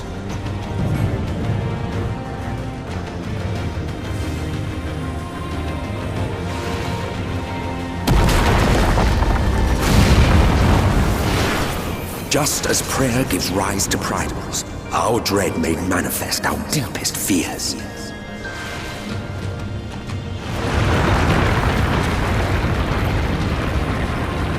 The land buckled, the cities burned, the waters ran red with blood.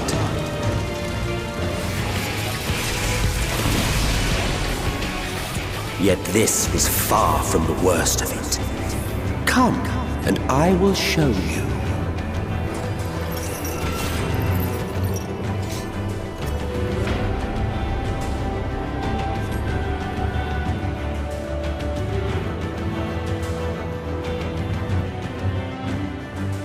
Just a little further, and you will see the end of a world. The star was fading.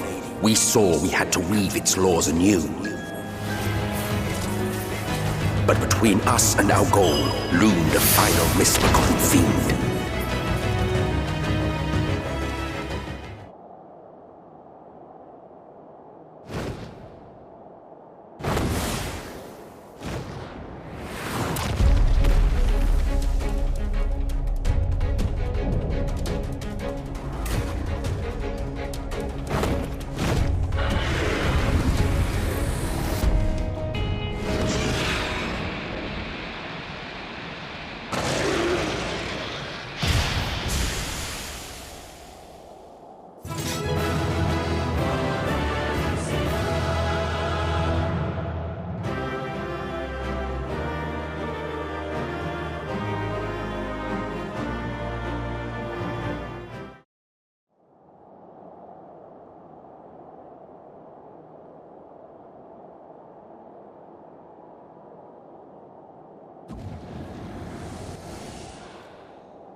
Well, well, you prevailed.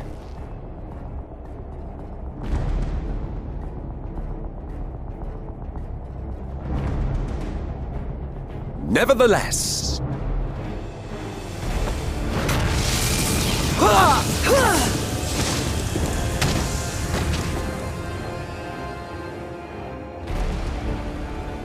Your performance was underwhelming, and I remain unconvinced of your worthiness.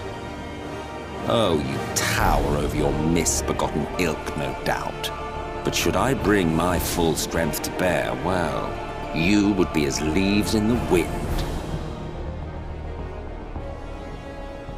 The gulf between us is a reflection of the disparity between the world as it was and what it has become.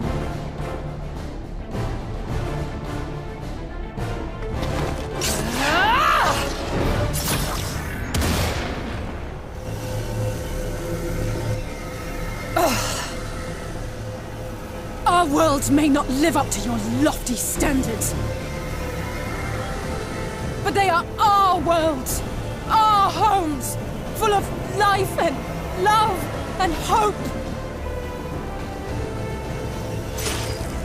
And we won't stand by and let you destroy them!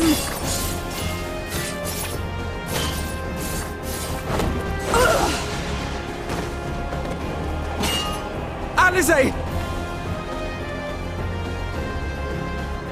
You are a mistake. For we who have known perfection, the shattered source and these shards are ghastly mockeries of the true world. The ephemeral lives you exalt are pale imitations, utterly devoid of meaning.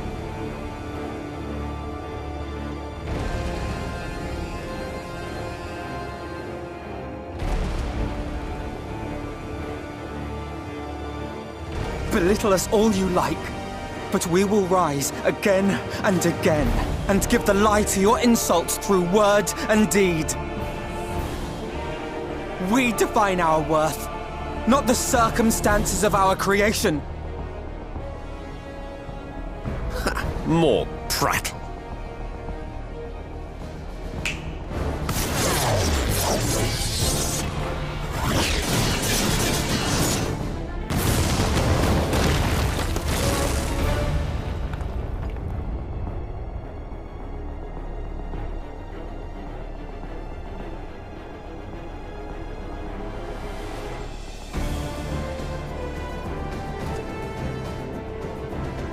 Fool, who are you?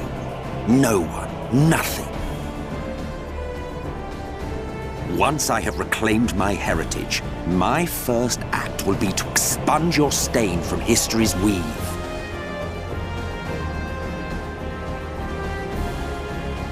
My world will have no need for heroes.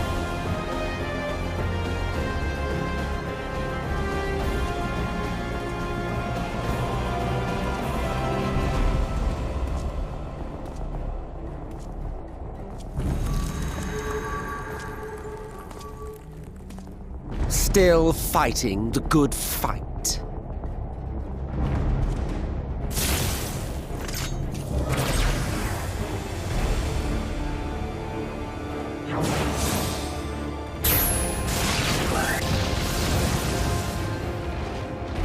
It is true that all we hold dear is fated to fade away.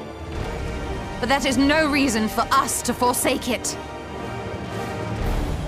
To take what steps we may, and thus mark the road for those who would follow. To strive for the best of all futures. Be this not also thy purpose?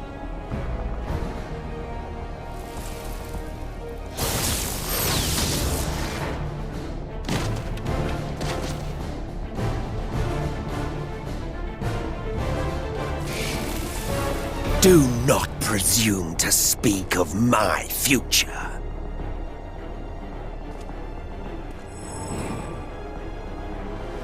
And you? Why waste your final moments in futile defiance? Weary wanderer, you've no fight left to fight, no life left to live.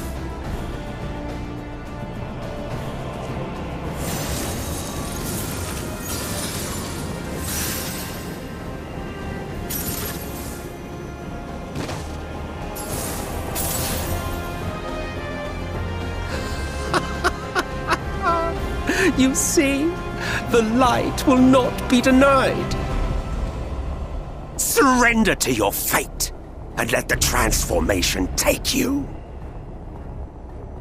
Rise up in madness and fury. Devour the vermin infesting the land which is rightfully ours.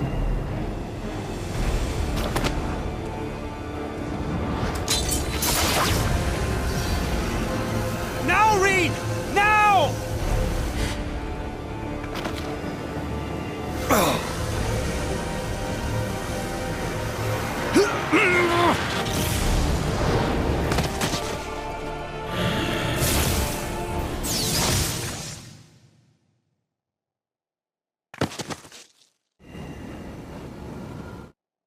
Fight it! You have to hold on!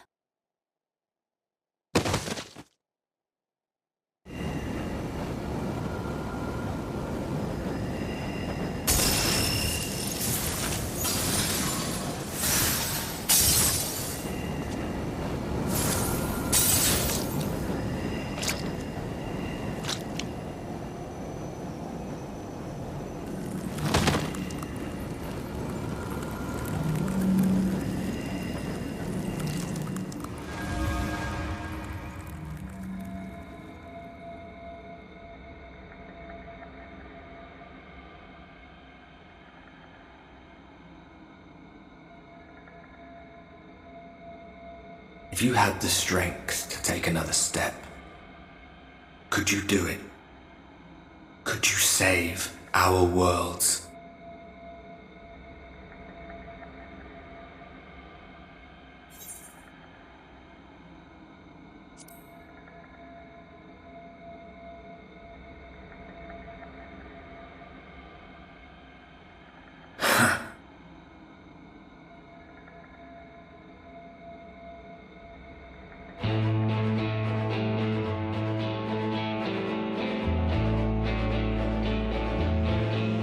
take it. We fight as one.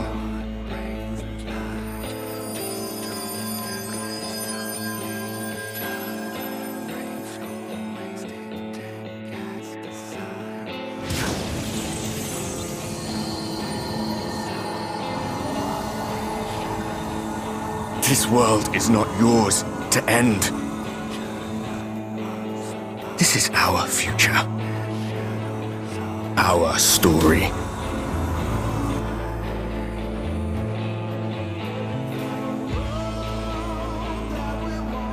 No, it can't be.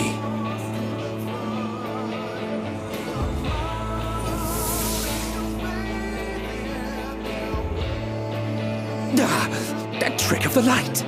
You are a broken husk, nothing more. How can you hope to stand against me alone? We stand together!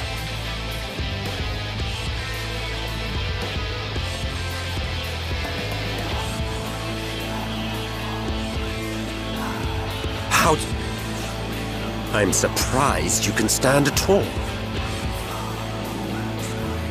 I could not well leave matters half-finished.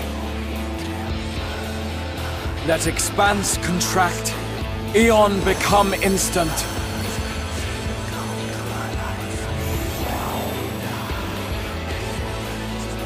Champions from beyond the rift, heed my call!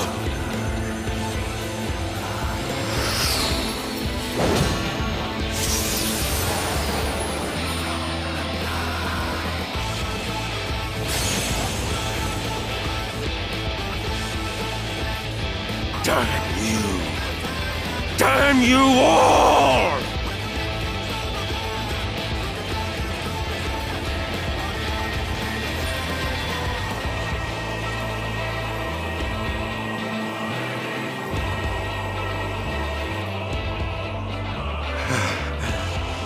Very well. Let us proceed to your final judgment.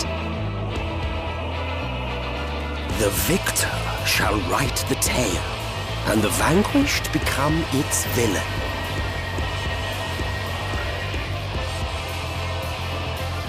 But come, let us cast aside titles and pretense, and reveal our true faces to one another.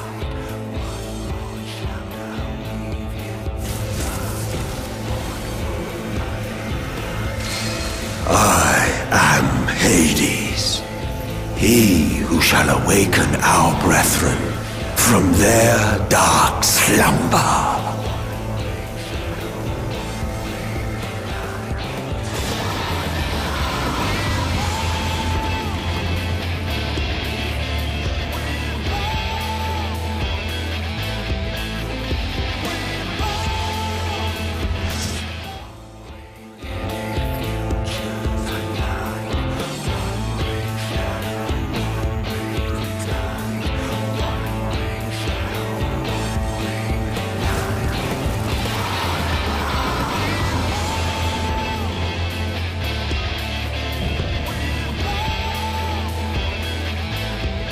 Show me your vaunted strength, and I shall expose the lie of your fragmented existence.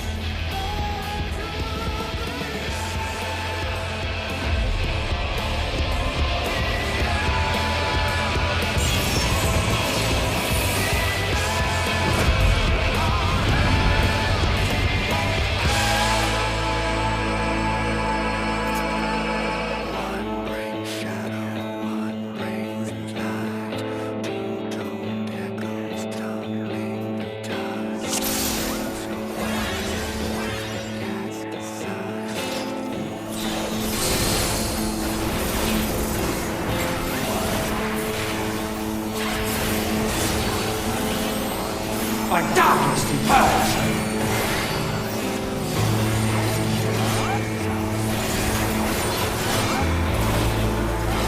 Darkness reigns!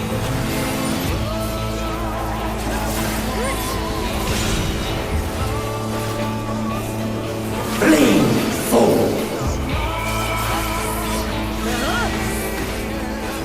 You are a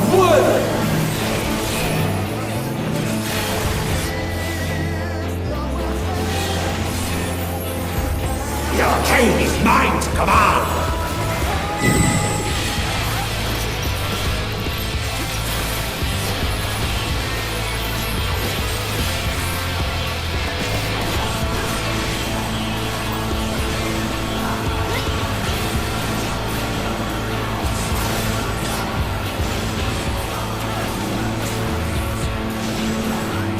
Bleed forward!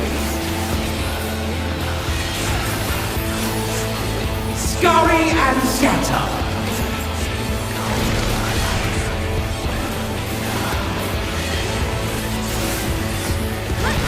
Adapt and purge!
By this vessel of flesh!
Tempests!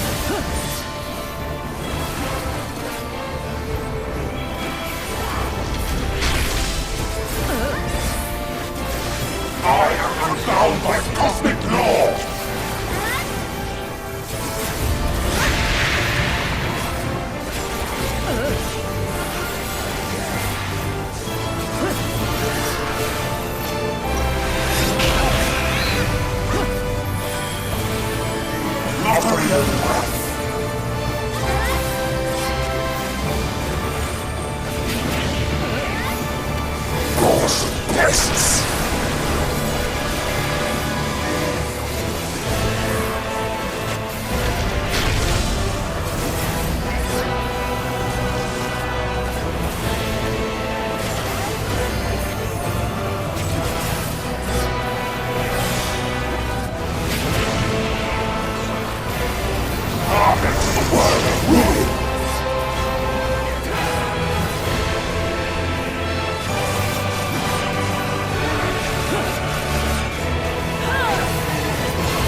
will be your doom!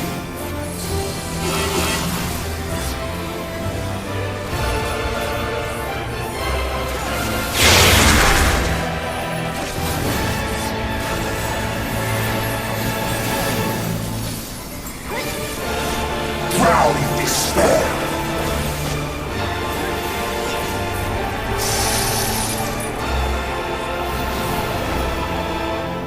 My dormant breath, dream now with a dark tomorrow. By our gathered might, must we reclaim these vain reflections. In Zodiac's name, I beseech you!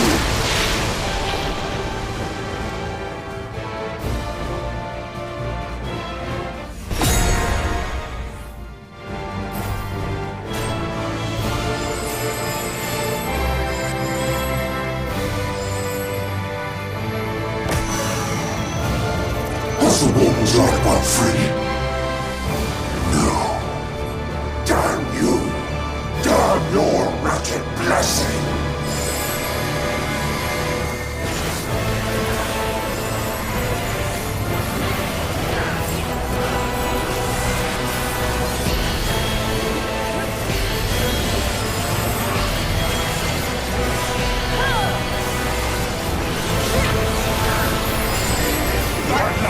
The world and every life upon it!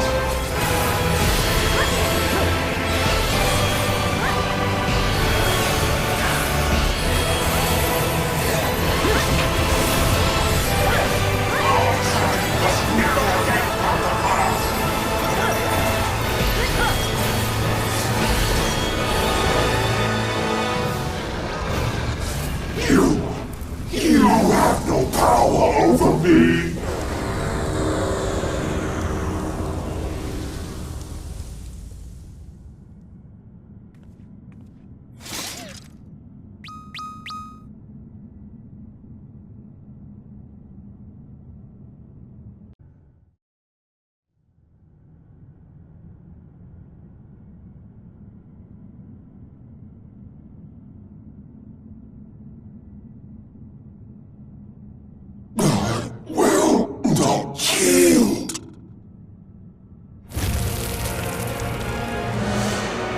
I surrender this fight, what will become of it all?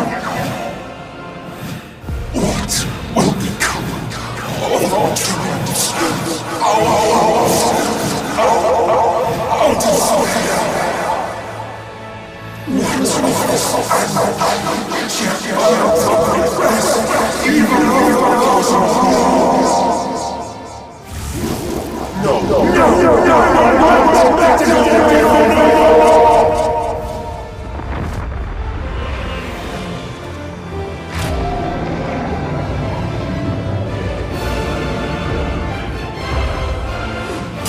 Enough, damn you!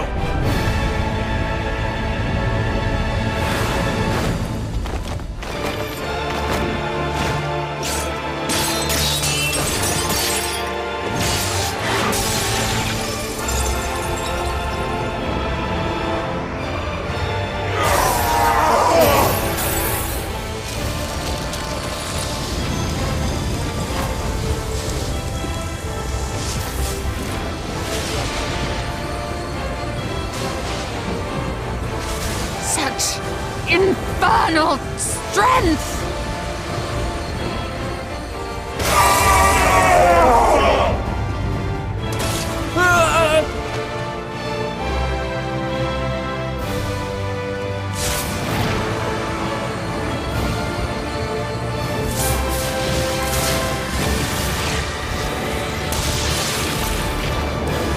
Now! Strike with all thy might!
Remember. Remember us.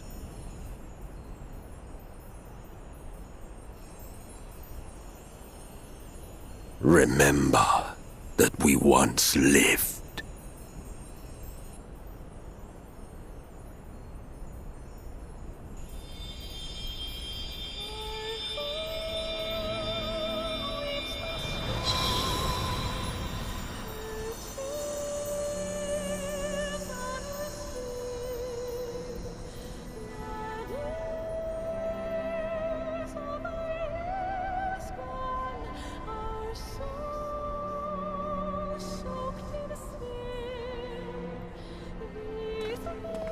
It's over.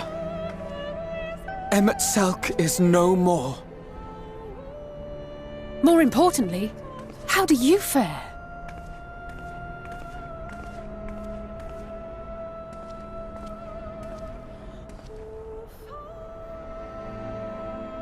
What dost thou see? His ether. It is as it used to be. As a disciple of Zodiac, the Ascian was the darkness to your light.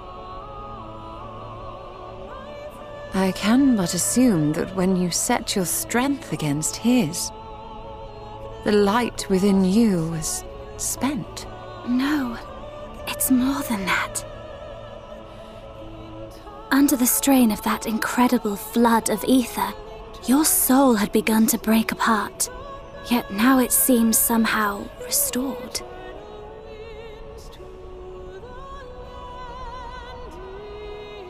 I tried to help you before the battle, but Emet-Selch stopped me. So, how did you... exactly what did you... Can you tell us what happened?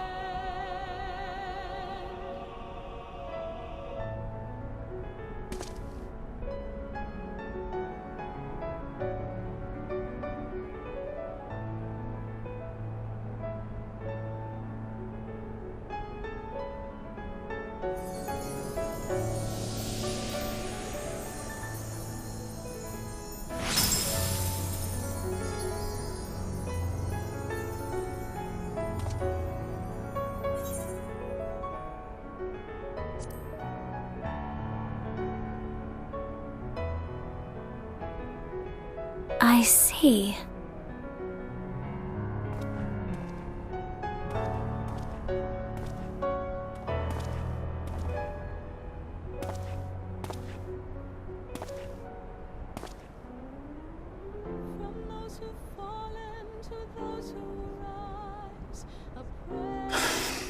Where to start? I believe I owe you all an apology. And you, most especially.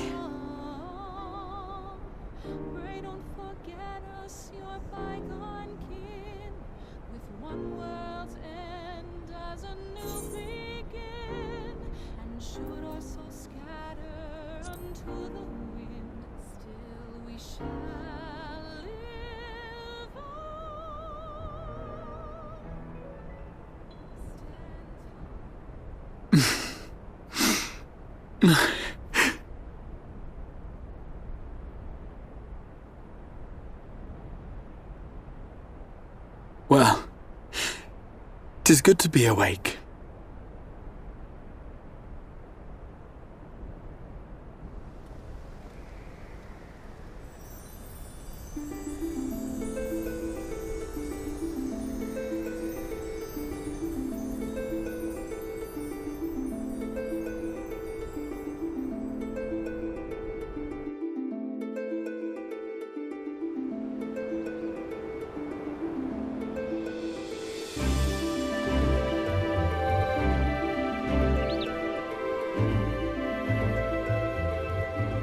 So, those mad souls dove straight into the ocean over there, did they? All I could see from here was the whale, Master Chai. 'Twas surely Alphinaud and those friends of his. They did something heroic, mark my words. You need only look up there for proof of that.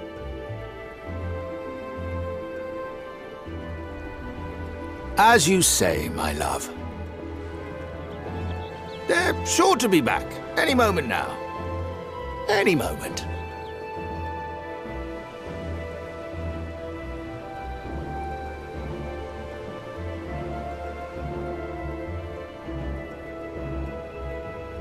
They are coming back, aren't they? I couldn't bear the thought of...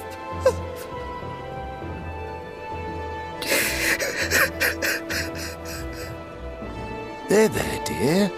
Everything will be all right.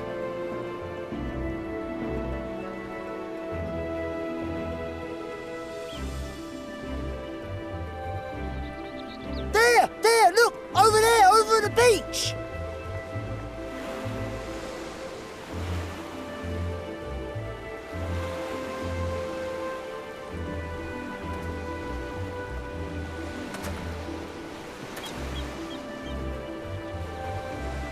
Ho there! Greetings! You all right? Welcome back!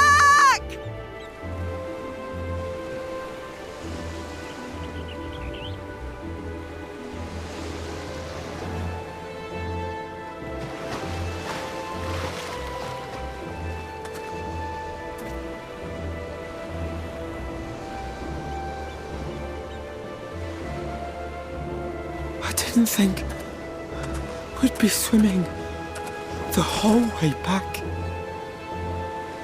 Heavens. Take me. Alphinaud! Oh, hells.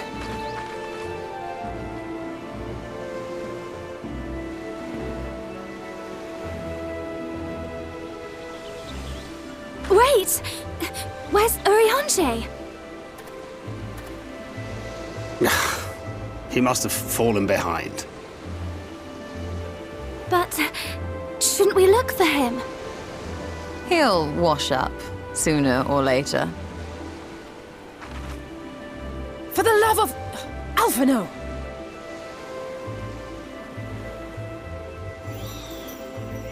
Welcome back, dear ones!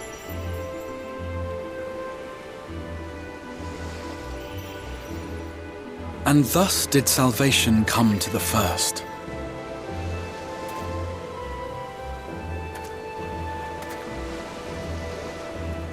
The lamps of Amaurot will fade along with Emet-Selch's enchantments, and the depths shall be as once they were.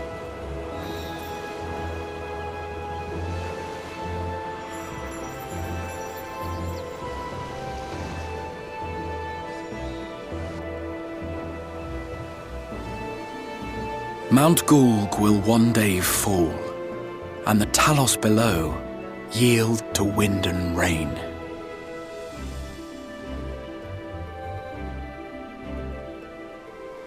This tale, too, will fade with time, passing into legend as the world heals and moves on.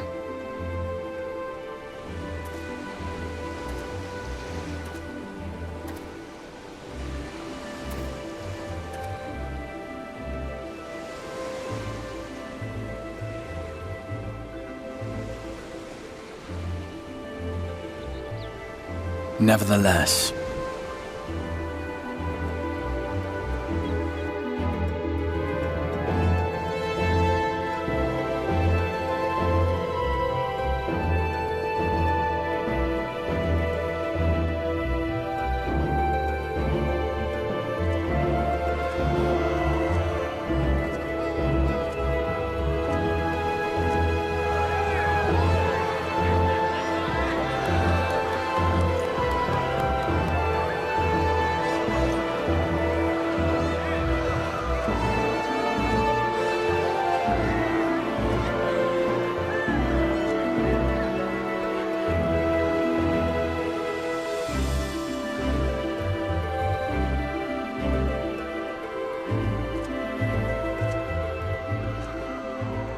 as ether obeys the cycle, as death and decay gives way to new life,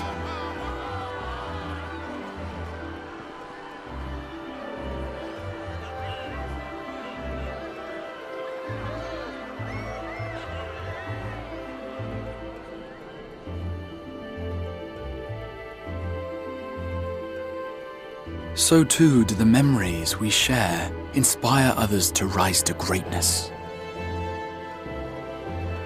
For we who walk before may lead those who walk after.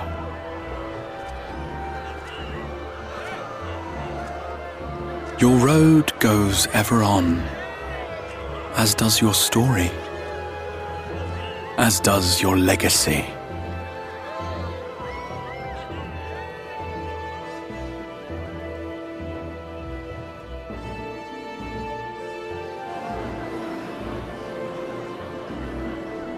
Such is the hero's lot, to touch the lives of countless others. Excuse me? You're the Warrior of Darkness, aren't you?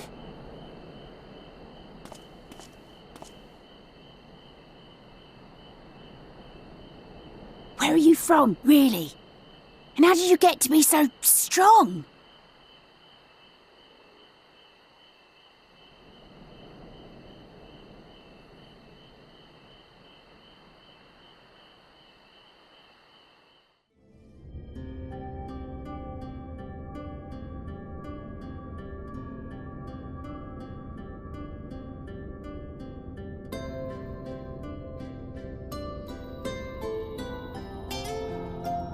By your deeds has the blinding light been banished from these skies, and the Sin Eaters driven to retreat. Although our many hurts will be years in the mending, I have faith that this world and her people will one day be whole once more.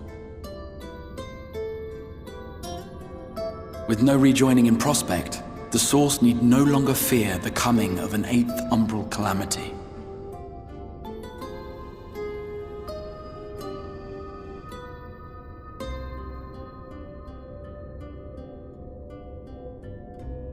And with that triumph, the future from which you came will no longer come to pass. Yet here you still stand. So I do.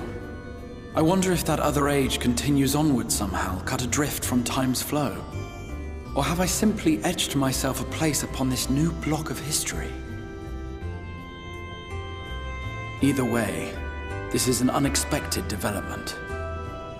As the summoner of your souls, my death was meant to release you back to your world. Yet I am very much alive, and you are still stuck here in the First.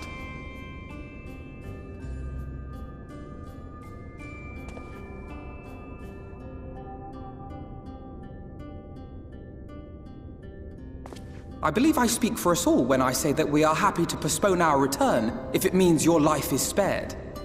We will seek out another way.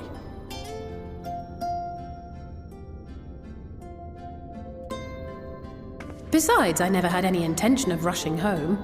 There are people here I still need to thank, and this means I might actually have time to do so.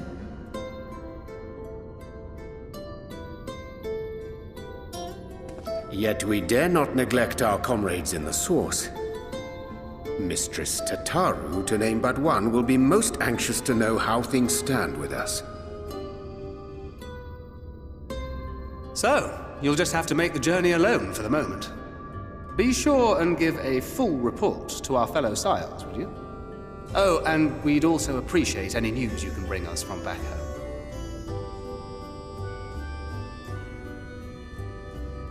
Then I see no reason to delay.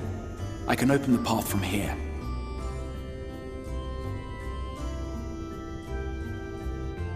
I imagine we each have matters demanding our attention, so let this be a farewell for us all.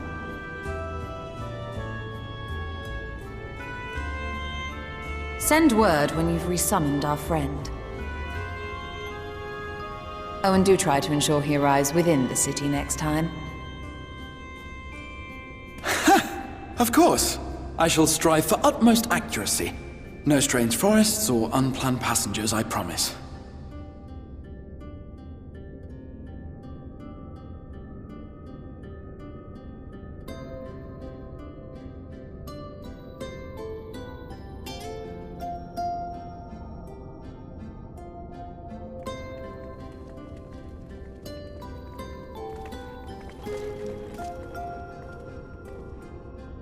I'm a little relieved, to be honest.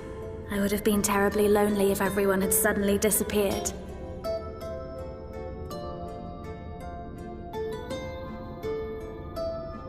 But I understand that you have to go. Safe journey, warrior of darkness. I hope to see you again soon.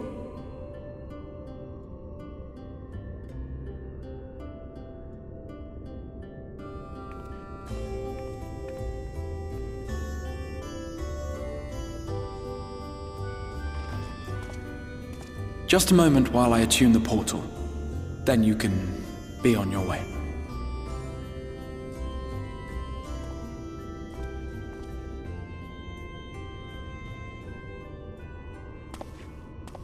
When I was a boy, many long years ago, I yearned to stand tall as the heroes of Eld. But like a fool seeking to pluck the stars from the heavens, my every attempt to reprise their deeds fell short. And then one day, an all but forgotten dream from my youth stood before me in the flesh.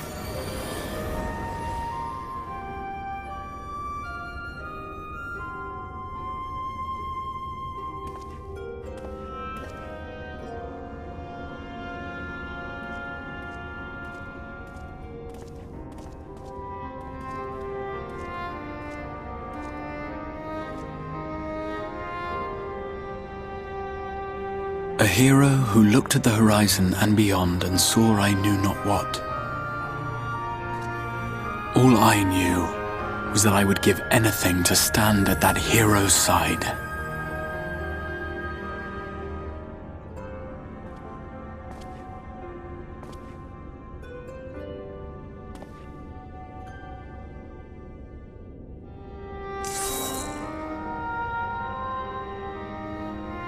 Would that it was so easy. The glory of the heavens was ever beyond the grasp of those who never thought to reach for it. But if I have gained anything from all of this, it is the courage to stretch out my hand.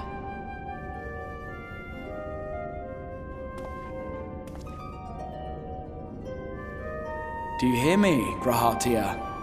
This is no time for sleeping.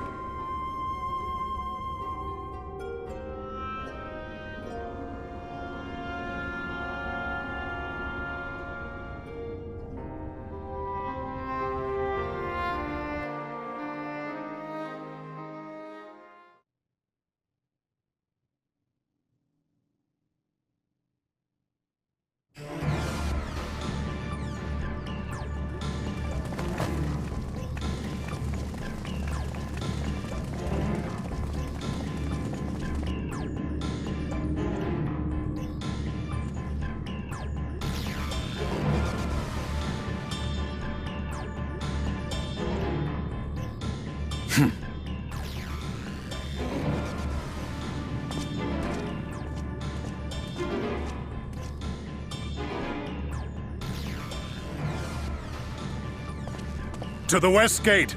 I want to know what's happening there.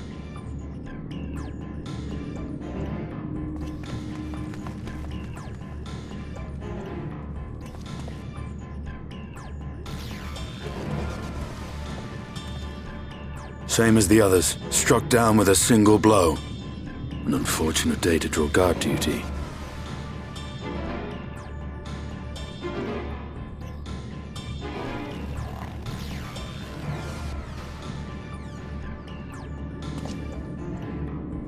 Forgive me. These were your people. We took advantage of this slaughter to slip into the palace. 'Tis not for me to grieve them.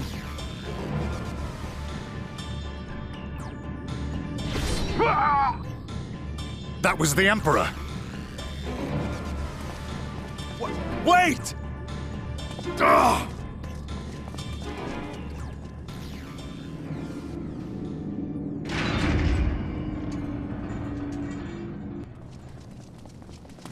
Your Radiance!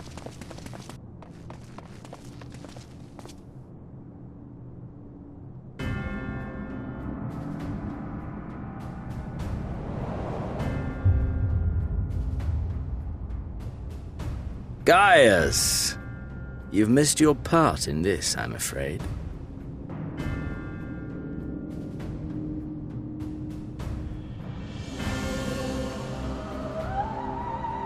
Identify yourself, demon!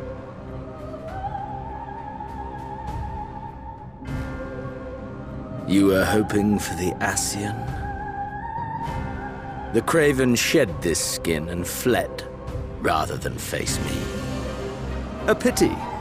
I was looking forward to crossing blades with myself. But I cannot deny the feeling of satisfaction. Body and soul reunited at last. What now? The game continues, but the pieces have changed. Only if we trust in a paragon's words. A mistake I do not intend to repeat. Gaius! He speaks the truth. Elidibus is gone. Tore a hole into the rift.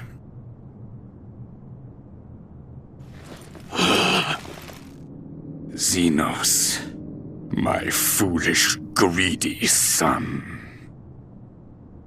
Was a second life not enough? Was the Empire too rich a prize to ignore?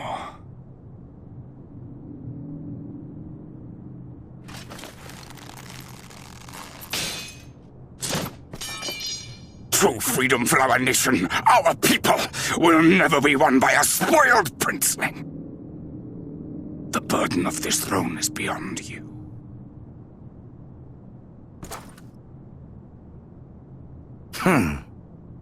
'Tis you, father, who have struggled with this burden.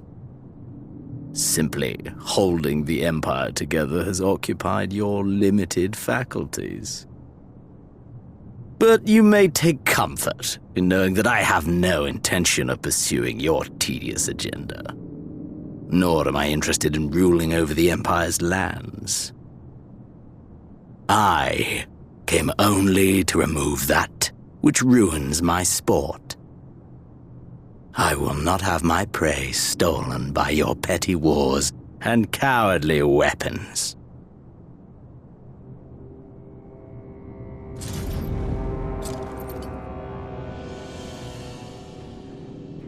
You would kill me just for that.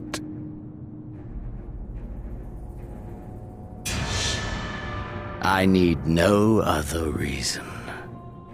Any and all who interfere with my hunt will not do so twice!